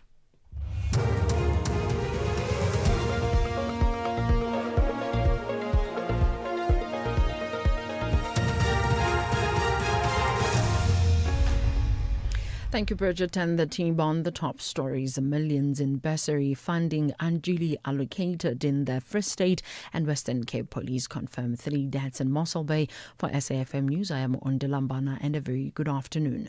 The Special Investigating Unit has revealed that 8.3 million rand in bursary funding was allocated by the Free State Office of the Premier without following proper processes. Acting SIU head Leonard Legeto says some bursaries were awarded to foreign nationals, relatives of government officials and individuals who did not qualify. The investigation further found that officials approved bursaries negligently and failed to exercise adequate oversight. Legeto says in one case, a student who had failed a degree continued receiving bursary funding for 7 years. But the bursary contracts were never terminated by the Office of the Premier and continue from a 3-year contract to a 7-year contract, meaning that the degree which was supposed to be finalized in 3 years ended up being finalized in 7 years. And through the 7 years, the bursary was awarded. Some applicants received bursary for qualification that were not part of the 2018-2019 Provincial Workplace Skill Plan. In some instances, the required process were not followed before this approval for the bursaries. Western Cape Police have confirmed 3 deaths during unrest in Mossel Bay in the Western Cape over the weekend. Around 400 alleged undocumented immigrants fled their homes and are being housed at undisclosed locations in the town. Sagri Chetty reports. Undocumented foreigners occurred. The Provincial Police Commissioner, Lieutenant General Tembisile Patekile, is also visiting the area. 2 Mozambican nationals were confirmed killed in the violence, while an 18-year-old South African learner was also killed. His family have expressed outrage over his death, saying they want justice. Police say investigations into this murder are progressing, with detectives searching for a known suspect. 5 suspects were arrested since the violence broke out and have appeared in court on charges of public violence and possession of stolen property. The Nyanga Community Policing Forum on the Cape Flats has called for peace talks between rival taxi associations, Kata and Kodeta. This comes after 4 people were shot and killed in a taxi-related shooting in the area this morning. 2 others were wounded in the incident. No arrests have been made as yet. Nyanga CPF Secretary Dumisani Ukwebe. Well, I think to them, let us sit down and solve this problem without blaming one another and killing one another. We've got these 4 taxi drivers that were killed. It tells us there's a problem within the taxi industry. So we need to go and zoom in and say, how can we better our taxi industry so that we can't be in the situation of these mass shooting and attacks. Johannesburg Water says while Rand Water has completed the first phase of its maintenance program, some residents will have to wait up to 5 days before water supply is fully restored. Areas supplied by the Commando water system, South Hills and Crown Gardens are still recovering as reservoirs and towers gradually refill. Johannesburg Water spokesperson Nombuso Shabalala says technical teams remain on the ground implementing recovery interventions and monitoring system levels. She says high-lying areas in Midrand and parts of the Commando network continue to experience slower recovery. Recovery is still, however, underway in parts of South Hills, Crown Gardens, the Commando system, which comprises Brixton, Crosby and Hurstville, as well as Midrand, particularly areas supplied by the Diepsloot, Rabi Ridge and President Park reservoirs. Full recovery of impacted systems does take between 3 to 5 days. To assist affected areas, Our technical teams remain on the ground, implementing various operational interventions to support recovery. U.S. President Donald Trump says that he expects an agreement within the next week to extend the current ceasefire and reopen the Strait of Hormuz. This comes after a partial ceasefire between Israel and Hezbollah was announced on Monday, though clashes continued. According to a source close to Iran's negotiating team, Tehran has not yet responded to a proposed final agreement with the United States aimed at ending the war, and discussions on the final text are continuing in Tehran. Bonolo Maribe has more. U.S. President Donald Trump says he remains optimistic that a ceasefire agreement can be reached soon. A partial ceasefire agreement between Israel and Hezbollah is regarded as a crucial step towards eventually ending the war. Reportedly, Tehran is reviewing the proposal cautiously. Meanwhile, Bahrain has banned citizens from traveling to Iran and Iraq until further notice, citing regional security concerns. Bonolo Maribe, SABC News. Recapping the top story, the Special Investigating Unit has revealed that 8.3 million rand in bursary funding was allocated by the Free State Office of the Premier without following proper processes. I'm Wandulambana for SAFM News. Headlines at 3:30. And Momentum is part of the Momentum Group Limited, an authorised FSP and registered credit provider. They say the early bird catches the worm. Great advice, unless you're the worm. Generic so-called wisdom doesn't work for everyone, so I settle for a financial plan that's one size fits some. Momentum accredited financial advisors take the time to get to really know your unique situation. Advice meets your context. Momentum, your journey to success. Momentum is part of Momentum Group Limited, an authorised financial services and registered credit provider. Here, there, and everywhere. And coming up in your SAFM 104.3 FM in Rustenburg. Up in your sports, Bafana assistant coach to travel to Mexico after visa issues. Leotlela sharpens up for Eugene Sprint, and Glasgow all ready for Bulls showdown. More details at 3:30. The National Pulse with Ashraf Garda on SAFM. You're listening to the National Pulse, weekdays 3 to 6 p.m. So if I ask you, are you connected to the National Pulse? And you may say, why? Then I would say, well, so that you get a feel for what the nation is feeling, isn't it? I mean, that's really what the show gives you, a feel of what the nation is feeling. So what is the nation feeling right now? Well, we'll find out over the next 3 hours. There are lots to consider, including chatting to Dr. Fatima Hendricks from the Global Sumud Flotilla team, that convoy of South Africans returning home. We'll talk about that. And our big issue, we'll talk about youth unemployment, as you know, for the entire week. Business Chamber, important issues indeed. Also regarding discussions onto a bursary scheme in the Free State that we must touch on, and the issue of an ESCOM contract that has got all sorts of implications. And that's not all. I mean, there's so much more. There's a development on AI, which we'll do in the Tech Talk feature as well.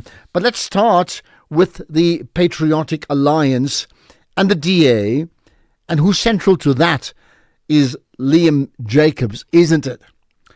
So if I said the other day, a while back, Floyd Shivambu's moved from the EFF to, at that stage, to the MK party was the political transfer of that season. I wonder what you make of the Liam Jacobs one. We'll talk about that right after this. EFC is live this Thursday. The continent's most dominant women in MMA are set to collide in the Ultimate Champion versus Champion showdown. Reigning EFC flyweight champion Amanda Mad Dog Lino, a force behind some of the most brutal moments in EFC history, defends her throne against Nigeria's own Juliet Chukwu, the reigning bantamweight champion. EFC 134, live from the World Sports Betting Arena. Watch it on SABC Sport Channel on DTT Channel 4 from 7 p.m. Brought to you by SABC Sport. 50 years later, Youth Month, the voices. Maybe we thought they would talk to us through a loudspeaker or something like that. All of a sudden, the same policeman who threw the tear gas canister opened fire on the students. My name is Ntokoz, I'm from Tsepiso. So the meaning of June 16 for me, that is the day where the youth got out and fought for what they believed in, which is education, Bantu education, which is similar to what is happening right now to us, the youth, the Gen Zs, the 2000s, where we got out and fought for a FISMA sport.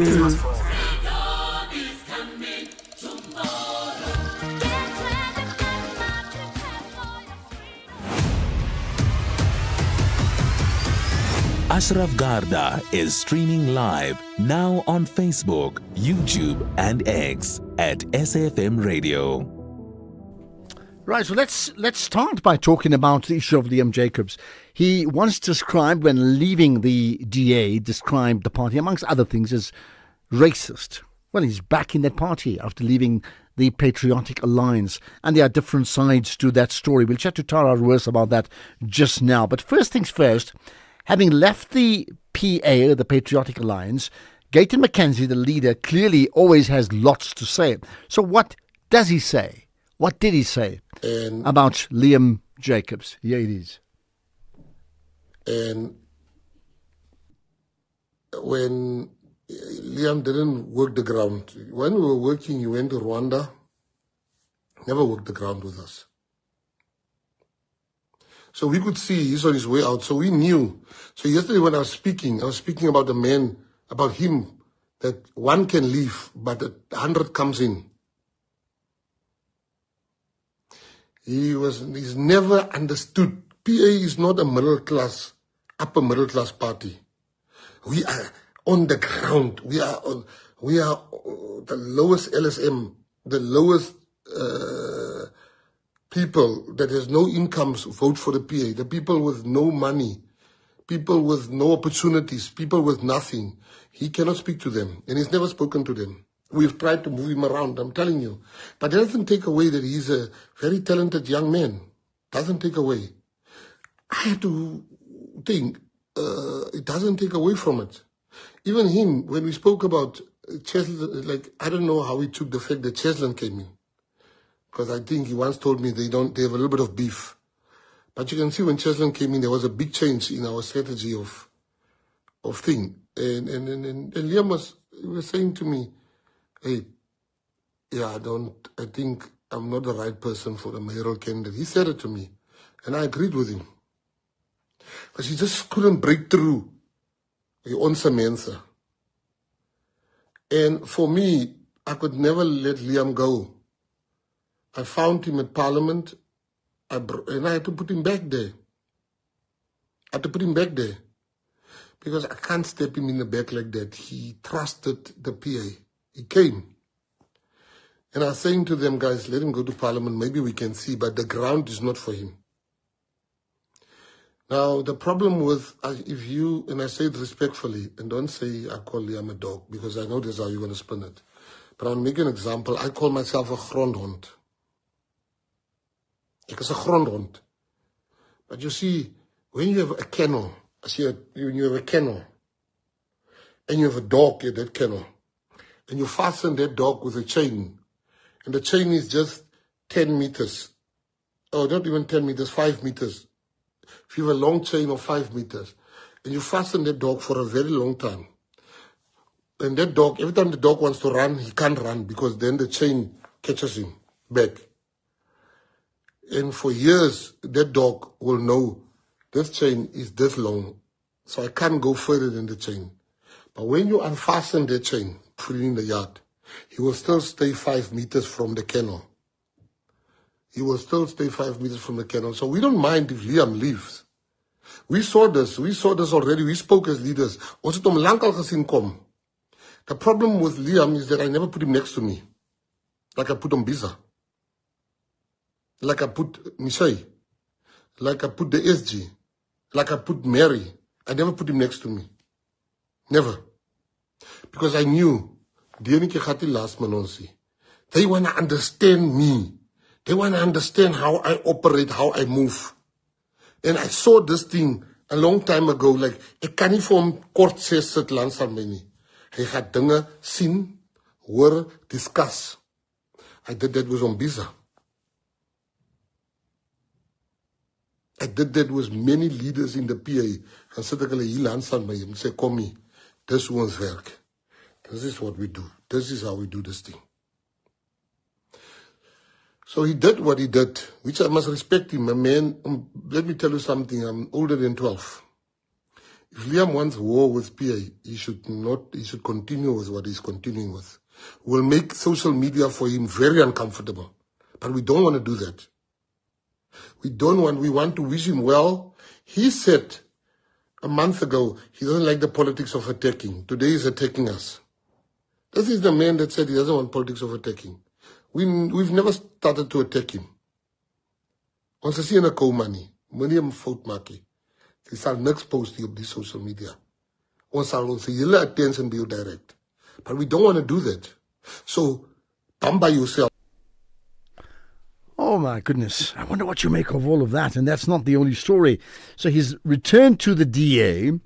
The leader of the Patriotic Alliance essentially saying if Liam wants war, we'll have it, paraphrasing, and then talking about social media wars as well. Well, I'll tell you what, there's a long statement. Liam Jacobs not speaking to the media right now, but he has issued a statement, and it's quite long. I can't read the whole thing, but what I can do is just read some parts of it that I think are particularly important, right? So here he's saying, the fact is, I should never have left the DA in the first place. I believed Gayton. I believed the PA promises. I personally saw that I was misled by lies. I admit I made a mistake. And then said, in June 2025, I left the DA in a manner that disrespected the organization, that went to great lengths to invest in my development. I followed it up with statements on social media that caused great harm to the very people who extended their trust and support to me. My departure was disgraceful. Despite this, I'm deeply aware of what the DA has done for me. Then, of course, he gives his old story about what they did, which I will not get into. Now, here's the key part. When Gayton McKenzie offered me a return to Parliament, my values could not allow me to return as a PA MP. I could not, in good conscience, serve the people of South Africa while being in the vehicle of the Patriotic Alliance. Let me be specific. You give some examples. The PA has sold out its voters to the ANC. It is an uncritical supporter, a cheerleader, in fact, both in Parliament and in public. And I'm jumping to the next one. Coloureds are not criminals. Criminal culture is not coloured culture. However, in the PA, we were instructed to defend Mr. Fadil Adams, saying that he was arrested because he was coloured. This is false. The allegations against Adams are his own.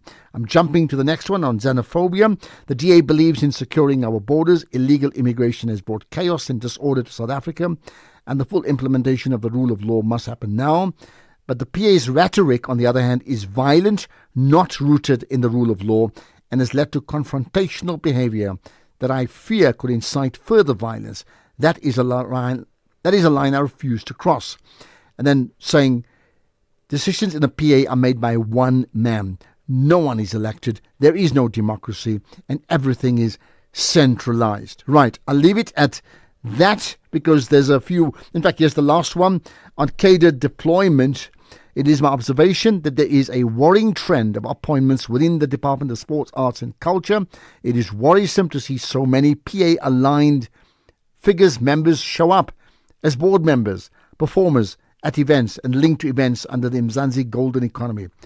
What happens to merit? There's more on that. Let's do this. We can now get a response to try and understand it with Tara West right after this. We asked rugby legend Francois Steyn what he thinks of the all-new Toyota BZ4X. France, would you say the BZ4X is a rugged all-wheel drive SUV? Yeah. Was the acceleration and handling good? Yeah. All right. So you think the BZ4X can handle South Africa?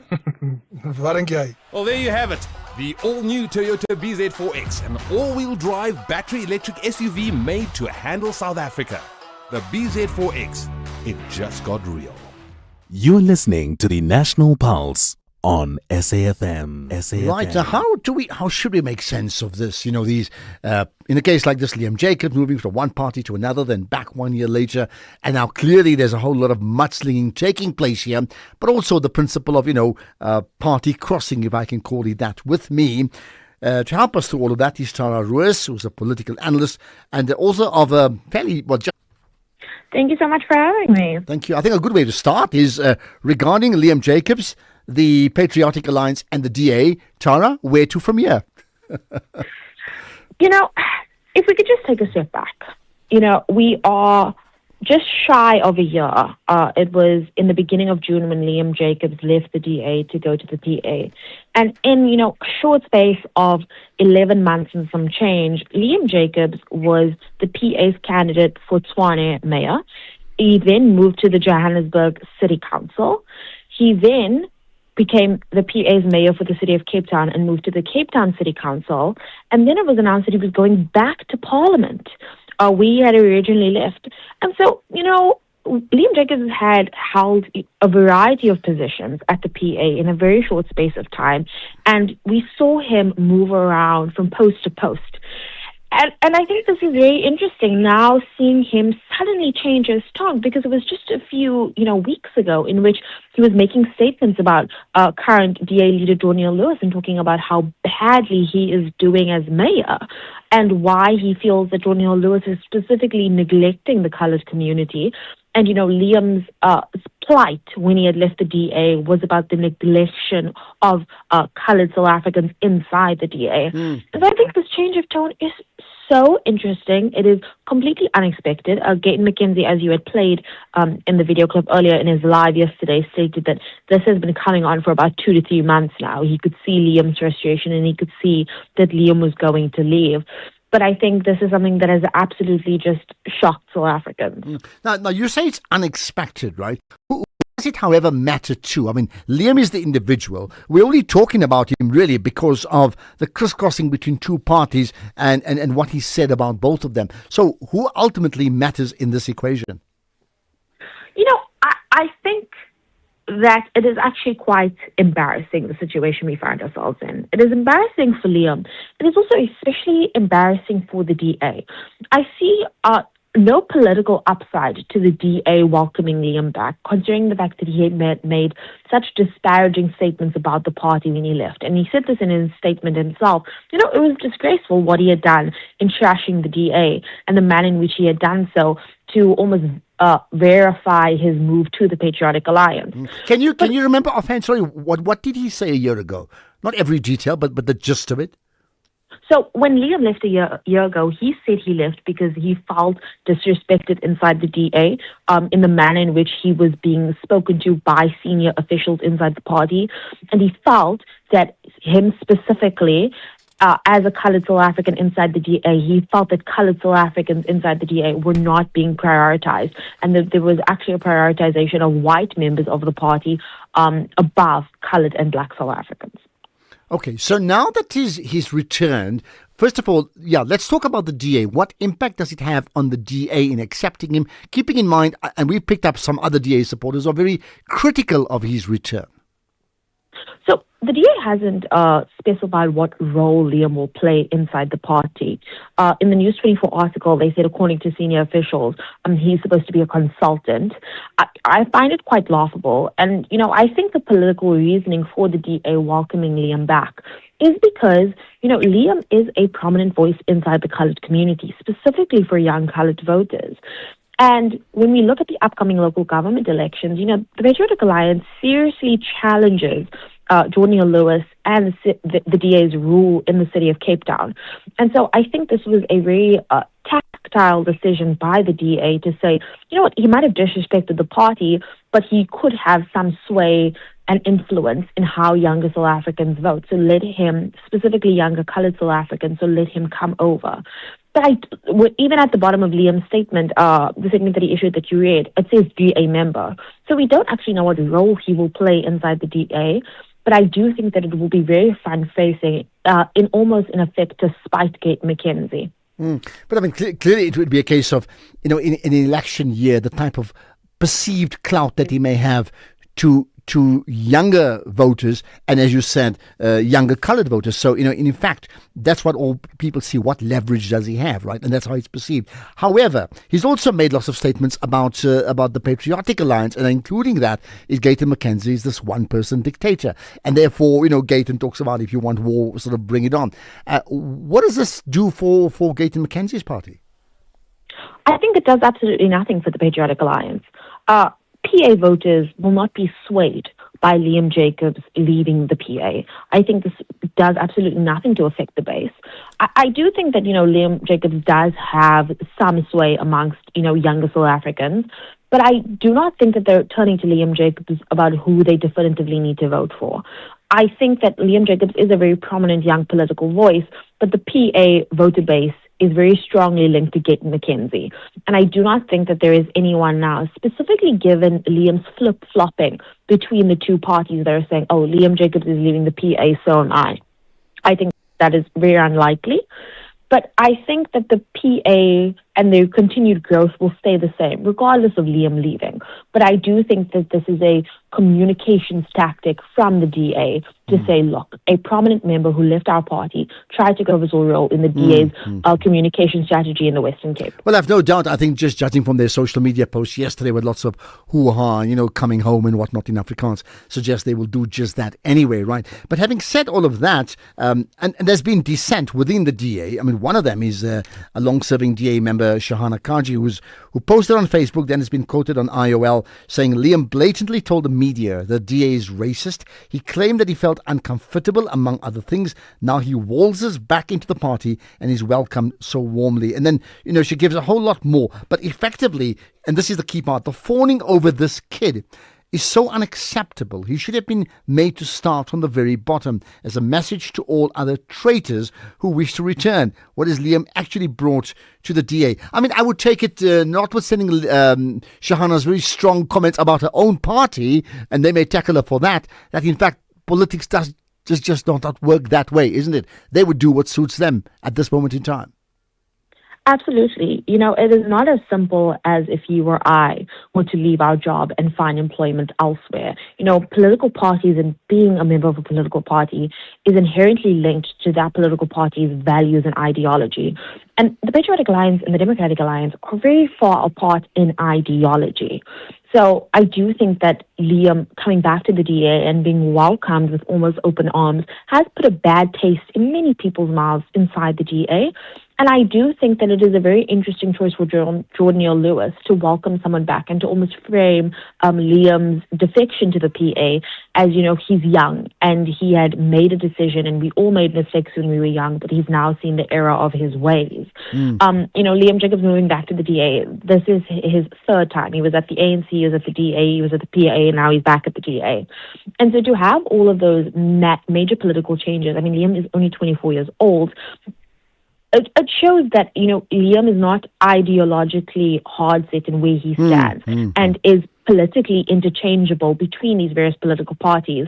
And I do think that it does bring into question his loyalty to the party and how much he can be trusted now that he's gone back. Okay, last thought, therefore, if Liam, not set in his ideological ways, could be seen as a political football, because he's clearly bright, as even Gayton McKenzie has said, right, and may well have a following, that in him then returning to the DA as this political football, would he be helping them to score goals or own goals? Short answer on that.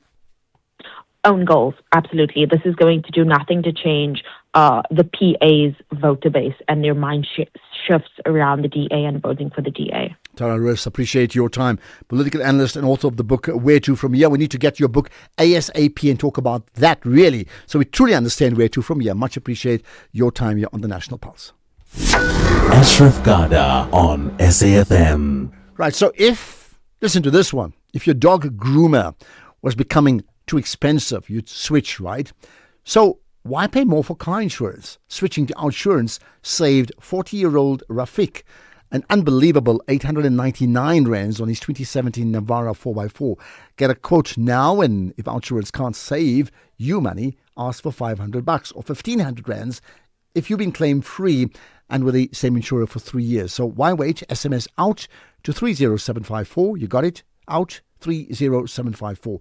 License, insurer and FSP, T's and C's and information available online. Right, let's get now to the news at 3:30. Here's on Della Mbana.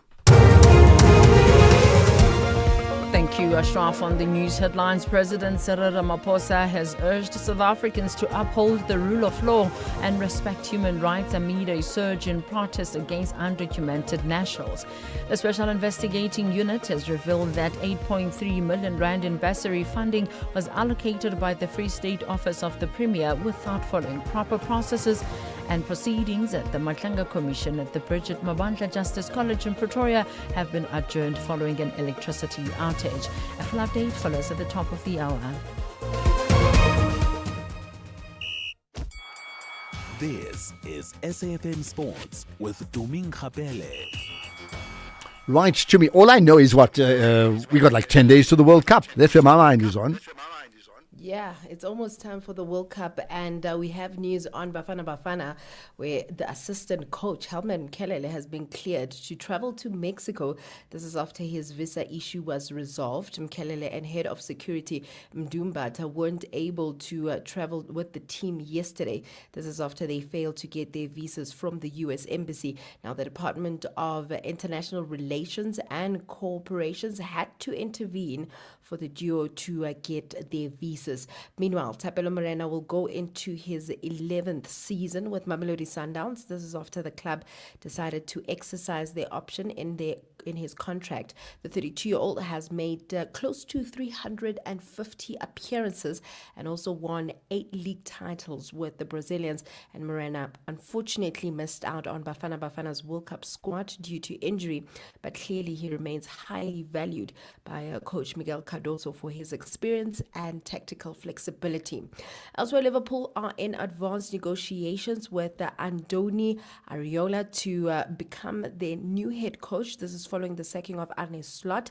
Areola, who left Bournemouth at the end of the season, is the clear favourite for the Anfield role as the club seeks a manager to deliver front-foot aggressive. Back-to-back South African 100-metre champion Gift Leotlela has returned home to prepare for the Wanda Diamond League meeting in Eugene on the 4th of July. Now, Leotlela impressed in Shanghai, clocking 9.97 seconds to beat African record holder Ferdinand Omanyala and U.S. Olympic silver medalist Kenneth Bednarek. Now, despite that strong start, his coach, Thabo Matibedi, says that there are still areas to improve before the American leg of the season. Yeah, I'm actually about that performance. I'm happy with the first race in Shanghai. The second one, there was a lot of mistakes he did. He did a lot of mistakes. I think the key has to be consistent running sub-10. It was not such a bad race, but my expectations was maybe 995, 994. So it didn't count because in terms of his execution in the middle part of the race, it was not such that good. The only part that was good was his top end speed. That was perfect. But the rest of the race, it was a little bit shady. So I hope the next Diamond League is going to Eugene. We can fix that. Warriors are preparing for a bruising Vodacom United Rugby Championship semi-final against the Bulls at Murrayfield on Saturday.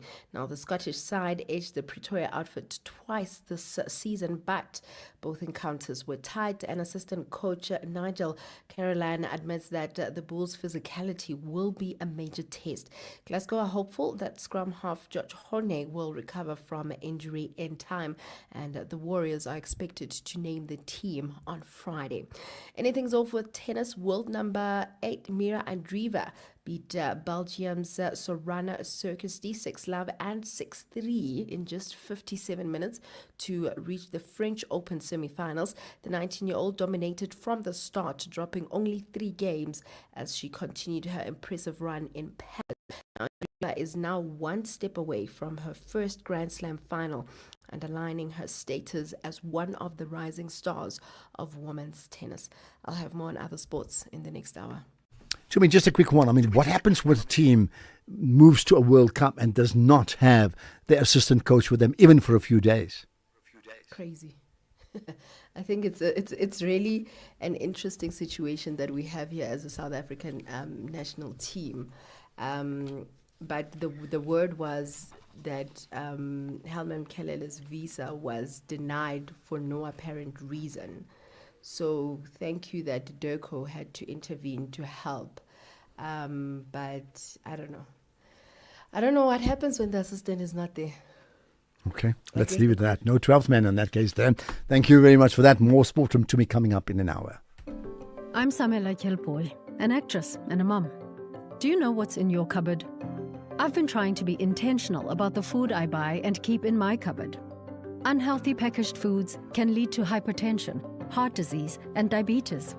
Support front of package warning labels on unhealthy packaged foods, high in saturated fat, sugar, and salt. Join me. Sign the petition on healer.org. That's HEALA.org.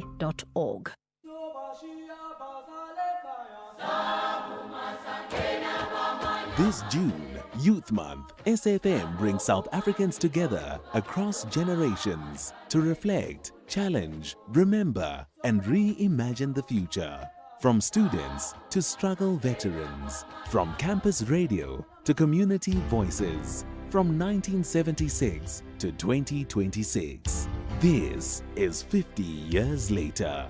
A month-long national conversation only on SAfm. SAfm, leading the conversations that move us.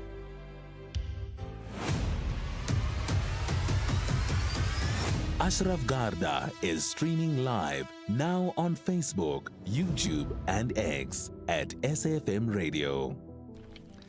Right, let's, by the way, feel free to comment. So you heard the last point from Tara Ruiz that in fact she sees Liam Jacobs' return to the DA as an own goal. That means they will not be able to take supporters away from the PA because the PA are completely, well, this is my words, wedded to the cause of the PA. And therefore, you know, whatever he does for the DA may be insignificant in terms of getting those voters away. So she thinks he's an own goal. There's also disgruntlement within the DA as what they see as you know, unfair treatment of how they've handled other people. If you are from the DA as a supporter, as a voter within the DA, what do you make of that? And then in general, what do you make of, you know, politicians that cross the party lines? Well, not literally, but it's a political transfer, you know, and then often it's a complete ideological change, isn't it? What do you make of that? Feel free to add your thoughts on that too. In the meantime, let's talk about another big issue, and that of the Global Sumud flotilla. The South African delegates now returning home. So let's just get a sense of it. The Global Sumud flotilla, South Africa, they had a press briefing today with 3 delegates who spoke about their part in the Global Sumud land convoy, right? Just to recap, they set off on the 18th of May, which is linked to what is called Nakba Day. What happened? Dr. Fatima Hendricks. Fatima, appreciate your time. Thanks for joining us on the National Pulse. Hi, Ashraf and the listeners. Thank you so much for having me. Yes, we returned, the 3 of us, from the Global Sumud land convoy just a few days ago. All right. Now, I know you were part of the previous, Sumud flotilla a while back, and that ultimately was also unsuccessful in sort of providing the humanitarian aid then. What did you achieve this time around? Well, this was really a movement of humanitarian assistance together with specialized professionals that mobilized across North Africa, moving from Morocco into Algeria, Tunisia, to Libya. And we were carrying with us not just the ambulances and the vehicles for Gaza and the mobile homes, but actually the teams of people that we were hoping to reach Gaza with, to work alongside Palestinians in active solidarity with the Palestinian people. And what's happened, Ashraf, unfortunately, is that we were stopped at the border, so-called border between West and East Libya. And after 3 attempts of trying to secure safe passage, after previously being, led to believe that our convoy would get safe passage, 10 of our comrades are actually being detained. So we've got 10 comrades right now that are being held in East Libya, and we've got one being held in West Libya. And today is day 8 already, with no news of their release. So help me understand this. When you say stopped in West or East Libya, I'm just thinking, I mean, the plan would obviously be, ultimately to go to Gaza in Palestine. Like, where does Libya fit into this, the point that they would actually stop a convoy? Yeah, so here's the thing. I mean, was a North African mobilization of a land convoy of humanitarian assistance. That mobilized all of these people, over 200 participants from 20 plus countries, to move across North Africa through Libya, eventually into Egypt to the Rafah crossing, to take the aid with, as neighbors showing up to respond to the urgent crisis of the genocide. And so what we in turn got was the detention by Libyan Arab Armed Forces, the LAAF, and the Eastern Libyan authorities from the Government of National Salvation, where we were actually camped at this east-west Libyan border. And we tried to get, on the third attempt, like this, a security or discussions open for secure passage through Libya in the final leg of to deliver our humanitarian assistance, and our comrades were not heard from since. These are comrades that come from Spain, from Italy, from Uruguay, from Portugal, from the United States, from Tunisia, and we are demanding their immediate release. Because they are being now charged for illegal immigration. And we know that this is not true because they are known to authorities. This was the third time that we had gone to the border negotiating for safe passage. And they went with their passports. They went with, registered vehicles. We had previously on the first attempt delivered a letter requesting safe passage, and it was actually received by the Red Crescent. So, this we also understand that there's, obviously militia patronage politics at play, as well as, proxy balancing and this foreign kind of interferences. So we just saying, our comrades came with good faith and good intention, release them. And let them come home. Okay, tell me about the experience. That, I mean, you were part of it. There's a mission. Let's call it a political mission, maybe a humanitarian mission. But there also is the actual experience that someone like you experiences when you're on this flotilla and then gets sent back. Tell me about that. Yeah, so it was a remarkable experience of mobilization of ordinary people, just on buses.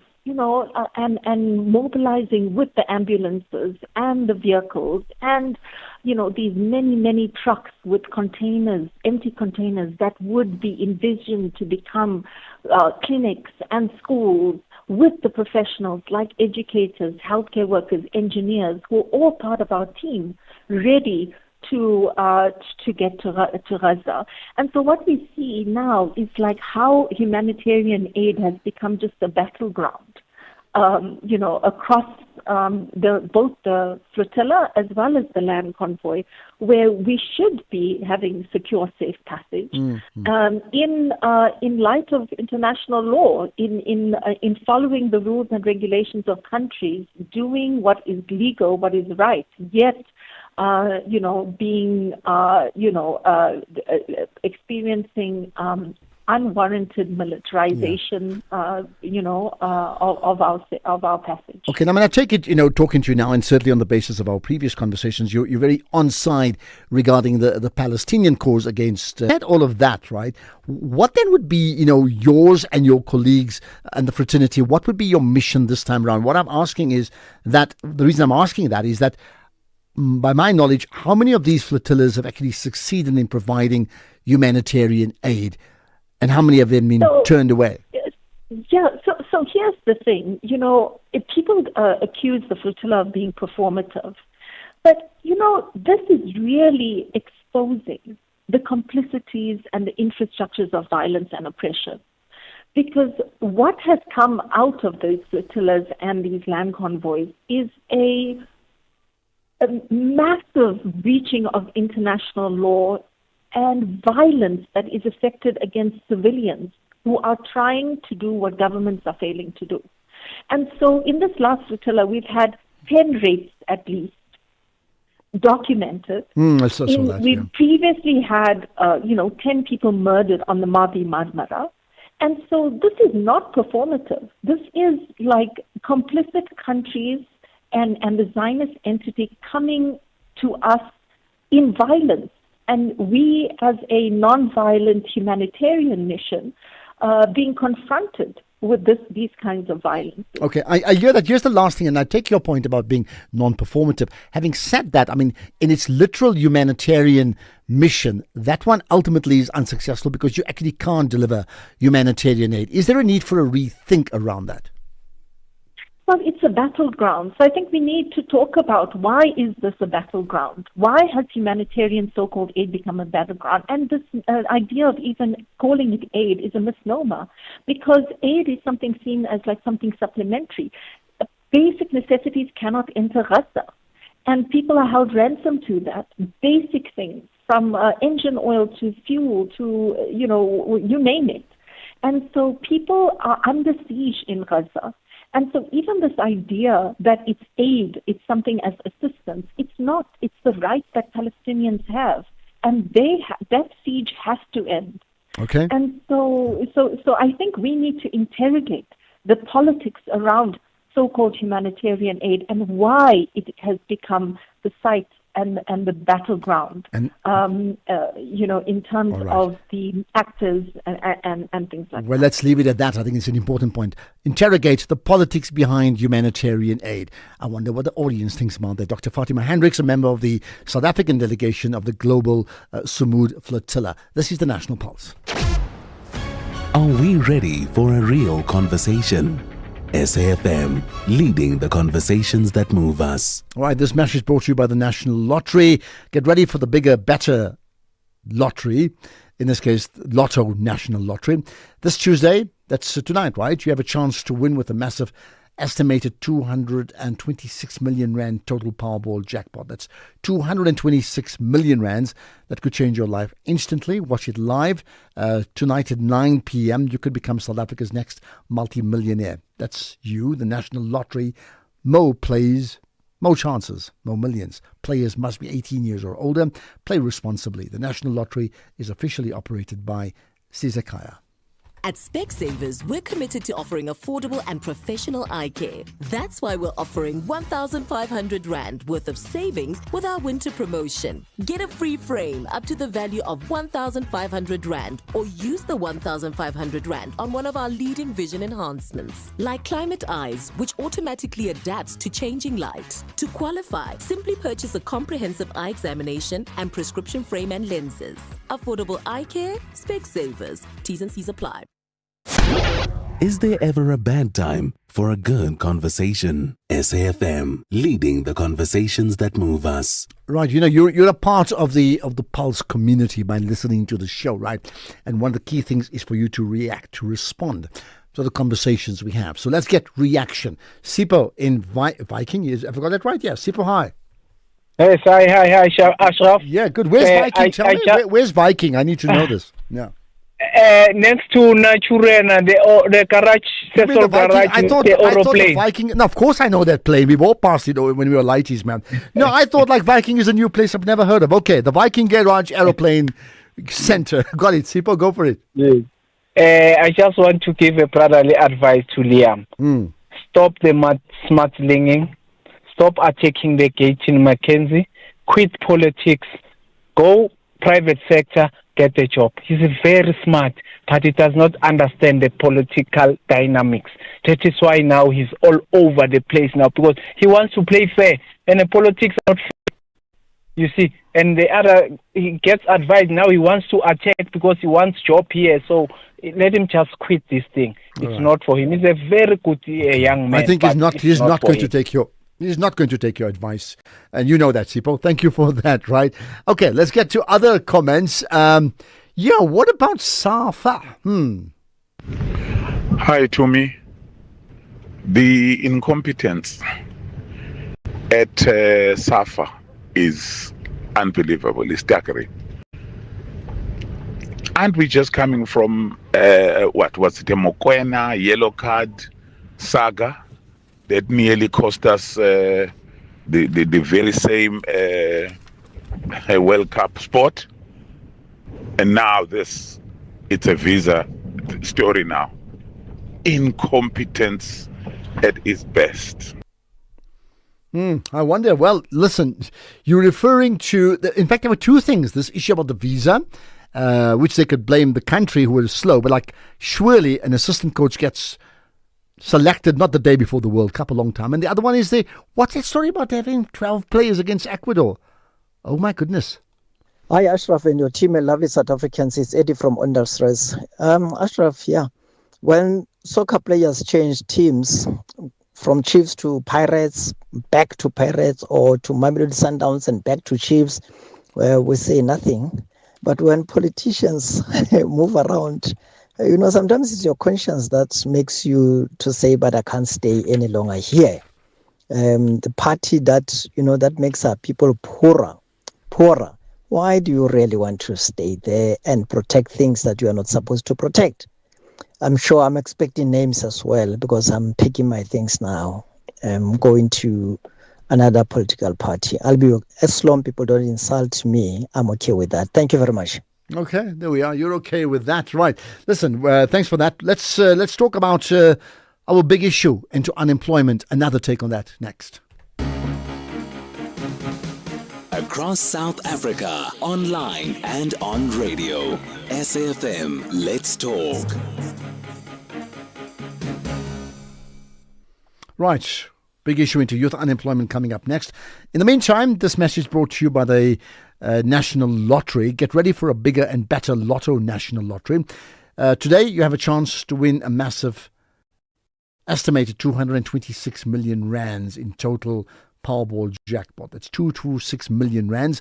That could change your life instantly. You can watch it live tonight at 9 p.m. You could become South Africa's next multi-millionaire. That's you, the National Lottery. More plays, more chances, more millions. Players must be 18 years or older. Play responsibly. The National Lottery is officially operated by Sizekaya. Ashraf Garda is streaming live now on Facebook, YouTube and X at SAFM Radio. Right, let's continue our big issue to youth unemployment. So all week, as we've done this new feature, we pick up one big issue. We run with it with 5 different takes. Yesterday, we chatted to Stats SA, giving us those frightening numbers around youth unemployment, particularly pronounced in those ages 16 to 34. Like, you just wonder what's going to happen next. Let's extend that conversation now by getting a perspective from the South African Youth Business Chamber. Kanya Ndlovu is the acting head for Research and Policy Committee at the Chamber. Kanya, appreciate you connecting with us on the National Pulse. Hello, thank you so much for having me. It's really important to have conversations like this during Gate Month. I'm really glad that I can be a part of the conversation on your Much radio. appreciated. Now, we're talking, our big issue is really into youth unemployment. First of all, just what are your thoughts as the South African Youth Business Chamber insofar as this continuous perpetuating of massive numbers of youth unemployment that seems no sign of abating? So from the South African Youth Business Chamber, we see youth unemployment as one of the most pressing challenges in South Africa, and the statistics are there to back it up. There are 20 million South Africans who classify as a young person between the ages of 15 and 34, and yet unemployment ranges at 60%, which is such a high number. And these figures represent millions of people whose potential goes untapped despite their willingness to contribute to the economy. And the SAYBC understands, and we see that while there have been various interventions aimed at addressing youth unemployment, what we continue to observe on the ground is that many young people struggle to access these opportunities in a meaningful way. There are programs, there are policies, there are initiatives, but the challenge is now whether these interventions are effectively addressing the realities that our young people face every single day. So what then are the realities? I mean, besides the numbers, because we are talking about 15 to 35, or right, which, as you said, is 6 out of 10 in that category unemployed. I would think many of them could be also, skills compromised as well, which just compounds the problem, right? A, how did we get to this? And B, what do we do next? I think many of the issues that we're seeing with youth unemployment are a symptom of a deeper structural and systemic challenge that has come from South Africa's historical legacies and historical inequalities, which continue to shape how people live, the opportunities they access, and their ability to participate in the economy. So these issues range from a person not being able to afford transport to attend an interview, a graduate who can't find work despite having a qualification, a young entrepreneur who can't access funding. So these are where the issues come in, and there are policies and programs, but without sufficient engagement with young people themselves to find a solution, these implementation gaps are just going to continue and continue. So with that in mind, let's say from where you sit as the Youth Business Chamber, what sort of interventions can you lobby for to not just talk about it, but to actually instigate an actual change? So youth organizations that focus on youth employment are so fundamental to addressing this crisis within our country, because we need to fill in the gaps and bridge the gap between the youth and the government.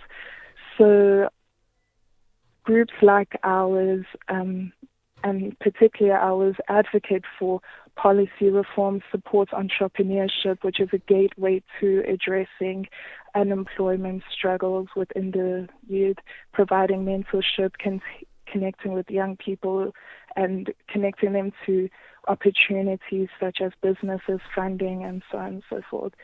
So through many programs, and we have an Imbizo coming up in August where we're bringing out together entrepreneurs, students, academics, investors, just so we can bring people into one area, have a conversation that's going to make meaningful change to the crisis that we're seeing in South Africa.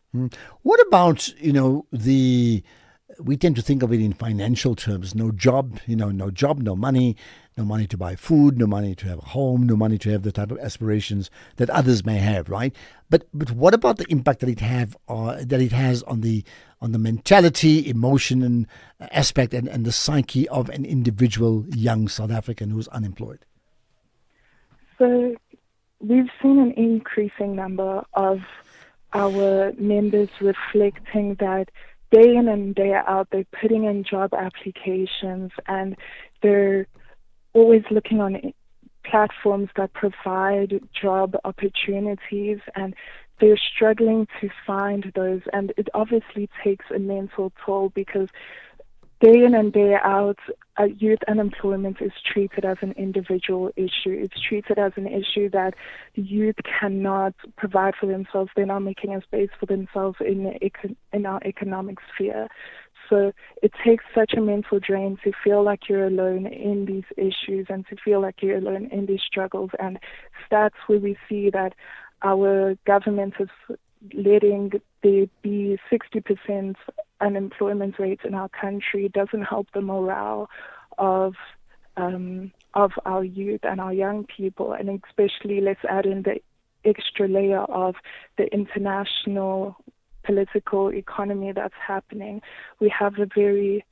We've seen an increasingly pessimistic view, but that has not been able to turn down the mobilization and the organization of the youth. We're still seeing the youth advocate, whether it be online or on protests, or they be going through organizations such as our own to raise awareness to these issues. Yeah. Let me end with this, and it's a sideways question. We've got the series for Youth Month, and we're trying to get opinions from different people on that. So just a question, to you. What do you think? What freedoms do young people today take for granted that previous generations fought for? I think in terms of what the youth in our present day take for granted, I think there isn't much to say on that. Like, we see the reflections from the protests in Soweto in 1976. We see the youth acknowledging the sacrifices that our previous generations have made, and I don't think there is a general sentiment that we do take this lightly. So I think what is a better way to perceive the youth's attitude to employment and to the sacrifices that previous generations have made is that there needs to be a continuous build on those sacrifices. We can't just let the ball drop, and we need to keep it rolling. Okay. So, yeah. Point made, Kanya Ndlovu. Appreciate your time. The acting head for research and policy, the committee that is at the South African Youth Business Chamber. You can give your own reaction on that conversation as well. But right now, let's get to the news with Ondela Mbana.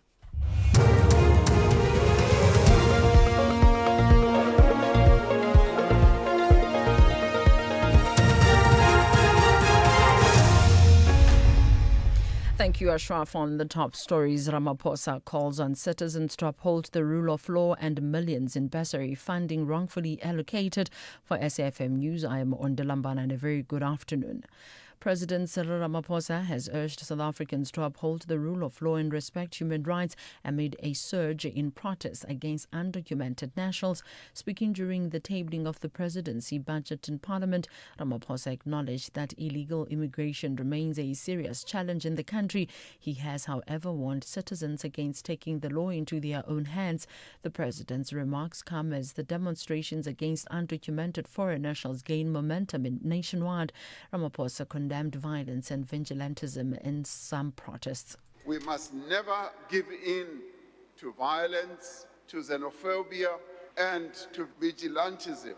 As a society, we must stand against all forms of disinformation, of incitement, of false information being spread around, of racism and ethnic mobilization. The NPA says it will move to re-enroll the fraud case against Johannesburg Development Agency CEO Themba Matibe after it was struck off the roll by the Alexandra Magistrates Court. The ruling followed sharp criticism from Magistrate Samuel Mashaba, who found the state's request for additional time to complete investigations unacceptable. The case relates to the discovery of more than 320,000 rand in cash at Matibe's residence during a search and seizure operation linked to an ongoing corruption probe.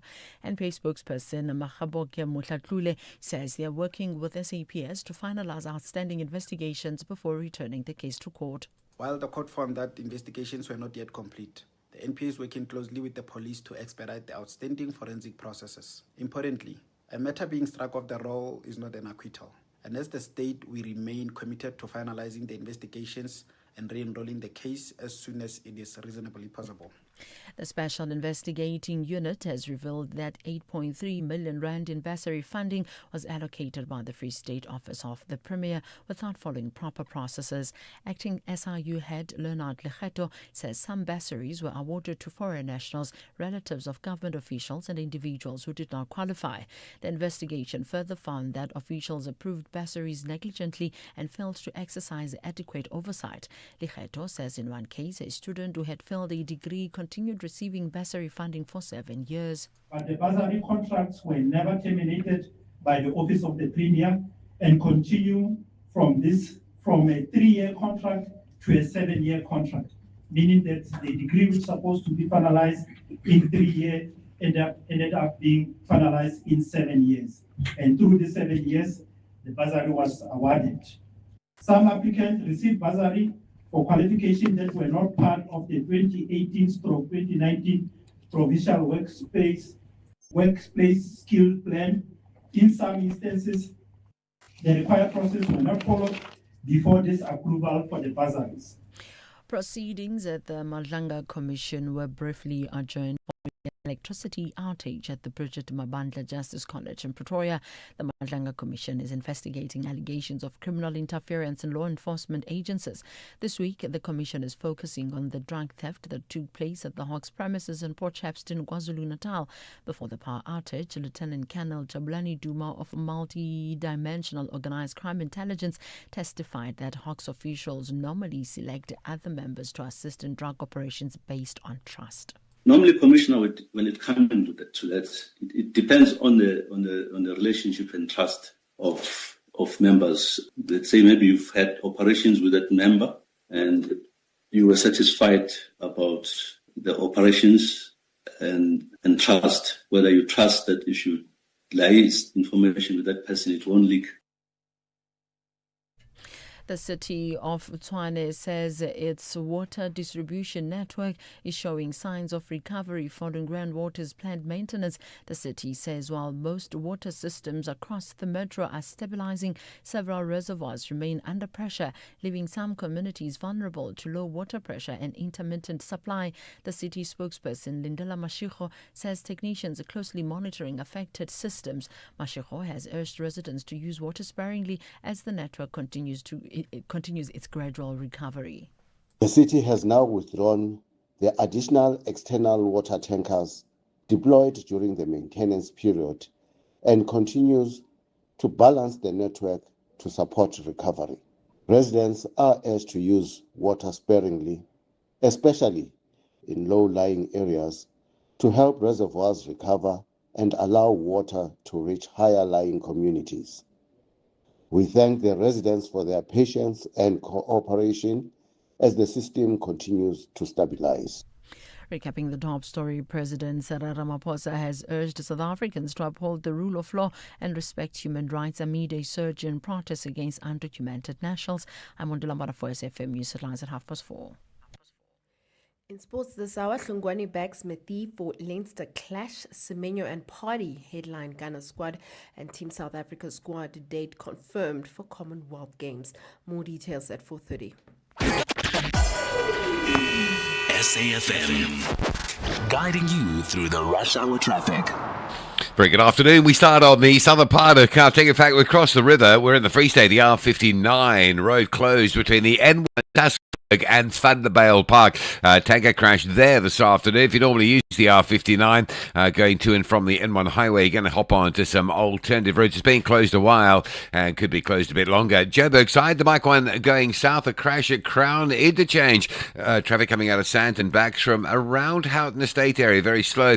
Also some pressure on the N3 between Limbro Park and the Linksfield Road exit as you go slowly through towards the Edenvale side, heading towards Giluli's. The N1 pretty slow today up through Midrand. There's some pressure between Buccleuch and about the Samrand exit. It looks like motorists might be on an early getaway this afternoon. There's a lot of traffic on the N1 heading up through the Midrand area. Durban looking okay. The N2 between Spaghetti Junction and Mgeta Road moving nicely. If you're on your way out of town up towards Pietermaritzburg, Ashburton through PMB, that section moving nicely as well. Cape Town, bit of pressure N2 outbound, Hospital Bend right through to Boonga Avenue out at Langa, and the N1 out of town has a breakdown at Plattercliff Hill. Delays pushing back to Century City. With your traffic update, I'm Rob Byrne. SAfm 105.3 FM in Uppington.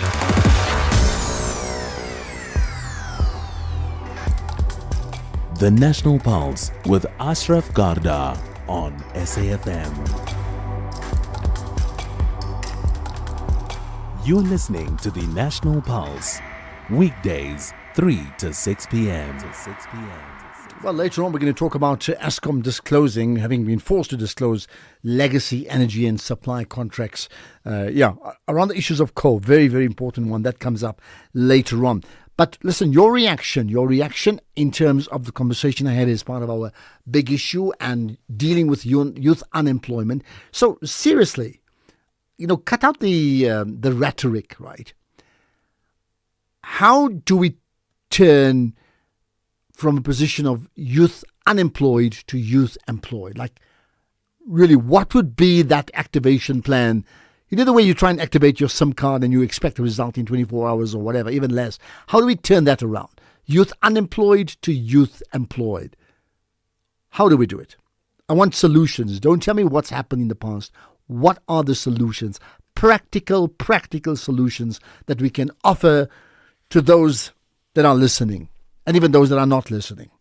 I'd love to know. You can call in live when we open the lines to 086 000 2032. WhatsApp, you know the story. Text or voice note. Voice note 30 seconds, please. 0614 104 107. By the way, if you're listening in for the very first time and you're calling in, let me know. I can welcome you to the show.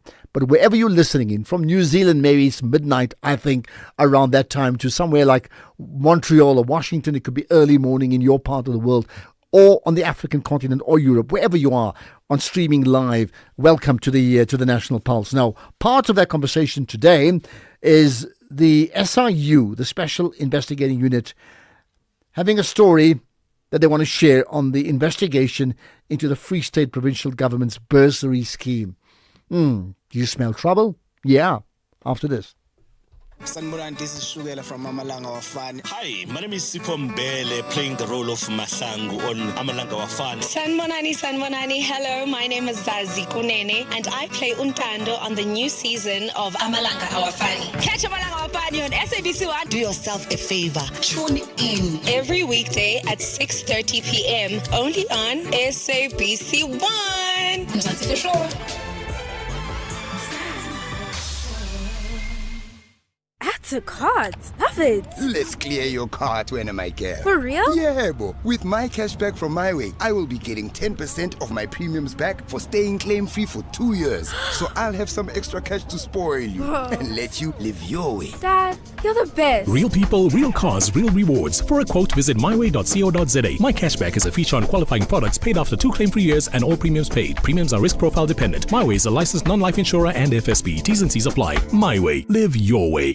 50 years later, Youth Month, The Voices. It was not a racial war at all. It was the black students against the system. My name is Puti. The fight that we are fighting now is internalized. It's systems. You know, when you say unemployment, probably you are employed. I'm not. So the battle that I'm fighting is not the same as yours. So now, because we have the freedom, access is not really accessible. We go to varsities and then you have to pay like big amounts of school fees. Where does that money come from? Our parents are products of Bantu education. Yeah. So now we're fighting these systems that were created back in the day. So, and now we are exposed to the aftermath of the systems.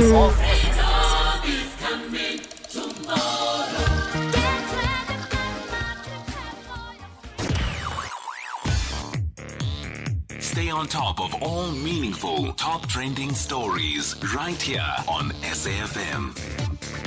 Leading the conversation. Ashraf Garda on SAFM. Right, so here's a story that should concern you. The Special Investigating Unit, the SIU, has updated the media on investigations into the bursary, the Free State Provincial Government's bursary scheme, right? That probe was conducted under the Proclamation 123 of 2023. We'll chat to the SIU later on, just after 4:30, by the way. Could not get to talk to them now. But we've got it the other way around now. We get a response before the response from Queen Letsoha, who's, of course, the Premier of the Free State. So, Premier Letsoha Matai, I appreciate you joining us on the National Pulse. Thank you very much for the opportunity. Thank you. And your viewers. Oh, your listeners. Well, in this case, it's both. You know, people watch us on YouTube as well. So it's yes. all at the same time. So here's the thought. The SIU found that 579,000 rands was spent on 7 foreign nationals on fraudulent bursaries by the office of the Premier of the Free State. That's your office. What's your response? Indeed, as you rightfully indicated, that this was proclaimed by the President. Indeed, it's really embarrassing and shocking that there have been these activities that really took place in our office. And we appreciated the role that was played by the team of the Office of the Premier in making sure that they cooperate with SIU in really trying to find the truth about all these matters. On the issue of bursaries and foreigners, you know where the Free State is situated. We are surrounded, we are in the center of the country, at the heart of the country, and we are surrounded by a few provinces. So my assumption is that our understanding is that most of our students are not only coming from Free State as such. We got students from Eastern Cape and Northern Cape and other provinces. But in this case, this is what really shocked us, that there were people who were not, our students that were not supposed to benefit from this government. As you all know, the policy did not allow them to be sponsored or to be part of the bursary scheme of the Free State. How they found themselves in the system is exactly what has been now part of the investigations from SIU, and we are happy that this has been uncovered. Well, I mean, why would it have taken the SIU to uncover it? I would think, some of the things are just very basic. And I'll tell you why. I mean, listen to the SIU findings, and I think the audience will be shocked at this. Listen, 1, late bursary applications were accepted despite the closing date. These are the SIU findings, right? A deceased person received a bursary from NSFAS and the Office of the Premier, and parents ended up using the funds instead. Some of the awarded bursaries were not Free State residents. No adjudication records were kept for bursary approvals. An official continued receiving international bursary benefits after resigning. Some of the officials implicated and referred to for disciplinary action include human resources officers, administration clerks, and student liaison and support staff. Officials and their family members improperly benefited from bursaries and credit refunds. Students who failed modules continued receiving bursary funding without contracts being terminated. Some application forms were incomplete or unsigned. I could go on. I mean, I can't believe it's just so much here. Here's the last one I'll read for now. Office of the Premier paid a larger share of the scholarship for International University in Washington, D.C. than what was agreed upon in the MOU. And these are incredible, actually. Governments collapse on the basis of these type of allegations when it comes to an office, isn't it?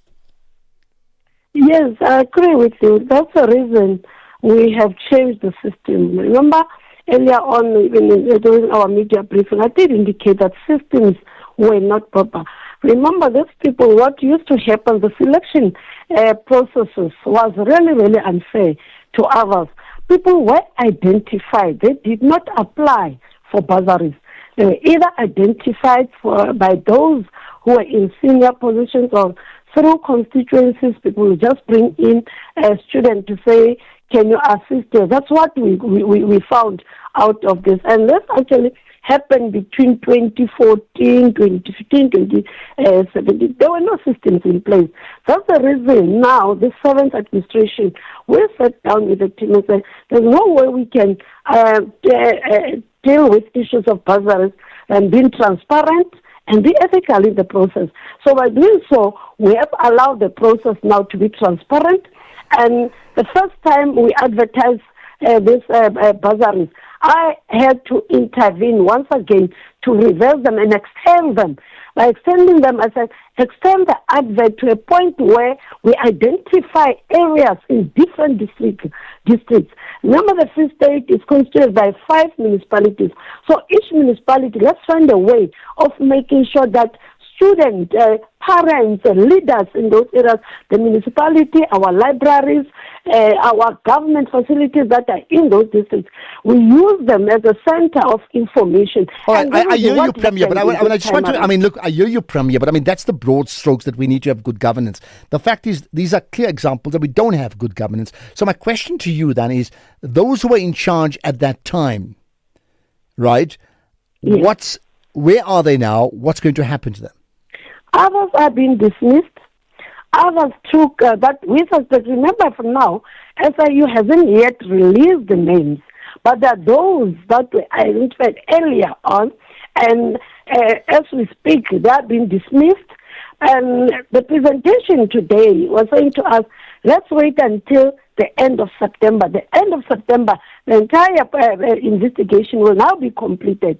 So if there are still those, there are other officials where information, unfortunately they retired. As you know, that there's that arrangement within the government structure where people opted to have the early retirement. But those that are being referred, as SIU is saying, they will be processed through NPA, and those that need to face DC, those recommendations, as I said earlier, we accepted that, we fully accepted it. And but surely in this case, it's not just dismissal. I mean, there should be prosecutions, right? Information. We acted by making sure that the process starts. The process becomes transparent. We advertise. We have a panel that will select a student. 2, those ones that were abroad, studying abroad, then we're no longer funding international programs. We're no longer doing that. And those who nearly lost opportunities, we had an arrangement with the University of the Free State. Some of them, indeed, they graduated out of the initiative that was really... sorry. All right, Premier, I'm just going to move on. I hear what you're saying. I heard what you said about the full report in September. I'm saying you mentioned some people who have been dismissed or will be dismissed. Yes. I'm saying dismissal may not be good enough. Surely they should be prosecuted. What's the stance of the Free State government? That's exactly what SIU is saying. There are cases. It doesn't mean when a person has been dismissed and there is no way they can recover. Remember, SIU also recovers this money. There are those who cannot pay back the money. So that is the process that we are talking about. It's not enough yet, but we are recovering. And if you read the statement itself, it does show so far how much has been recovered. And SIU is not only dealing with these issues of bursaries. There are other matters that are being referred to them, and their process is different. If they say, here, we can recover, we allow them to do that. And there are areas where they are saying, here we are not going to recover, but this matter needs the intervention of the NPA. They refer matters to NPA. And we cannot stand in their way because they are... Sorry? I said, point made. Let's end with this, Premier, that can you then, going forward, ensure that all loopholes have been closed? There's an investigation on the one hand, but for now, going forward, all loopholes closed, and you can ensure that we'll have good governance with regard to the administration of bursaries from the Free State. That's exactly what you're doing. I was telling you about the systems that are in place now, the panel that sits, and now the system is even able to detect if we have been awarded a bursary by NSFAS. The system is show us that this one is already a beneficial. So people apply for NSFAS and they apply through Premier's office, but once this application are put in the system, we are able to detect and say, but she qualifies from our side, then we can deal with it. But so far, this process is transparent. I can assure you, we have intervened as far as this seventh administration. And the country hears your assurance, Premier of the Free State, Premier McQueen Letsoha Matai. I appreciate you connecting with us on the National Pulse. In fact, we'll get the SIU response coming up just after 4:30, so do listen out for that. Well, what about Eskom's disclosures of their contracts right after this? Ashraf Garda is streaming live now on Facebook, YouTube and X at SAfmRadio. Right, so there's so much drama.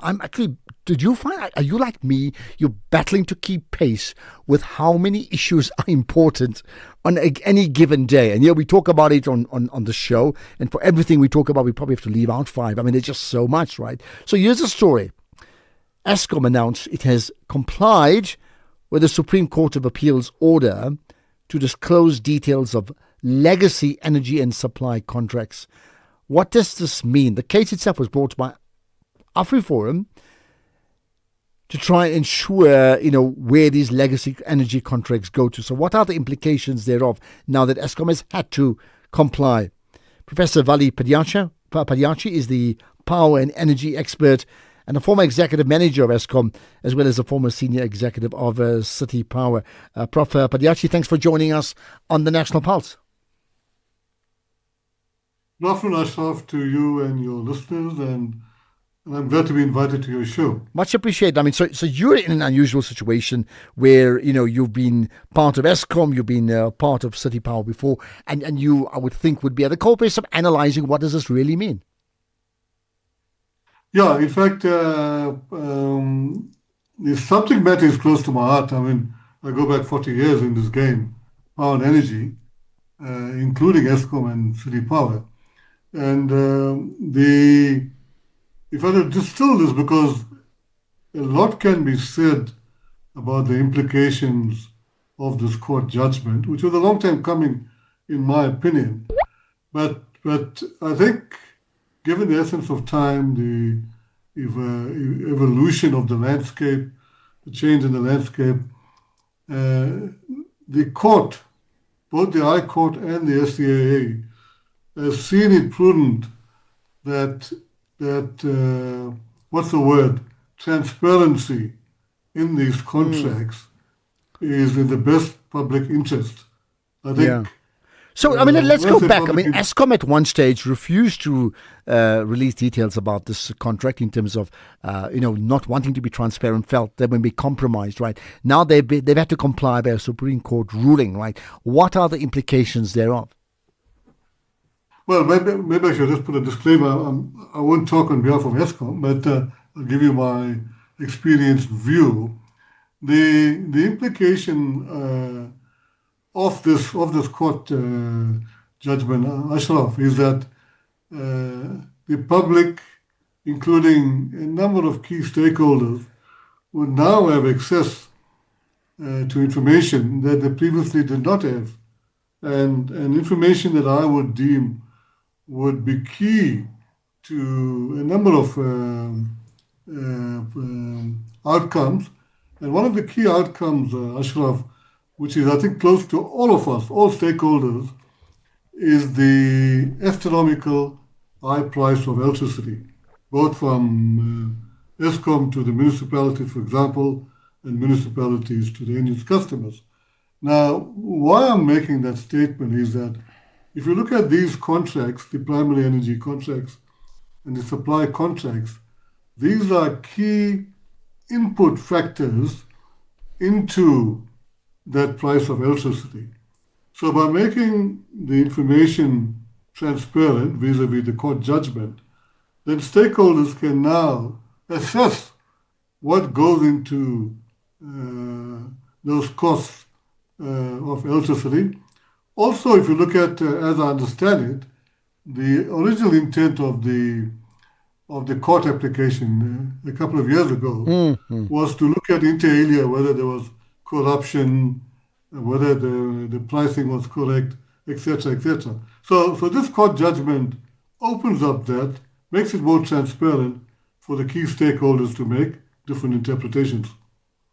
Okay, why would ESCOM, and I mean, you as someone who's been, yes, you don't speak on behalf of them, I hear that, but you've been on the inside as well as City Power, so you would understand this. Why would ESCOM want to ensure that whatever contracts they have that will affect the prices of their power should not be disclosed? What would they be hiding? Well, there are reasons for that.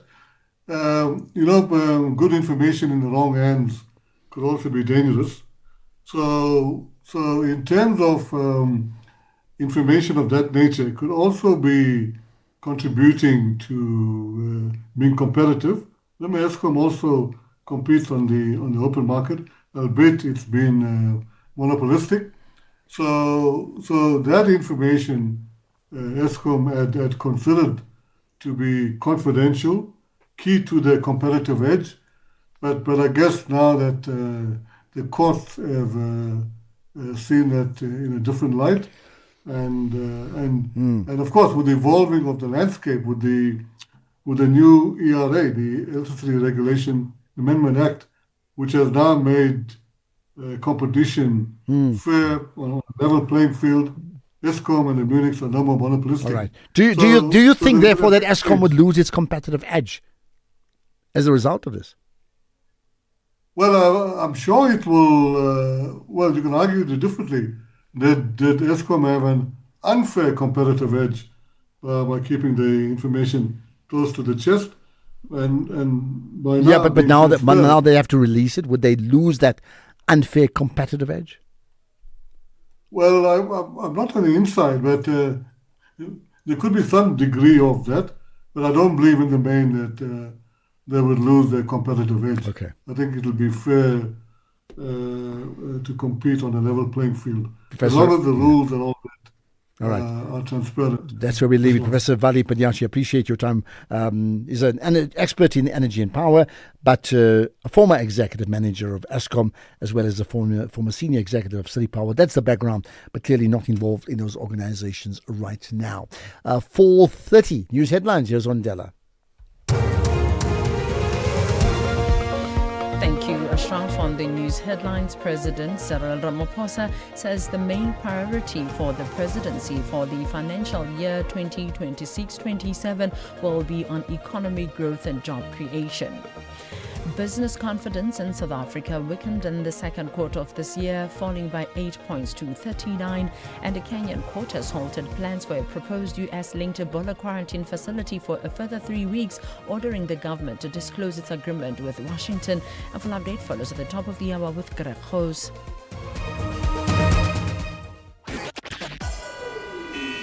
SAFM, guiding you through the rush hour traffic. Good afternoon. We started in Joburg with 2 crash scenes on the N3 running south. It's a busy route, and these crash scenes are just adding to delays. So the first one southbound at Linksfield Road, and the second crash scene down further at near Cement Factory going in towards Elan. So traffic all the way through today from sort of Limbro Park, Marlborough Drive territory, all the way deep into Germiston. Mike 1's pretty heavy as well from Melrose right through to Boyson's Drive, and a lot of traffic on the N1 North through Mid-Ram with traffic built up between Buccleuch and about SAmRadio before you feel you're out of that. Also crash on the M1 southbound just after New Road, so coming into Joburg, watch for some delays there as well. Pretoria looks fairly decent today, traffic where it should be. Interesting if you're driving in Chunga Hummersdale area, there are roadworks on both routes, north and south of the N3, so in Chunga up towards the R103, the Cato Ridge Road, that's slow, and the route that links you from the N3 down into Hammersdale, roadworks there as well. The N3 out of Durban, busy towards Spaghetti Junction. The M7 from Rossborough heading out to Bel Air and to Wakesley, that's quite slow. And the Victoria Embankment is badly backed up coming out of central Durban on your way through to the M4. There are some restrictions around that on-ramp from Victoria Embankment onto the M4 southbound. Cape Town today fairly heavy on the M2 out of town right through to Bunga Avenue. N1 Service Road in front of Canal Walk backed up towards the N7 highway, and Marine Drive just starting to fill up and slow down between Milnerton and Sunset Beach. With your traffic updates, I'm Rob Byrne. This is SAFM Sports with Tuming Khapele. To me, there's much to talk about, but what's top of your agenda? I should guess, but you tell me.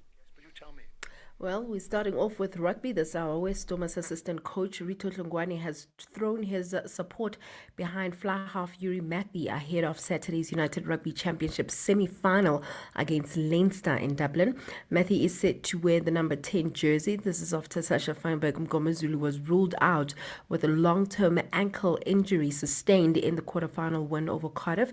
Tlongwane says that Matthew has already shown his quality earlier in the campaign, including the Stormers' 35-0 victory over Leinster in Cape Town, and believes that he can steer the attack on the big stage. If you look at that first URC game, might have been a different team that we're playing now. I mean, in terms of personnel from Leinster, but Yuri was a flyer that started, and it really worked well for us then. So Yuri is someone who's ready to step in. You know, he's never really been out of the team. He's played tough games for us. So we're quite confident that he'll come in and do his thing.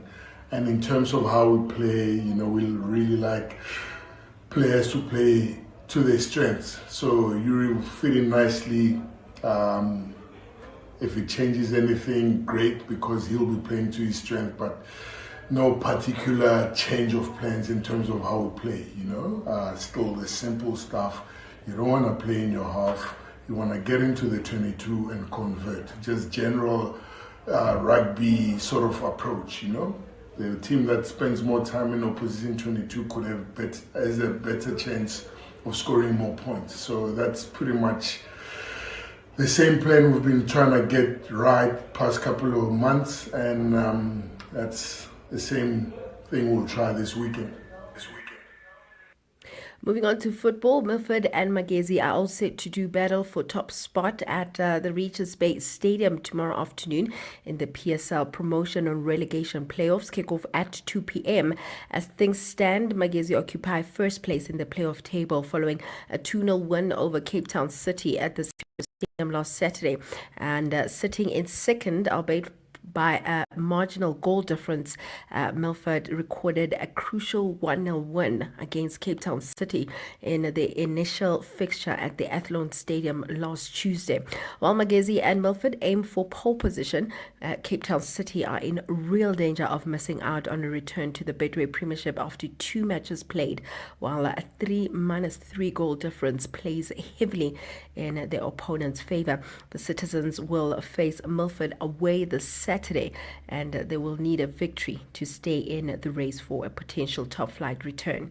Elsewhere, Manchester City striker Antoine Semenyo and former Arsenal midfielder Thomas Partey have been named in Ghana's 26-man squad for the FIFA World Cup by coach Carlos Queiroz. Now, Partey, now at Villarreal, has pleaded not guilty to rape and sexual assault charges in the UK, while Semenyo heads to the tournament after scoring 11 goals in his debut season at City. Veteran Leicester forward Jordan Ayew will captain the Black Stars, who face Wales in Cardiff on Tuesday before heading to North America for group matches against England, Croatia and Panama. And then finally, in Commonwealth Games, South African Sports Confederation and Olympic Committee High Performance Manager Leon Fleischer has confirmed that the final Team South Africa squad for the Commonwealth Games will be announced on the 24th of June. The Commonwealth Games will take place in Glasgow, Scotland, from the 23rd of July to the 2nd of August, and the deadline for all national Olympic committees to submit their final teams to the local organizing committee is the 23rd of June. So we pretty far down the road. We're finalizing now the final team. The team's going to be announced on the 24th of June. Final entries that we have to give to Commonwealth is the 23rd of June. That's the cutoff. So we've received most of the squads. Actually, we received the squads from all the sports, and then they'll be chopping it down to the final team to be announced on the 24th. Logistic-wise, in terms of clothing and flights, that's all in process. Just waiting for the names to give to the airline once the team's announced. The clothing is all done and in the country already, and busy. We'll start getting packed probably around the 15th of June. Accreditation done. Possible team members are now busy with their biometrics for the UK visas. The visa is for free. It's a games visa, but you still got to do your biometrics, go do fingerprints and picture. So yeah, logistic-wise, we're happy. Well, Fleischer has confirmed that South Africa will send a team of 111 athletes to Glasgow. The squad includes strong medal contenders in sports such as swimming and athletics, who have already completed most of the preparations for the multi-sport event. I'll have more on other sports in the next hour. Thanks for that, Chumi. And all I can think about is this countdown to that FIFA World Cup. I mean, although from a South African perspective, things seem to be just not aligned. But who knows? Sometimes the craziest things happen. And then what happens? They deliver on the pitch. And I'm being serious. They just deliver on the pitch. In fact, can you think of other stories as bizarre as what we've experienced now, where an assistant coach, not the junior, an assistant, which means he effectively can take charge of a team when, if for whatever reason, the senior coach is not available.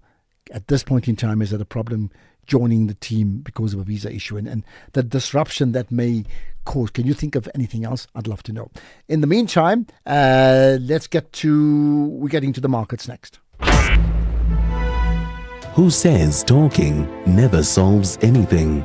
SAFM, leading the conversations that move us.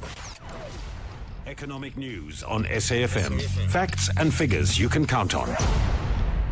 Right, Makwe Masilela has got all those numbers. Makwe, good to connect. You want to talk about Telkom first up, right? Yes, their yearly results are Ashraf. Revenue up 1.4%, driven by growth in consumer and OpenServe, but partly offset by revenue decline at BCX. Data revenue up 7.6% and now contributing almost 60% of total revenue. Mobile data up 10.5% and fiber-related data revenue up 6.3%. Ashraf, the guys increased their mobile subscribers by 31%. They're sitting now at 20 million. And profit as headline earnings per share up a whopping 51%. And stocks started the session by bouncing back, even though the U.S. struggled to get efforts towards Iran peace deal back on track. Trump and Netanyahu offered differing accounts about the fighting in Lebanon. And locally, we recorded a better than expected surplus of 1.1% of GDP, surpassing the National Treasury's February forecast of 0.9%, underscoring the government's commitment to repairing state finances. But our second quarter business mood fell as Iran clouded inflation and interest rate outlook. A rally that drove stocks to a series of all-time highs seems to be taking a breather as traders weigh the prospects of an agreement that will end the war that has roiled financial markets around the world. Markets are still holding into some of the earlier gains, though, as oil prices are flat in the U.S. After the U.S. and Iran agreed to renew the truce. Oil prices turned slightly higher as uncertainty over the state of U.S.-Iran peace talks deepened amid mixed messaging from both parties. As we're talking, Brent crude is up only 0.1% at $95 a barrel. Yellow metals rebounding from recent losses as inflation worries eased, just like interest rate increases. And we're talking gold, which is sitting at 4,492, that is up 0.2%, but platinum is down 0.5% at 1,930. Global markets are mixed, with the JSE giving back much of their earlier gains, but we are still up nicely, up 1%, led by industrials. And as we are talking, the rand firm 0.4% against the dollar, 16.23, 21.86 against the pound, and 18.89 against the euro. Thanks for that. We'll have a deeper dive into the markets from 6 to 7 with Jimmy Muyaho, so listen out for that. Ashraf Garda on SAFM.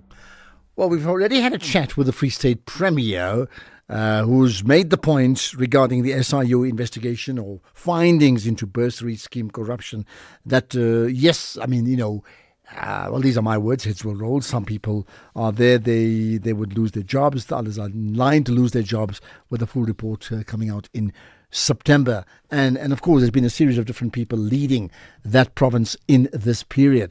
But let's now go back to front. Having spoken to the Premier, let's get to where it all started with Leonard Lekgetho, who's the acting head of the SIU. Leonard, appreciate you joining us on the National Pulse.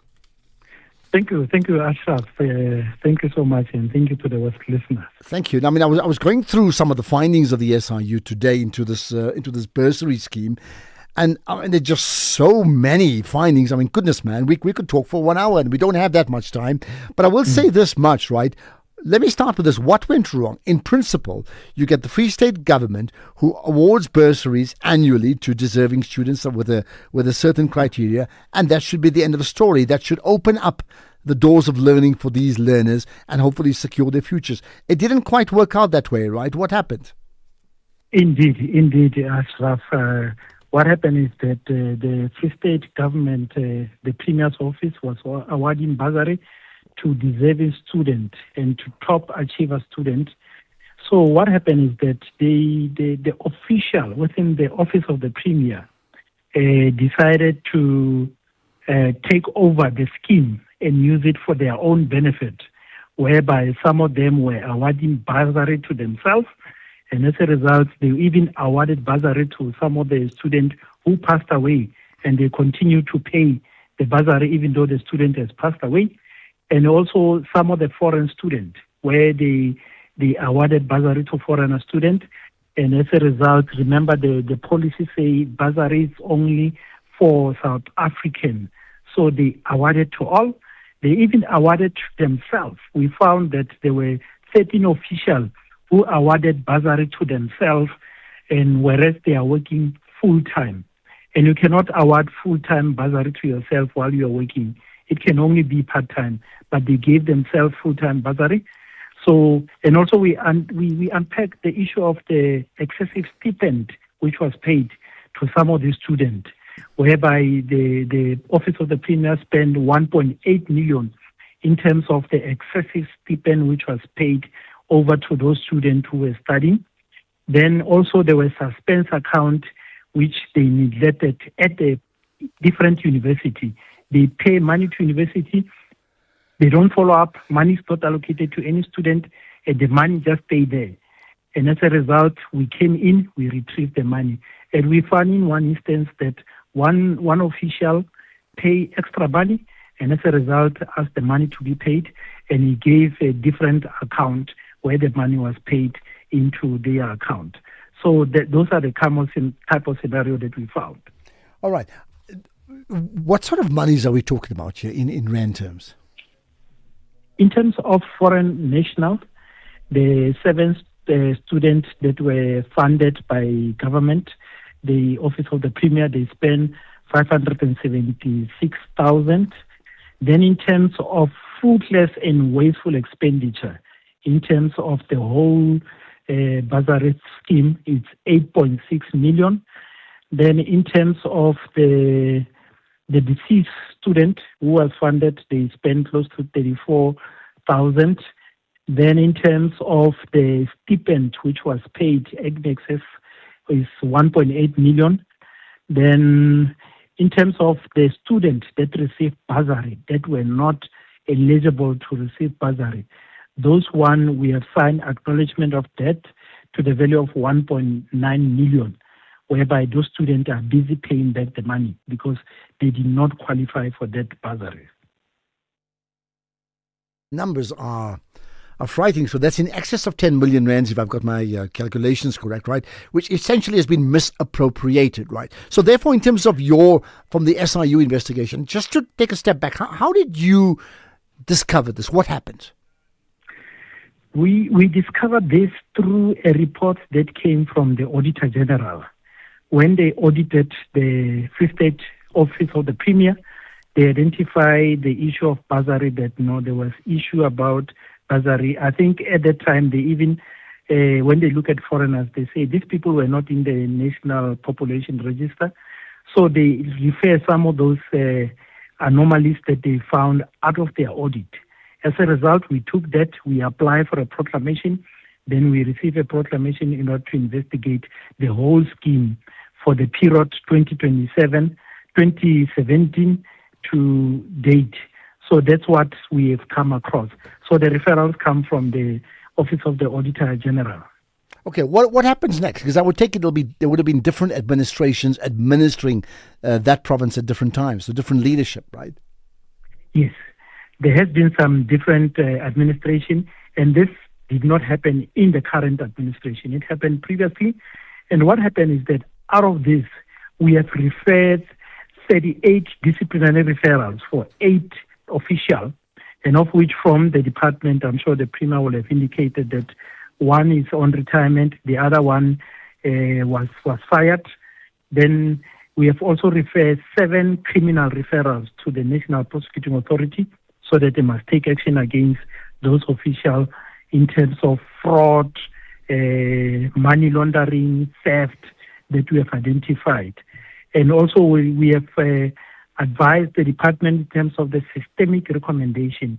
And we are happy to indicate that in terms of the current administration, they make sure that they deal with this issue. They make sure that students that deserve bursary are the ones that are awarded.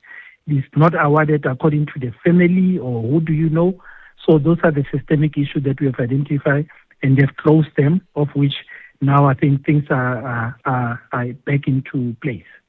But just as a conclusion, they yes, heads will roll. I expect that to happen, right? But as a pronouncement at a time when we're talking about issues like the Madlanga Commission, the ad hoc committee, that's into policing. Ultimately, even this is about governance or poor governance where good governance is needed, right? What is to say about yet another example of how things have just been, used as people in leadership as their personal fiefdoms? Yes, I think you are quite correct. Remember, in terms of the mandate of the SIU, we're looking at maladministration and malpractice. And this is a typical example of maladministration that happened. And in terms of our process, For now, we have found officials that benefited. And in terms of our process, what we do, we look at the responsibility across. It can't be that it's the only official that did this. There was somebody who was responsible to make sure that they monitor the work of the official. So as a result, somebody did not do the work. So in terms of our process, we'll make sure that we look at accountability across to say who did what and who was supposed to do what in terms of accountability. And it's not going to end with official. It goes up. There is accounting officer who are supposed to have looked at this, and there should have been executive authority at that time. So those are the people that we look at. The investigation is still ongoing.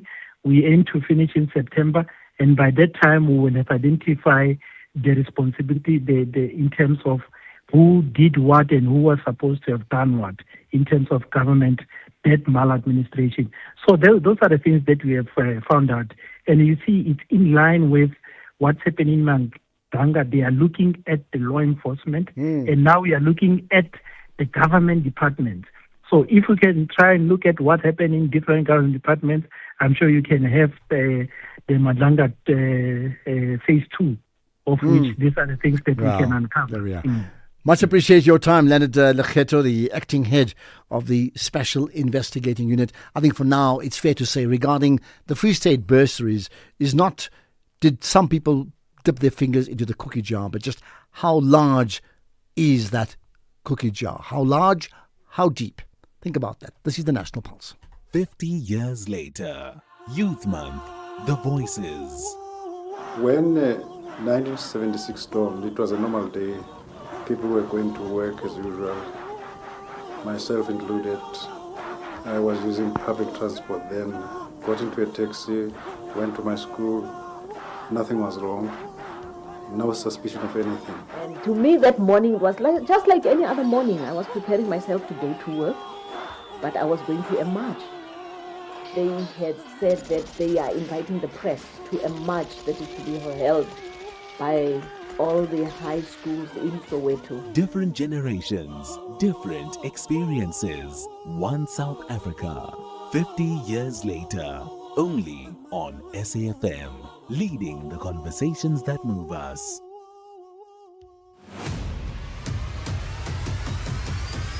Ashraf Garda is streaming live now on Facebook, YouTube, and X at SAfm Radio. Okay, let's get reaction on that. I'm sure, two conversations from the SIU perspective and from the Free State Premier. But to be very clear, as the SIU representative made it very clear, the Free State Premier, the current Premier, not involved in any of these issues around the when she headed up, the Free State at the time, when all these monies for bursaries, were used in a way that they were misappropriated. Give me your thoughts on that. In the meantime, let's talk about, and it's interesting as we talk about earlier unemployment and unemployed youth, there's always ways that we need to look at different ways of skilling South Africans. So hundreds of rural learners and school leavers are set to benefit from digital and work readiness skills as part of the Education's non-profit Good Work Foundation's new Dixie Digital Learning Campus. Let's find out more about it with Fumani Matumbu, the Special Projects Manager at GWF. Appreciate your time, Fumani. Thanks for joining us. Good afternoon to you and your listeners, Ashraf, and thank you so much for having us. Well, listen, any intervention that will skill communities is completely aligned to what I feel about building a champion nation. So best you tell us more about what does the foundation do? Thank you so much. So the Good Work Foundation's main mission is to improve access to quality education, but we have a strong emphasis on doing this in the rural communities where it matters most. So what we do is we build and we operate digital learning campuses in different villages in rural Mpumalanga. Okay, tell me more about the type of digital campuses you build. Specifically, what does that mean? So digital learning campuses are a hub that we will build in a community.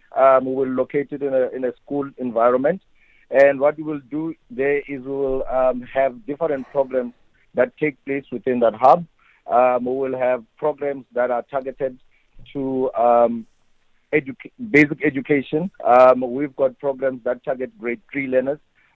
For example, we've got one in grade 3, which the main focus is to teach learners to read for meaning, so that we know that when we start working with them in grade 4, they already understand English and they can be able to read and comprehend. Yeah. So those are some of the programs that we've got.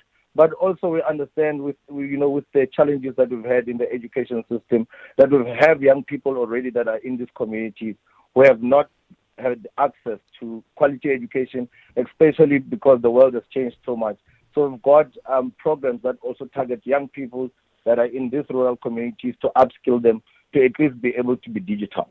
How did you identify the problem in the first place?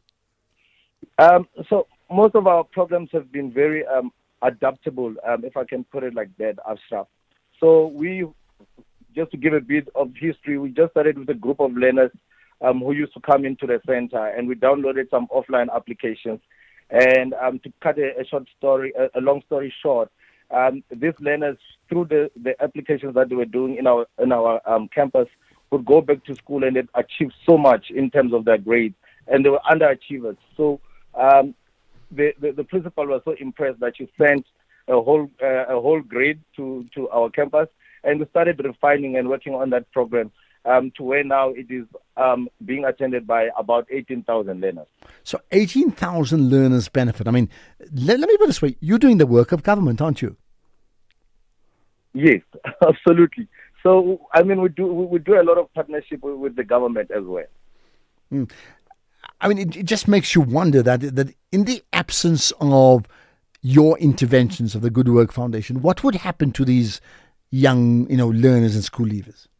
Yeah, Ashraf, really, as the Good Work Foundation, we think that our programs are a result of the partnership that we have with the government, the community, the private sector. It's all really an ecosystem that has to work in order for every young person to be able to access an opportunity. So it's not just about the work that we do. Like I was saying, that our programs are very adaptable. We take feedback from the students that we train every year, and we want to hear from them. What could we have done better to make their learning journey even easier?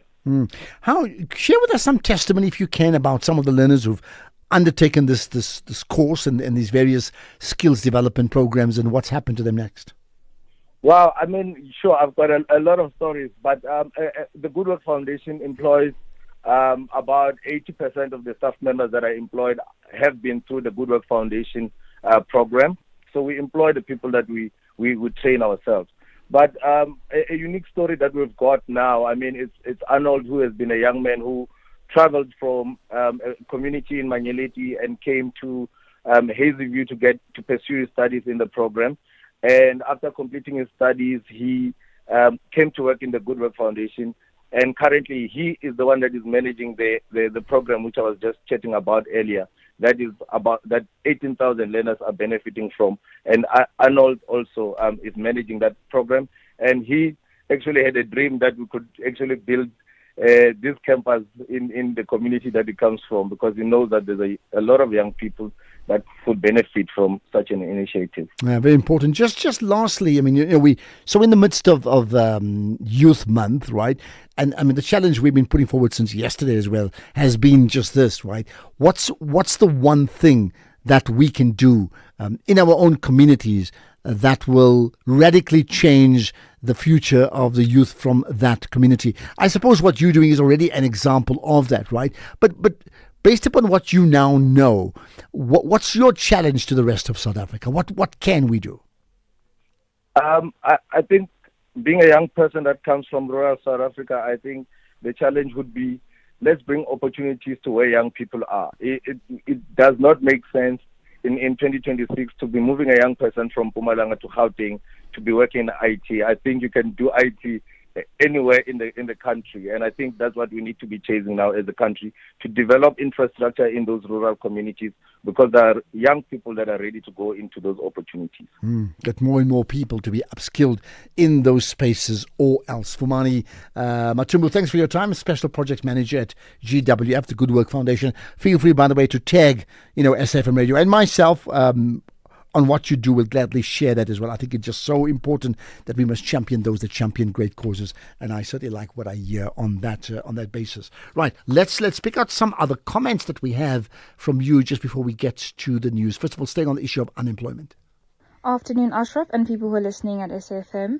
My name is Lulu Samini, and I think that government and companies need to have quotas for the youth. There needs to be a transparency when it comes to how many people can get hired for specific jobs. We have so many skilled young people who deserve to have jobs, who actually qualify, and then they get replaced by unqualified people, all in the name of nepotism and baseless connections. Thank you.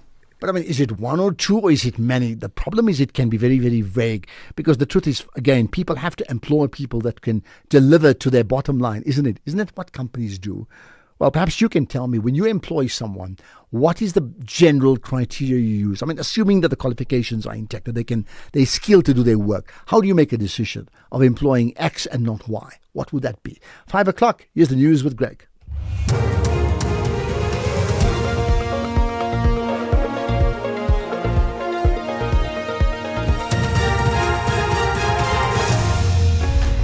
Thank you, Ashraf. Presidency to target economic growth and job creation, and a Kenyan court stops US-linked Ebola facility.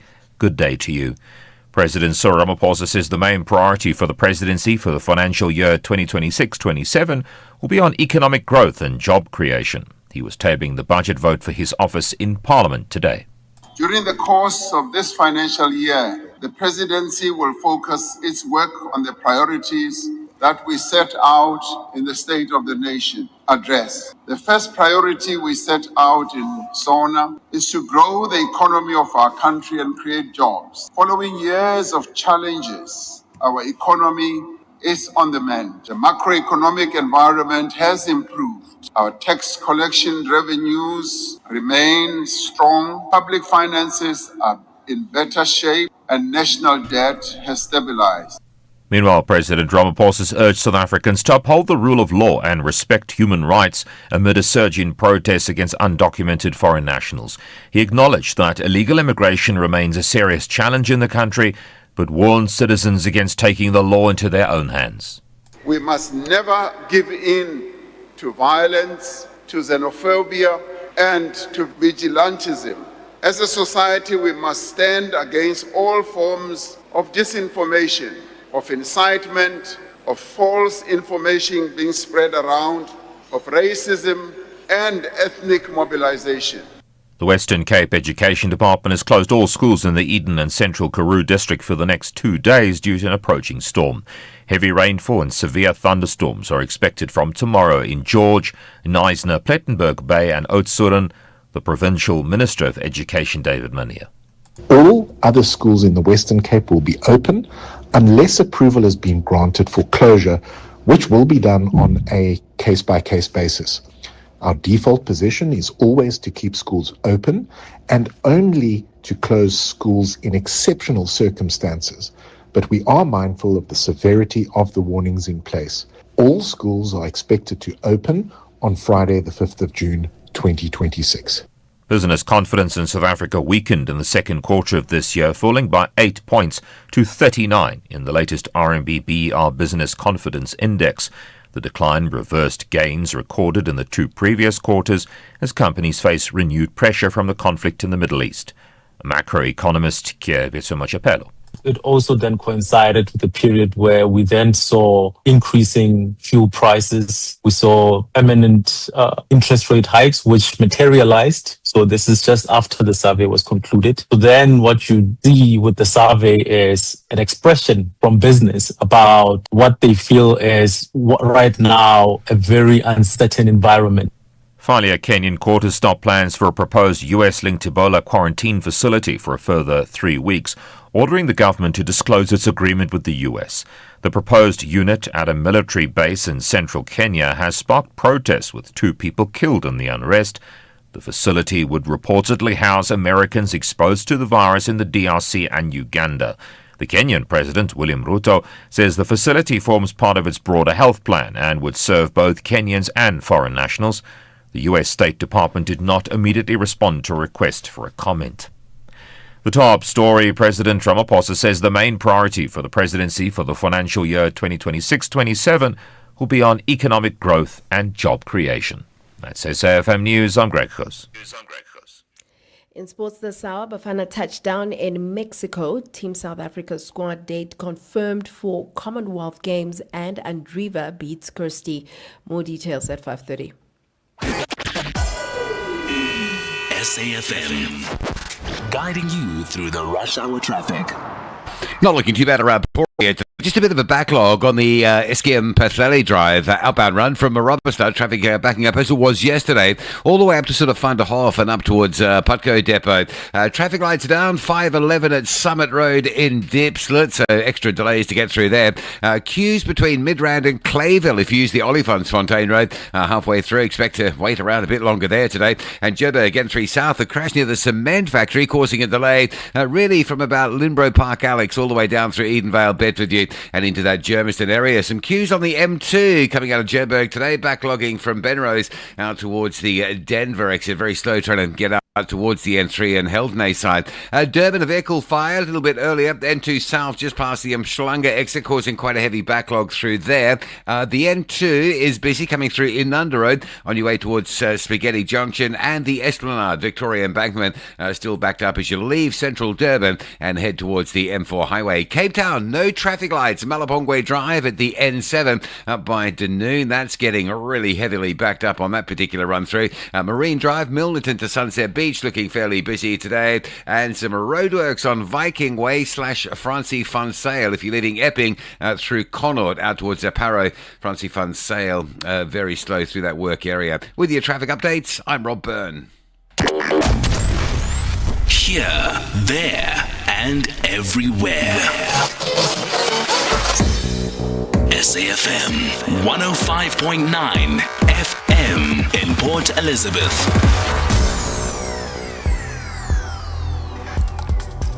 The National Pulse with Ashraf Garda on SAFM. You're listening to the National Pulse, weekdays 3 to 6 p.m.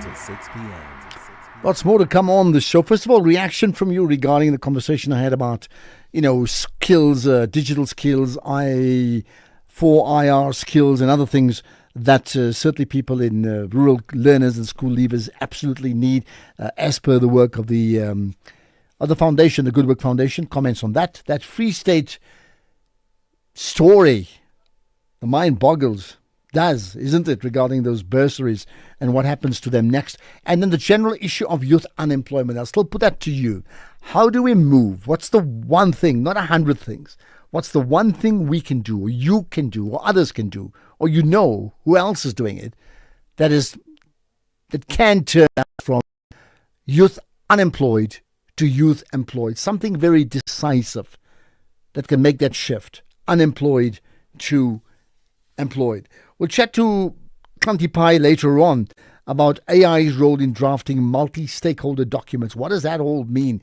And there'll be an update on the Madlanga report commission itself coming up later on around 5:45. So look out for that.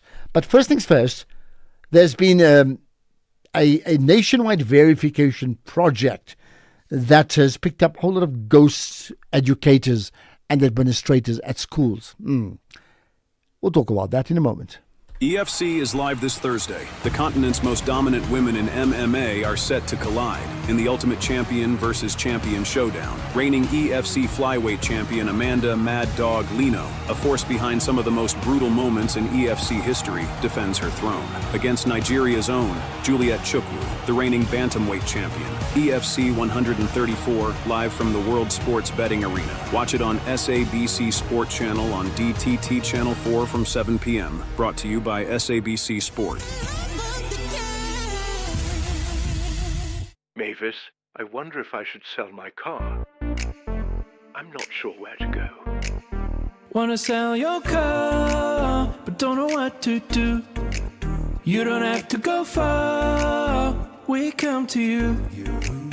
If you're rolling on a 1.5 or a Lacquer 2.2, doesn't matter what you drive, we buy cars once you. We Buy Cars, the easiest way to sell your car by far. Babe, I'm getting extra cash from my insurance. I was thinking romantic getaway or a treat for the kids. You're getting money from your insurer? Yes, my cash back from my way. I'll get back 10% of my monthly premiums for staying claim-free for 2 years. I'm getting 5,680 Rand. No, that's real cash. Real people, real cars, real rewards. For a quote, visit myway.co.za. My Cashback is a feature on qualifying products paid after 2 claim-free years and all premiums paid. Premiums are risk profile dependent. MyWay is a licensed non-life insurer and FSP. T's and C's apply. MyWay. Live your way. Stay on top of all meaningful, top trending stories right here on SAFM. Leading the conversation. The National Pulse, weekdays, 3 to 6 p.m. Right, so the Education Labour Relations Council, they've commissioned some research into understanding a whole lot of different things regarding schooling in what is called the Integrated School Data Collection Platform. It sounds very, very wordy, but the bottom line to that is to uncover, school educators, school administrators, who are they, what happens to them, and what's been uncovered as part of this verification has been a lot of ghost teachers.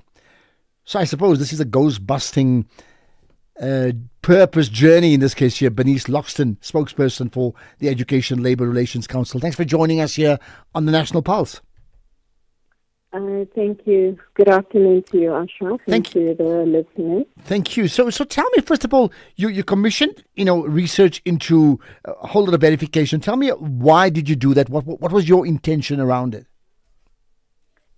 The intended objectives of the verification project was to correct the school grading by identifying undocumented learners and to ensure that every individual that's receiving a salary is a legitimate teacher.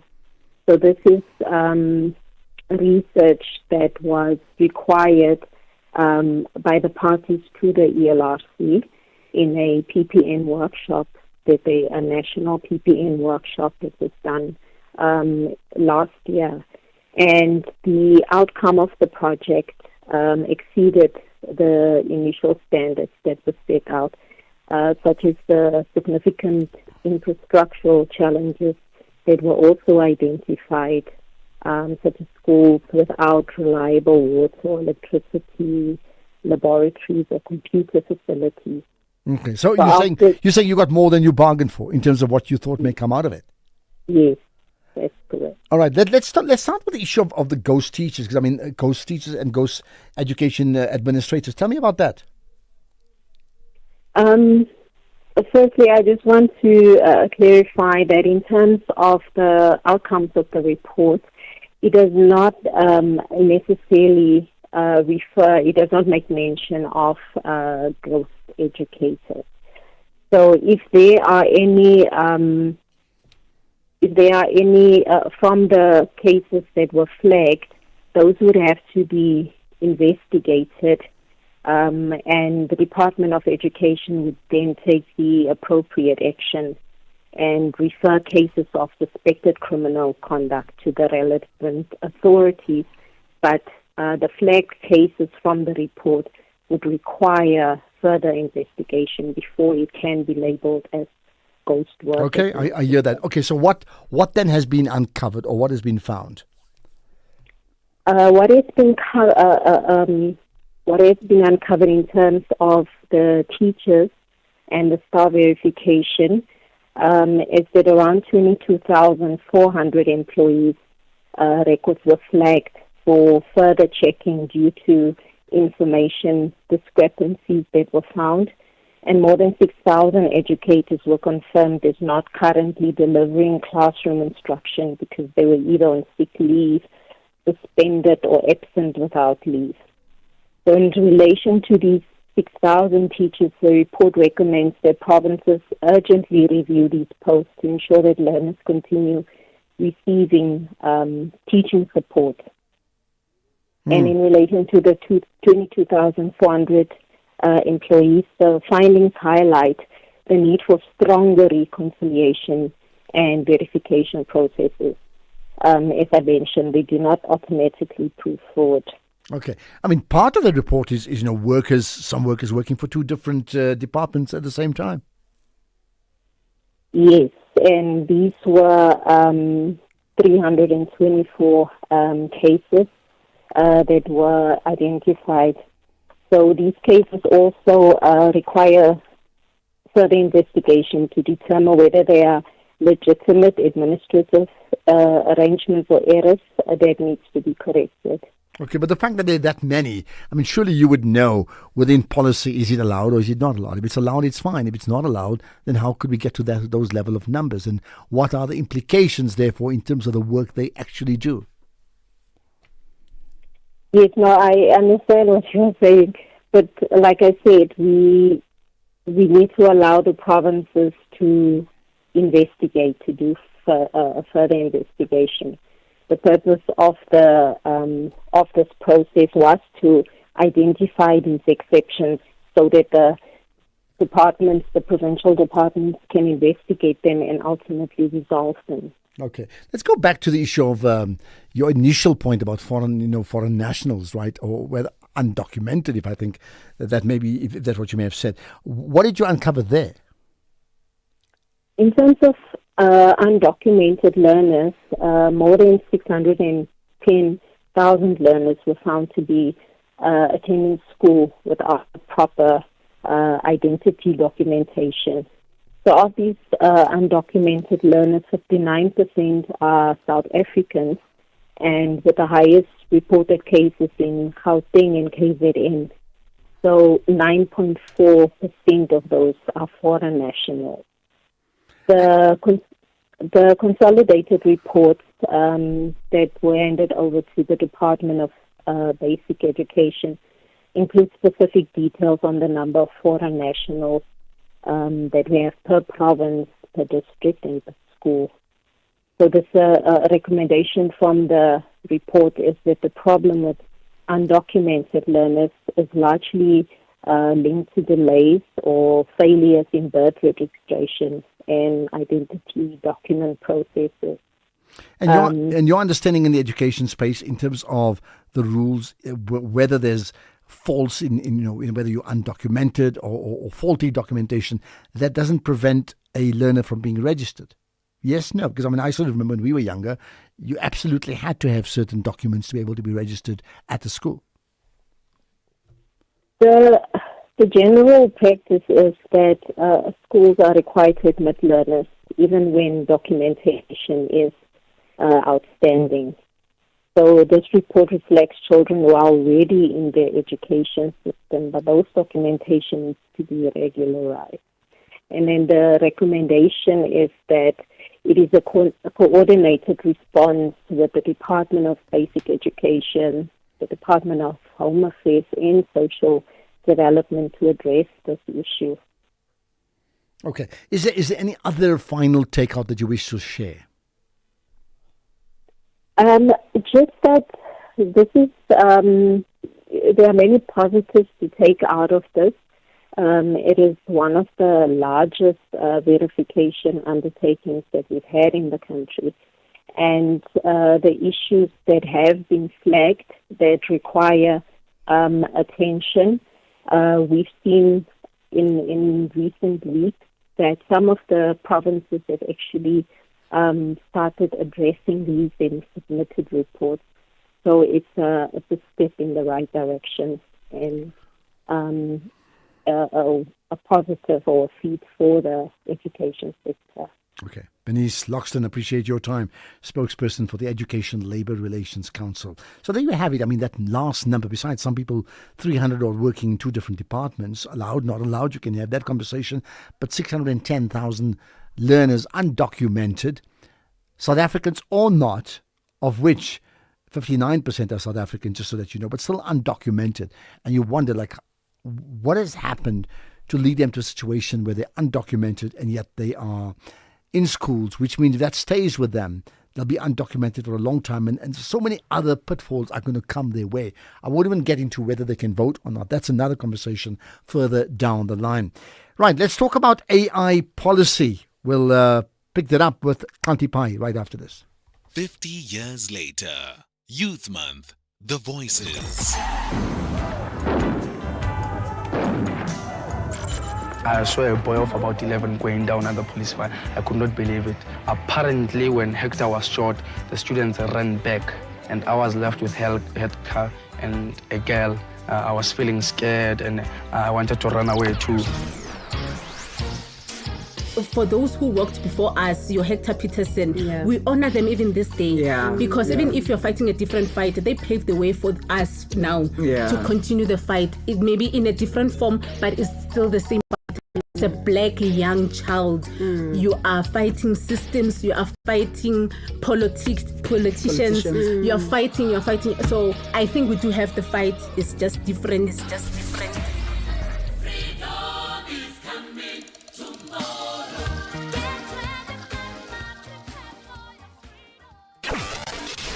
Across South Africa, online and on radio. SAFM, let's talk. Let's talk indeed. Let's talk corruption. Good day, Ashraf. No, I'm of the view that the government officials are the most corrupt individuals, because if you check through all these corruption cases, the government officials are running the shows. But what we mistakenly do, we only focus on politicians. Meanwhile, the government officials are the culprits. Thank you, Ashraf. Okay, but is it all? It can't be all. Some may be. That may be accurate. Stephen Kabecha, hi. Hello, Ashraf. How are you? Yeah, good talking to you, Steve, right? What's your point? Ashraf, the issue about the kids, we are not documented. My kid now, she's going for grade 8. And I don't know what government can do for us. Yes, I understand I'm a foreigner here, but she don't have any document. I went to the Home Affairs. They've got a lot of stories. But now she's on grade 8. She's still going to grade 12. Now I'm a bit worried now. What she's going to do was the schools are asking for study permit. And the government is doing nothing for us. But so I was just asking if we can get any help for our kids just to be documented so that they can go to school. Because each and every school we go, they're asking for the start permit. And for us to get a start permit by the Home Affairs, it's a big issue. So just clarify what has been your problem. I mean, obviously you're trying to document your child. Yes, what happened from day one? She was born here. So when we went there, they say the mother, she don't have a permit, so we cannot issue the document because the mother doesn't have a permit. That was 2012 when she was born, like first day from out of the clinic. We get everything from the clinic. They say you must go to the Home Affairs. When we went there, they say, okay, the mother got a passport, but she don't have a permit. But now my daughter, she's about 13 years. She's going for grade 8. The school is looking for a start permit. I even go to that school. They say, no, we cannot accept her, but she don't have a permit, start permit. So I'm asking, can we get any help from the government only for our kids to go to? Well, I think you need help. I don't know. I tell you what. Let me put you back onto Keys. Let's see if we are able to follow up in any way. No promises. I just don't know. Okay. Let's see about that, Steve. Thank you for that. I think you need to have that chat off air. Right. Thank you for that. Right. There's another. Here's one. Ashraf, people should stop spreading rumors, lies about March and March. March and March has nothing to do with criminality. March and March does not beat people when they march. When there is a march, March and March is march with the police. So this thing of you guys pushing the narrative that people are beaten, people are abused, there is no such thing as that. So March and March is a peaceful organization. So stop misleading people. Stop misleading people. Who's this you guys you talk about? I just love how people say like you guys, as if you guys sit and we do one thing on behalf of the whole country. Everybody sits together in plots and plans, like, we FIFA or something. Like, how do you say you guys? Who said what? And what did they say that you find so offensive about pushing a certain narrative?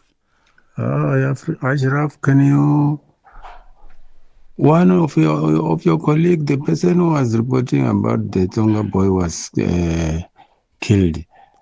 Please, can she come back and tell us? Because now the police are telling us that that boy was found in somebody's shack, and the owner come back. He chased the boy and then he stabbed the boy. The boy was not killed because he was suspected of being illegal in the country. So please, get the facts right, you guys, there by SAFM, please. You mean the entire SAFM? Okay, let's find out more in terms of what you said, what was reported. I don't know. I was not here at the time, but we'll try and find out if we can. Thank you for that. Right, let's move on to, we should be chatting to Kanti Pai now. Struggling to connect with him at the moment, which is a pity because he wants to talk about how the scrapped South African national AI policy effectively is a manifestation of the shortcomings it had actually aimed to address in the first place. I really want to talk to him about that. Calls, we go to Bloemfontein. Mole Bocheng, go for it. Hello, what's your point?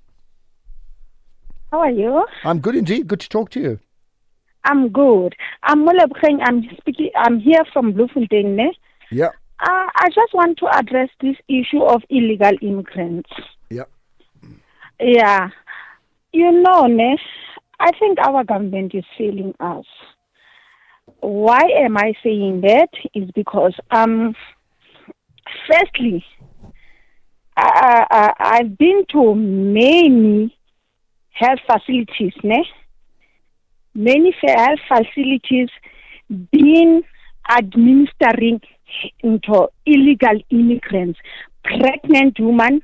They get facilitated, they get help from our government freely, even being illegal. They get all the health facilities, they get medications. Okay, but let me interrupt you. I mean, you see, we have two things. People who are here undocumented illegally, that's wrong. They should be sent back home. However, the Constitution, right or wrong, currently says if a person's in the country while they're here, they must be administered and given all the things that you've just mentioned. So it's government, in effect, carrying out the edicts of the Constitution.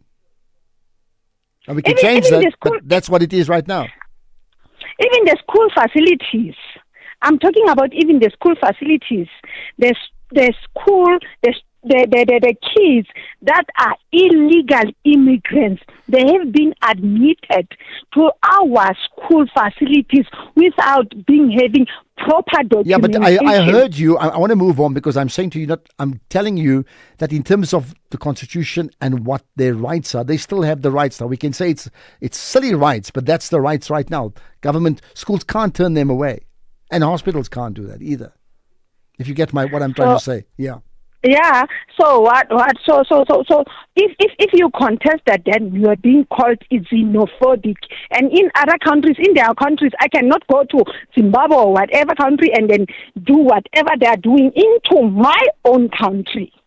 Okay, I hear you, but I just want to make the point that what happens in South Africa can't be compared to what happens in Zimbabwe, for example. And you may be right, they have their own rules, and you may not like it at all. They may not give you the privileges that we may give a Zimbabwean, but I hear you. But we need to, yes, look, I think there's a cause to say, let's relook at some of the things that we do in our country. So thanks for that contribution here on the National Pulse. You're very much part of the Pulse community. Sipiwe in Zanin, hello. How are you, Ashraf? I'm good indeed. What's your point? I've got two kids now, Ashraf. Myself, I'm a South African. Yeah. So their mom, she's from Zimbabwe. She's documented, but her passport overstayed. So I'm struggling to get a certificate for them. So I don't know which road must I take for me to apply for them for a certificate. So you don't know which road to take? Is that what you said? Yeah. Difficult to say. I'll tell you what. I'm tempted to say check with Keys, but I mean, he doesn't have all the answers either. He's not the DG, for example. But I do understand. I think those issues needs to be resolved, right? But listen, maybe just leave your number with Keys. If there's any way, and I don't want to promise you, if there's a way we can find out, we will. without saying we definitely have the answers, because I don't know for sure, right? Thanks for that call, Zipiwe and Zanin. Once 2 kids not documented, you may wonder, like, how is that also possible? Right, there's more. Here's another one about issues of unemployment from unemployed to employed. Hi, Ashraf. I hope this finds you well. As a start, to close the unemployment issue, let's stop stealing. Our problem is stealing. There are tenders that are not supposed to be tenders. There are tenders that are supposed to be jobs. People must go into the work and work. Stop giving out tenders to cut grass and painting so that someone can drive a Range Rover Defender just to paint like a municipal building. That's where we can start. 2, we need to look at this thing of privatization very closely. Very, very closely, Ashraf. In terms of these new IPPs that are coming into our country, are we aware that they are not South African? And are we aware the impact they are going to have on jobs of South Africans that are working in South African power stations? And all this so that one person or a few people can chow and be big lannies. So it's greed that is causing unemployment and poverty in South Africa. Greed is causing it, but is that all? It can't be just one thing, man. You may not, it can be a contributing factor. I get that, but can it just be just the one thing? I don't know. 5:30, here's the news headlines with Greg. What is certain is the headlines. President Ramaphosa has commended international ratings agencies for continuing to lift the country's ratings. The Western Cape Education Department has closed all schools in the Eden and Central Karoo district for the next 2 days due to an approaching storm. And teachers in cities across Nigeria holding marches in protest at the growing number of kidnappings. A full update at the top of the hour.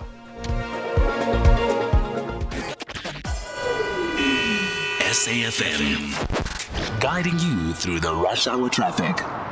Joburg Gentry South still very heavy. That crash down by the cement factory earlier today, still pushing a deep queue right back into around Limbro Park, Alex, all the way down through Edenvale, Galilee's, Bedford View, and in towards that Germiston area. Behind that, the R24 arriving in from the airport, heavy onto the N12 and onto the N3 at Galilee's as well. The Mike 1 South from Melrose all the way down to Boyson's is heavy. Northbound from Melrose up to about Marlborough Drive, looking quite slow. N1 Buccleuch down to Malabongwe's tight. The N1 North through Midrand as far as SAfmRadio, get ahead of that, and it eases up quite nicely today. Durban hasn't had the worst run through the traffic. We have been dealing with a vehicle fire a little bit earlier today, and now a crash in pretty much the same place. N2 South just past Gateway. Traffic slow, but it's not that bad, really. The M7, traffic lights down at the N2 highway, coming away from Roxburgh on your way to Pinetown and Queensborough. That run through remains slow. Ashburton, Pietermaritzburg section checks fine on the N3. Both directions running clear. And Cape Town today, collision on the M5 South, just past the Coburg interchange. That's a terrible place to crash in the afternoon because it holds you up on the Coburg Road coming through Brooklyn, holds you up on the N1 inbound coming in from Century City, and the N1 outbound, well, that's backing up from the elevated freeway, the city centre, all the way through to that M5 connection. Routes like Ford Tracker Road out through Salt River are busy today, and the Lisbeck Parkway jam-packed between Salt River and the N2 down at Observatory. With your traffic update, I'm Rob Byrne. This is SAFM Sports with Duming Khapele. Right, Chimi, what are you going to start with? Well, Bafana Bafana's chartered flight has touched down in Mexico, where they will continue their preparations for the FIFA World Cup. South Africa will be based 95 kilometers outside Mexico City, and coach Hugo Bruce wanted to leave at least 10 days before the opener against Mexico because he said it takes that long for the team to adjust to high altitude. Meanwhile, Bafana assistant coach Helman Mkelele has been cleared to travel to Mexico. This is after his visa issue was resolved. Mkelele and head of security Mdumbata weren't able to travel with the team yesterday after they failed to get their visas from the U.S. Embassy. The Department of International Relations and Corporations had to intervene for the duo to get their visas. Well, SAFA President Danny Jordan has sent a message to those that are concerned that Bafana players would be demotivated by the events of the past few days, as they also missed some crucial training sessions. No. this team will not be affected in any way. We spent 24 hours when we played against Nigeria, 11 hours on the plane. The players didn't get off. They sat on the plane for 11 hours. We arrived in Uyo just the day before the match. And we arrived in the afternoon. And the next day we played against Nigeria. Those players said that experience motivated them and kept them focused. So what you'll see is a team that is focused, that is determined not to let South Africans down. And I believe in them. These are experienced players. You saw Mamelodi Sundowns going into the Lions' Den in Morocco. And they had the grit and the determination to see it through. So it's not the first time that they have these problems, but we believe that they will use that as extra motivation to do well. Elsewhere, advanced negotiations with Andone Iraola to become the new head coach following the sacking of Arne Slot. Iraola, who left Bournemouth at the end of the season, is the clear favourite for the Anfield role as the club seeks a manager to deliver front foot aggressive football. In athletics, South African Sports Confederation and Olympic Committee high performance manager Leon Fleischer has confirmed that the final Team South Africa squad for the Commonwealth Games will be announced on the 24th of June. The Commonwealth Games will take place in Glasgow, Scotland from the 23rd of July to the 2nd of August, and the deadline for all national Olympic committees to submit their final teams to the local organising committee is on the 23rd of June.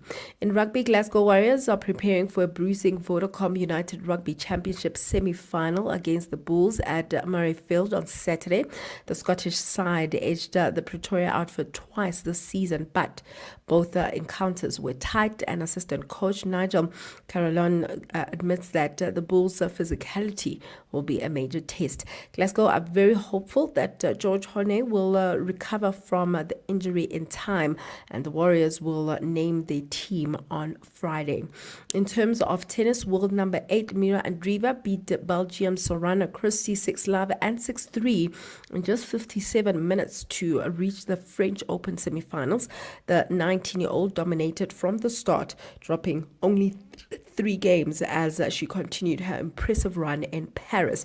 Andreeva is now one step away from her first Grand Slam final, underlining her status as one of the rising stars of women's tennis. That's it from my side. I'll have more on other sports tomorrow. Okay, so I think the tennis and Roland Garros, the French Open, coming to its own conclusion, and dramatic as it inevitably would be at the end of the week.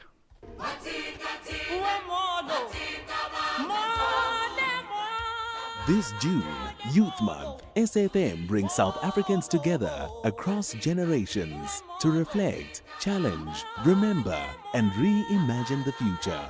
From students to struggle veterans, from campus radio to community voices, from 1976 to 2026. This is 50 years later, a month-long national conversation, only on SAfm.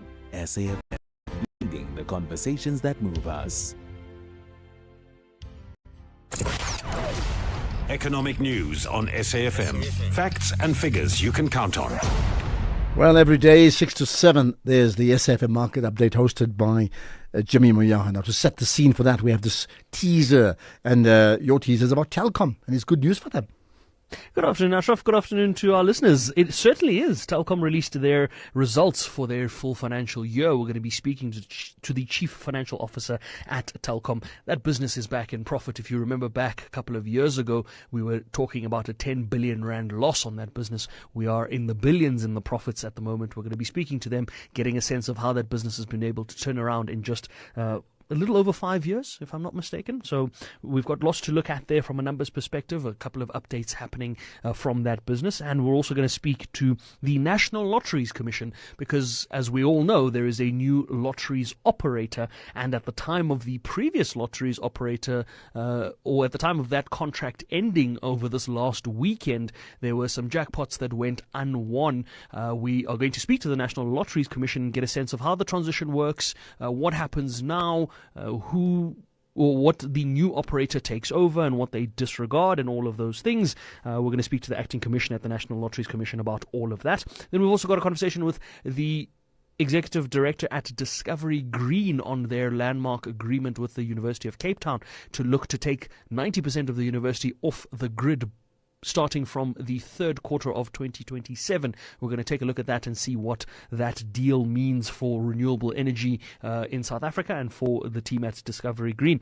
And then we're going to take a look, as part of our agri conversations, at the latest conversations around farmers' insurance, especially where it relates to climate risks like flooding. We know that the Minister of Agriculture has spoken about this. We're going to be speaking to the Land Bank around this as well, because they've also put out a comment around this and potentially seeing how we can assist our farmers in that respect. So that's what's coming up on the show a little later on. Before we get to those conversations, though, a sense of some of the market movements throughout the day. It has been a rather better day on the equities front and on the currency side of it. The rand against the dollar, perhaps let's start there, 16.23 against the British pound, 21 rand 87 against the euro, 18 rand 89 against the Australian dollar, 11 rand 66. So the rand firming against all of the major currencies all in a single day. The price of a Bitcoin coming down dramatically to $67,000 a Bitcoin, below that $70,000 mark that we were at yesterday, and that has resulted in almost 100,000 rand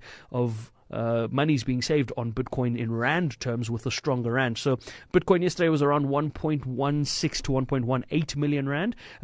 Today it is at 1,086,000 rand. So a lot that has moved from that side. On the equity side, as I said, a better day locally as well, with the firming commodity prices. They had quite a bit of a boost on resource stocks. They were up about 2.6%. But industrials really leading the charge on the day's trade, 3.1% to the green. Financials were down a quarter of a percent, but that wasn't enough to stop the top 40 from closing up 2% in the green, and the all-share 1.7% in the green. Internationally, though, the ASX in Sydney was one of the only markets to close in the red, down about 4 basis points.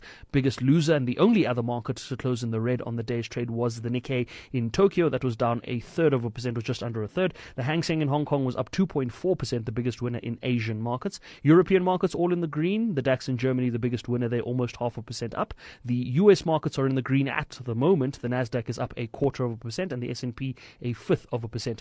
The Brent crude price still around the $94 a barrel level. Silver pricing around $76 a fine ounce. Platinum just below 1,960 at 1,956. Palladium is just below 1,400. The price of gold, $4,507 a fine ounce, or 2.35 million rand per kilogram at the moment. We're going to be looking at these and other market movements with Chantal Marks of FNB Wealth and Investments when we come back a little later on. For now, Ashraf, back to you. Perfect. 627. Whichever way you have an interest in Telkom, they seem to be doing pretty well. Check them out as per 6 and 7 on the SAfm Market Update. SAfm. Prime time all day long. Ashraf Garda on SAfm. Now I'm being very serious. I mean, the best thing we can do for the youth this youth month is to find a way that we can activate them, activate whatever it is they're doing, so that they can be on this journey, their own GPS to success. At this point in time, they're struggling. And linked to their struggles is many of them are out of jobs, jobless, and unskilled, out of education, and it is a struggle. When 60% in that age group, 15 to 35, don't have jobs, need I say much more than that, what the implications would be. So bottom line to that, how can you turn youth unemployed to youth employed? And if you have something you can share, let me know right away, because we need to hear from your positivity action plan in Youth Month. Z, before I get to Z, I see a lovely picture from Maso Diani in, I'm not really sure where you're from, in fact, tweeting with his dial locked into SAFM, listening to the National Pulse on the way home. Maso, thanks for that. Great picture. Love it. I've just retweeted it. If you are driving, or if you're anywhere, in fact, with your dial locked onto SAFM, you could be sitting on the beach for like, well, take that picture and share it with me. You can tweet it out, hashtag the National Pulse, and then tag SAfm Radio. But you can also do the same by sending us a WhatsApp. Okay, just WhatsApp. We'll be able to pick up that image anytime. To Cape Town we go. Z, what's your point? Hi, Ashraf. Thanks. I'm actually going to comment a bit later on the point you just made about youth unemployment, but I called to say a few things first. Firstly, every time I call into the show, I say the same thing. Please just keep using the power of the mic and your skills to ask the hard and the right and the difficult questions. Because as a public broadcaster and with the power of the mic, you get to hold people accountable and give a voice to others who don't have a voice and who just deal with the consequences in their lives. So don't stop doing that. Noted. Thank you. The second thing I want to say is I was listening to some of your callers, and I must ask you, and it's a question to you, I don't know how you manage to stay sane and sober when you respond to your callers, but it's as if they refuse to listen. They hear, but they don't listen. And if they do listen, they're still just intent on adopting their own positions. The example of the comment you made in response to the question about illegal immigrants getting access to education and to healthcare, I really would like to know how you manage to stay positive. And it leads me to the third question, which is, how do you also stay positive when so many of these questions and problems and challenges can be traced back to a lack of leadership, let alone ethical leadership? In many ways, it's the root cause of so many of our problems. And then just very quickly, on the youth unemployment, I think there are many things we can do as individuals, but also as a collective. I think individually, we can undertake our own form of internship programs. We can offer, free to air and free training, simple things like interview training, preparation of CVs, micro-skilling. But also as a collective, we can tap into some of the institutional programs, the youth unemployment program, the extended public works program. There are different things we can do at the sectoral level, and we don't need seekers and organized government. So I don't believe there isn't stuff we can do, but I want to come back to what I said, which is, in some ways, we're fighting a losing battle, because if we're going to keep positioning the youth in an economy that is regressively structured, regressive policies, weakly led, well, what do we expect to be the outcome? We're simply going to be churning more unemployed youth. Yeah, sure. An economy that can't accommodate. You've said lots. I'm going to move on, Z. Thanks for that. I mean, your last part is telling, and it's very, very worrisome. In terms of the rest of it, I mean, you're right. How do I stay sane? Listen, that's why I'm a broadcaster. I'm not a football player after the World Cup. You get my point. I remember my sister at one stage, on one of my birthdays, I'm a Gemini. In fact, my birthday's on Thursday, June the 4th. But a long time ago, she sent me a note about how we described it. She said, you still troubled waters. And maybe that's the skill. So, I think to be able to just look at two sides and keep it sane, even when people often don't listen, and they come on and they state a position, and you give them the facts why it can't be the government's fault, for example, but they will just drive, or it can't be a hospital's fault, and they drive it home anyway. But having said all of that, really, that's why I do what I do. So appreciate your thoughts on that. Andrew in Durban, hi. Hey, how's it, Ashraf? I'm good indeed, thank you. Okay, man. Ashraf, first of all, we already know that there's no political will to address the youth unemployment issue. Otherwise, we wouldn't have been here where we are. So it's pointless. What are you saying? We know there's no youth unemployment issue, or there is. No, what I'm saying is there's no political will to solve the unemployment issue. Otherwise, we wouldn't be where we are. But why would you say that when just about every politician talks about unemployment? You can talk about it, but what are you doing about it? Let me give you an example. Like, let's say, first world countries. They invest extensively in their youth. But we don't have much time. I'm not going to dwell on all that. Let's look at the solutions that you spoke about. Now, I'm told in countries like Pakistan and Nigeria, they have setups where centers where you could go and learn how to repair a cell phone, a TV, and household appliances, kind of thing like that. Not everybody wants to go to university. People need to put food on the table like now, you know, and they can work themselves up from there to the next level and the next level. What about learning how to sew clothing? You'll still be on the back foot because China will beat you to it. Oh, sorry about this. This little one is just bawling at the background. And you could still do alterations and a whole lot of stuff. You know, there is those, and these countries are geared up to set their young people up for that. Then when they attend all these schools and they say, all right, go out into the world, you got the skill. Go and try and get yourself something to do. You don't have to start with us. You know, the mammoth stuff. You know what I mean? Andrew, you better look after the baby, otherwise there's a job for babysitting for somebody else. So, but I think you've made your point very, very clear, and I think it's an important point. Yeah, I mean, listen, I can think about like 5 things on a daily basis that is not academic, that is not philosophical, that is not, political science stuff and other things like what's happening in the world, but just practical issues that need solving in my home every day, okay? And if you are able to solve that problem, you're in business, right? So you're quite right. Some of that doesn't need tertiary education. Just give them the skills. For example, if a person's got a problem with his mobile phone and you have somebody who's got the skills to sort it quick, right? That guy's got a job, man. Now, I don't know, maybe we need to look at that to say at what level are they skilled to do that, because you could get thousands of people who get these small jobs, right? But those small jobs will give them a wage on an income for the month, and they will not be unemployed. Perhaps an issue that needs to be investigated. So, Andrew, I get your point. Ashraf Garda is streaming live now on Facebook, YouTube, and X at SAfmRadio. Well, because of that break, it seems like a long time ago since we had the Madlanga Commission on the go, but it's day 110. Can you believe it? So today, the Warrant Officer Carl Sander of the Directorate for Priority Crimes in KZN concluded his testimony. He was followed by Lieutenant Colonel Justice Jabulani Duma, who testified partially in camera, and here he explains the procedures for gathering exhibits during a drug bust. I think we were dealing with the processes in the harbour.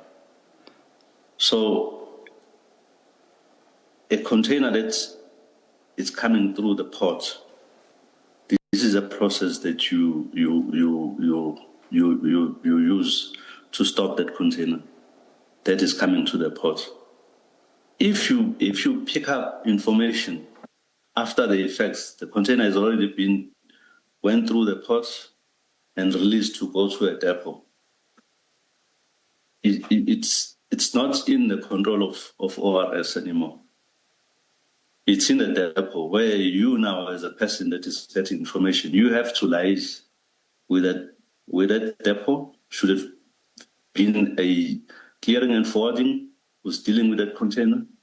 You contact them. It's your duty to contact them to say you have interest in that container being inspected. You want to put a stop on it. Then they will tell you what they will need. If they say they are fine, okay, you can come and inspect it at this time, and then you agree, and then the team is arranged, and you go there and inspect. It's up to them. They can also request something in writing. If they say they want something in writing, then you must produce something in writing as an operative. Then give it to them, But normally, I've never come at depot that will refuse when the police wants to do inspection. The quicker inspection is done and the commodity is released, it's good for them. Otherwise, their clients start complaining. So we've never come across, when I was there, I've never come across where the depot will refuse. All right, and there's more. He further explained how the process of securing suspicious shipping containers for investigation unfolds. Made a call, the first agency that placed this container under detention. Normally, under the circumstances like that, let's say, for example, Commissioner, I get information on a container that I need to place and stop, and I contact ORS to say, please put a stop on this container for these following reasons. I suspect there's drugs in this container. They will then put a stop to the container, and then it will be placed for inspection and inspected. But if it's already stopped by customs, they will tell me that no, the container is already stopped by customs, which means in that matter, on the operations that I've had where there's a dual stop, subs will be there and customs will be there during the breaking of the seal.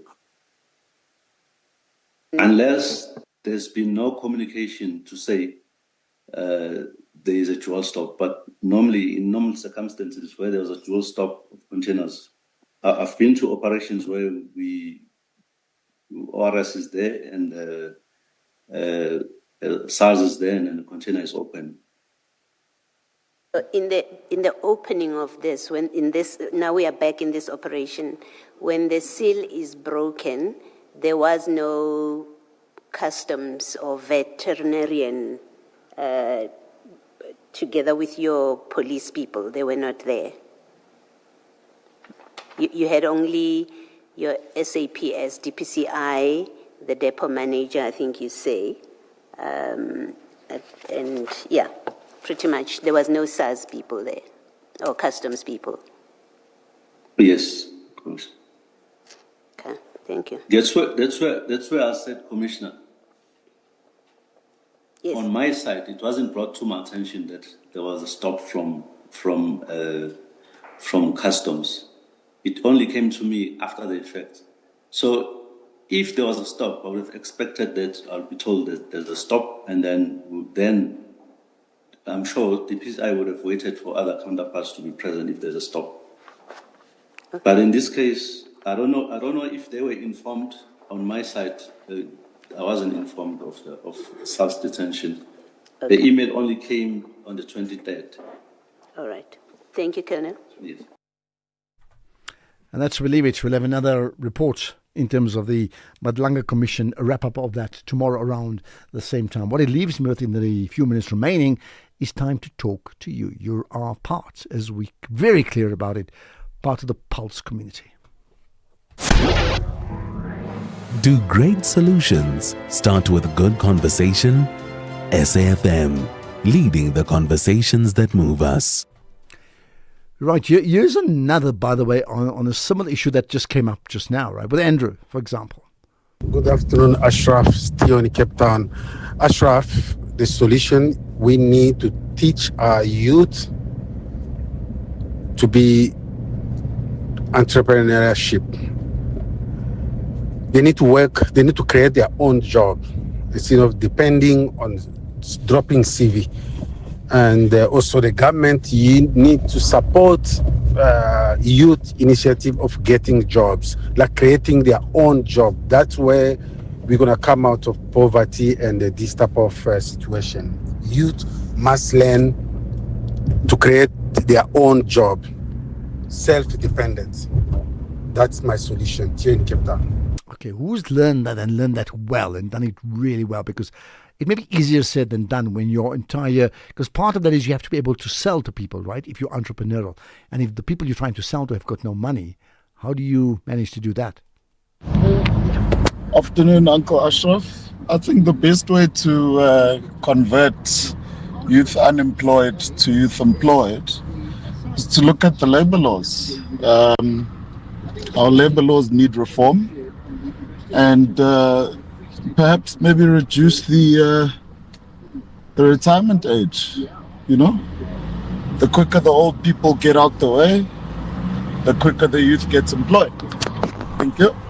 And what happens if the old people get out of the way and leave a space for the younger person, and that younger person can't do that job? Then what?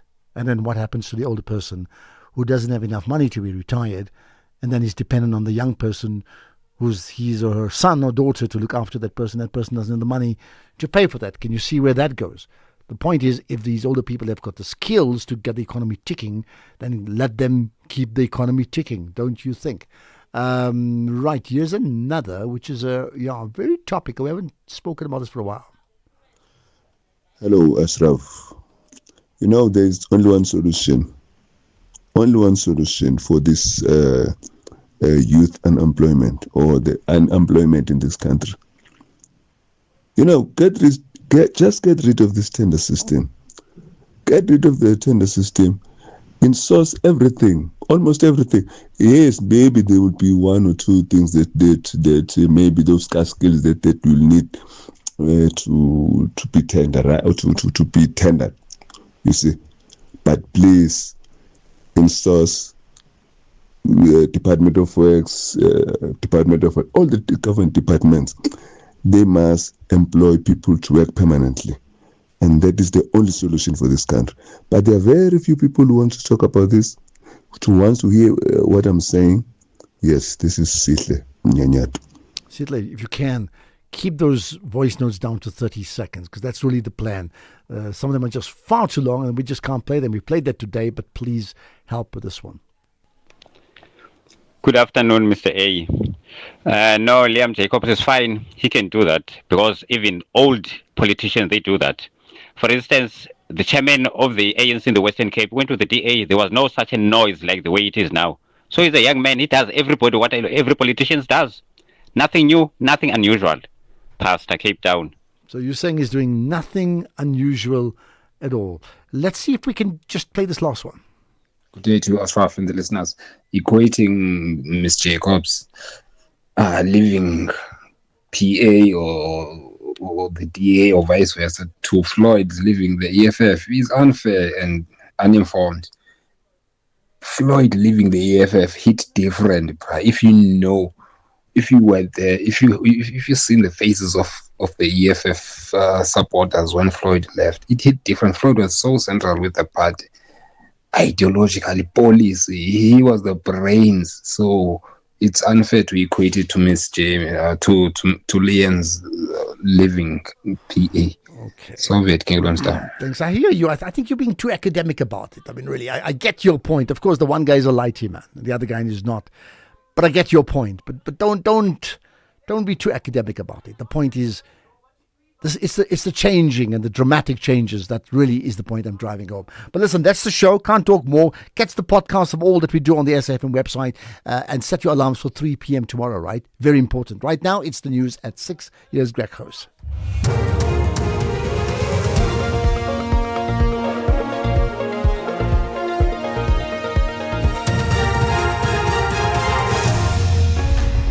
Thank you again, Ashraf. Ramaphosa commends ratings